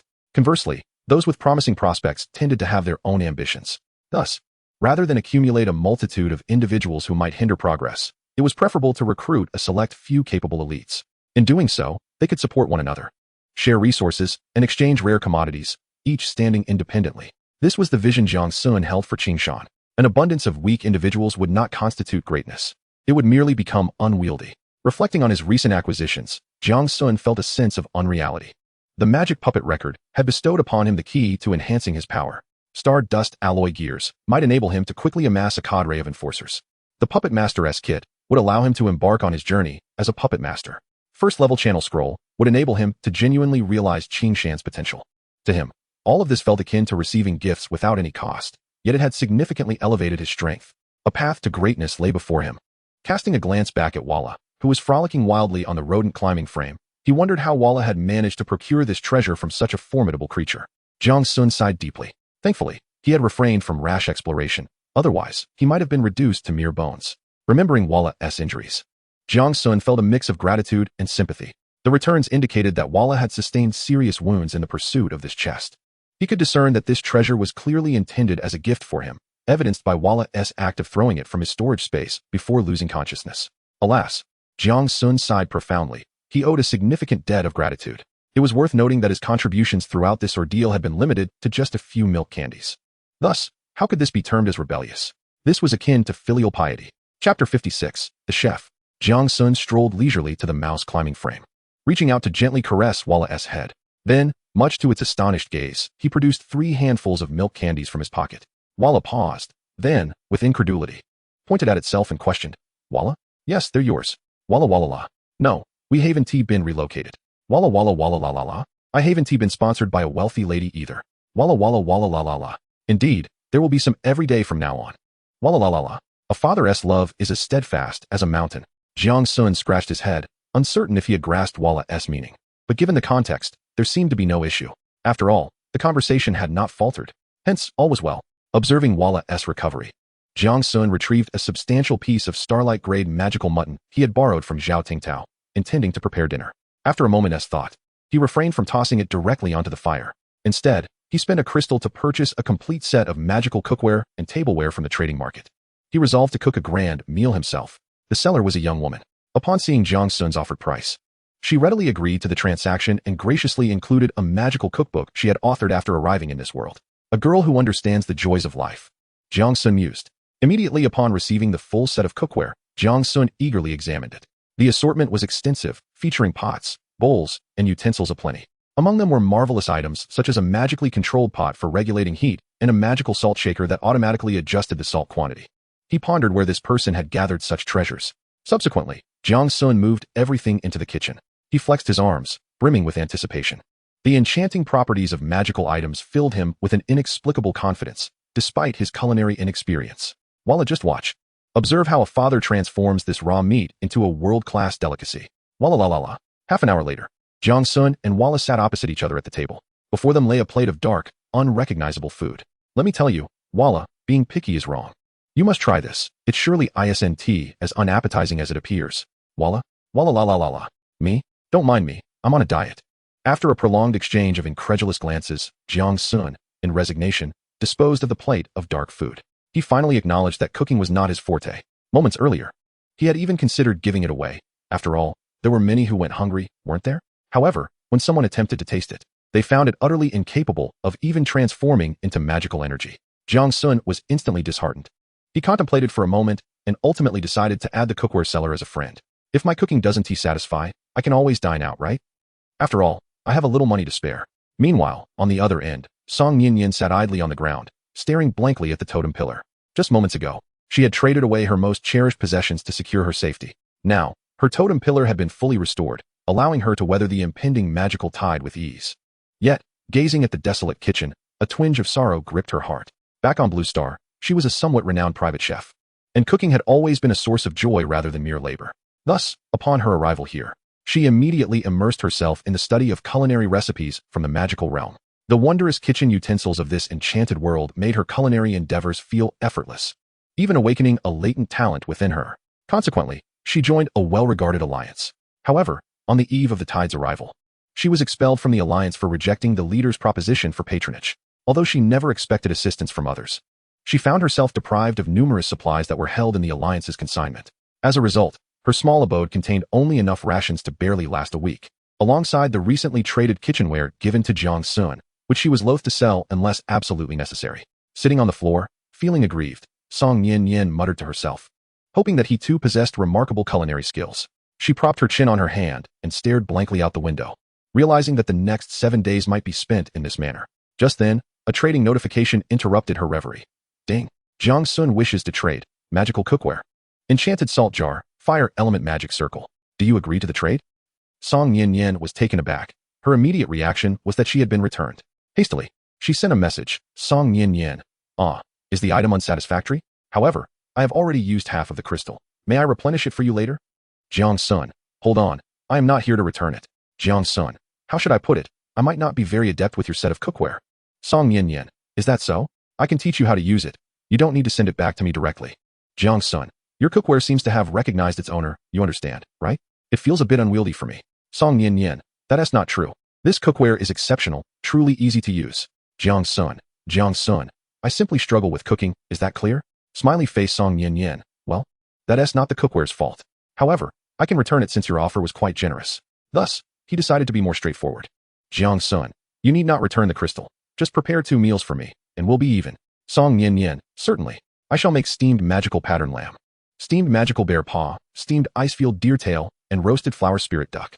Jiang Sun, you certainly know quite a bit. Let us go with steamed magical pattern lamb and roasted flower spirit duck.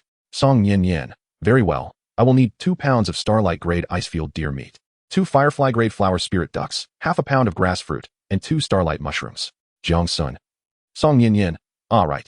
I should provide the ingredients, but I currently lack some of them. Jiang Sun. Then, let us make do with whatever we have. Song Yin, all right.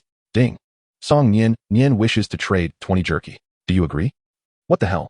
Hearing the trading notification, Jiang Sun's expression darkened as he nearly smashed the magical book in his hand. I sought you out precisely because I had no desire for dried meat. Jiang Sun's frustration was palpable, his head nearly steaming with irritation, yet he restrained himself from lashing out. In this desolate world, he was acquainted with numerous capable fighters, but only one cook. Moreover, the recipe she had shared earlier had made his mouth water in anticipation. Thus, he patiently inquired further about the situation. After a few exchanges, Jiang Sun finally grasped the entire context. So, the dried meat constituted her entire rations? He regarded the pieces of dried meat before him, their appearance quite appealing. Suppressing his discomfort, he tore off a small piece and chewed it. The flavor of the dried meat was astonishing. This dried meat was on an entirely different level compared to his own attempts at drying meat. If such excellence could be achieved with dried meat, what could be said of the other dishes? With this thought in mind, Jiang Sun promptly made a decision. He affixed a crystal and placed an order for the entire set of ingredients. Although this method of transaction would net some profit for others, it was far superior to his piecemeal acquisition. After all, he would still have to worry about making change. Apologies, but I have no small bills. Once the ingredients arrived, Jiang Sun swiftly packaged them and handed them over to Song Yinyan, instructing her to set aside one duck for him and prepare the rest to send back. He then sat down, drooling in anticipation. It appeared that today marked the end of his days of subsisting on meager rations. Chapter 57, A Culinary Gift. While waiting, Jiang Sun hurriedly crafted 2 more crystals. He then opened the manual to review the status of others. The first day was already half over, and Jiang Sun noticed that the regional channel had not diminished significantly. After all, if the collected materials could not endure even a day, then those individuals had no real intention of surviving. At that moment, the channel was filled with a mix of joy and despair. I thought the magical tide was something extraordinary. Is this truly it? Just this? Indeed. It's been a whole day, and my totem pillar has only lost 1/5 of its power. This is merely a 7-day ordeal.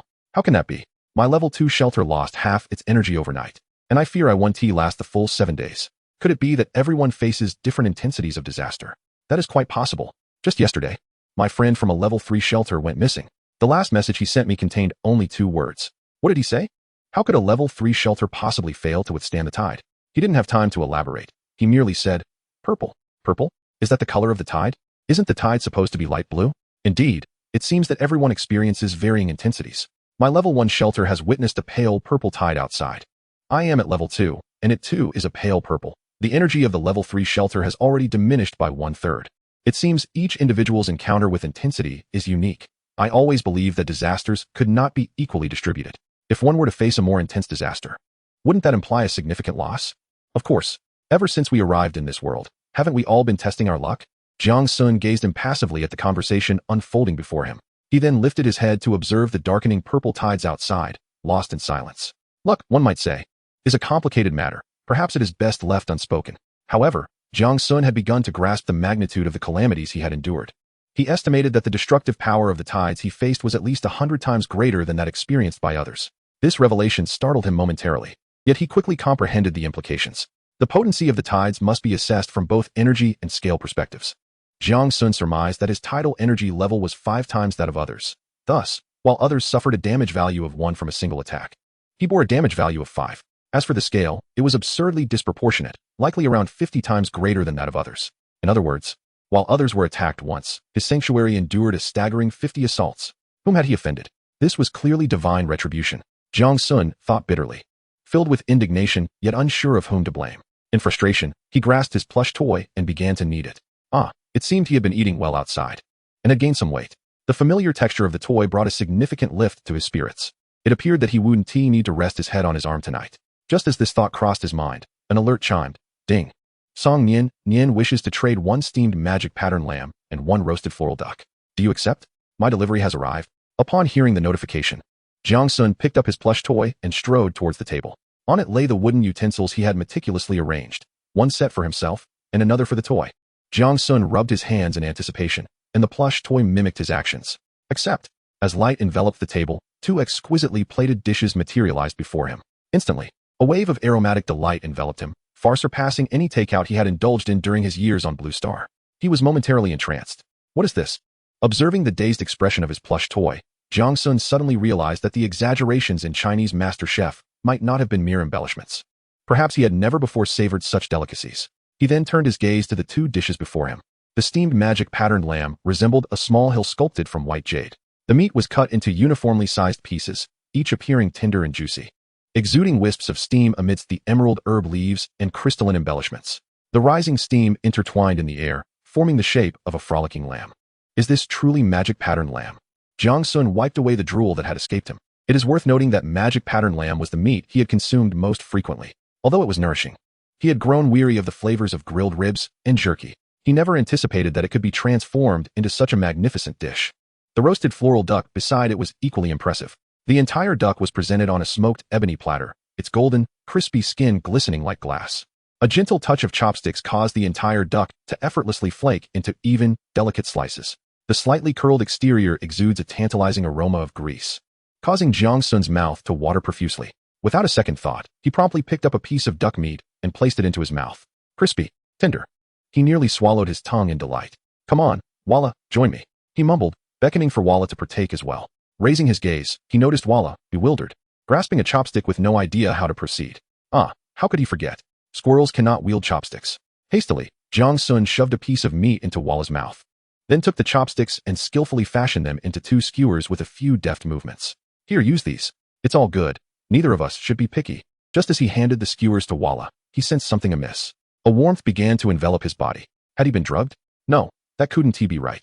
She wasn't even here. What would be the motive? As the warmth coursed through him, Jiang Sun realized it resembled the sensation he experienced the first time he tasted lamb. Could it be that this dish possessed some extraordinary attribute?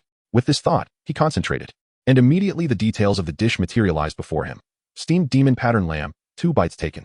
Type: magical culinary item level. Full moon, glimmering firefly, star. Full moon, effect, stamina 4, strength 4, first consumption, subsequent effects halved. Note: a culinary masterpiece crafted by an exceptionally talented chef, possessing miraculous effects.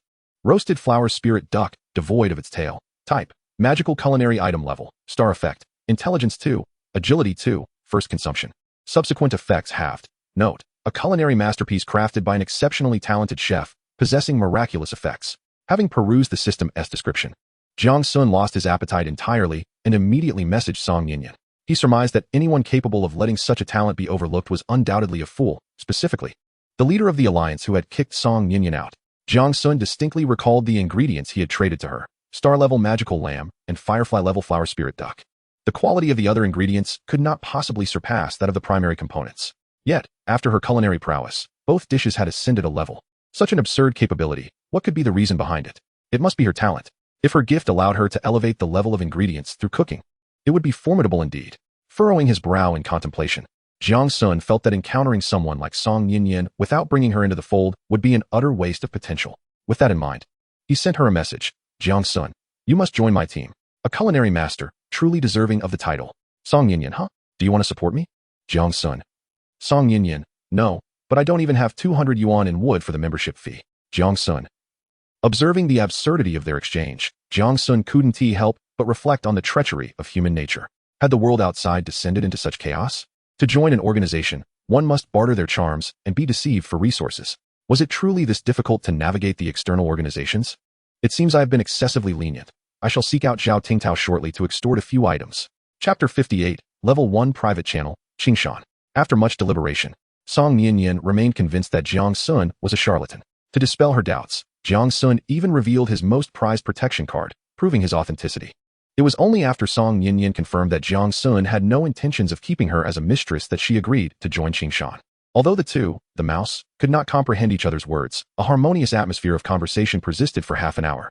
They consumed a remarkable 5 pounds of food before finally pausing their chopsticks, not because they were full, but because there was nothing left to eat. Jiang Sun gazed at the reflective wooden plate, momentarily lost in thought.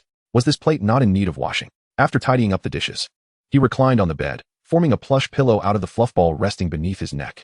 The soft sensation enveloped him, and Jiang Sun stretched languorously.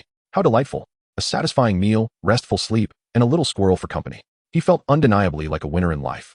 After savoring the meal prepared by Song Yinyan, Jiang Sun's outlook on life brimmed with hope, his mood elevated at least threefold. He felt compelled to ask Song Yinyan earnestly, 10 days. Do you have any idea how I endured these 10 days?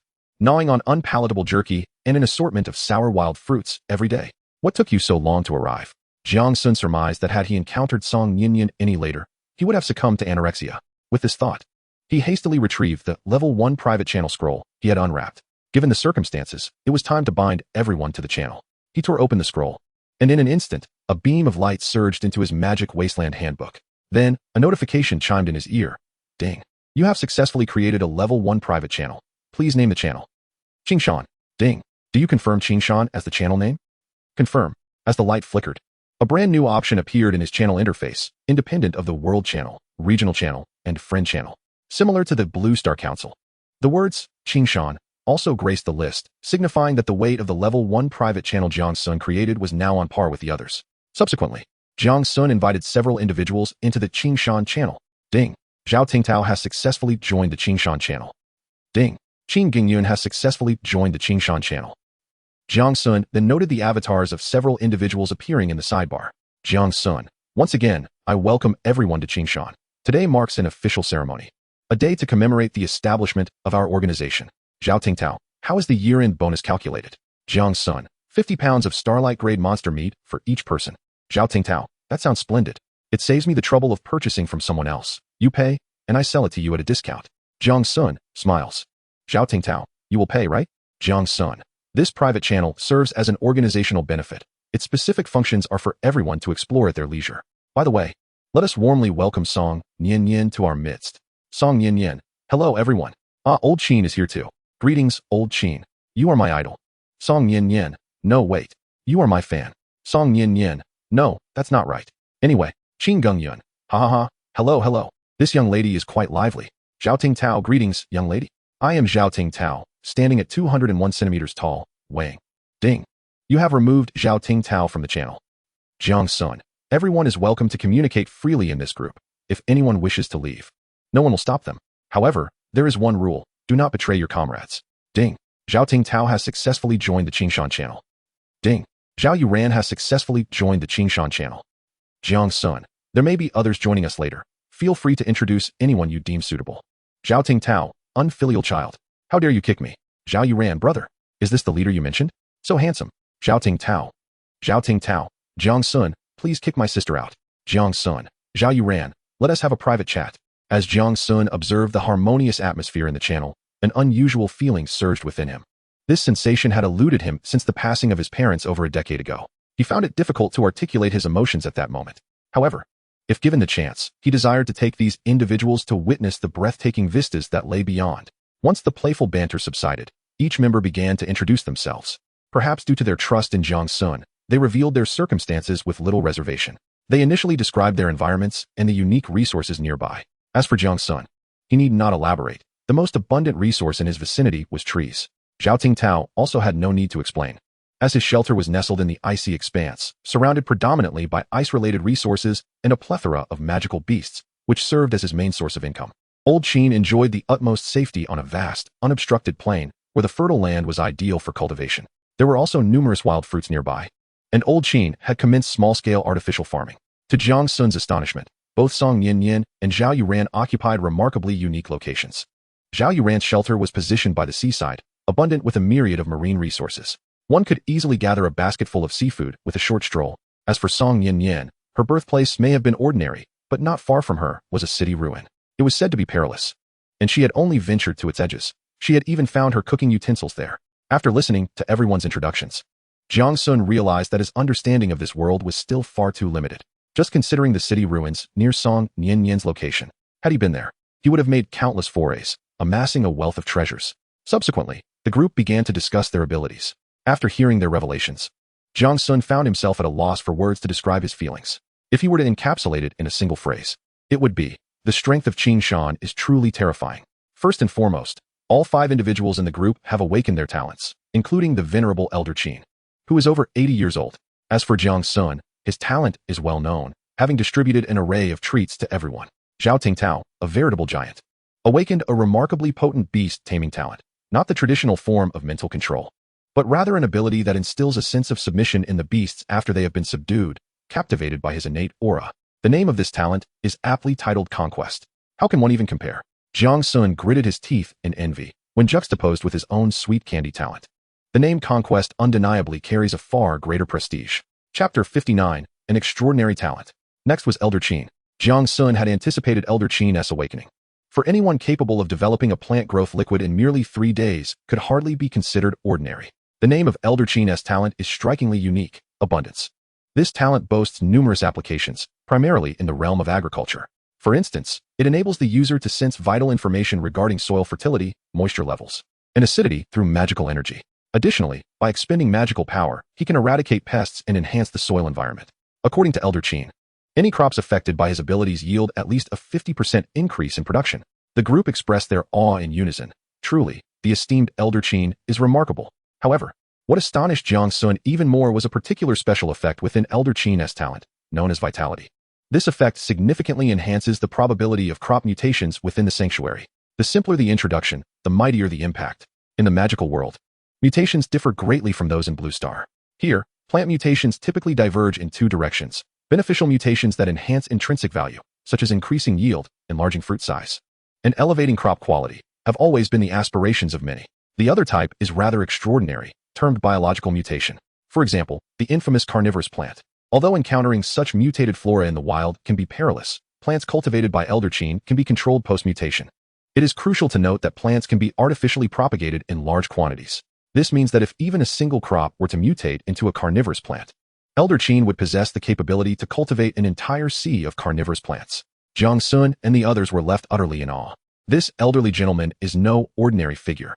Fortuitously, they rescued Elder Chin. Otherwise, he would have been consumed by regret. Next, Song Nianyan introduced her own talent. Jiang Sun had some inkling of what her talent might be, but upon her completion of the explanation, he realized how naive he was.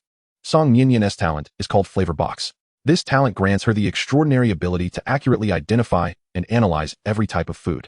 Furthermore, it allows her to effortlessly harmonize the attributes of various ingredients, achieving a perfect balance. This also elucidates why the culinary creations she produces surpass the quality of the ingredients used. It is not merely a simplistic enhancement talent, as Jiang Sun initially presumed, but rather a profound skill that demands an exceptionally high level of mastery. Yet, this is not the most astonishing revelation. Jiang Sun suddenly discovered that Song Nianyan's intelligence attribute astonishingly reached a staggering 37 points. 37 points. Rubbing his eyes to confirm he was not hallucinating, he stubbornly opened his own attribute panel for verification. Indeed, his score stood at 28 points, and that was after accounting for the enhancements from his flowing light attribute. Originally, it had been a mere 23 points. A bitter sensation welled up within Jiang Sun. Although Song Nianyan's other three attributes were woefully low, her intelligence attribute was a striking 10 points higher than his. It is noteworthy that Jiang Sun himself possessed extraordinary talents, with a naturally superior intelligence attribute. Moreover, he had consistently devoted himself to enhancing his intelligence. Yet, even then, he had barely managed to reach 23 points. How had Song Nianyan achieved such a feat? Sensing the astonishment of those around her, Song Nianyan proceeded to elucidate the matter. Upon hearing her explanation, Jiang Sun felt a sense of relief. The reason for Song Nianyan's remarkably high intelligence attribute lay in the inherent effects of her culinary talent, which were amplified by her passion for cooking. Each time she developed a dish that transcended the quality of its ingredients, she would experience a culinary mirage. This gastronomic environment significantly boosted her intelligence attributes. This made Jiang Sun envious beyond measure. However, he took comfort in the fact that Song Nianyan was now one of them. With this thought, Jiang Sun exhaled deeply. Truly, a wealth of talent abounds in Dakingshan. Yet, the others, after listening to Song Nianyan's introduction, began to exhibit a peculiar demeanor. Their words were laced with an unmistakable tone of flattery. Zhao Ting Tao inquired, Miss, what is your usual fee for cooking a meal for others? Song Nianyan replied, I used to cook for free in the Alliance. I never charged anyone. Zhao Ting Tao. Qin Gengyan added, I have some recently harvested spirit wheat. Let me give you some. If it's not enough, I can go and harvest another batch. Song Nianyan responded, Old Qin, how impressive. You've already reaped such rewards so quickly. Qin Gengyan. Jiang Sun suddenly understood. Were they tempted? Upon reflection, it made sense. Although they had all made considerable progress, their living conditions mirrored those of most people, in a secluded place with no nearby shops or markets. Thus, they had been subsisting on whatever they could scavenge. Over the past several days, they had not indulged in anything particularly delectable. This left them, accustomed to exquisite food, feeling rather miserable. Now that they had finally encountered a skilled chef, how could they not harbor desires? Furthermore, Song Nianyan was quite the chatterbox, continuously sharing her culinary insights in the group chat. This only intensified the cravings of those already yearning for a good meal. Even Jiang Sun, who had just finished eating, could not suppress the urge to swallow hard. Ultimately, it was Zhao Yuran who could no longer contain himself and spoke candidly. Sister Nianyan, it has been quite a while since we indulged in delectable cuisine. Allow my brother to cover the expenses, and you shall prepare a sumptuous feast for us, will you? Upon hearing this, Zhao Ting Tao immediately waved his hand grandly, producing an array of 7 or 8 exquisite meats as the main course. Jiang Sun, in turn, contributed a crystal as a financial resource for supplementary ingredients. The naturally oblivious Song Nian finally grasped the group's intentions and joyfully accepted the culinary task. Thus, their inaugural gathering for a meal was set in motion. While awaiting the collection of ingredients, Zhao Yuran began to share details about her innate talent. Zhao Yuran, my talent is nothing extraordinary. It is called slaughter. Jiang Sun was taken aback. What? Was that a typographical error? Could it be catalog? Zhao Yuran continued. The effect is quite simple. The more lives I take, the greater my four-dimensional attributes become. Jiang Sun. Song Yin. Qin Gengyan. Zhao Ting Tao, facepalm. Jiang Sun. You, with your clumsy demeanor, I can overlook, but how could you corrupt your sister like this? Zhao Ting Tao. It's truly not my fault. After several confirmations, Jiang Sun finally ascertained that Zhao Yuran's talent was indeed named Slaughter, and its effects were precisely as she described. Moreover, it had awakened spontaneously. Jiang Sun wiped the cold sweat from her brow, realizing that this young lady was even more outrageous than her brother. One must understand that the reason for a talent to awaken spontaneously is that the individual has already traveled far down that path. So, this young lady, who sweetly calls him brother while stealthily wielding a blade, is quite the enigma. Jiang Sun and the others politely refrained from probing further, understanding that everyone harbors their own secrets. Besides, since Zhao Yuran had openly disclosed her talent, it was evident she harbored no intention of concealing it from them. Chapter 60, The Mountain Deity. After only a brief conversation, the sense of unfamiliarity among the five had dissipated entirely. This was quite natural. Jiang Sun and Zhao Ting Tao had long been bound by a deep camaraderie, which needed no elaboration. Elder Qin had also been part of Qin Shan for quite some time, and was a figure of great respect among them. Zhao Yuran, being Zhao Ting Tao's younger sister, possessed a youthful spirit and a whimsical personality that endeared her to all. Song Yin, with her gentle and amiable nature, radiated warmth towards everyone, fostering a sense of fondness among the group. Thus, they quickly became well acquainted. The combination of their personalities was peculiar, yet intriguingly complementary. Jiang Sun observed the lively exchange in the chat with a sense of satisfaction. He felt that Qin Shan was gradually transforming into the vision he had envisioned. However, he suddenly recognized a crucial issue. The essence of an organization is not merely founded on amicable relationships and mutual accomplishments. While Qin Shan, if it continued on this trajectory, would undoubtedly evolve into a cohesive and formidable entity, it risked fading into the background among others. The flaws of a small organization are particularly pronounced. Internally, there is a lack of manpower. Externally, there is a shortage of deterrence. Hence, it is nearly impossible to progress without expanding its ranks. Allowing Qin Shan to develop haphazardly would not only be irresponsible towards himself, but also towards his companions. This is not spontaneity, it is negligence. Jiang Sun was acutely aware that his level of protection was somewhat illusory, a fact that several others also comprehended. However, no one expressed dissatisfaction. Instead, they earnestly indulged Jiang Sun's whims, a testament to their unwavering trust in him. It is essential to recognize that with the prowess of Zhao Ting Tao and the others, had they chosen to forge their own paths, they would have long since emerged as leaders of substantial factions, effortlessly commanding legions of followers. After all, such scenarios are commonplace. It is human nature to seek warmth in numbers, and to submit to the strong. Yet, due to their allegiance to Qin Shan, they found themselves compelled to handle most matters personally, even down to laboriously gathering materials, such as chopping wood, an endeavor even the venerable Qin, aged over 80, partook in. This state of affairs was untenable. Even if they could endure it, Jiang Sun could not. They all understood that the day would inevitably come when humanity on Blue Star would converge. At that juncture, it would be a trial of individual merit. The mightier the fist, the greater the voice, and thus, the more resources one could acquire. Therefore, recruiting more individuals to establish a formidable force was an essential step. Otherwise, Qin Shan would forever remain merely an organization, regardless of their individual strengths. Jiang Sun inquired, "What are your thoughts on the future development of Qin Shan?" Zhao Tingtao replied, "Supporting my son's entrepreneurial pursuits is only right. I have no particular thoughts on the matter. You should proceed with confidence." Qin Gengyan remarked, "Having been a farmer all my life, I am not well versed in this. You all may deliberate as you see fit." Zhao Yuran added, "I trust brother Jiang Sun." Song Ninian interjected, Dinner is ready." Jiang Sun, with a furrowed brow, reviewed the messages and proceeded to share his plans, primarily focusing on those ordinary individuals who are barely surviving. They will provide labor, while we offer them a measure of protection. Zhao Tingtao responded, "That sounds excellent. By the way, Xiaosong, please add more vegetables for me. I've nearly had my fill of meat." Jiang Sun continued, "I believe we should establish law enforcement and security agencies to ensure internal suppression and external deterrence." Zhao Yuran agreed. "Brother Jiang Sun is absolutely correct. Sister Ninian, could you possibly share a chicken leg with me?" Jiang Sun elaborated. "I also think we should create teams focused on exploration and intelligence gathering, as our future competitors will undoubtedly include our own kind." Qin Gingyun approved. That's a splendid idea. Nyin Yin, being of advanced age, I find my teeth are not what they used to be. Could you serve me a bit more soup? The atmosphere grew increasingly charged, and he soon joined the fray for food. An hour later, Jiang Sun and Walla reclined on the dragon egg bed, gently stroking their round bellies with sighs of contentment. Walla, greed is the original sin. Why didn't you restrain me? Walla, Walla lala Walla. You do realize we've already had a meal, don't you? Walla, Walla lala. Let me tell you, if you keep eating like this, we won't be able to support you anymore. You need to hurry and go hunting. Walla, Walla Walla. Where do you expect me to go? You are at the Haoyua tier, while I'm merely at the Firefly tier. Isn't it natural for me to rely on you? After lying there for a while, Jiang Sun began to feel the sensation of fullness in his stomach dissipate somewhat. He hastily rose and paced around the room a few times, simultaneously replacing the magic crystal in the collector.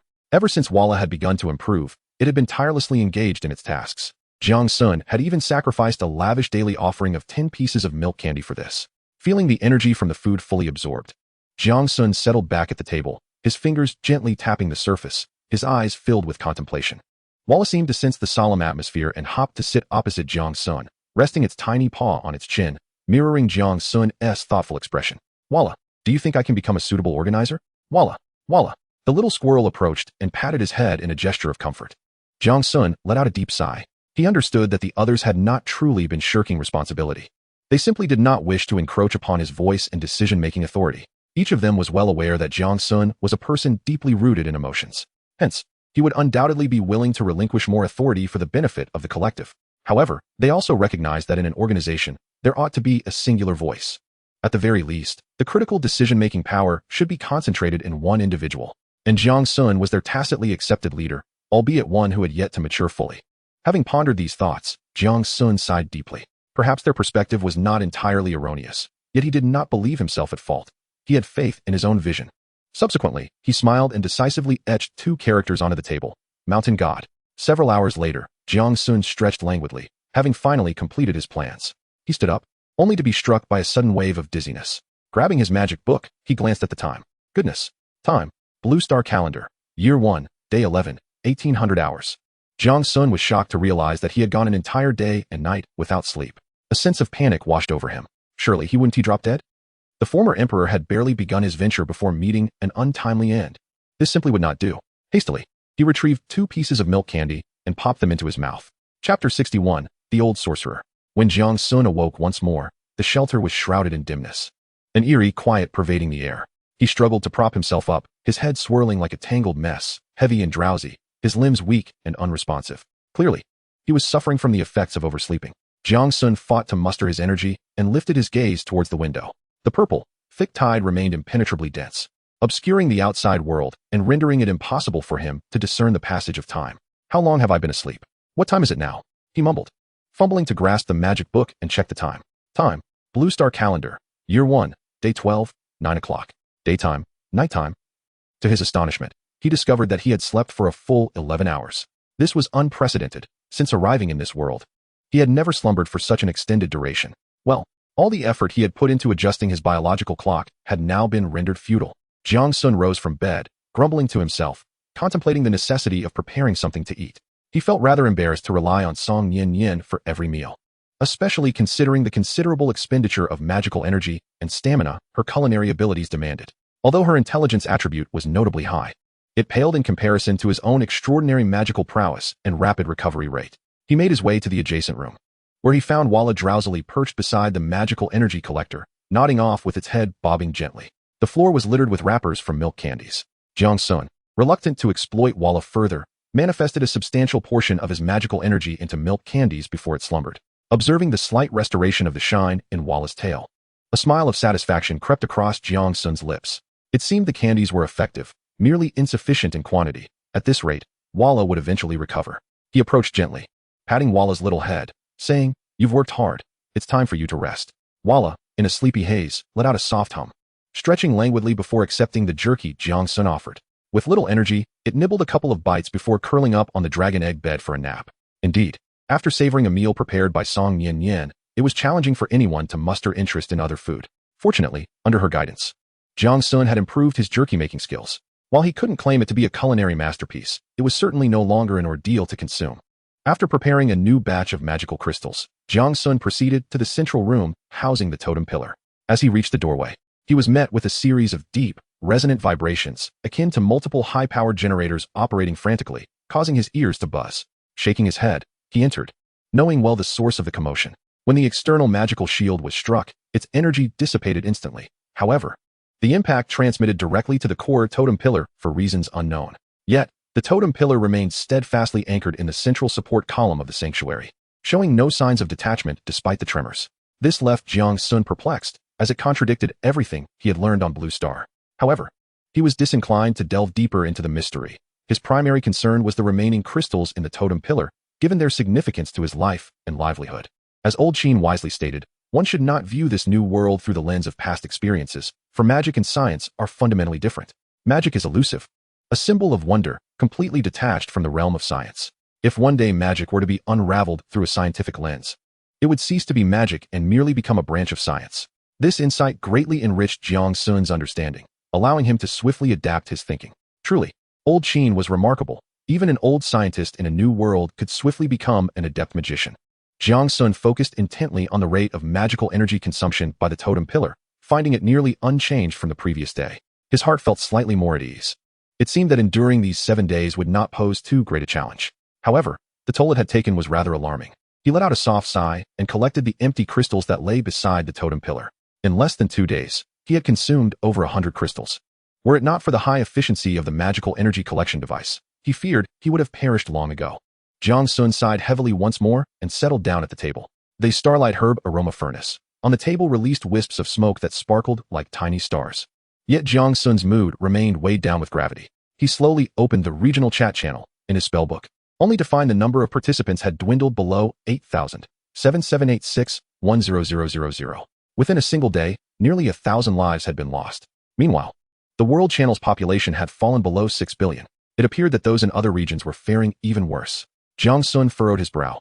After all, this channel included his own sales of magical crystals, and nearly all trading materials utilized these crystals. Although the chances of securing them were slim, they nonetheless provided some individuals with a glimmer of hope for survival. After all, a single crystal could sustain 3 people through the calamity, which resulted in a relatively lower death toll within this channel. Yet, even so, 1,000 lives had still been lost.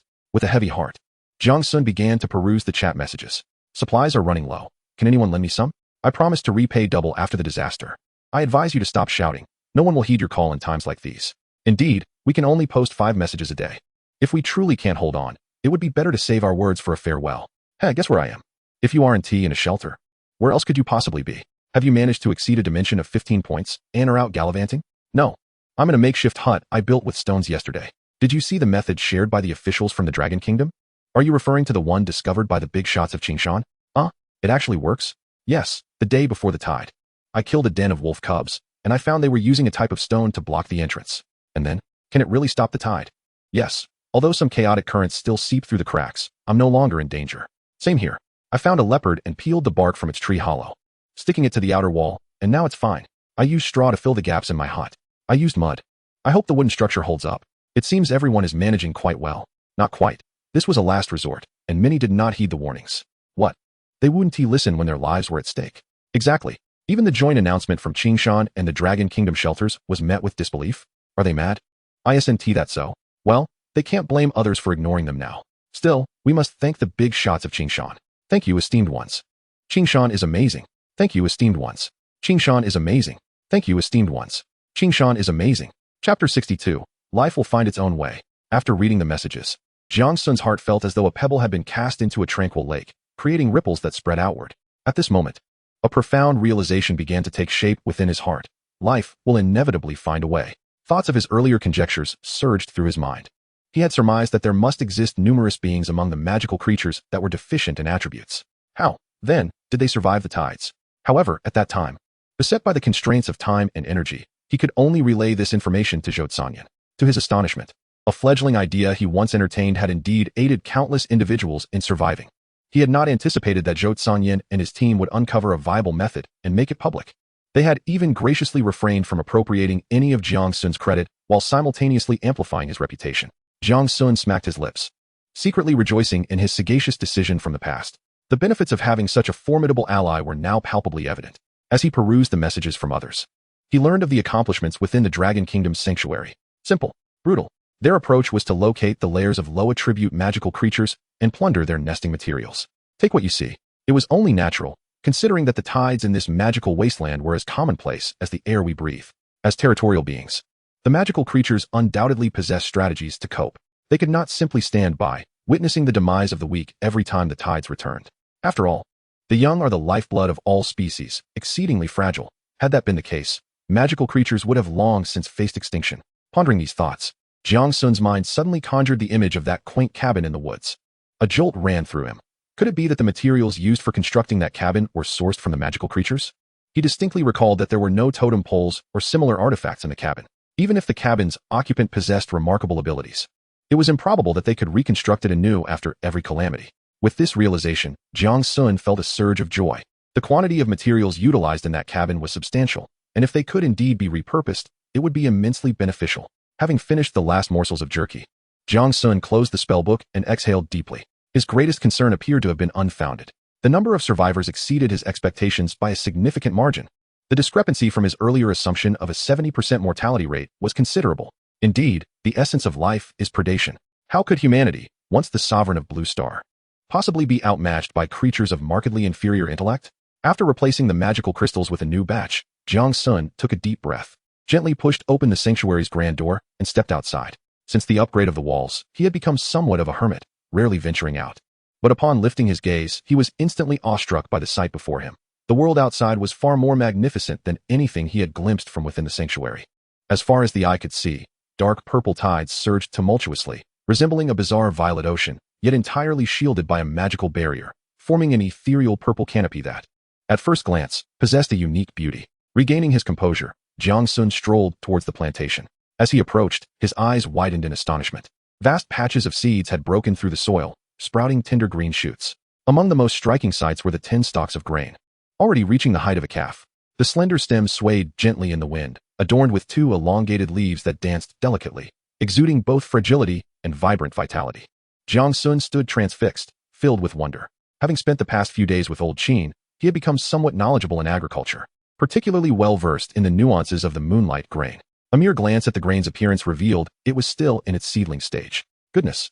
To be this tall in its infancy, when it fully matured, it would surely resemble a small tree. Jiang Sun couldn't help but let his imagination run wild. His heart brimmed with joy. This moonlight grain was the strategic staple he had earmarked, and naturally, the higher the yield, the better. After inspecting the primary crop, Jiang Sun proceeded to survey the other plants. He was pleasantly surprised to discover that after being watered with the growth solution provided by Old Qin, all varieties of crops were in excellent condition. These seeds were Old Qin's painstaking efforts, meticulously selected, ranging from crescent potatoes to wild corn, from subterranean radishes to an array of berries, all belonging to the category of dim light crops. Although these foods did not contribute to enhancing strength, they were more than sufficient to satiate hunger, serving as the primary sustenance for ordinary survivors. Previously, before encountering Song Nian Nian, Jiang Sun had regarded such commonplace items with disdain.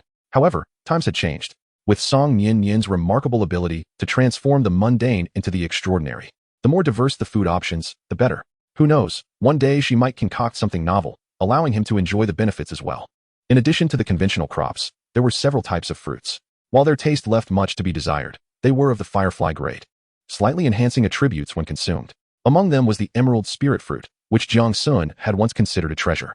As he examined the bounty, he couldn't help but shake his head in admiration. Old Qin truly was exceptional. Throughout this journey, he had lost count of how many times he had expressed his awe. But one thought echoed in his mind. Old Qin is remarkable. He had not come here merely to practice the tide of magic, for with such a skill's power, it could very well overturn the shelter, leading to an embarrassing situation. His purpose for being here was twofold: to strengthen his body and to hone the close combat skills imparted by Zhao Tingtao, skills that were undeniably lethal. After all, magic could falter at times. Thus, possessing an additional means of self-preservation would provide a greater chance of survival. There was no rule stating that mages could not engage in close combat, right? Jiang Sun muttered to himself, wearing a stubborn expression. He simply disliked the intimacy of hand-to-hand fighting, although he was certainly capable of it. With that, he glanced at a log in the corner, hesitated momentarily, then turned to drag out several pieces of hardwood. Swiftly, he assembled and secured the hardwood, and before long, a rudimentary human-shaped target stood before him. Jiang Sun took 2 steps back to appraise his creation, nodding in satisfaction, and couldn't resist striking a pose, channeling his inner youth as he declared, "Heh, you shall be my opponent. Do you know? The last fellow who faced me in close combat is long gone. You will be the second." With a fierce shout, Jiang Sun unleashed his fist upon the target. A dull thud resonated as the target swayed. After resecuring the grass mat, Jiang Sun began to focus intently on practicing the most fundamental grappling and binding techniques. In the subsequent hours, he engaged in an equal struggle against the grass mat. Half an hour passed, and he was left panting and weary, yet dared not to pause, resolutely resuming his stance and practicing the fundamentals. The matter was a matter of life and death. He could not afford to be careless, and in the pursuit of survival, he always exerted himself to the utmost. Chapter 63, The Trade Request from the Dog Household. 2 full hours later, Jiang Sun, dragging his fatigued body, filled the hot spring barrel with water before collapsing into it. During those 2 hours, he had climbed trees and scaled walls, leaped and rolled about, emerging grimy and quite disheveled. What on earth was this lad up to? Could he possibly be a trained assassin? Jiang Sun mused quietly, rubbing his sore arms. The more he pondered, the more plausible it seemed, especially considering Zhao Tingtao's exceedingly comprehensive skill set. According to him, these maneuvers were merely branches of techniques related to jungle warfare. At the very least, one would not succumb to an ambush. This was precisely why Jiang Sun had devoted himself to rigorous practice. No one could guarantee that they would never face such a situation. Submerging himself entirely in the hot spring barrel, he reveled in the soothing warmth coursing through his limbs, gradually alleviating his fatigue. The remarkable properties of the barrel, combined with the Firefly-grade spring water, significantly enhanced its restorative effects, ensuring that his subsequent training would proceed smoothly without suffering the consequence of one day's exertion resulting in 3 days of pain. Life was indeed becoming increasingly pleasant. Jiang Sun reflected. He considered the hot spring barrel to be one of his most worthwhile purchases. The most rewarding item was the nest of the young dragon. Both items offered practical benefits far exceeding their descriptions. After soaking for half an hour, Jiang Sun lazily rose, dried himself, and donned his mage robe. He then took the bucket and poured the bathwater over the crops, excluding only the Moonlight Valley grains. After all, it was Firefly-grade water. Others could not even hope to partake in it. If they were to discover that he bathed in Firefly-grade purified water, they would likely curse him. Having completed these tasks, he noted that the hour was not too late. Jiang Sun picked up his spellbook and glanced at the time, only to suddenly notice a new friend message.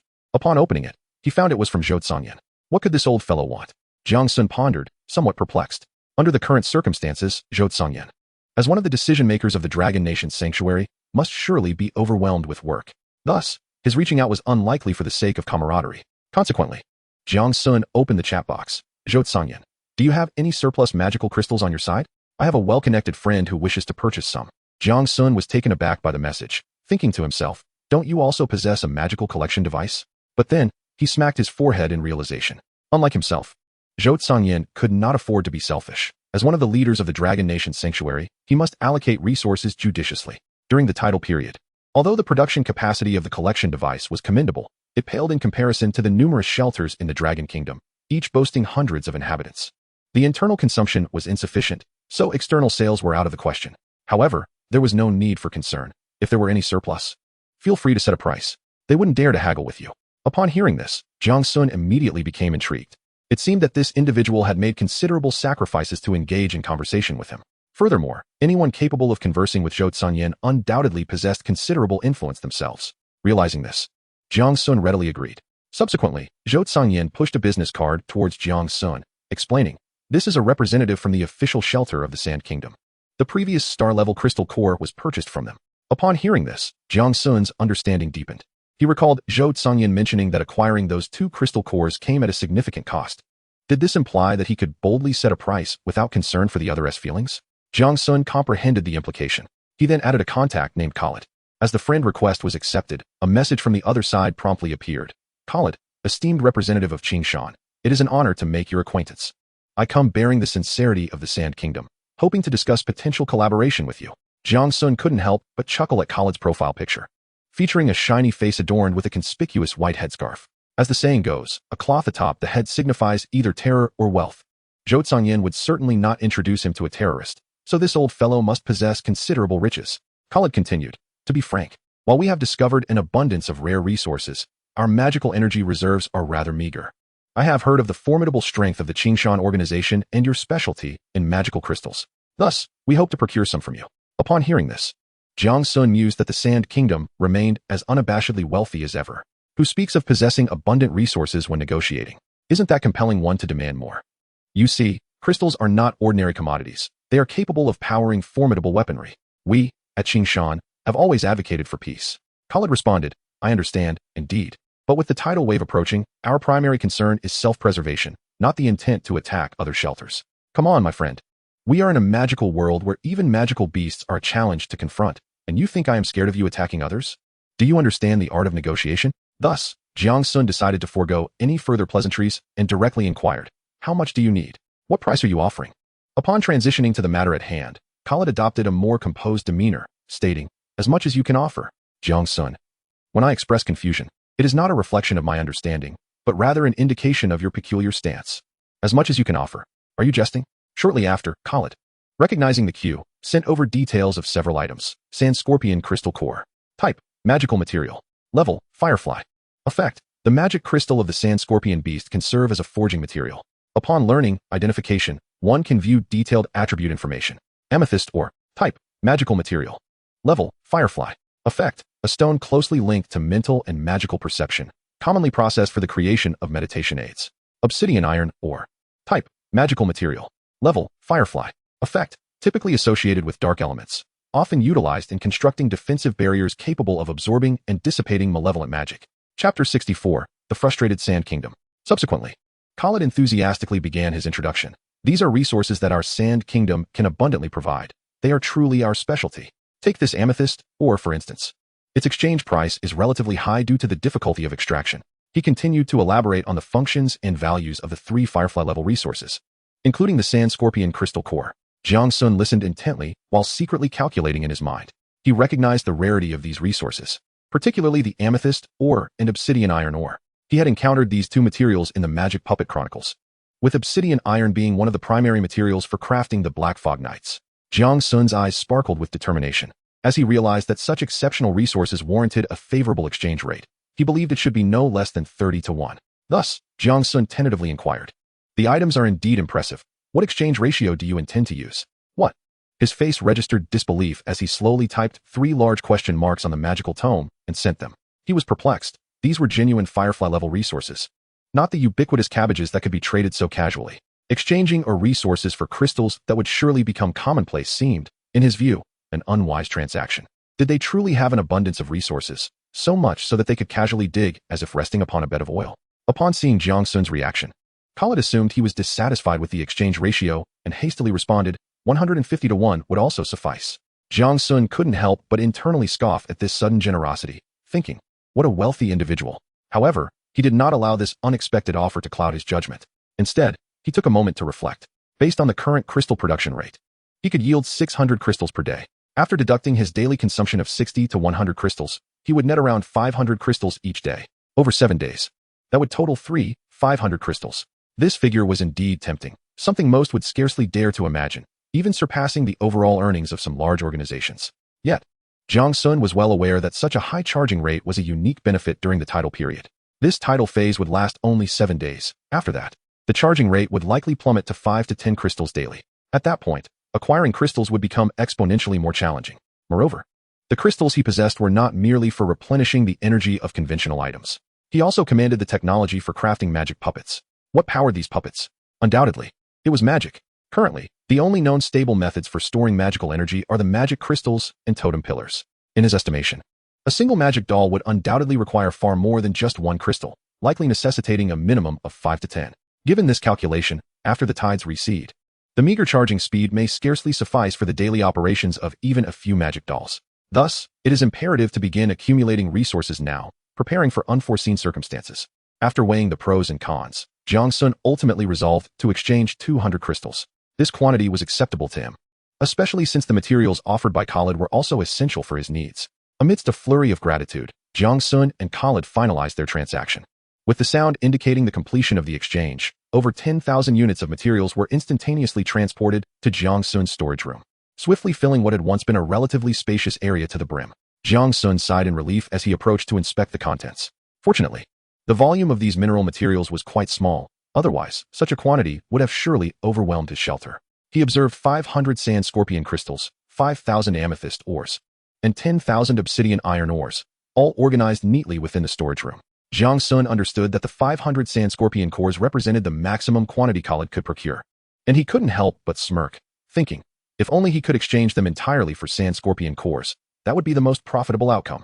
It was likely that Khalid himself had not anticipated being able to offer so many crystals at once. Otherwise, he would not have initially spoken so confidently. Jiang Sun estimated that the total magical energy contained within these materials exceeded that of the exchanged magic crystals. A sense of doubt crept into his mind.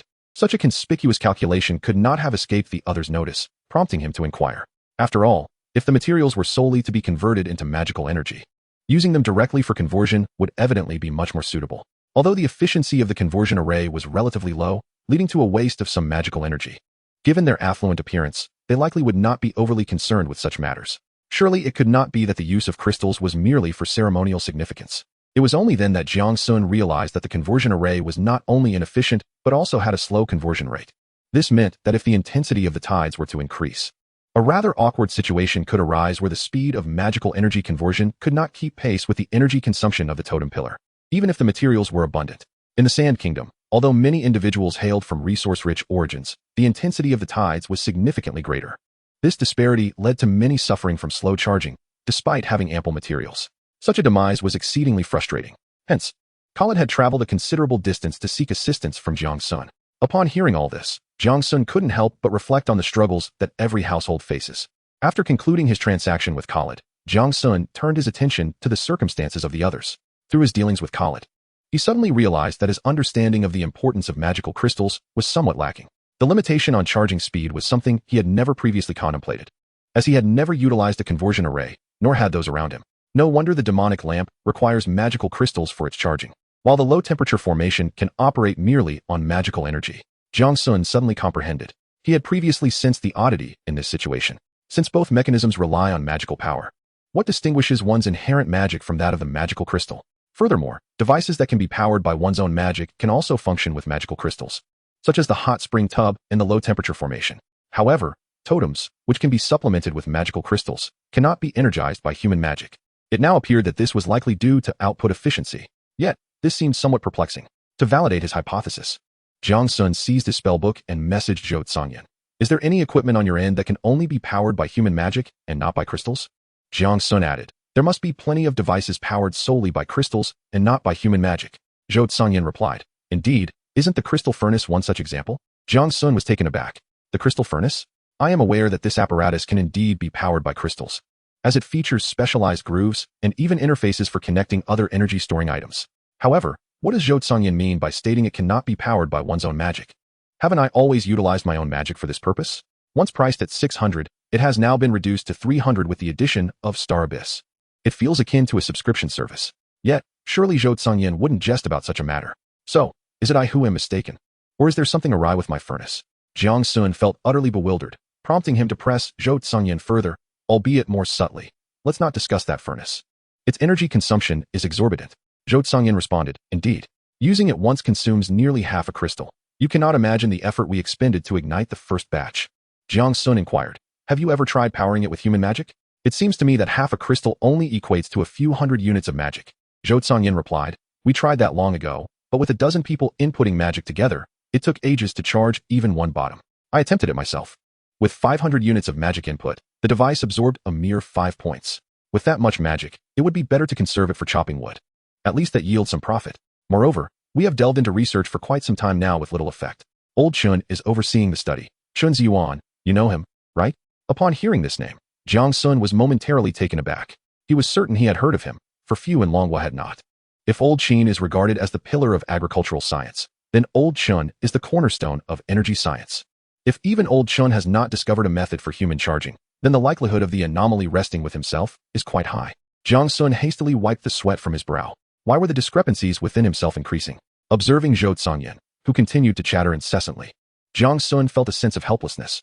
It was evident that this old chap was evidently pent up, especially given the current catastrophic times. As a high-ranking official in the sanctuary, he was burdened with an array of responsibilities, and it was quite natural for him to experience significant psychological pressure. Furthermore, while at the shelter, he had to maintain an image of authority both internally and externally. Thus, he could only vent his frustrations to someone of equal standing like Jiang Sun. After a brief exchange with Zhou Tsangyan, who could talk endlessly, Jiang Sun decided to toss the grimoire to the newly awakened Walla. Play with him for a while, but don't scold him, he exclaimed. Subsequently, Jiang Sun strode directly to the bedroom and unearthed the long dormant magic gathering lamp from a corner. He had originally purchased this item to study the application of magic tide, but due to the insufficient potency of the sanctuary, he had been unable to conduct experiments and had thus neglected it. However, given the current circumstances, this object could serve as excellent experimental material. He had just consulted Zhou Tsangyan about power issues, who mentioned that Chun Lao's research findings referenced the efficiency of magical conduction, suggesting a possible correlation. Jiang Sun slapped his forehead, suddenly recalling that the efficiency of magical conduction was one of the additional attributes of wand-like weapons. But now, the situation had changed. This matter might pertain to his own anomalies, so he could not afford to disregard it. He stroked his chin, pondering, could the inability to directly charge his internal magic stem from insufficient magical conduction efficiency? As this thought illuminated his mind, he wondered if his intrinsic magic could meet the criteria for activating various crystal-driven devices. Would he no longer need to rely entirely on magical crystals? While he would not completely eliminate their necessity, at least he would avoid the embarrassing situation of a magical puppet running out of power mid-battle and requiring a battery change. The more he contemplated, the more promising it seemed. Jiang Sun shouldered the magic gathering lamp and strode purposefully into the training room.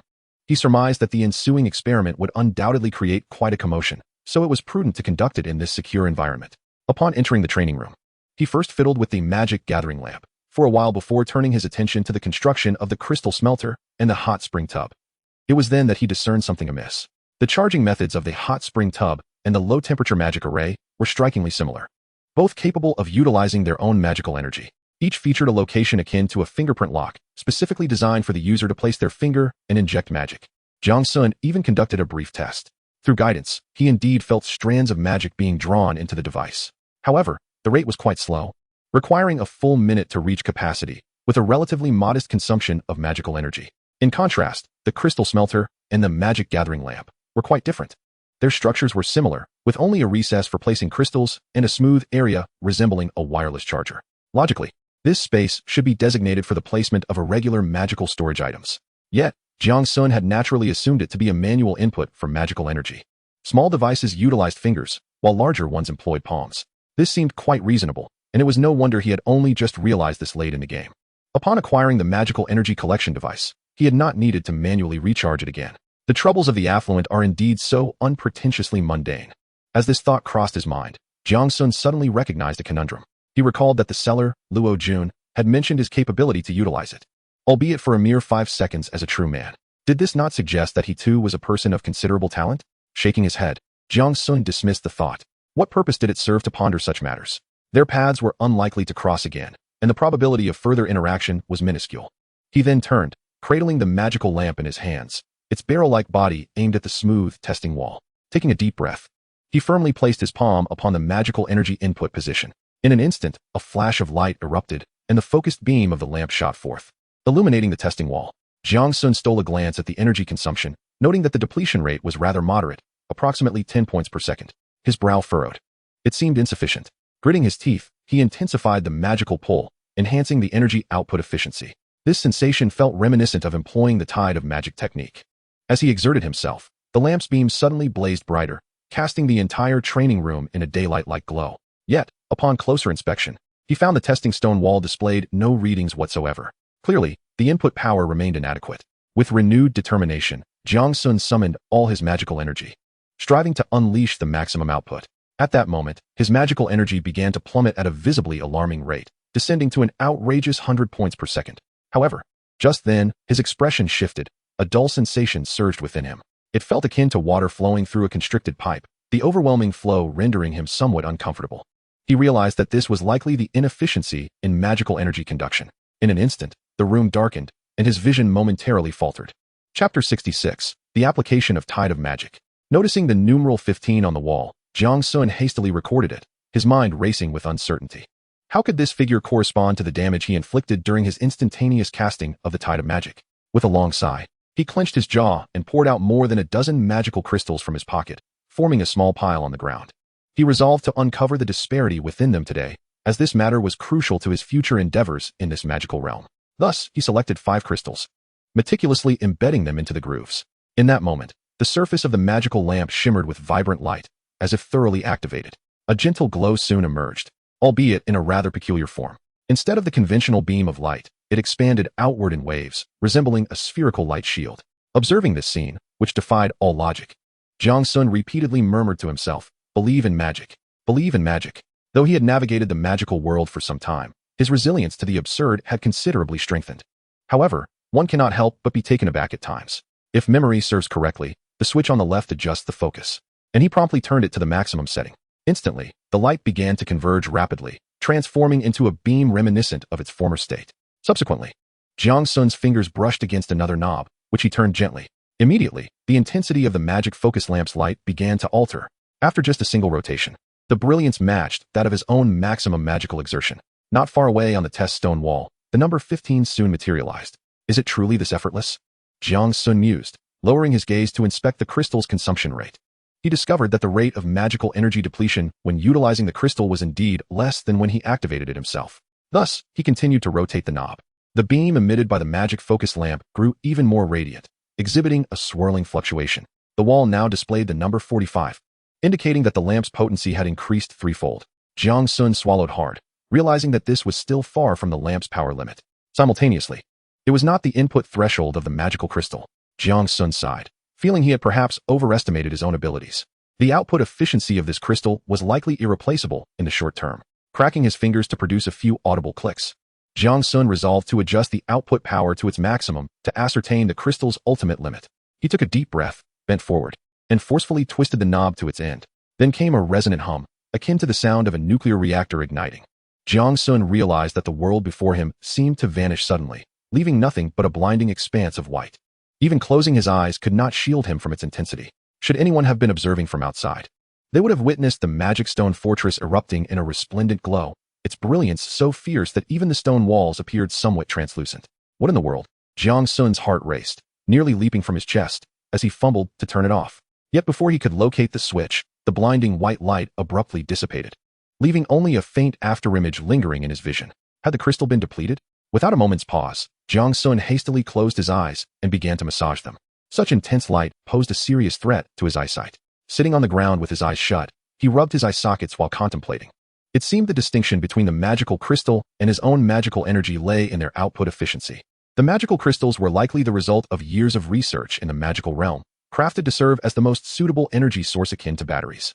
Every optimization centered around energy supply. Thus, each magical crystal was uniform in size, capacity, and shape, remarkably orderly. Although the magic output of the crystal lacked the flexibility and variability of human magic, it was exceptionally well suited for stable and efficient energy use. In contrast, the human body was different.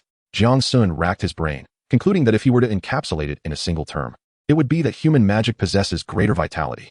The distinction between the two is akin to the difference between the energy generated by a nuclear power plant and that harnessed by extraordinary beings. In essence, it is an enigmatic sensation that can only be grasped through intuition rather than articulated.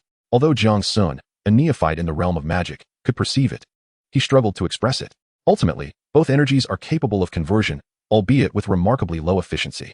The crux of the issue lies in the conductivity of magical energy. If the conductivity is sufficiently high, Jiang Sun could potentially empower crystals or totem pillars with his bare hands. An idea began to take shape in his mind. Perhaps the conduit for magical transmission could be the tide of magic gathering. After all, this skill merely manifests magical energy without any ostentatious effects. Concurrently, he discerned a truth regarding the Star Abyss robe, which possesses the trait of having magical energy consumption. It likely manipulates the efficiency of magical transmission. Otherwise, the robe could not possibly generate its own magical energy to compensate for him. No wonder the talent-generated candy had such minimal effect, Jiang Sun murmured to himself. For the next 2 hours, Jiang Sun immersed himself in experimenting with this new application of his skill, completely absorbed in the endeavor. This inspiration stemmed from the magic gathering lamp. At that moment, with his hair resembling an explosion and his face smeared with soot, adorned with several bloodstains, he took a deep breath. Gritting his teeth, he resolutely waved his wand. The magical sphere at the tip of his wand erupted violently, producing a resonant sound as it unleashed a spherical shockwave. The nearby wooden blocks were sent hurtling away, crashing against the wall, and wood shavings flew in all directions. Success! Jiang Sun grinned, his pearly white teeth stark against his grim visage. This was indeed a novel application of the tide of magic gathering. Its function was to detonate magical energy, creating a shockwave that would push away surrounding objects, a bona fide defensive spell. Clearly, the manner in which magical energy is inputted is of paramount importance, warranting further exploration. Jiang Sun flashed a mischievous smile, which inadvertently pulled at the wounds on his face, causing him to grimace in pain. Of course, personal safety was paramount. His recent experimentation had not been without its perils. Jiang Sun felt that the tide of magic gathering, as an advanced skill, should not exhibit such glaring flaws. To his surprise, it required further development. He mused that a clarification was in order. Thus, he whimsically dubbed it reverse tide. After washing his face, he contemplated the apple-flavored candy in his hand, ultimately refraining from consuming it, recognizing its potential as a life-saving resource. Summoning the contemplative figure at the door. Reminiscent of a philosopher, Jiang Sun raised his wand and exclaimed, "Come, help me test this new skill." The figure responded with enthusiasm, and Jiang Sun witnessed a lightning-fast silhouette rushing toward him. He quickly raised his hand and waved his wand, declaring, "Reverse tide." The magical sphere at the tip of his wand detonated rapidly, forming a spherical shockwave that spread outward. 2 seconds later, Jiang Sun found himself exchanging bewildered glances with the motionless figure before him. Their eyes widened in mutual astonishment, as if the air itself had solidified. "Oh no, I forgot you are a moon-class magical beast." Chapter 67, 3 days. In the blink of an eye, 3 days have swiftly passed. Time, Blue Star Calendar, Year 1, Day 15, 700. For the majority, these days have been marked by a mundane existence. The tides have rendered outdoor excursions impossible, leading to a pervasive sense of restlessness and unease among the populace. In the initial days, people nestled within their shelters, content with their ample provisions, avoiding the need for exploration. However, as the idle days stretched on, their gathered supplies began to dwindle within the conversion array. Similarly, food supplies were nearly depleted. The fluctuating strength of the tides made it difficult for many to find restful slumber. They remained fixated on the changes of the totemic pillar. Under such circumstances, disquieting emotions, irritation, anxiety, and fear began to fester within each individual. Some even exhibited symptoms of manic depression. Jiang Sun observed the chat channel filled with pessimistic remarks and sighed softly. He understood that once a person's spirit shatters, it is arduous to reconstruct. Yet, for him, he had already done all he could. Sacrificing his own progress to assist others was not an option. During these 3 days, Jiang Sun had remained ensconced in the shelter. Yet his life had been considerably more vibrant. He either devoted his days to studying the chronicles of the magic puppets, while tinkering with the remnants of the Black Mist Night, or he diligently developed new skills, often resulting in a comical mess. In terms of harnessing tide of demon gathering, Jiang Sun had made remarkable strides. Not only had he perfected the reverse tide technique, but he had also become increasingly adept at utilizing the star orbit. The star orbit represented a conventional laser cannon application, though he had bestowed upon it a more sophisticated name. Now, he could maintain a charge of 300 points without dissipating, even while moving swiftly, a significant improvement over his previous clumsy methods. Moreover, he had made tremendous advances in his understanding of puppet crafting, particularly the principles behind the Black Mist Night, which he could now recite with ease. Although crafting one himself still posed challenges, repairing them seemed well within his capabilities. Thus, Jiang Sun decided to embark on repair attempts the following day. He realized he had become somewhat enamored with this feeling. The peculiar and fascinating knowledge of the magical world had captivated him, allowing him to gradually acclimate to this new realm. At that moment, a voice chimed in his ear. "Ding, Song Ninian wishes to trade steamed crystal clams 6. Do you agree? Humans are like iron, and food is like steel," he exclaimed, swiftly calling for Walla to join him for a meal. The two sat at the table, indulging in their feast with delight. During these days, the spirits of the Qingshan group were exceptionally high. This was partly due to the absence of danger to their shelter, and largely due to their beloved Song Ninian. The dishes she prepared were simply exquisite, capable of enhancing attributes, rendering them almost incapable of cooking for themselves. Over the past few days, they had been vigilantly monitoring the trading channel to procure a variety of novel ingredients they had never encountered before, sending them to Song Ninian to assist her in experimenting with new recipes. Song Ninian felt no fatigue, eagerly embracing every offering. Each day brought forth new delicacies for them to savor. As a result, Jiang Sun and his companions had each gained at least 3 pounds, their attributes steadily rising. Through this culinary journey, Song Ninian experienced several feasts that enhanced her intelligence attribute by over 10 points. After the meal, Jiang Sun wiped his mouth and opened his attribute panel. Personal information: name, Jiang Sun. Level, Firefly strength, 19 agility, 18 stamina, 16 intelligence, 37, 325, magic points, 26002600, recovery rate, 130390520, 0260 points. Skills, gathering, level 3. 55, tide of magic, level 2, 13. Gazing at the status effect of abundant magic, Jiang Sun fell into a contemplative silence. In the magical realm, indulging in fine food and drink not only elevates one's spirit, but also tangibly enhances one's strength. Song Ninian truly is a fortunate star. He sighed. So, does this mean I can cease my efforts? Qin is tilling the fields. Zhao Tingtao is hunting. Zhao Yuan is fishing. Song Ninian is cooking. And I just enjoy my meals. Is that all I need to become invincible in this world? In the training room, Walla had already donned a white training outfit, a special creation from Zhao Yueran just for him. At that moment, Walla was perched with his arms crossed, intently observing Jiang Sun, a black belt tied around his waist, exuding the aura of a martial arts master. Indeed, Walla was Jiang Sun's sparring partner. Whether in magic or combat, Jiang Sun had but a singular goal: to strike Walla. Yet, in the 3 days that had passed, he had never once accomplished this modest aim. Walla, could we strike a deal? Please go a bit easier on me, or I'll lose all my face. Walla, I'll give you 5 milk candies. No, 10. Walla pondered for a moment before slowly untying his belt and wrapping it around his eyes. 10 minutes later, Jiang Sun found himself utterly exhausted, slumped on the ground, while Walla, not even slightly out of breath, was grooming his fur nearby. Despite exhausting all his efforts, Jiang Sun had yet to touch even a single hair of Walla. The outcome mirrored previous days, but this time Walla was blindfolded, making it all the more embarrassing. Jiang Sun squatted in a corner, expressionless, his eyes filled with confusion. Walla approached, his entire body magically levitating as he gently patted Jiang Sun's shoulder, exuding a comforting aura. Then, he floated away, leaving the dazed Jiang Sun behind. This was Walla's first display of his abilities before Jiang Sun. Until now, he had merely toyed with Jiang Sun using his superior physical attributes and agile movements. Unfilial child, Jiang Sun muttered under his breath, then turned to change clothes and freshen up. He subsequently filled a large tub with water and immersed himself in the hot spring. Feeling his fatigue swiftly dissipate, Jiang Sun let out a contented sigh. He couldn't help but marvel at how the hot spring and the young dragon's nest had significantly elevated his quality of life. Recently, he acquired a new treasure. Name: Transformable Sofa, Firefly level. Function: it can alter its shape and firmness according to the user's needs and comes with a massage feature, making it an excellent facility for preventing lumbar disc herniation. After a shower, he lay on the transformable sofa, feeling the gentle touch behind him. Jiang Sun felt all his strength drain away as he allowed the sofa to envelop him. Indeed, only those with true prowess can savor the world first. Chapter 68. The Behemoth in the Tide. Unbeknownst to him, Jiang Sun soon fell into a deep slumber. Although he had ample time these past few days, he had not allowed himself a moment's respite, exhausting both body and mind each day. Now, having finally garnered a fleeting moment of leisure, he quickly succumbed to profound sleep. However, this tranquility did not endure for long. Suddenly, a muffled thud, akin to a sound emerging from the depths of the abyss, erupted like thunder in the depths of the tide, shattering the silence in an instant.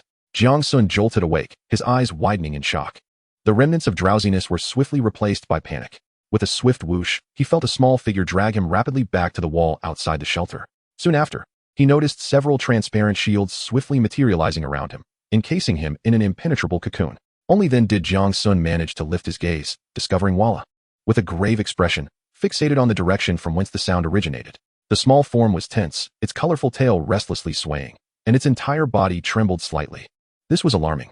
Upon witnessing this scene, Jiang Sun was immediately drenched in cold sweat. What creature could instill such caution, even fear, in a being of the moonlight level like Walla? Could it be an epic level beast? Before he could ponder further, a deafening roar pierced the air, freezing him in place and rendering him incapable of any movement. Almost simultaneously, another furious roar from the colossal beast echoed, a sound so powerful it seemed to rend the heavens, causing the very air to vibrate. Jiang Sun felt a ringing in his ears, his eardrums painfully assaulted. The ground beneath him trembled slightly, and his heart raced as if it were about to leap from his chest. Beads of sweat rolled down his forehead, soaking his back in an instant. Jiang Sun sensed the shelter behind him groaning under the unbearable strain. Walla was right to bring him out. If such a formidable magical beast were to attack, remaining within the shelter would surely lead to doom. Perhaps there was a glimmer of hope in fleeing into the tide. Jiang Sun widened his eyes, attempting to pierce the thick, tangible tide to see something. Yet, all that lay before him was a chaotic expanse of purple, obscuring his vision. He forced himself to suppress the rising panic and endeavored to navigate the situation amidst his fear. Realizing that his eyes alone could not glean any information, he closed them, striving to concentrate. Whether it was due to his heightened magical perception or the overwhelming power radiating from the beast in battle, too colossal, mountain-like silhouettes materialized vaguely in Jiang Sun's mind. Their forms loomed like mountains, radiating a tumultuous wave of magical energy that enveloped the air around them. The mere passage of this energy left Jiang Sun with an overwhelming sense of suffocation. One of the colossal beasts appeared to swing its forelimb, as thick as a stone pillar, unleashing a howling gust of wind. In an instant, Jiang Sun felt the roar of wind rushing past his ears, accompanied by a chilling draft. The intermediate magical shield buckled significantly, teetering precariously like a bubble in a tempest, on the brink of shattering. Under the forceful impact, the walls of the sanctuary began to tremble violently, exhibiting slight displacements. This is madness. Jiang Sun's teeth chattered, yet he dared not move a muscle. the battle intensified, with flashes of magical radiance intermittently flickering through the mist like phosphorescence. Jiang Sun could sense that wherever the light flickered, a fatal strike from a beast was imminent. Occasionally, the scorching breath of a creature would sweep over him, while at other times, electric strikes would manifest in fierce assaults. The cacophony of collisions, roars, and howls intertwined incessantly. After a full 10 minutes, a blinding flash of light erupted, followed by a piercing cry of agony. Jiang Sun's heart clenched tightly. He could not discern which beast had been wounded, only aware that the ferocity of this confrontation far exceeded his expectations. His breathing grew increasingly rapid, his palms slick with sweat, struggling to maintain a firm grip. Walla was no better off, trembling violently, clearly sensing something far more terrifying than he did. Jiang Sun nervously swallowed, acutely aware that he was teetering on the precipice of danger. Should the battle between the two titans encroach upon the sanctuary, his chances of survival with his current strength were minuscule. Suddenly, a sound akin to metal-piercing flesh echoed, and one beast's roar morphed into a mournful wail. Following this, the thunderous footsteps of a staggering giant retreated into the distance. Another beast flapped its monstrous wings, creating a tremendous gust of wind. The surrounding chaos gradually subsided, the dull thuds and deafening roars fading into the depths of the tide. Jiang Sun tightened his grip on the short staff, exchanging a glance with Walla, both of them holding their breath, awaiting the stillness. After what felt like an eternity, reassured by the absence of further commotion, he cautiously shifted his feet, edging towards the perimeter of the magical shield. Though the distant scene remained obscured, the suffocating aura of pressure began to dissipate. It seemed that both colossal beasts had sustained grievous injuries and were dragging their battered forms away from this place. Jiang Sun let out a long sigh of relief. Yet the tautness of his nerves proved difficult to release. He glanced down at Walla, equally shaken, and gently stroked its small head, attempting to soothe their shared anxiety. It was thanks to you. Had it not been for your swift reaction, our fates would have been dire today. Jiang Sun murmured, his voice still trembling with residual fear. Walla responded with a series of chirps. Suddenly, as if struck by inspiration, he disregarded the chaos surrounding him and dashed into the room housing the totem pillar. Upon entering, he was taken aback by the sight before him. The dozens of crystals he had arranged around the room had completely drained their energy. Only 2 or 3 remained, desperately struggling to sustain their glow. Startled, Jiang Sun hastily poured forth a plethora of crystals from his ring, scattering them around him. Thankfully, he narrowly escaped a perilous fate. He collapsed onto the ground, his body trembling faintly. The emotional upheaval left him unable to open the manual of magical wastelands multiple times. Frustrated, he cast the manual aside, sitting on the floor while gasping for breath. He was acutely aware of the dangers inherent in the magical wasteland. However, he had not anticipated encountering such terrifying creatures. The memory of the 2 monstrous beasts, towering like mountains, instilled an unmistakable fear in his eyes. Could these truly be creatures that humanity could contend with? Chapter 69, Restoration of the Black Mist Knight. In the following 2 days, Jiang Sun underwent a profound transformation in his mindset. His perspective on the invincibility of intelligent beings began to shift, even bordering on the absurd. This change transformed his approach to learning from joyful curiosity to one of trepidation. Fortunately, after thorough study of the tales of the puppets, he felt confident in his ability to restore the Black Mist Knight. Thus, on the 5th day of the tide, during a moonless and tempestuous night, he took action. The luminous stones embedded in the walls flickered in response to the undulating tides, casting erratic shadows that danced in the dim space.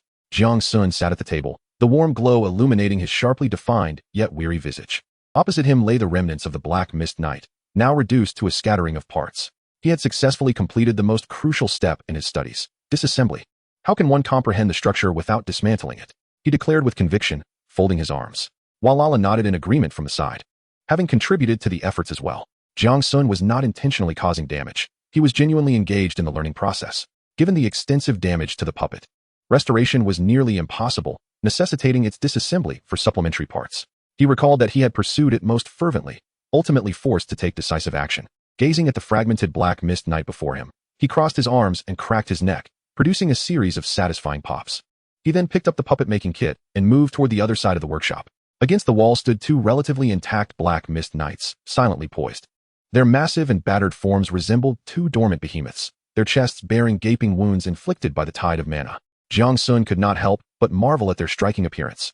No man could resist such a formidable and captivating figure, especially one capable of combat.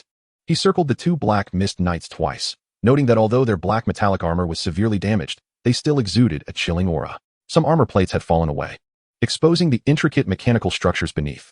Delicate gears, chains, and runic pathways intertwined seamlessly with sinew and bone. A masterful creation, Jiang Sun mused inwardly, his awe for puppet craftsmanship deepening. The heads of the two puppets hung low, their dim and lifeless eyes resembling deep, desolate wells devoid of vitality. This is the reason why Jiang Sun dismantled their core control array. He couldn't help but feel a sense of relief. Thankful for his prudence that had prevented a grave mistake. During his studies, he had learned that these two puppets were merely depleted of energy, not completely damaged. If recharged with the appropriate magical power, they could very likely be reactivated to continue their pursuit of Jiang Sun. In the magical tide, various forms of magical energy were abundantly available. Taking a deep breath, Jiang Sun gently set aside the puppet-making tools and summoned Walla as his assistant. His gaze swept across the scattered components, and a plan began to form in his mind. He gestured towards Walla and said, "My dear, you will hand me the tools shortly. This task requires utmost precision. Whether we have a bodyguard depends on today's efforts." Walla proudly lifted his head, bounced twice, and energetically hopped to Jiang Sun's side, his small eyes sparkling with enthusiasm. "Excellent." He was brimming with spirit. "Let us commence." What followed was a scene of fervent activity. Clang, clang. Jiang Sun, referencing the manufacturing diagram from the Puppet Chronicles, frantically rummaged through the parts. "Walla, the spirit pliers." "Walla, wrong, that's the probe." "Walla, the blood pattern etching pen." "Walla, wrong again, that's the spirit needle." "Can you get it right?" "Walla, the blood purification dish." "Walla, the siphoning blood vessel extractor." After a flurry of shouts and metallic clinks, Jiang Sun finally completed the primary repairs and inscribed the most crucial control array. He straightened up, supporting himself with his hands on his waist, wiping the sweat from his brow, leaving a dark mark in its wake. "Indeed, I possess exceptional talent. Of course, your contribution cannot be overlooked, Walla. We make quite the team." Jiang Sun turned to fist bump Walla. He then crouched down again, picking up a uniquely shaped component that emitted a faint starlight, repeatedly rubbing it between his fingers. This was precisely the stardust alloy gear he had discovered earlier. He recalled its effects, which could continuously enhance the overall material properties of the puppet, though he was unsure of the underlying principle. As he had yet to study that page, as he pondered, he remarked, "This should be installed at the core hub, like a bypass for the heart. A slight error could lead to chaos, so you must assist me." "Walla." With that, Jiang Sun stood and approached the two nearly restored Black Mist Knights. Taking each step slowly, upon nearing them, he raised his hand and gently touched the cold, damaged armor.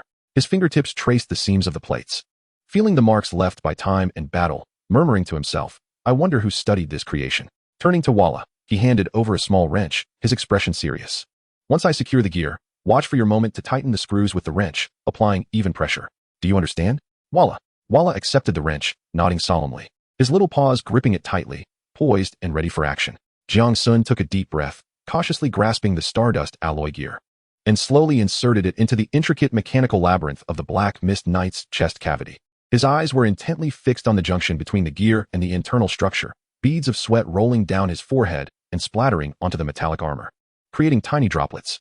Once the gear was perfectly aligned, a burst of brilliance flashed. Jiang Sun quickly exclaimed, "Walla, up." "Walla." Walla promptly reacted, darting close, its tiny claws raised high, firmly securing the wrench onto the screw. With a crisp snap, the screw tightened, and Jiang Sun's taut nerves relaxed slightly. Just as he was about to offer praise, he noticed with dismay that the screw began to loosen with a creaking sound, accompanied by wisps of black smoke rising from the joint. A mishap. Jiang Sun's heart sank, and his brows furrowed in concern. He leaned in for a closer inspection and discovered that a small internal gear had been misaligned during the installation, caught in the drive chain, resulting in uneven stress that prevented the screw from tightening. Yet, the cramped space made it difficult for him to even insert his fingers, let alone maneuver with precision. "Walla, hand me the interlocking tool." Jiang Sun called urgently. Walla fumbled through the pile of tools, finally managing to pass the instrument. Jiang Sun received it, carefully clamping the gear, shifting it ever so slightly, fearful of damaging any other components. In that moment, the room was filled only with his heavy breaths and the faint sounds of metal grinding against metal. At last, after a strenuous operation, the gear was repositioned, and Jiang Sun exhaled a sigh of relief, adjusting the skeletal distribution once more. "Come on, Walla, this time it will surely work." He revitalized his spirit. With a decisive click, the gear was successfully installed. Jiang Sun rose, commencing the final touches. He began inspecting each connection point, reinforcing critical joints, and meticulously cross-referencing the control matrix from the Puppet Chronicles, ensuring no detail was overlooked. "It's done." The joy in Jiang Sun's voice was undeniable. With the insertion of a total of 8 magical crystals, he stepped back, anxiously watching the Black Mist Knight before him. In a sudden eruption, the Black Mist Knight was enveloped in a brilliant radiance, the light surging like a tide, illuminating the entire room. The once drooping head slowly lifted, the surrounding black smoke dissipating gradually, yet never exceeding a 2-meter radius. The dim eyes reignited with a deep crimson glow. The damaged armor, nourished by the black mist, began to visibly repair itself, metal plates interlocking and fusing with a crisp clattering sound. Jiang Sun and Walla were forced to step back from the intensity of the light. Yet both couldn't suppress their joyful smiles. It worked, it truly worked. The Black Mist Knight stood there, akin to a slumbering deity awakening, radiating a chilling aura of power. From this moment forth, in this world brimming with uncertainty and peril, Jiang Sun had gained his first genuine ally. Simultaneously, this marked a pivotal step in his journey within the realm of puppetry. The sense of accomplishment derived from his success proved to be the finest source of motivation. Jiang Sun gazed upon the imposing figure of the Black Mist Knight before him, his smile struggling to contain its exuberance. Drawing upon his prior experience, he swiftly set about the task of repairing a second puppet. The two Black Mist Knights stood shoulder to shoulder, emanating an aura that seemed to thicken the very air within the room. With a mere thought, he began to examine the details of the two Black Mist Knights. Name: Black Mist Knight. Level: Firefly Strength, 45 Agility, 35 Stamina, 55 Intelligence, 15 Skills. Black Mist Shield. Consumes 300 mana points to generate a protective Black Mist Shield around the user, capable of absorbing 2,000 damage, increasing with level. While the shield is active, the knight becomes cloaked in the mist, granting a chance to evade targeted enemy skills. Cooperative Vigilance. Upon sensing potential danger, the knight passively enters a state of alert, enhancing sensory perception and temporarily boosting agility by 30. Multiple knights can share this vigilance. Remarks: a pinnacle creation of the puppet master. Although crafted with high-level materials, it has slightly fallen in rank due to immature modification techniques. Jiang Sun's joy at the attributes of the Black Mist Knights began to wane as he read the final remark. What do you mean by immature modification techniques? He exclaimed in frustration. However, he quickly tucked away his disappointment. After all, progress is made step by step. One does not gain weight in a single bite. If he were to master the techniques in just a few days, the study of puppet mastery would hardly be a profound discipline. Observing the three formidable skills of the Black Mist Knights, Jiang Sun couldn't help but feel a sense of awe. They possessed even more skills than he did, and all were remarkably practical. The damage-absorbing Black Mist Shield, the patrolling vigilance of cooperative vigilance, coupled with a total of 120 in overall attributes. A melee fighter, a tank, an imposing powerhouse. Instantly, Jiang Sun felt a surge of security. It is worth noting that 120 is already the pinnacle of Firefly-level attributes. The reason for the displayed level being Firefly was primarily due to his insufficient repair skills. Once his proficiency improved, he would be able to make further modifications. The Black Mist Knights could very well ascend to the star level. He also realized that the reason he had been pursued earlier was likely due to triggering their cooperative vigilance skill. Recalling that moment sent a shiver down his spine. Only those who wield the skill can truly comprehend its terrifying nature. Had he not possessed ample mana and the Star Flash for protection, he might have been absorbed as mere mana. Wow, with such a puppet, how many can you take on, little squirrel? Jiang Sun turned to the small squirrel that was stealthily flaunting its candy. The squirrel paused, then began to thoughtfully count on its fingers, running out of digits and resorting to counting its toes. Stop. What am I comparing you to? Jiang Sun hastily interjected. The squirrel had always appeared harmless, causing him to forget that this little creature was, in reality, a formidable beast of the crescent moon level. Only recently had he begun to glean a modicum of understanding regarding the squirrel's abilities, and he suspected it might possess mysterious powers. Can it float, store items, and wield shields? Could it be an auxiliary? Jiang Sun pondered thoughtfully, stroking his chin, coming back to his senses. He turned around to tidy up the scattered tools and parts, then splashed some water on his face. Taking a deep breath, he concentrated his mind, and, following the control methods recorded in the chronicles of the magic puppet, slowly extended his hand. With his palm facing the Black Mist Knight, he attempted to establish a mental connection. At first, he felt only a faint resistance, accompanied by a cacophony of buzzing in his mind. He understood that this was the rejection stemming from the puppet's soul. Furrowing his brows, Jiang Sun began to continuously adjust the fluctuations of his magical energy, striving to find a frequency that resonated with the Black Mist Knight. After a moment, the sense of resistance gradually diminished, and suddenly, blurred images flashed before Jiang Sun's eyes. They appeared to be scenes from battles the Black Mist Knight had experienced, and he even caught sight of a moment where he was being pursued, which left Jiang Sun feeling both amused and incredulous. He was somewhat acquainted with these events, but mere knowledge on paper felt superficial. It was only now that he realized the fundamental difference between puppets and mechanical constructs. Puppets are not mere inanimate objects. They can be viewed as alternative forms of life. Although they lack intelligence, they possess primal instincts and a faint consciousness. This stems from the soul containers described in the chronicles of the magic puppet. The creation of the Black Mist Knight requires harvesting its skeletal and flesh components from a fresh corpse within 10 hours of death, complemented by the magical crystals inherent to the body.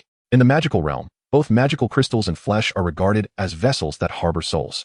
As the mental connection grew more resilient and stable, Jiang Sun finally began to gain preliminary control over the actions of the Black Mist Knight. This marked the transition into the control mode. Unlike machines, puppets typically possess a slight degree of consciousness and formidable combat instincts. Therefore, there are two modes of usage for the controller: command mode and control mode. Command mode allows the puppet to execute simple actions through directives, such as attacking or patrolling. Control mode, as Jong Sun was currently employing, involves a mental connection to the puppet, allowing for intricate manipulation of its actions and movements. Although the movements were somewhat clumsy, they were sufficient to excite Jong Sun. He then tried again, issuing the command for the knight to take a step.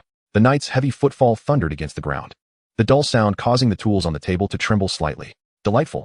Although he was still unskilled in his control, Jong Sun felt immense satisfaction.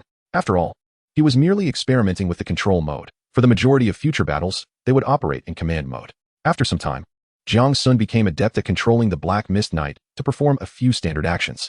However, there remained a considerable distance before he could command them in combat, primarily because he himself was not particularly proficient in fighting, let alone controlling a knight that only engaged in close combat. Chapter 71, The Final Tide. Time: Blue Star Calendar, Day 17 of Year 1. In the training room, four figures were engaged in fervent practice. Whoa, shield. Whoa. Jong Sun observed as the tail of his companions swished nearby. In an instant, four translucent shields materialized around one person, two magic puppets, and one squirrel. Jong Sun promptly accessed his personal information and indeed discovered a new entry in the status bar: Glazed Nut Shield, a companion skill derived from the mysterious creature. The glazed mouse, lasting for 30 seconds, capable of absorbing 10,000 points of damage while deflecting most non-targeted skills. Remarkable. 10,000 points. For shields just like that. Jong Sun couldn't help but be astonished. He calculated in his mind that with such a robust shield, even if Xiao Tingtao were to stand there and strike, it would take him at least half an hour to break through. Truly a beast of the crescent moon level. However, why did the name of this skill sound so peculiar? Jong Sun turned to Walla and asked, "Did you come up with this name yourself? It sounds rather mouse-like." Walla responded, "Walla." Immediately, Jong Sun watched as the name in the status bar transformed into Glazed Milk Candy Shield. So, it was indeed your own creation. Jong Sun's lips twitched, a frown forming on his face, while inwardly he vowed that if he ever mastered a renaming spell, he would prefix it with an exclamation point, allowing those who learned this skill to experience the annoyance of being pinned to the top. After practicing coordinated combat for a while, Jong Sun finally ceased his efforts. Ever since he had repaired the two Black Mist Knights, he had been tirelessly honing their potential. He estimated that now, even with just these two Black Mist Knight puppets, he could easily overpower the venomous spider. Such formidable combat power would be a waste if not utilized properly. Jong Sun's strategy was simple, divided into two scenarios, one with Walla accompanying him, and the other with Walla guarding the home. In the scenario with Walla, he would have Walla deploy the shield while the Black Mist Knights charged forth to strike the enemy, allowing him to accumulate tidal magic from behind. When Walla was on guard at home, the Black Mist Knights would directly charge the enemy, while he continued to gather tidal magic from a safe distance. After all, the abilities of the Black Mist Knights were designed for absorbing damage. It was only natural for the tank to lead the charge while the mage remained safe. Jong Sun looked at the two imposing Black Mist Knights, his gaze filled with satisfaction and anticipation. From this day forward, they would serve as his personal bulwark. He swiftly tidied the room, gesturing for the two Black Mist Knights to stand guard outside in the yard. One could not deny their innate ability to serve as guardians. Jong Sun strolled into the room housing the collector, gathering the magic crystals produced throughout the previous day. Gazing at the thousands of crystals within the ring, he began to sigh, feeling that no amount of crystals could ever be sufficient. The more he learned, the more he understood the immense value of these items. He estimated that until his magic conduction efficiency reached an extraordinary level, magic crystals would likely remain irreplaceable. After collecting the crystals, Jong Sun stepped out of the sanctuary, standing alongside the two Black Mist Knights. Today marked the last day of the tide, didn't it? He tilted his head slightly, gazing up at the sky, and sighed softly, concern evident in his eyes. Beyond the celestial veil, chaotic magic surged against the protective barrier with alarming frequency, showing no signs of the impending disaster abating. It appeared that this was the final frenzy of the tide, and one could only wonder how many souls would perish in the darkness before dawn. Though a sense of melancholy settled upon Jong Sun, he reassured himself that he had done his utmost. Over the course of 7 days, he had expended no less than 200 magic crystals on transactions within the channel. Aware of the irreplaceability of these crystals, he realized that the majority of his dealings were, in essence, ventures that yielded losses. While it was inevitable that energy-storing items would eventually become commonplace, they would not proliferate among survivors like cabbages. Although magic conversion arrays might be feasible, the efficiency of such conversions would certainly prove to be unworthy of the effort. Thus, the significance of magic collection devices continued to escalate, necessitating careful planning for their future use. As the notification of his delivery chimed in his ears, a smile returned to Jong Sun's face. Good heavens, this little rascal is even more punctual than an alarm clock. He chuckled at the thought and took a seat at the table. He harbored no concerns about Walla abandoning him. Their bond had deepened, and his culinary skills had spoiled her. He couldn't believe Walla would still find the bland fare of the outside world palatable. Upon clicking to receive his order, two exquisite dishes materialized before him. One was a large bowl of rich, fragrant soup emanating an enticing aroma of milk, and the other consisted of two sizzling, golden brown roasted meat chops. Consuming these delicacies would enhance his intelligence attributes and the efficiency of magic conduction. These dishes were specially customized, and he had invested a considerable sum for these bites. Moreover, Song Yin had devoted much effort behind the scenes, and astonishingly, she did not charge him a single cent of markup. This left Jiang Sun with a twinge of guilt. He resolved that once he repaired the other Black Mist Knights, he would send each of them a dish. As for Zhao Tingtao, he would have to forego that idea. That rascal struggled against beasts he couldn't defeat, and the Black Mist Knights would likely fare no better. Having enjoyed his meal thoroughly, Jiang Sun wiped his mouth and waved his hand, directing Walla to wash the dishes. He then languidly reclined on the versatile sofa and casually flipped open the manual of Magical Wastelands. However, after just a few pages, he sighed again. He couldn't resist the urge to open the regional communication channel. The dwindling number of remaining members sent a chill down his spine. 677, 210, 000. This marked a decline of over 1,000 in merely 2 days, and the numbers continued to plummet. On average, someone perished every few minutes. Curse this wretched magical world. Jiang Sun gritted his teeth in frustration. Lowering his head in contemplation, he realized he could not simply stand by and watch. He had to take action. Though he lacked the power to save everyone, having mingled with these absurd online compatriots for so long, he could not bear to witness them die one by one before his very eyes without intervening. However, determining how to effectively assist those truly unable to survive was a complex endeavor. Suddenly, an idea sparked in his mind. Since he would eventually need to recruit peripheral members, why not lay the groundwork now? Jiang Sun swiftly devised a plan in his mind and subsequently listed a total of 100 mana crystals in the trading bar. Concurrently, he succinctly broadcasted a message in the channel. He expressed his fervent hope that everyone could survive and encouraged mutual assistance among all. These 100 crystals were invaluable, and their listing immediately captivated the attention of all. However, the exchange conditions were somewhat peculiar. Only a substantial quantity of low-grade food was accepted. This was akin to overt philanthropy. After all, on the final day of the tide, most people were destitute, and the entire sanctuary was nearly devoid of anything but the bare essentials. Low-grade food, while woefully inadequate in mana conversion, was essential for survival, prompting everyone to clutch it tightly, reserving it for dire circumstances. By only accepting low-grade food, it maximized the likelihood that these crystals would be seized by those truly in despair. Chapter 72, Transactions and World Announcements. A full 10 minutes elapsed before the crystals Jiang Sun had listed were completely traded. In return, his sanctuary was now brimming with wild potatoes, wild carrots, wild vegetables, and dried berries. Even this meager food supply likely required several individuals to part with all their possessions to gather enough. Yet, since it was the final day, there was no pressing need for everyone to completely fill the totem pillar. Thus, if events unfolded as Jiang Sun envisioned, each crystal had a high probability of saving numerous lives. Pondering over the situation, Jiang Sun feared that some individuals might genuinely struggle to gather sufficient food, particularly those with limited social circles.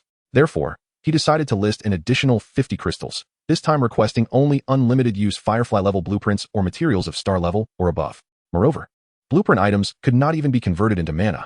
By doing so, Jiang Sun ensured that he would not incur a loss while also granting those with a modicum of resources an opportunity to partake in the exchange, preventing them from helplessly gazing at the life-saving crystals. After exhausting all possible measures, Jiang Sun sighed once more. He had acted with a clear conscience. He was no saint, and he could not single-handedly alter this wretched world. He merely sought reassurance. If saving a life outweighed the construction of a 7th-level pagoda, then the pagoda he was currently erecting could likely shield the entire blue star. Resolving his inner turmoil, Jiang Sun opened the chat channel to observe the reactions of others. To his astonishment, messages surged forth like a tide. I kneel in gratitude to the esteemed Qing Shan for the crystals. Thank you, Qing Shan, for allowing me to survive. I am truly grateful. I only spent 15 on the crystals I purchased. Whoever needs them, send resources to the esteemed Qing Shan and then screenshot it to me. You're foolish. Didn't you also spend money to buy them? We 5 pulled together 300 potatoes. Do you think that's worth a mana crystal? We have a conscience, so we cannot squander the goodwill of the esteemed one. I feel the same. Whoever provides resources to the esteemed Qing Shan, I will lend him my crystals. Indeed, the esteemed one has said to help each other, and I shall do the same. Me too. The Qing Shan organization is clearly here to save lives. Indeed, they only desire the most inferior sustenance. This is evidently a rescue for those of us who are barely surviving. Madness, you are all insane. Do you have any notion of the current price of crystals on other channels? I am aware. Yet I also understand that if I do not comply, I would be betraying the intentions of the benefactor. Had it not been for the benefactor's provision of crystals, my wife and I would have perished moments ago. Regardless of whether I can join, I shall forever support the benefactor. I feel the same. Although I am not a virtuous person, whoever allows me to survive is akin to my own father. Ha ha, I too managed to acquire one. Albeit by trading a blueprint for a refuse bucket. You all continue to speak sweetly like fools. Huh? You sycophants, the benefactor's wealth did not come from the wind. Their assistance surely has ulterior motives. Whatever those motives may be, they have granted me the gift of life. Yet you, sowing discord, what are your intentions? I recognize this individual. He was just in the channel acquiring substandard provisions, attempting to disrupt the disaster relief supplies provided by the benefactor. I witnessed it too. He resorted to slander out of desperation when he failed to gather anything. What audacity to malign the benefactor with such baseless claims. Ignore him. Anyone who associates with him should be blocked. Jiang Sun observed the chat within the channel, his lips twitching slightly in surprise at the unexpectedly favorable outcome. He could not help but feel his generosity had not been in vain. He wagered that even in this perilous wasteland of magic, there remained individuals possessing the most fundamental sense of morality. Those who uphold righteousness shall endure trials unscathed, their spirits enduring. He was indeed not lacking in resources. However, he was acutely aware that the human heart is inscrutable. It is only natural for anyone who has managed to acquire something valuable to wish to claim it for themselves. Yet, if everyone were selfish, the number of lives that could be saved by these 100 or so crystals would be significantly diminished. Fortunately, the reaction was more favorable than he had anticipated. Following Jiang Sun's initiative, many began to borrow crystals, even if only extending their generosity to acquaintances, thereby affording countless individuals a chance at survival. Seizing the lively atmosphere in the channel, Jiang Sun hastily sent a message in the benefactor's channel. Please make a note of these names in the channel. These individuals are our first batch of peripheral members to be absorbed. Others responded in agreement, although thousands were still chatting. He now had ample time to sift through the messages at a leisurely pace. Furthermore, the private channel possesses a recording feature that documents the attitudes of all remaining survivors. This allows him to easily identify those who harbor goodwill towards the benefactor and those who foolishly regard him as a mere pawn. Moreover, given the benefactor's current stature, this channel will undoubtedly emerge as the preeminent one in the future. The individuals within this channel are the earliest recipients of the benefactor's benevolence and are also the ones Jiang Sun is most familiar with. Better to grasp one bird in the hand than to chase 10 in the forest. Thus, the inaugural core group of the benefactor should rightly comprise the individuals within this channel. Similarly, these individuals are in urgent need of solidarity, and they have all benefited from the grace of Qingshan. Thus, it is only natural that Qingshan becomes their primary choice. Loyalty is often intertwined with a sense of belonging and mutual benefit. Jiang Sun has provided both, ensuring that the majority of those he recruits will be unwaveringly devoted. This is Jiang Sun's strategy. With his calculations, the painful expenditure of hundreds of crystals has significantly diminished. He sighed, his eagerness to cultivate this environment stemming from an instinctual feeling that a significant upheaval was imminent. After all, the last system update was still fresh in memory. The previous update had mercilessly eliminated secondary novice protections and a host of critical mechanisms, leaving everyone blindsided. Who could say whether the system would strike again with unpredictable whims? Preparation is essential to avert disaster. Glancing at the channel records, he noted dozens who had received crystals yet refused to respond, even making sarcastic remarks. A cold smile crept across Jiang Sun's face. No matter, he had his ways of dealing with these individuals. Soon, he would publicly disclose their names. At that moment, they would be branded as the epitome of selfishness in the eyes of others, quickly becoming isolated and alone. How can one consume my offerings, yet deny my goodwill? Such a thing does not exist in this world. Having spoken, Jiang Sun promptly sent the list to the channel. By the time he completed this task, it was already afternoon. He stepped outside, carrying a small chair to sit in the courtyard. Above him, the vibrant yet perilous tide was gradually waning, transforming into a pale lavender hue. A ray of sunlight struggled through the fissures of the tide, filtering in delicate strands. Jiang Sun quietly observed the changes before him. Lost in thought, suddenly, without warning, the system notification echoed in the ears of all survivors. Ding! Announcement from the magic Wasteland world. Congratulations to everyone for successfully enduring the first round of calamity. Current average survival count, 399, 610, 000. Highest survival count, 675, 510, 000. Lowest survival count, 9, 310, 000. At 2000 hours on the 17th, the system will conduct a comprehensive evaluation based on each individual's performance during the disaster, and points will be distributed for rewards. The disaster points shop opens at 1 o'clock on the 18th. The system's secondary update will occur at 6 o'clock on the 18th. Please prepare accordingly. Chapter 73, Evaluation begins. Just moments ago, I had a premonition, and now the update arrives? Jiang Sun, puzzled, opened the magical tome to reconfirm the announcement. It seems that a change is indeed forthcoming. He also observed the survival counts announced by the system. Average, 3,996. Highest, 6,755. Lowest, 93. With the average number disclosed and the remaining figures serving as evaluation criteria, it indicates that the initial population across each region was fundamentally similar. This suggests that, following merely the first round of calamity, approximately 60 of the billions who traversed from Blue Star have perished. Currently, around 3 billion individuals remain.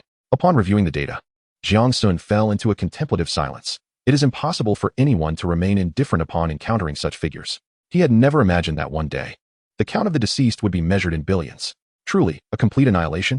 Jiang Sun cursed inwardly, yet suddenly found the maximum survivorship figure somewhat familiar. Wait a moment, 6,755? He hurriedly opened the spellbook and discovered that the number of survivors in his channel was 675210000.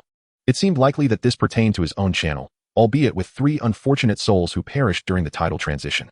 Didn't this align precisely with the assessment criteria I had devised? Jiang Sun chuckled lightly, the bitter sensation in his heart dissipating somewhat. Indeed, only when effort and reward are proportionate can one find joy. He was acutely aware of the arduous journey he had traversed during this title event. Had he made even a single misstep, he would have been reduced to mere bone fragments. Wasn't it only right to receive good fortune? Jiang Sun began to anticipate the moment of evaluation with growing excitement, glancing at the spellbook to check the time. Time, Blue Star Calendar, Year 1, Day 17, 1642. Daytime, 6:00–15:00, Nighttime, 1:50–06:00. It appeared that the title event was indeed coming to an end, as the cycle of day and night had resumed. Jiang Sun let out a sigh of relief. His greatest fear had ultimately not materialized. He had been apprehensive that, due to his presence in a high-level map, the duration of disaster would far exceed that of others. 1700, accompanied by a familiar sensation of being observed, flickered in and out of existence, only to re-emerge once more. Jiang Sun jolted upright from his bed, the fleeting hint of sleep vanishing entirely. Ding. Evaluation commencing. Your disaster score details are as follows. Title intensity base score, 100. Multiplicative bonus, 177. Total score, 17,700. Regional population base score, 100. Maximum 100 survivors. Multiplicative bonus, 18. Total score, 360. Quality of life score, 177. Other bonuses, personal strength enhancement 500. Channel survival contribution 10,000. World survival contribution, 37800. Puppet research contribution 370. Private channel bonus 1034. Your total score is 73,551. Current world ranking, 2. Ding. Due to your channel's highest contribution, you have now received an exclusive reward, World Horn 3, channel exclusive privilege, information pinning. Upon seeing the score, Jiang Sun's heart raced. If this scoring standard held true, his score would likely be astronomical compared to others. After all, the title intensity, which constituted the largest portion of his score, was exceedingly high. It is worth noting that, based on the disaster intensity scores of others in the channel, most of their scores hovered only around 80,500. Few could withstand even a 5-fold intensity title event, let alone a higher one. Similarly, the contribution from the regional survivor count had added a substantial 10,000 points to his score to ensure the survival of more individuals in the regional channel. He had expended nearly 300 magic crystals of real value. It is evident that the disaster points are likely to hold significant value. After all, many have exhausted their fortunes for just a couple of hundred points. However, upon observing the impressive 27,800 points awarded for contributions to world survival, Jiang Sun found himself somewhat perplexed. What have I accomplished? Have I thwarted the meteor's impact on the magical wasteland? Yet, he soon comprehended the situation and proceeded to consult the magical tome regarding Zhou Tsangyan's score.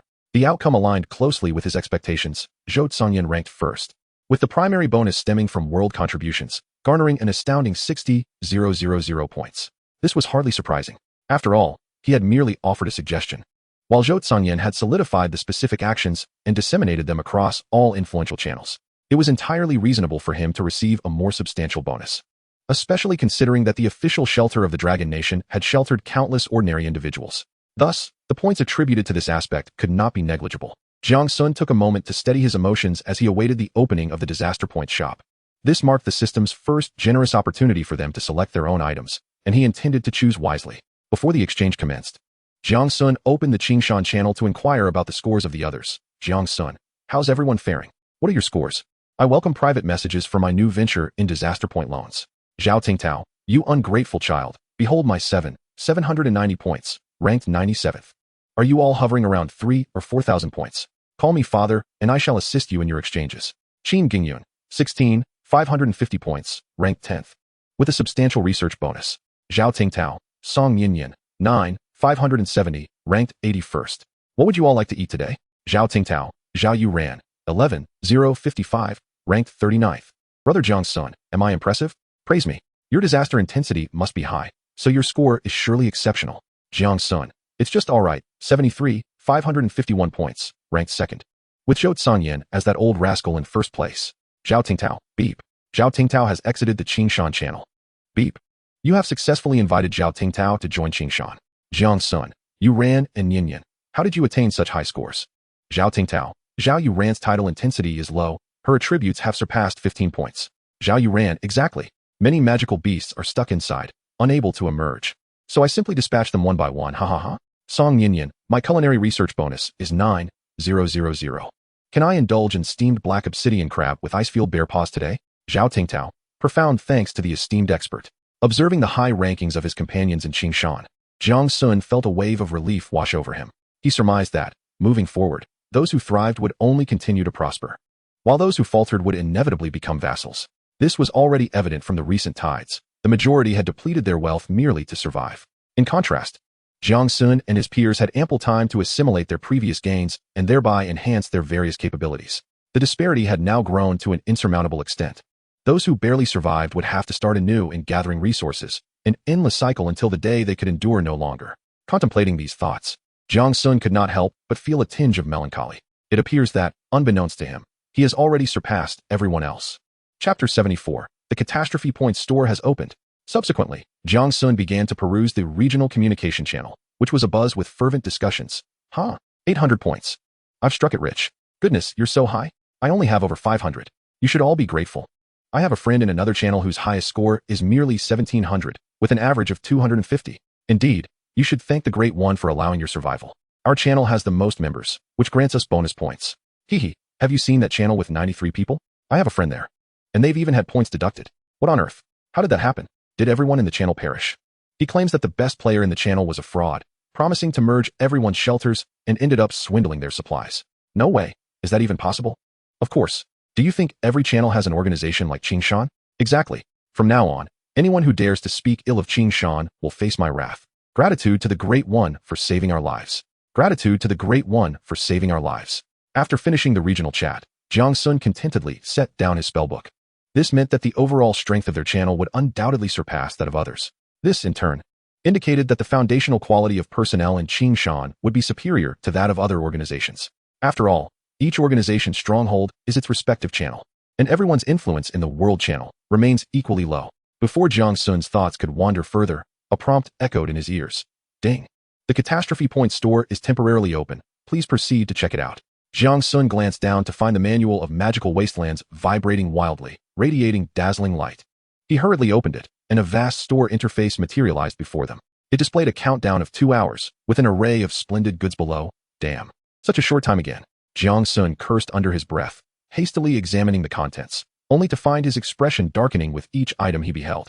From humble spring water and bread to an assortment of equipment and weapons, he even spotted an option for an excavator. There were also various scrolls and skills, though their prices were generally exorbitant. Just as he was fretting over this, a message suddenly appeared in the Qingshan group. Zhao Tingtao, there are exclusive exchange options based on rankings. Jiang Sun quickly scrolled through and indeed found the options nestled in a corner below. There were pages for rank 110, rank 11100, and rank 1011000, along with a page for rank 10,001. Without hesitation, he selected the first option, and upon entering, he discovered that the items were indeed fewer. Yet the shimmering brilliance nearly blinded him. Name, Doomsday Meteor Spell, Forbidden Technique.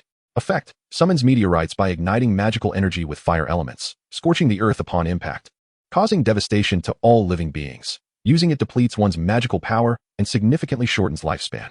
Price, 100,000 catastrophe points. Name, Chaos Dissolution Elixir, Forbidden Technique. Function, an elixir crafted by alchemists using the essence of the soul, capable of disintegrating any substance. Subsequent use results in bodily decay, beyond the reach of healing. Price, 100. 000 catastrophe points. Name, Sword of Glorious Judgment, Forbidden Technique. Function, in a knight's moment of despair, raising the holy sword infused with the incantation of faith to vanquish evil. After use, one's magical power is depleted, leaving a frail existence. Price, 100,000 catastrophe points. A collection of forbidden spells, and yet, unable to redeem any. Jiang Sun helplessly continued to peruse the pages. Behind lay a plethora of various weapons and equipment, alongside an array of skills, all at the illustrious moonlight level. However, a thought suddenly struck Jiang Sun, prompting him to swiftly bypass this content and begin his search. He understood that equipment would eventually become obsolete, so adequacy sufficed. Hence, conventional items offered little enhancement to him. Yet, with the advent of the Magic Puppet Chronicles, he alone comprehended the rarity of legacy items. Just as its classification indicates, knowledge can be inherited. Thus, a high-level legacy item could very well herald the birth of a formidable faction. With these reflections, Jiang Sun commenced his rapid search for such items.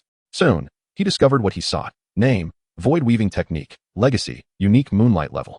Function, extract strands of energy from the enigmatic void to weave garments, equipment, and even spatial containers.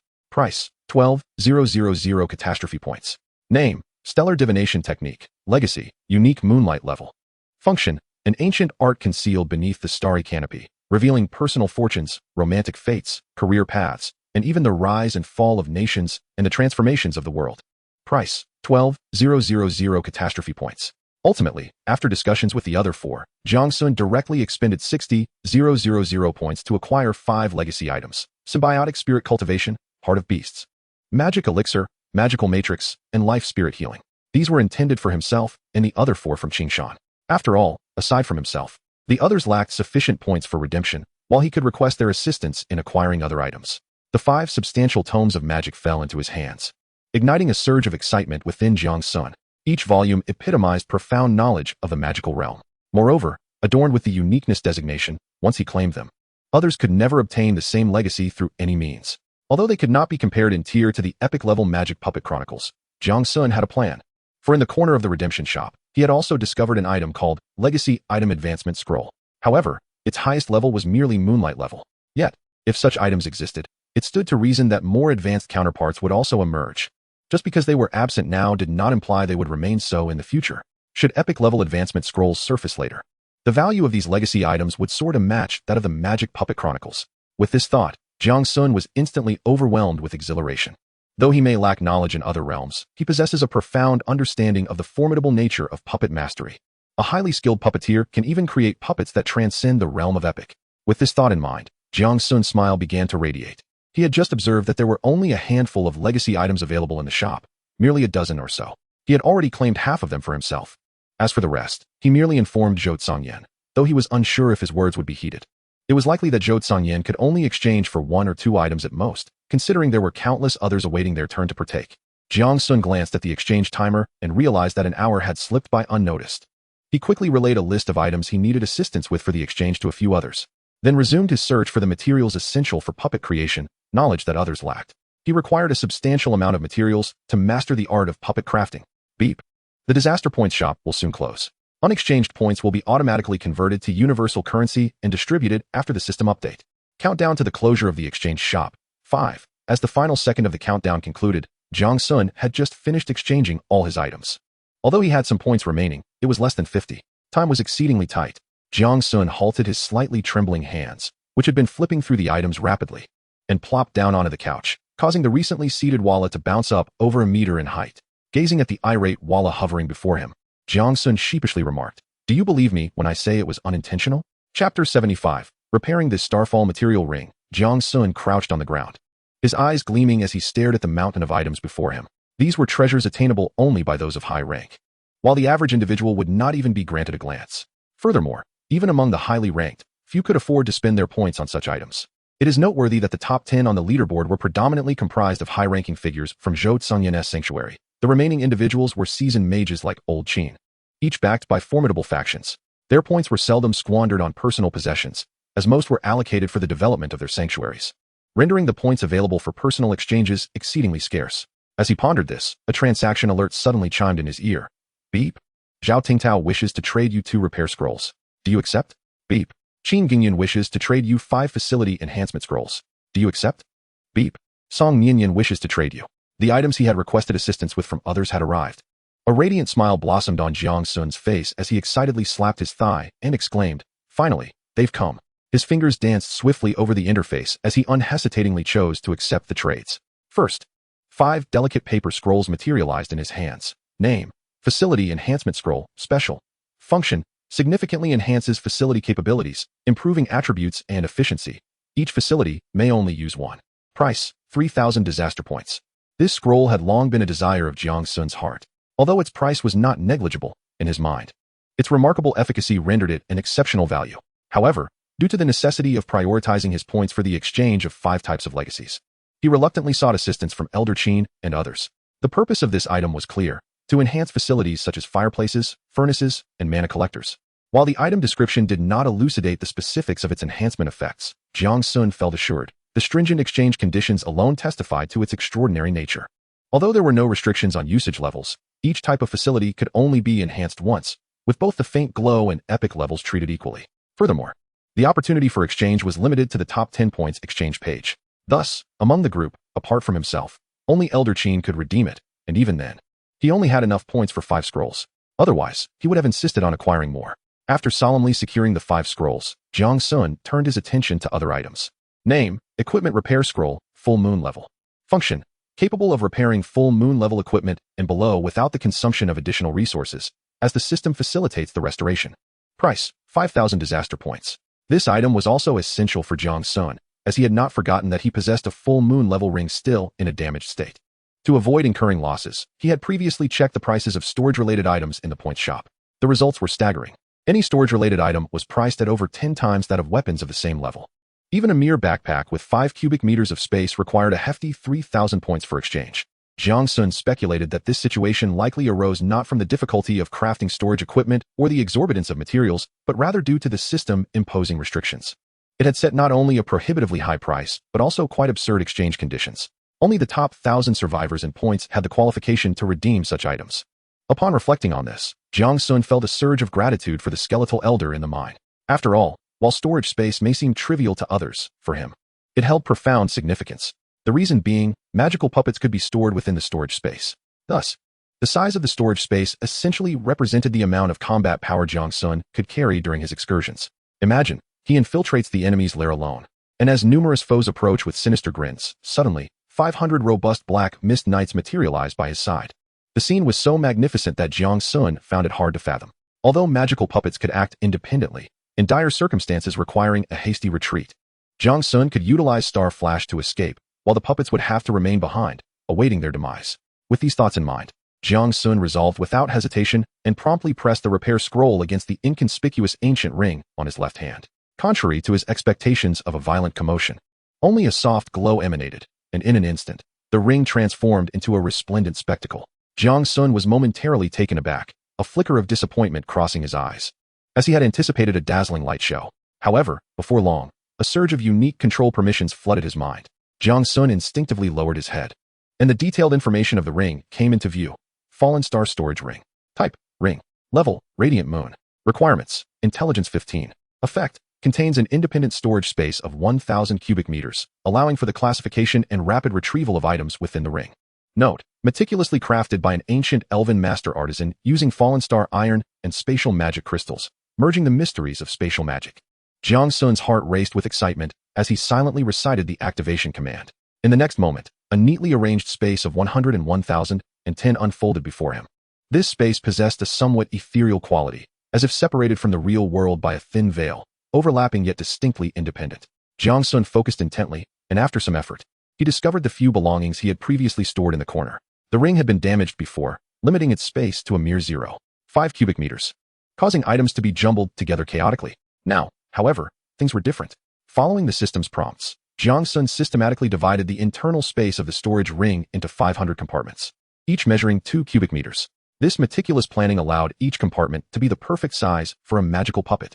Should larger puppets appear in the future, he could simply merge a few compartments as needed, offering flexibility and convenience. Thus, if he had enough magical puppets, could it mean that he could carry 500 bodyguards with him in the future? As Jiang Sun pondered this, a smile unconsciously crept onto his lips, as if he could already envision commanding a legion of magical puppets to overwhelm his enemies. He then began to experiment with the method of retrieving items from the storage ring. After all, with 1,000 cubic meters of space, it was impractical to reach in and retrieve items manually each time. If that were the case, he would tire himself out just getting 500 magical puppets ready for battle. However, as he conducted his experiments, Jiang Sun gradually relaxed. Although the ring was not intelligent enough to allow for items to be retrieved at the mere whim of thought, the accompanying classification and marking functions proved to be remarkably useful. With just a simple mental invocation, he could precisely locate the item he wished to retrieve, which would then appear directly in his hand or at a designated nearby location. This was far more convenient than the previous method of reaching in to retrieve items. After completing his experiments, Jiang Sun couldn't help but marvel at the wonders of the magical world. Although it was not as outrageous as depicted in novels, it was surprisingly practical. The compartmentalization and retrieval functions significantly enhanced the ring's utility. This was indeed a product of the magical world that conformed to reason and was convincing. Once he had finished, Jiang Sun immediately began transferring his numerous belongings into the Fallen Star storage ring. This way, searching for items in the future would be much more convenient, avoiding the embarrassing situation of rummaging through boxes in the nude as he had previously experienced. Every time he recalled that scene, a flush crept to his cheeks. After securing all his belongings, Jiang Sun hesitated as he looked at the shimmering object in his hand, ultimately deciding not to place it into the storage ring. One reason being that he had long been accustomed to retrieving items from the inner pocket of his Star Abyss robe. After all, a mage without a staff is little different from a mere chicken. So Jiang Sun resolved that he would never engage in such perilous ventures until he could cast spells unarmed.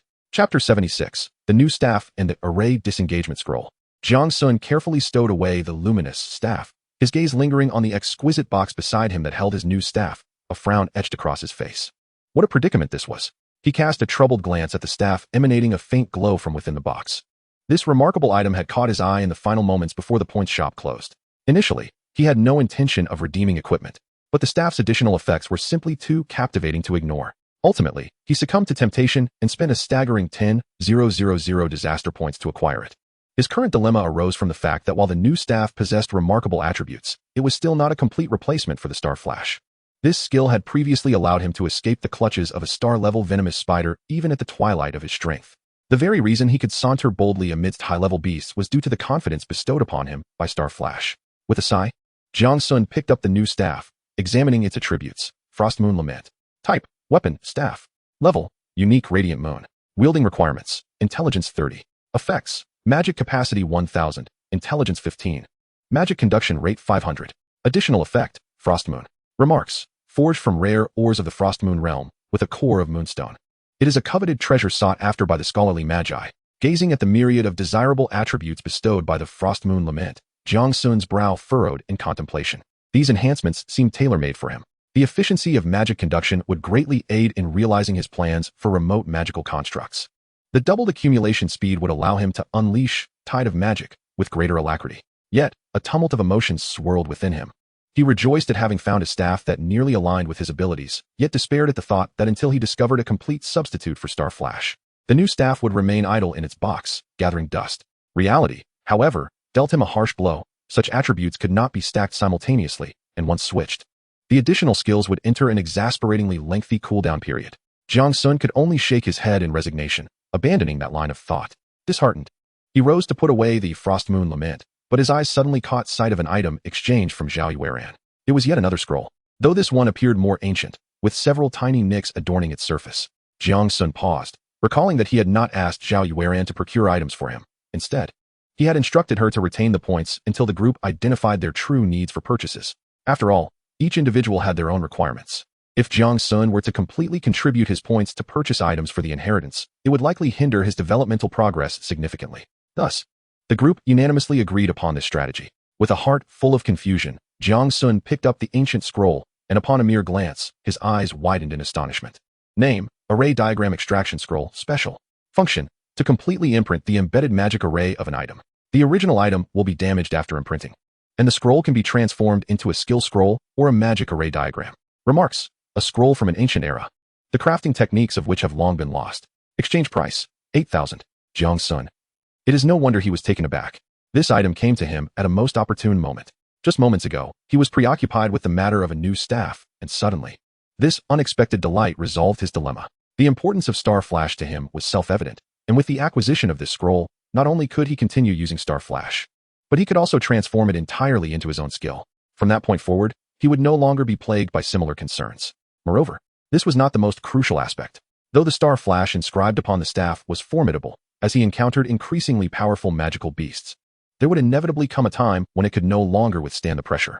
However, once it transformed into his own skill, the dynamics would change. The most significant difference between personal skills and equipped skills is that personal skills possess a progression bar and can be upgraded. Given Jiang Sun's frequency of using Star Flash, it would not be long before Star Flash became the highest leveled skill among all his abilities. With this thought in mind, Jiang Sun promptly dispelled any hesitation and chose to use the scroll on Liu Guang. He watched as Liu Guang gradually turned to ashes amidst a dazzling halo. Yet, for the sake of long-term development, Jiang Sun had to take this step. As the glow faded, the ancient scroll gradually dulled, transforming into a skill scroll familiar to Jiang Sun. Star Flash consumes mana points, allowing the holder to teleport instantly to a designated location within their line of sight, granting momentary immunity to damage. Base cost, 150 points. Flash, no cooldown, and immunity to damage. It was nothing short of a divine skill. He couldn't fathom how fortunate he was to have acquired this staff. He figured such a reward could only be obtained once, like during the level of Sanctuary. Jiang Sun shook his head helplessly, then directly chose to use it. The sensation of learning a skill was profoundly etched into his memory, akin to an invisible chisel carving patterns into his soul. The pain compelled him to sharply inhale, yet simultaneously, his heart brimmed with the joy of becoming stronger. As the sensation of pain from his soul gradually faded, Jiang Sun eagerly opened his personal information panel. Personal information. Name, Jiang Sun. Level, Firefly. Strength, 20. Agility, 22. Stamina, 18. Intelligence, 50, 3,515. Mana points, 4,000. Recovery speed, 200,600,800,400 points. Skills, Gathering, Level 3, 56. Tide of Gathering Magic, Level 2, 14. Star Flash, Level 1, 0. After reviewing his attributes several times, Jiang Sun felt a sense of optimism for the future. He now possessed the ability to fight, run, and even command followers. If he continued to progress in this manner, blending in with the masses would become a formidable challenge. Testing the regained Star Flash, Jiang Sun was pleasantly surprised to find that the skill's execution seemed notably smoother. It appeared that there was a significant disparity between his innate magic and the magic conferred by his equipment. Jiang Sun pondered this development. However, such good fortune was unlikely to occur again. A skill of Star Flash's caliber should not typically manifest on a staff of celestial rank. The reason he had acquired it was likely due to the protective measures of the Sanctuary. The rewards from that occasion were remarkably comprehensive, encompassing strategic-grade facilities, insights for a clear future plan, and equipment that cultivates formidable beings. Possessing these items almost guaranteed the establishment of a substantial force. Thus, was his current state truly the intended use of the radiant light? Yet, the odds of such an occurrence were exceedingly slim. According to the scroll's description, he understood that the method of crafting this item had long been lost, rendering it nearly unattainable. Consequently, this artifact might very well be a relic unearthed from the grave of some powerful individual. Given Jiang Sun's understanding of the system and its capricious nature, it was entirely plausible that it could engage in such antics. Calming his thoughts, Jiang Sun began to toy with his new staff while picking up a spellbook. He wished to see what the others had exchanged their points for, and he intended to distribute the few tomes he had procured among them, allowing everyone to share in the joy of their rewards. Chapter 77, The Book of Heritage. Jiang Sun picked up the spellbook and instinctively glanced at the time. To his astonishment, it was already 3:10 a.m. He hurriedly opened the Green Mountain channel, and as expected, he discovered that the others were still awake. Zhao Tingtao, I just swapped for a set of celestial-grade hunting bows. They're superb. By the way, I also acquired a few leather jackets. Are you interested? Zhao Yuan, no way. Yours are hideous. You look like a bear in them. Song Yin. Oh, Ran, you're so small. And those. You look more like a fluffy little panda than a bear. Zhao Yuan, really, Sister Yin? Then I want one too. Qingyun, get me one as well. It's been quite chilly these days. I've planted some grass that digests waste. Do you want any? Song Yin, I want it. Kitchen waste is such a hassle to deal with. Zhao Tingtao, at this hour, and you're all still awake? Qingyun, I'm getting old. I need less sleep. You youngsters should rest more. Zhao Yuan, I'm waiting for Brother Jiang Sun. What are you all waiting for? Song Yin, I'm experimenting with late-night snacks. What do you all want to eat? Zhao Tingtao, make me one. Qingyun, I'm a bit hungry. Zhao Yuan, Sister Yin, you're the best. Jiang Sun glanced at the chat log, unable to suppress a smile. Indeed, wherever Song Yin was, the conversation would inevitably veer toward food. He quickly typed a response. I'd like a portion as well, thank you. His mind was as clear as a mirror. These individuals were not truly untroubled by fatigue, but rather, they were waiting for him. After all, he had tirelessly extolled the remarkable prowess of the chronicles of the magic dolls. Now, with the rare opportunity to acquire profound knowledge, How could they possibly find sleep? Jiang Sun's gaze fell upon the 5 tomes in his hands, among which the study of magical matrices was a personal choice he had prepared for himself. Upon perusing its contents, he realized that the depth of knowledge contained within surpassed even that of the Chronicles of the Magic Dolls. He surmised that this discipline's ranking was merely at the Crescent Moon level primarily because it could not be directly translated into combat prowess. After all, mastering the Chronicles of the Magic Dolls meant one could, given sufficient materials, fabricate magic dolls using the methods documented therein, thereby instantly augmenting one's strength. Even if one's innate abilities were lacking, with sufficient craftsmanship, one could create epic-level dolls at the Twilight level, achieving dominance in the magical realm. This was a significant reason why magic doll masters were regarded as formidable opponents. It was often difficult to ascertain whether a seemingly frail and weary magic doll master might not casually produce an epic-level dragon doll from their storage space. However, the study of magical matrices was distinct. It belonged to the sophisticated realm of energy supply technology, focusing predominantly on the application of magical energy.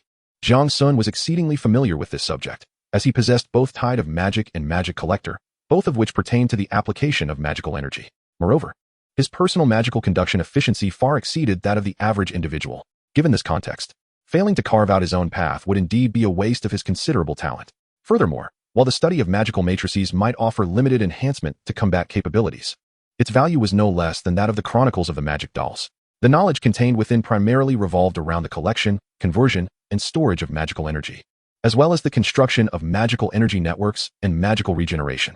It could even synergize with the study of magic dolls, creating a mutually beneficial relationship. This was the pivotal reason why Jiang Sun ultimately resolved to invest a substantial sum to acquire it. At that moment, a transaction notification chimed in his ear, and Jiang Sun promptly accepted the late-night snack sent by Song Yinyan. Walla also hurried over, eager to share in the rare delicacies of this magical wasteland.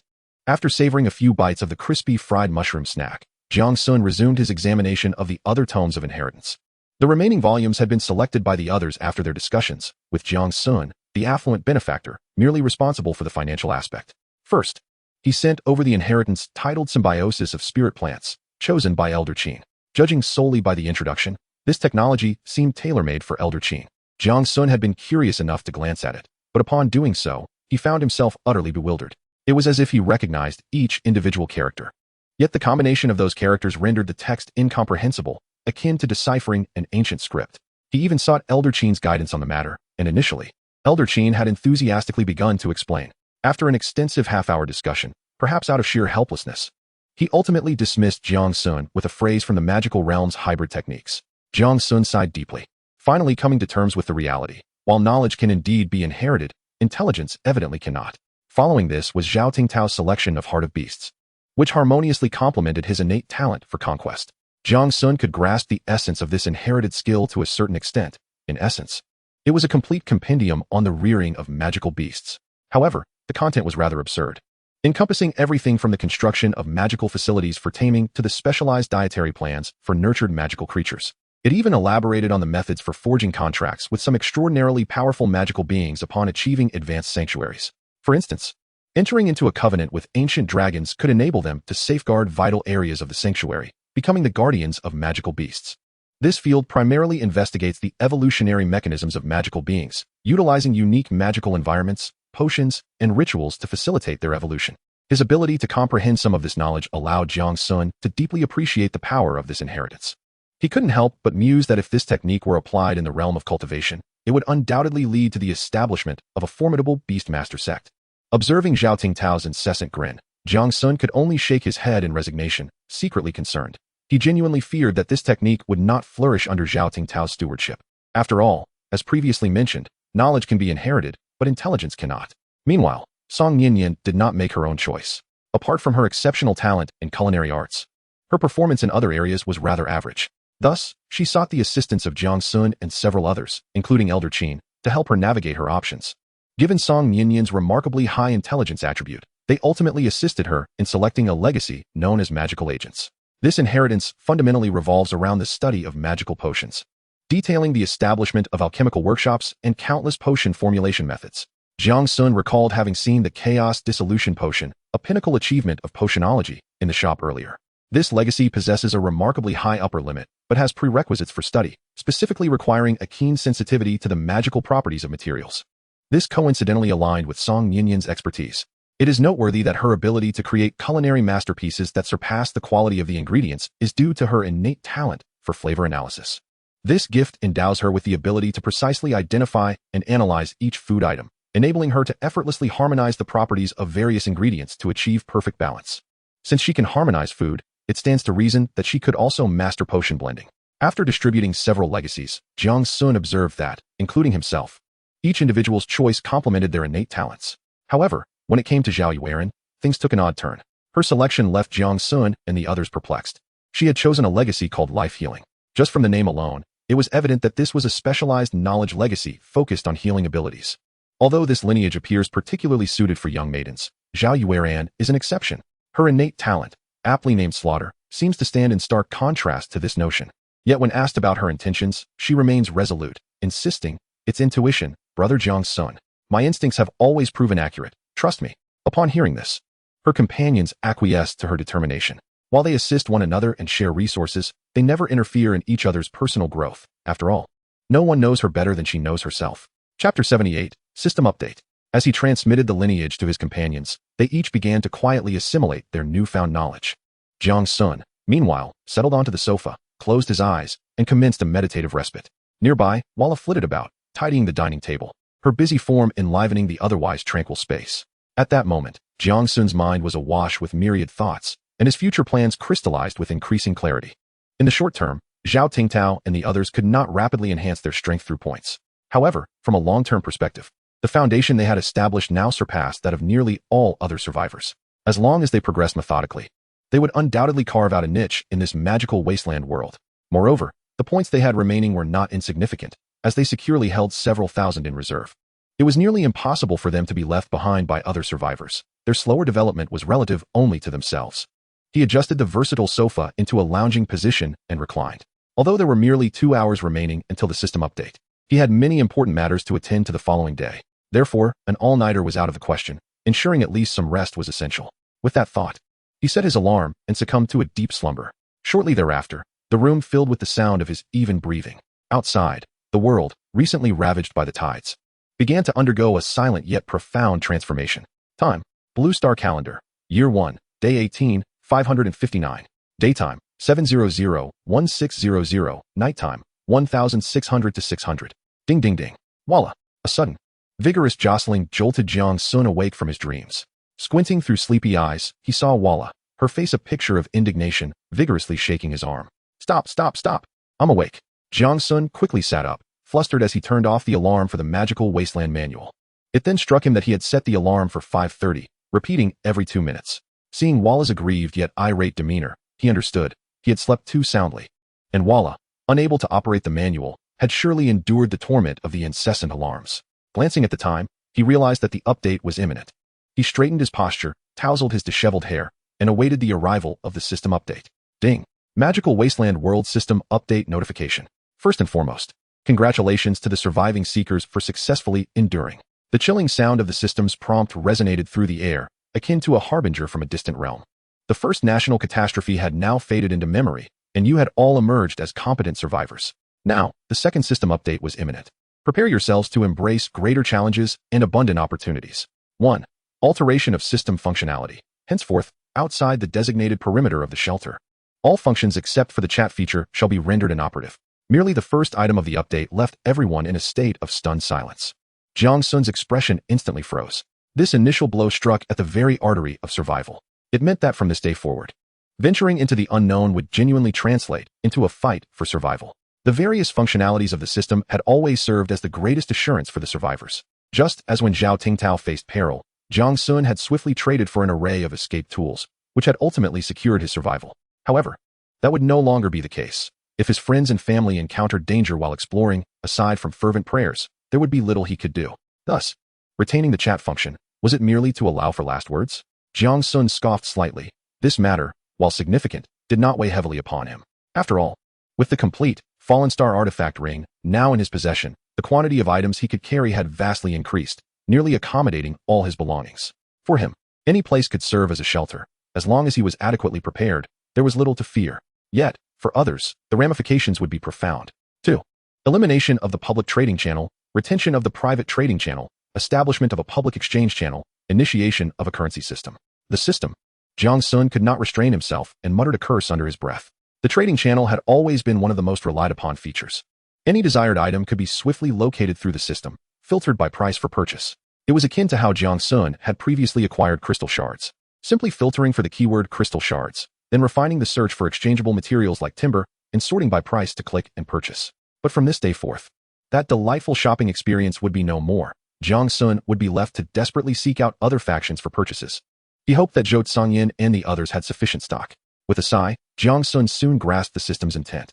It was designed to weed out those who thrived on the fortunes of others. Such individuals were quite numerous, relying on the affluence of their birthplace or unique resources. They had amassed wealth through the trading channel, earning a living with ease. If Jiang Sun chose to be lackadaisical, he could have easily done the same, especially with the regenerative luminescent water resource of the rock spirit spring nearby. Fortunately, the system had shown some mercy by retaining the private trading feature. Otherwise, it would have truly left the survivors without a means to sustain themselves. The mere thought of being unable to savor Song Yinyan's culinary delights in the future sent a shiver down Jiang Sun's spine, plunging him into a state of gloom.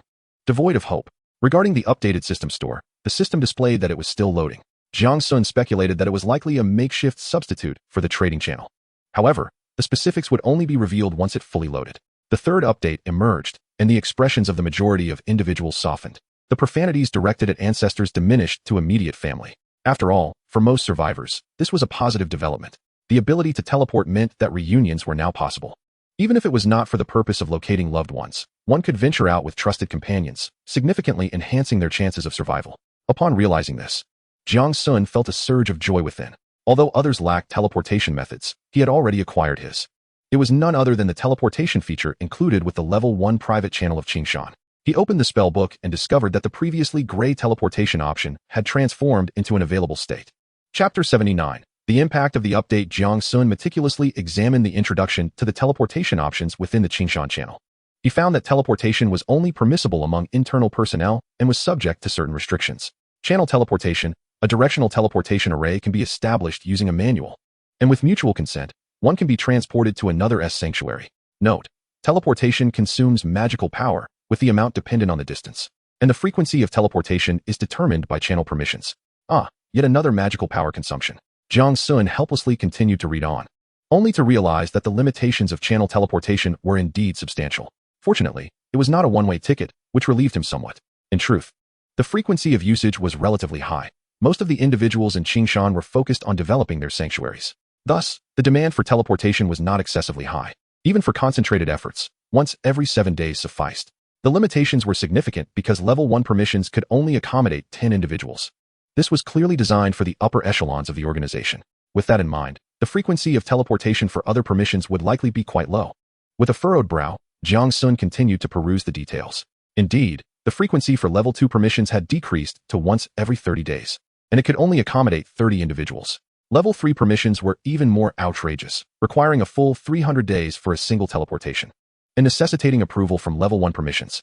Temporary permissions allowed for one-way teleportation, usable only once. Jiang Sun sighed softly. It was evident that the system had already delineated the hierarchy within the organization, suggesting an encouragement for collective survival in organized formations. Upon reading this update, Jiang Sun paused his actions of flipping through the book. A profession? He pondered for a considerable time before recalling that the occupational system was part of the revelation, information previously announced by the ancient European alliance. If he remembered correctly, it pertained to achieving 20 points in 4-dimensional attributes. After cross-referencing the updates, Jiang Sun began to comprehend that others had likely already attained the attribute limit of 20 points across the 4 dimensions. The reason that no one discusses career-related content seems to stem from the system not yet being open. Upon this realization, he hastily accessed his personal information to inspect his attributes. To his astonishment, he discovered that, aside from his stamina being 18 points, the other 3 attributes had all reached the awakening standard. It appeared that he would need to dedicate more time to collecting a few pieces of candy in the coming days.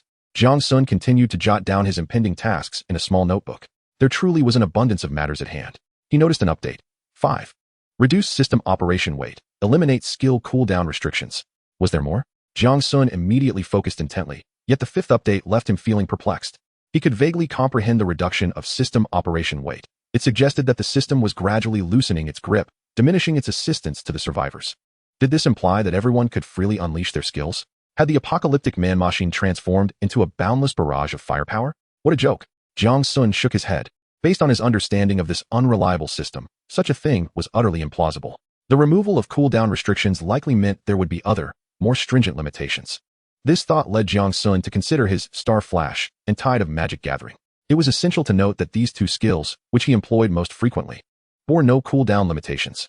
However, they were subject to other constraints, such as magical conductivity and the upper limit of magical energy, and continuous casting would significantly increase his physical strain. Thus, one could interpret cooldown restrictions as a form of protection. Jiang Sun bowed his head in contemplation. If that were the case, could it be inferred that the removal of restrictions would empower the strong while leaving the weak incapable of even casting basic spells? For instance, post-restriction removal, Jiang Sun could continuously utilize gathering technique within the limits of his physical endurance, whereas Zhao Tingtao might find himself unable to cast spells at all due to insufficient magical conductivity. The more he pondered, the more plausible it seemed. However, since the update had yet to take effect, he could not conduct any experiments.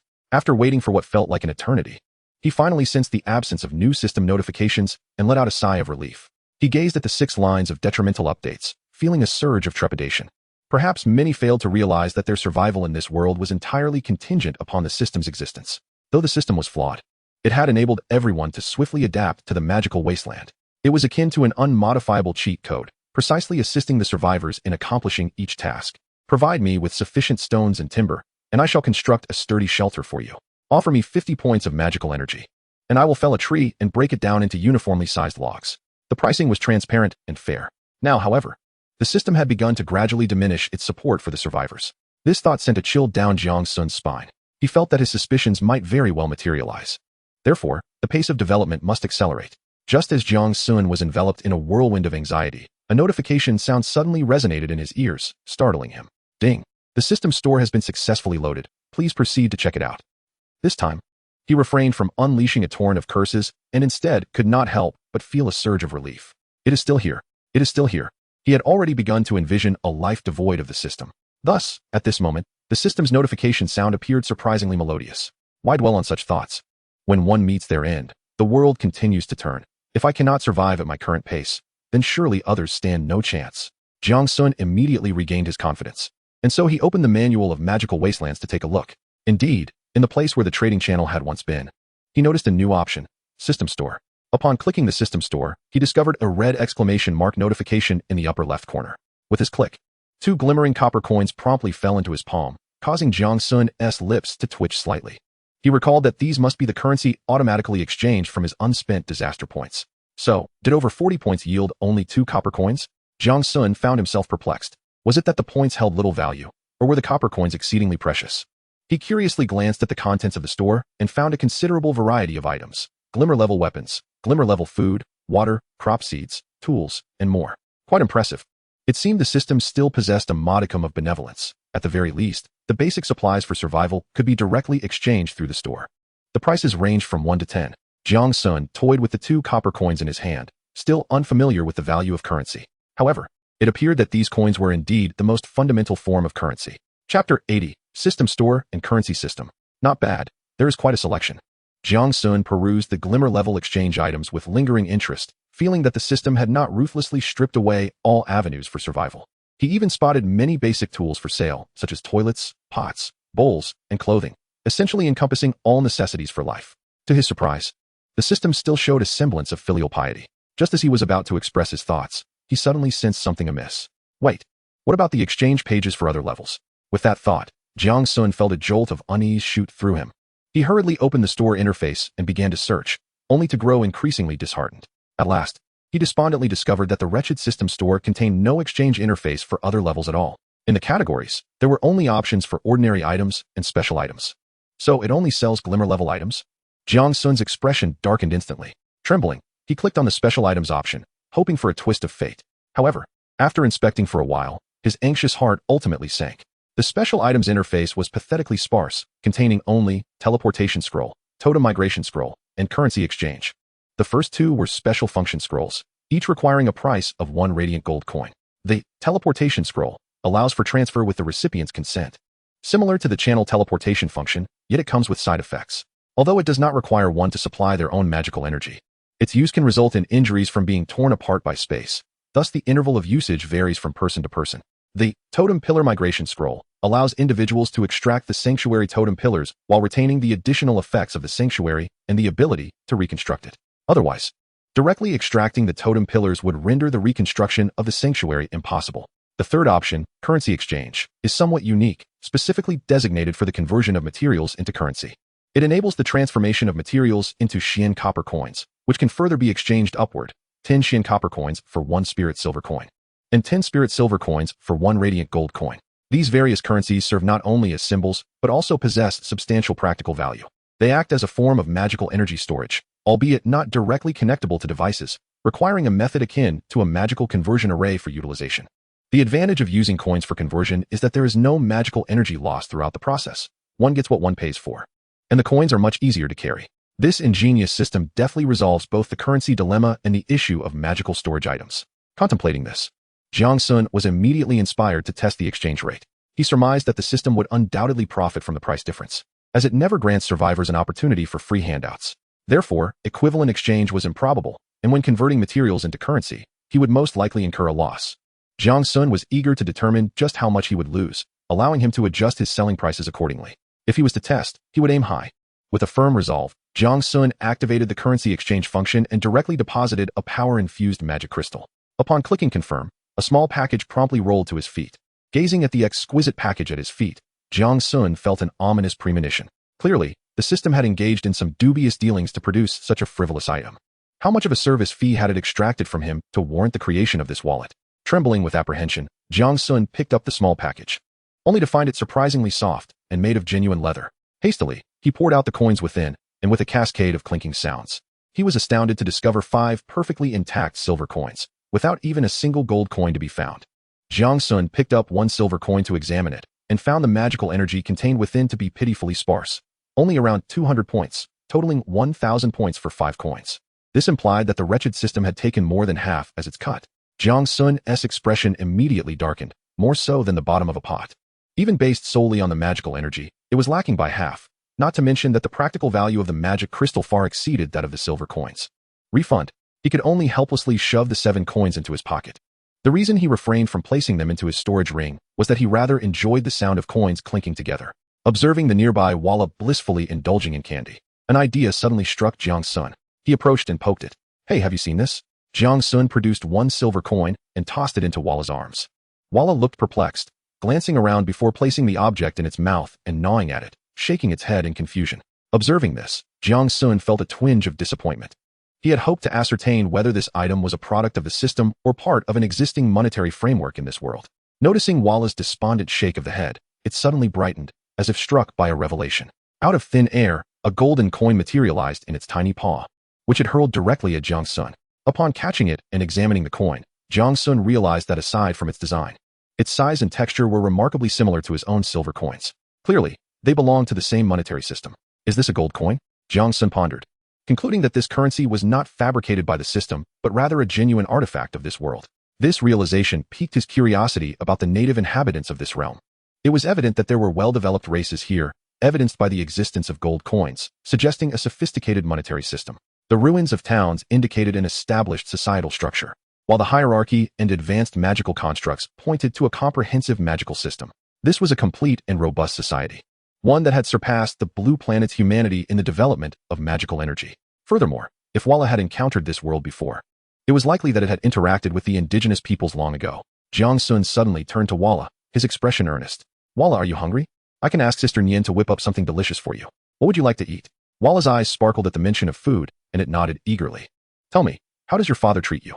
Does he give you sweets every day and have Sister Nian prepare a variety of delectable dishes for you?" "Walla, no need for thanks. Given the bond we share as father and son, it's only natural. We rely on one another, wouldn't you agree?" Walla nodded again, though it sensed something was amiss. "As you know, I have always been fascinated by the magical world. One might even say I am a scholar devoted to contributing to the study of magic." Walla's chatter diminished significantly, as it suddenly felt a sense of déjà vu regarding this conversation. "So, do you have any more of these coins? Gold, silver, or copper? Any amount will do. I wish to study them further, and in return, I can exchange some tasty treats for you in the system." Walla. Chapter 81. The World After the Catastrophe. The Golden Dialogue Principle. The outcome is. Meanwhile, Walla, puffed up with indignation, was savoring the roasted meat that Song Nian had just delivered while watching Jiang Sun count his coins. As he gazed at the small pile of gold coins on the table, a grin spread across Jiang Sun's face, reaching almost to the back of his head. This little creature was quite wealthy. After counting, he discovered that Walla had produced over 100 gold coins, a considerable fortune indeed. While the magical energy contained within was comparable to an equivalent amount of magical crystals, Jiang Sun knew that after understanding the uniqueness of magical crystals, he could no longer trade in bulk using them. Moreover, it was clear that future transactions would predominantly revolve around currency. He had just attempted to exchange approximately 5 units of Firefly-grade materials for a single Shin copper coin. This indicated that every 500 units of magical materials could yield 1 gold coin, significantly enhancing the value of gold. After securing his possessions, Jiang Sun glanced at the time and noted that only a few minutes remained until dawn. He hurriedly organized his belongings and stowed away the 2 shadow knights within his ring. In truth, there was little to arrange. The ample space of 1,000 cubic units was more than sufficient to accommodate all his belongings. It was merely a matter of freshening up and donning his Star Abyss robe. Considering that he might be unable to utilize system functions once he stepped outside, Jiang Sun thoughtfully packed several hundred wooden barrels as containers. These had been acquired through a crystal exchange during his charitable endeavors, with no limits on manufacturing. Though of average quality, they were certainly preferable to going empty-handed.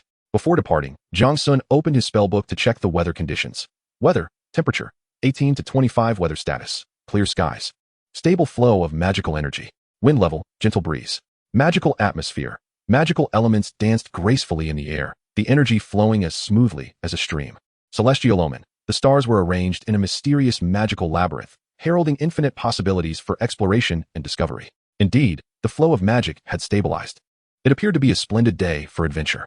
With this thought, Jiang Sun stealthily avoided the still slumbering Walla and ventured out alone. While staying at home was comforting, after all, a sanctuary was fundamental for survival. After murmuring a soft farewell, he left behind a piece of candy and cautiously stepped out of the sanctuary, gently closing the door behind him. The sky outside had not yet fully brightened, but it was sufficient to discern his surroundings. Jiang Sun took a deep breath, stepping beyond the intermediate magical shield enveloping the sanctuary. In an instant, a refreshing essence surged into his senses from all corners of his body, familiar and delightful, reminiscent of his initial arrival in this magical world. Jiang Sun greedily inhaled a few more breaths, lifting his gaze to the sky and quickly determining his direction based on memory. Without hesitation, he unleashed Star Flash, transforming into a streak of light as he sped towards the distant battleground of the 2 colossal beasts. The mere thought of the breathtaking clash between those 2 towering magical creatures stirred Jiang Sun's spirit. In the midst of such intense combat, the nearby area must have been left in utter disarray. Yet, this suited Jiang Sun perfectly. If his sensing was accurate, both beasts were likely injured, one severely so. Although they had fled, they might have left behind some blood or scales in the vicinity. It was important to note that these creatures had surpassed the full moon level, potentially reaching the epic tier or even higher. Even a mere 2 scales from such high-caliber magical beasts would be an invaluable treasure. With this in mind, Jiang Sun immediately summoned his inner magical energy, extending the distance of his Star Flash. The scenes ravaged by the tides are vividly apparent along the journey. The once familiar forest now lies in tatters, with fallen trees scattered haphazardly and shattered stones strewn about. Some have been reduced to powder by magical forces, drifting through the air like dust. It is indeed a fortuitous time for resource gathering. Jiang Sun gazes at the sight before him with a sense of melancholy. Yet it is clearly not the moment for such pursuits. As he progresses, the sky gradually brightens, with rays of light piercing through the clouds, casting a dim glow that flickers amidst the ruins. Occasionally, a glimmer of light emanates from the remnants of trees, but these are not treasures. Rather, they are the remnants of chaotic magical currents still lingering in the air, currents that can inflict harm. Do not inquire how Jiang Sun knows this. He is simply well informed. As he draws nearer to his destination, Jiang Sun consciously reduces the frequency of using Star Flash to hasten his pace, distinctly feeling that the release of his skills has become markedly smoother. Glancing down at the Frost Moon chanting staff in his hand, he finds himself pondering. He is uncertain whether this newfound ease stems from the system lifting its restrictions or from a significant enhancement in his magical conductivity. Perhaps it is a combination of both. He cautiously ventures forward, attuned to the subtle changes within his body. Upon sensing a faint sting emanating from within, Jiang Sun lets out a soft sigh. It appears he has come to understand the consequences of unrestrained skill release following the loss of system control. It damages the body. After all, reality is not a game. Theoretically, casting magic should not entail cooldowns. What, then, was the purpose of the system's unnecessary intervention? The answer is evident. It serves to protect those inexperienced survivors who have just begun to navigate the magical realm. All things adhere to the law of conservation, and the distinction between the strong and the weak cannot be solely confined to the limits of magical power. If that were the case, everyone would merely amass magical power. rendering other attributes superfluous. Thus, there must be additional constraints, such as known factors like physical strength and magical conductivity efficiency, or unknown attributes like magical affinity. This elucidates the necessity of restrictions for those newly acquainted with magic. Otherwise, one might witness a multitude of individuals losing control over their spells, inadvertently causing harm through something as innocuous as gathering technique. With this thought in mind, Jiang Sun becomes increasingly cautious. After all, the body is his own, and any injury sustained in haste would be a grave miscalculation. Consequently, he ceases the use of Star Flash altogether and opts for a more deliberate pace. At this juncture, he can sense that he is nearing the battlefield. Gradually, the surroundings begin to exhibit signs of devastation. Countless enormous trees have been uprooted or snapped in half, their charred trunks exuding a pungent odor. Only a few remain standing at odd angles, their leaves withered, trembling in the gentle breeze, producing a soft rustling sound. It is evident that this is not the epicenter of the battlefield, merely an area affected by its aftermath. As Jiang Sun continues onward, a thick, acrid scent of blood assaults him, nearly suffocating in its intensity. The vegetation and trees gradually thinned until they vanished entirely, leaving Jiang Sun confronted by a scene that sent shivers down his spine. The ground was littered with the ashes of trees and scattered shards of ice. The earth churned into a mire, mingled with dark crimson stains of blood. Each step he took produced a chilling, sibilant sound. Gigantic and irregular deep pits were scattered throughout, remnants of the heavy bodies of colossal beasts that had either crashed down or unleashed powerful attacks. Scales, fur, and dismembered flesh lay strewn about.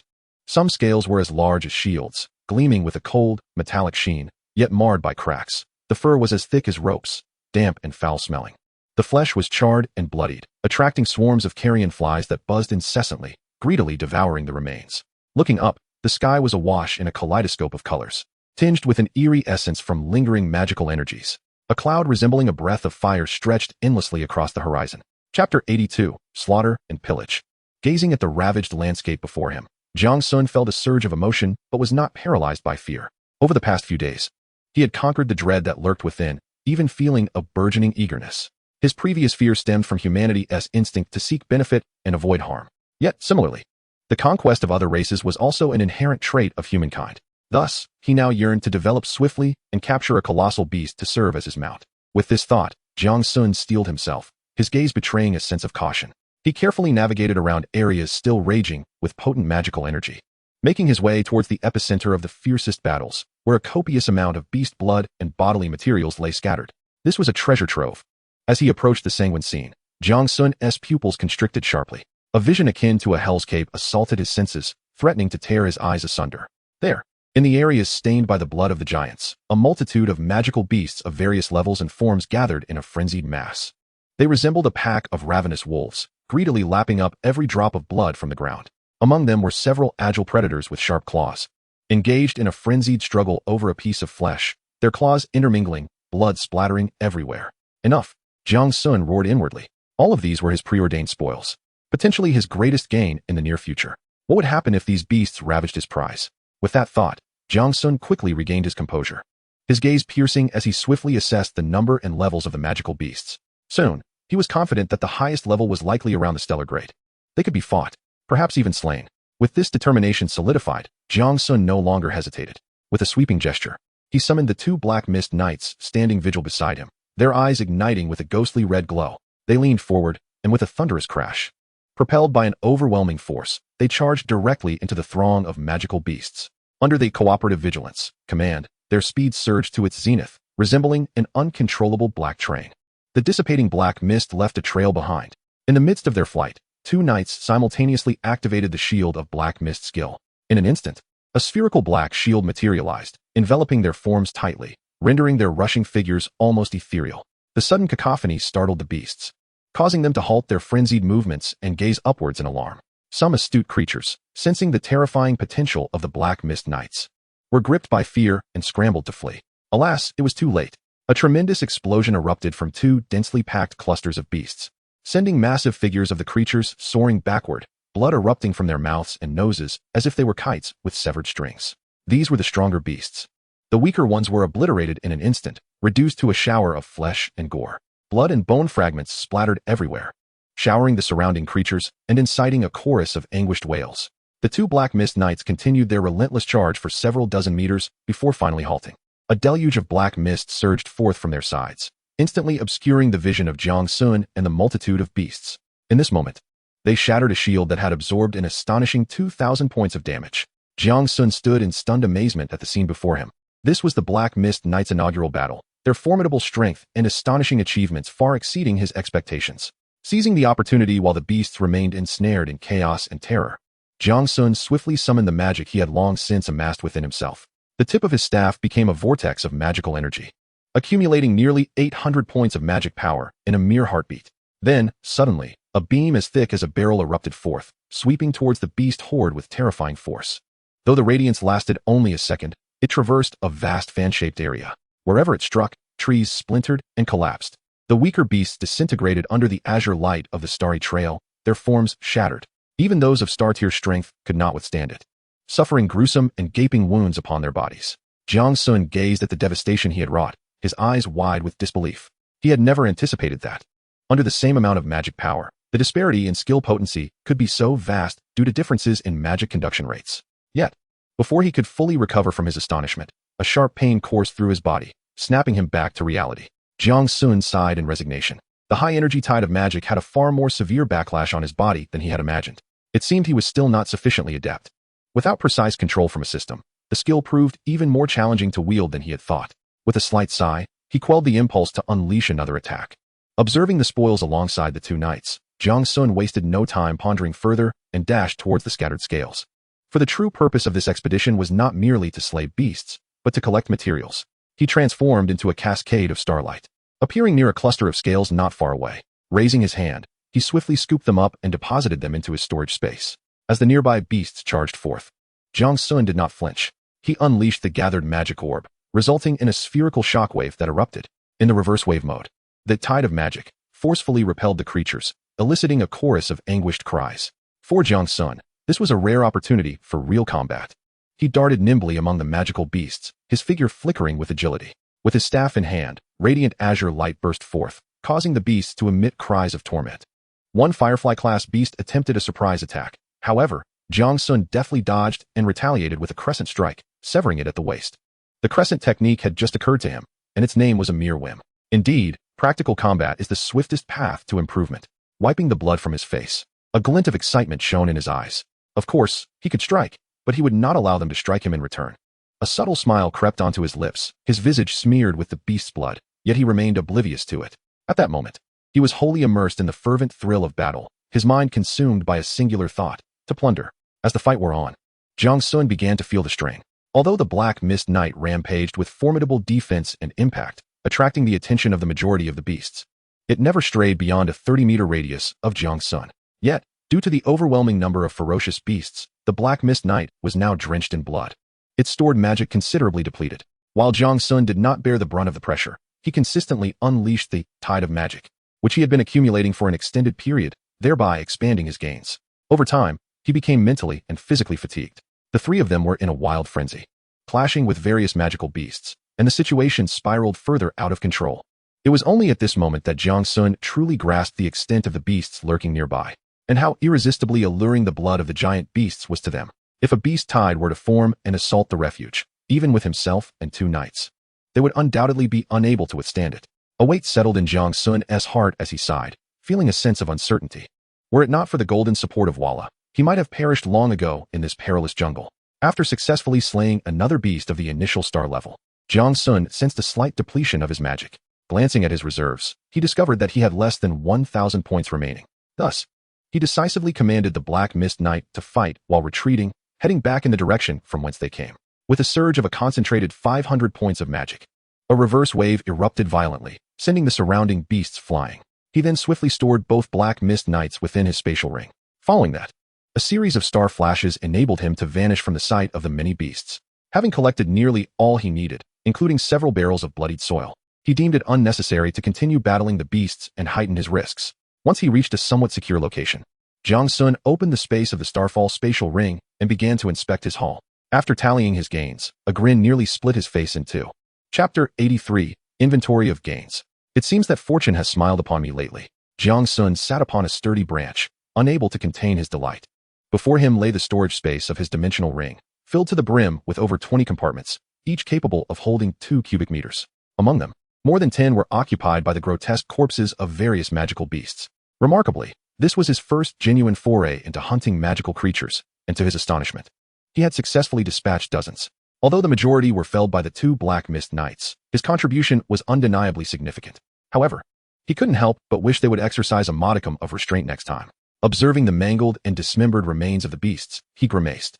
The Black Mist Knights employed a brutally straightforward approach. When at a distance, they surged forward like trains, using their heavy, solid shoulder plates to send the beasts flying, many reduced to mere fragments. When in close quarters, they resorted to fists and feet, culminating in a shocking finale of tearing the creatures apart with their bare hands.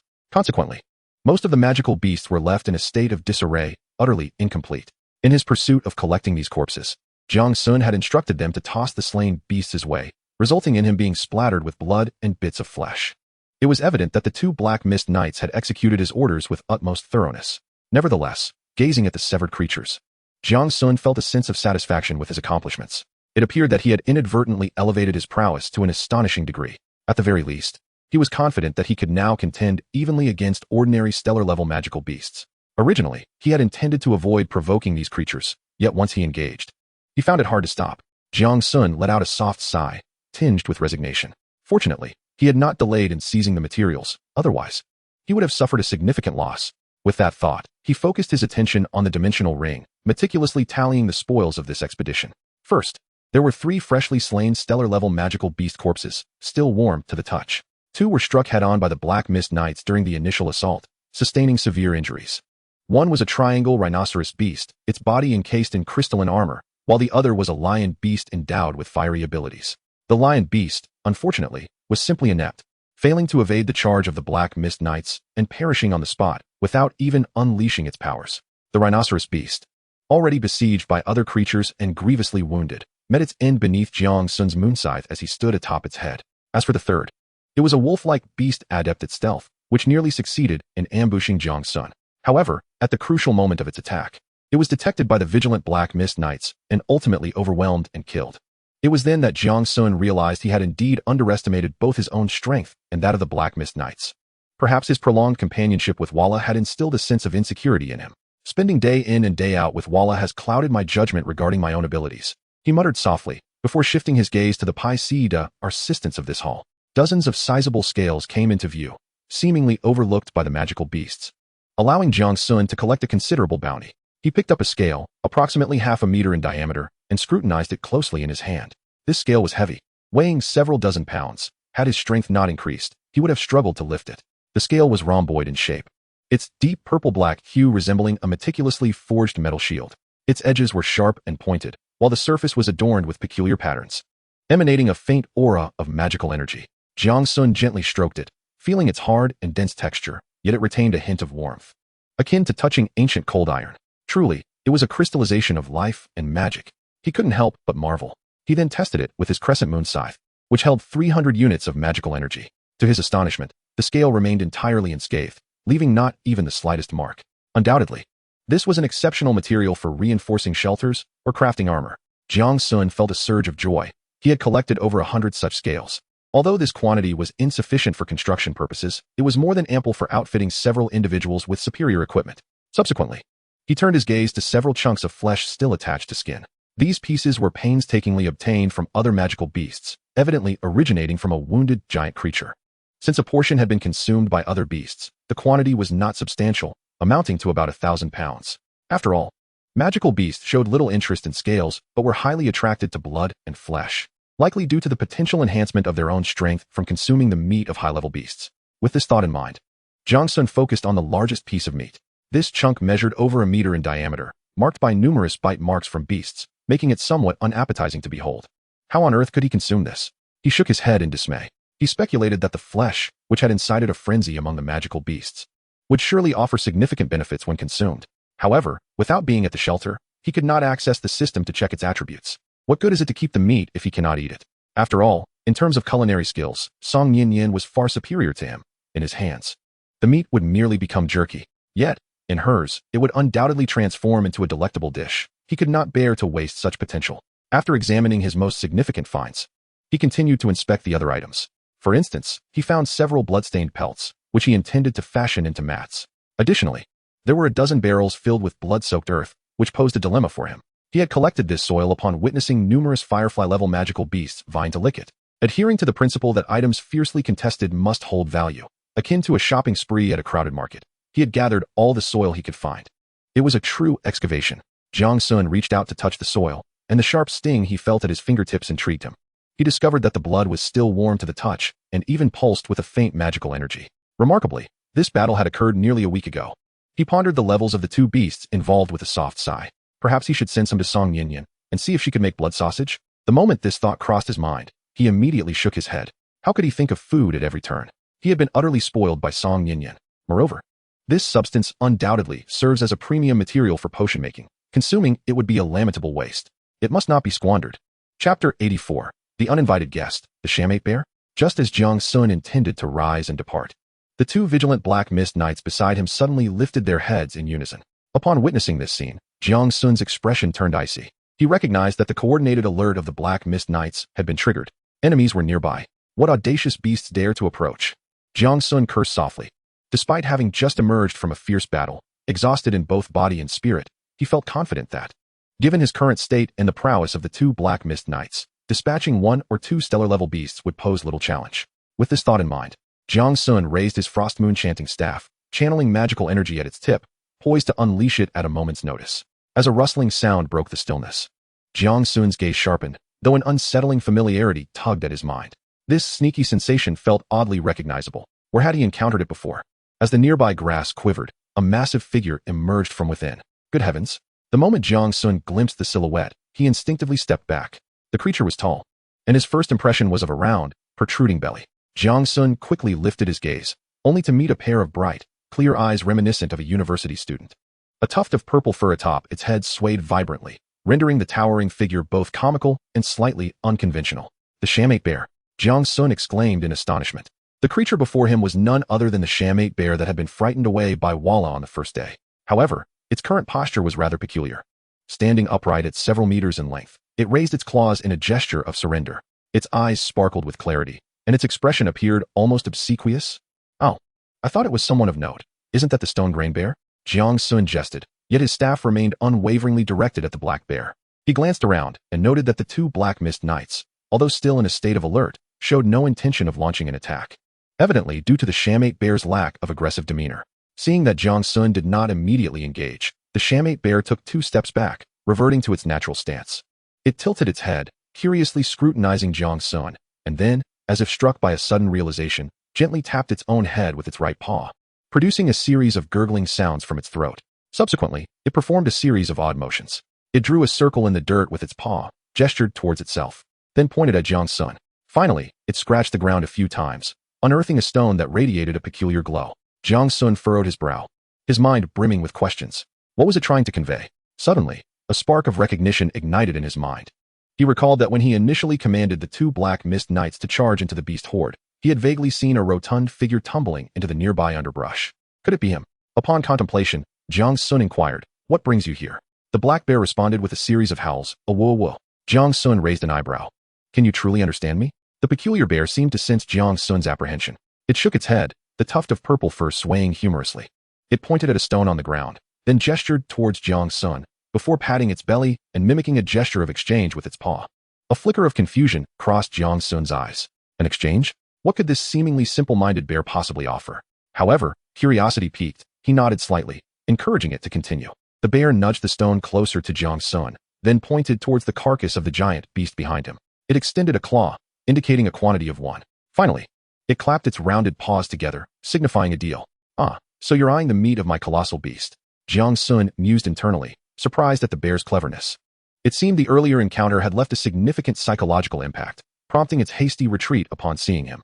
Now, witnessing his prowess alongside the Black Mist Knights, it had developed a keen interest in his spoils. Jiang Sun regarded the bear with a knowing smile, bending to pick up the stone that radiated an extraordinary glow. Warm to the touch, its surface was adorned with enigmatic patterns resembling a mysteriously formed totem. Magic coursed through it, unmistakably indicating it was no ordinary object. "You have quite the discerning eye," Jiang Sun remarked, arching an eyebrow at the bear. Despite its endearing appearance, he remained vigilant, aware that the thoughts of magical beasts could be inscrutable. Should it harbor ulterior motives, the two Black Mist Knights by his side were ever ready to spring into action. Seeing Jiang Sun lift the stone, The bear's eyes gleamed with delight, believing the transaction was imminent. It eagerly gestured once more towards the giant beast's carcass, its vocalizations brimming with urgency. As Jiang Sun toyed with the stone, his mind raced. The stone undeniably held allure for him. Although lacking a system for appraisal and unaware of its precise purpose, the flow of magic within was unmistakable.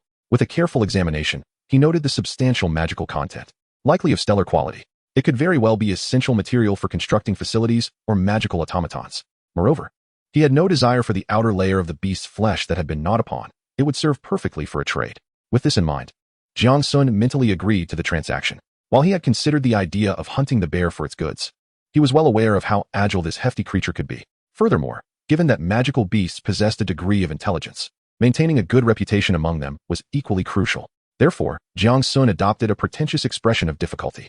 After a moment's hesitation, he spoke. This stone is indeed intriguing, but a single piece cannot suffice to exchange for such a large portion of meat.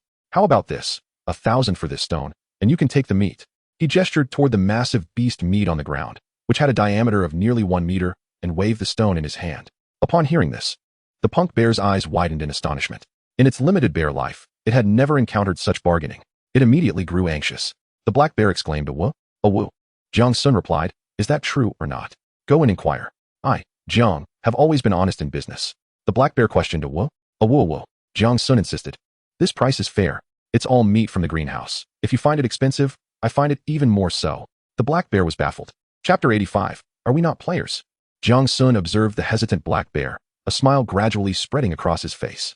A moment of hesitation signified that there was still stock available. Watching Jiang Sun's sincere expression, the punk bear tilted its head, seemingly making a significant decision, and began to dig into the ground. Before long, it unearthed several stones of various shapes, all radiating magical energy, and piled them in front of Jiang Sun. Gazing at him eagerly, Jiang Sun felt a surge of joy within. There truly was stock. He crouched down to examine the newly dug stones closely. One stone was a pale blue, with a flickering inner light, as if it contained a fragment of the starry sky. Another was milky white, warm to the touch, emanating a gentle magical aura, reminiscent of something that could nourish the soul. Well, these are quite impressive. I'll trade you these stones for 10 pounds of meat. Jiang Sun stood up, nodded at the black bear, and turned to unleash a crescent moon scythe toward the enormous piece of meat. With a flash of azure light, a 10-pound chunk of meat fell to the ground. Jiang Sun approached, picked up the meat, and tossed it in front of the black bear. The black bear cautiously approached, sniffed it, and lifted it with 2 fingers, looking at Jiang Sun with a puzzled expression. "A woo? A woo woo." As Jiang Sun watched the black bear, he felt a twinge of guilt. Although the 10-pound chunk appeared sizable in his hands, it seemed trivial before the towering black bear, barely larger than its paw. The black bear glared at the small piece of meat, visibly irritated, its purple fur crackling with energy. It was well aware that the stones it had offered were genuine celestial grade. Therefore, this bipedal creature must be attempting to swindle it. With a roar, it glared angrily at Jiang Sun. Seeing this scene unfold, Jiang Sun's expression grew cold, the forced smile fading into a chilling smirk. He had not forgotten the first encounter with this bear. Had it not been for Wall at that time, he would surely have become its meal. Now, it dared to employ such coercive tactics. The punk bear, noticing the shift in Jiang Sun's demeanor and glancing at the 2 looming shadow knights beside him, began to feel a bit intimidated. It has not forgotten. It was indeed this bipedal creature that captured Uncle Rat, a being of equal stature to its own father, and stuffed him into its pocket. The black bear now found itself in a predicament, neither fierce nor timid, the atmosphere hanging in an awkward silence. Ultimately, it was Jiang Sun who first shattered the stalemate, a smile returning to his face as he addressed the black bear. "Let us do this. The 10 pounds of meat I previously offered shall be my gift to you. After all, we are old acquaintances." "Oh." The black bear, upon hearing this, readily acquiesced, restoring its eager demeanor. Jiang Sun continued, "However, we must now establish a clear price. 10 pounds of meat for 1 stone, understood?" The bear, calculating in its mind, realized that while the cost was somewhat steep, it did not require an abundance. Approximately 100 pounds would suffice. Thus 10 stones were not entirely unacceptable. It promptly thumped its chest in agreement. "You shall indicate the amount, and I will slice it for you. Purchasing only what you require. Is that acceptable?" "Oh." Observing the naivety of the black bear, Jiang Sun could not suppress a cold chuckle within. "All right, young bear. Prepare to face the cunning stratagems of humankind." He then stepped aside, gesturing for the black bear to approach and indicate its desired quantity. Though the bear felt a twinge of confusion, the allure of the high-grade beast flesh was far too enticing. Its rotund form settled onto the ground, eagerly gazing at Jiang Sun. Witnessing this scene, Jiang Sun could not help but laugh internally. Just this single cut would yield over 100 pounds. Moreover, considering this, He promptly asked, "Are you certain? Is this all you wish? The price is agreeable, yes?" The black bear responded, "Awu." Jiang Sun declared, "Then I shall make the cut." The bear exclaimed, "Awu. Watch the blade." In an instant, a flash of blue light appeared as an arc of brilliance swept across the meat. A distinct mark emerged on the flesh, and soon nearly half of it slid off, landing on the ground, precisely covering all areas previously gnawed by the beast. Ignoring the bear's stunned expression, Jiang Sun stepped forward, lifting the meat with both hands to gauge its weight. Turning back to the dazed bear, he motioned with his chin, saying, "Approximately 580 pounds. Let us agree on 55 stones for this." As he spoke, Jiang Sun discreetly instructed the two shadowy knights to keep a close watch, ensuring that the bear did not make an escape. With a resounding thud, the enormous chunk of meat was placed before the black bear by the two knights. The bear's eyes widened, astonished by the mound of meat before it, disbelief etched across its face. It opened its mouth, attempting to protest. But only incoherent sounds escaped its throat, clearly overwhelmed by the enormity of the unexpected transaction. Jiang Sun, unfazed, wore a sly grin as he urged, "What is it? Do not attempt to wriggle out of this. You indicated the amount yourself, and we had agreed upon the price in advance." As he spoke, he playfully nudged the meat with his foot, a glint of cunning in his eyes. Awu. The shamate bear anxiously paced in circles, its tuft of purple fur swaying chaotically with its movements, a most striking sight. It soon realized it had unwittingly fallen into a trap set by bipedal creatures.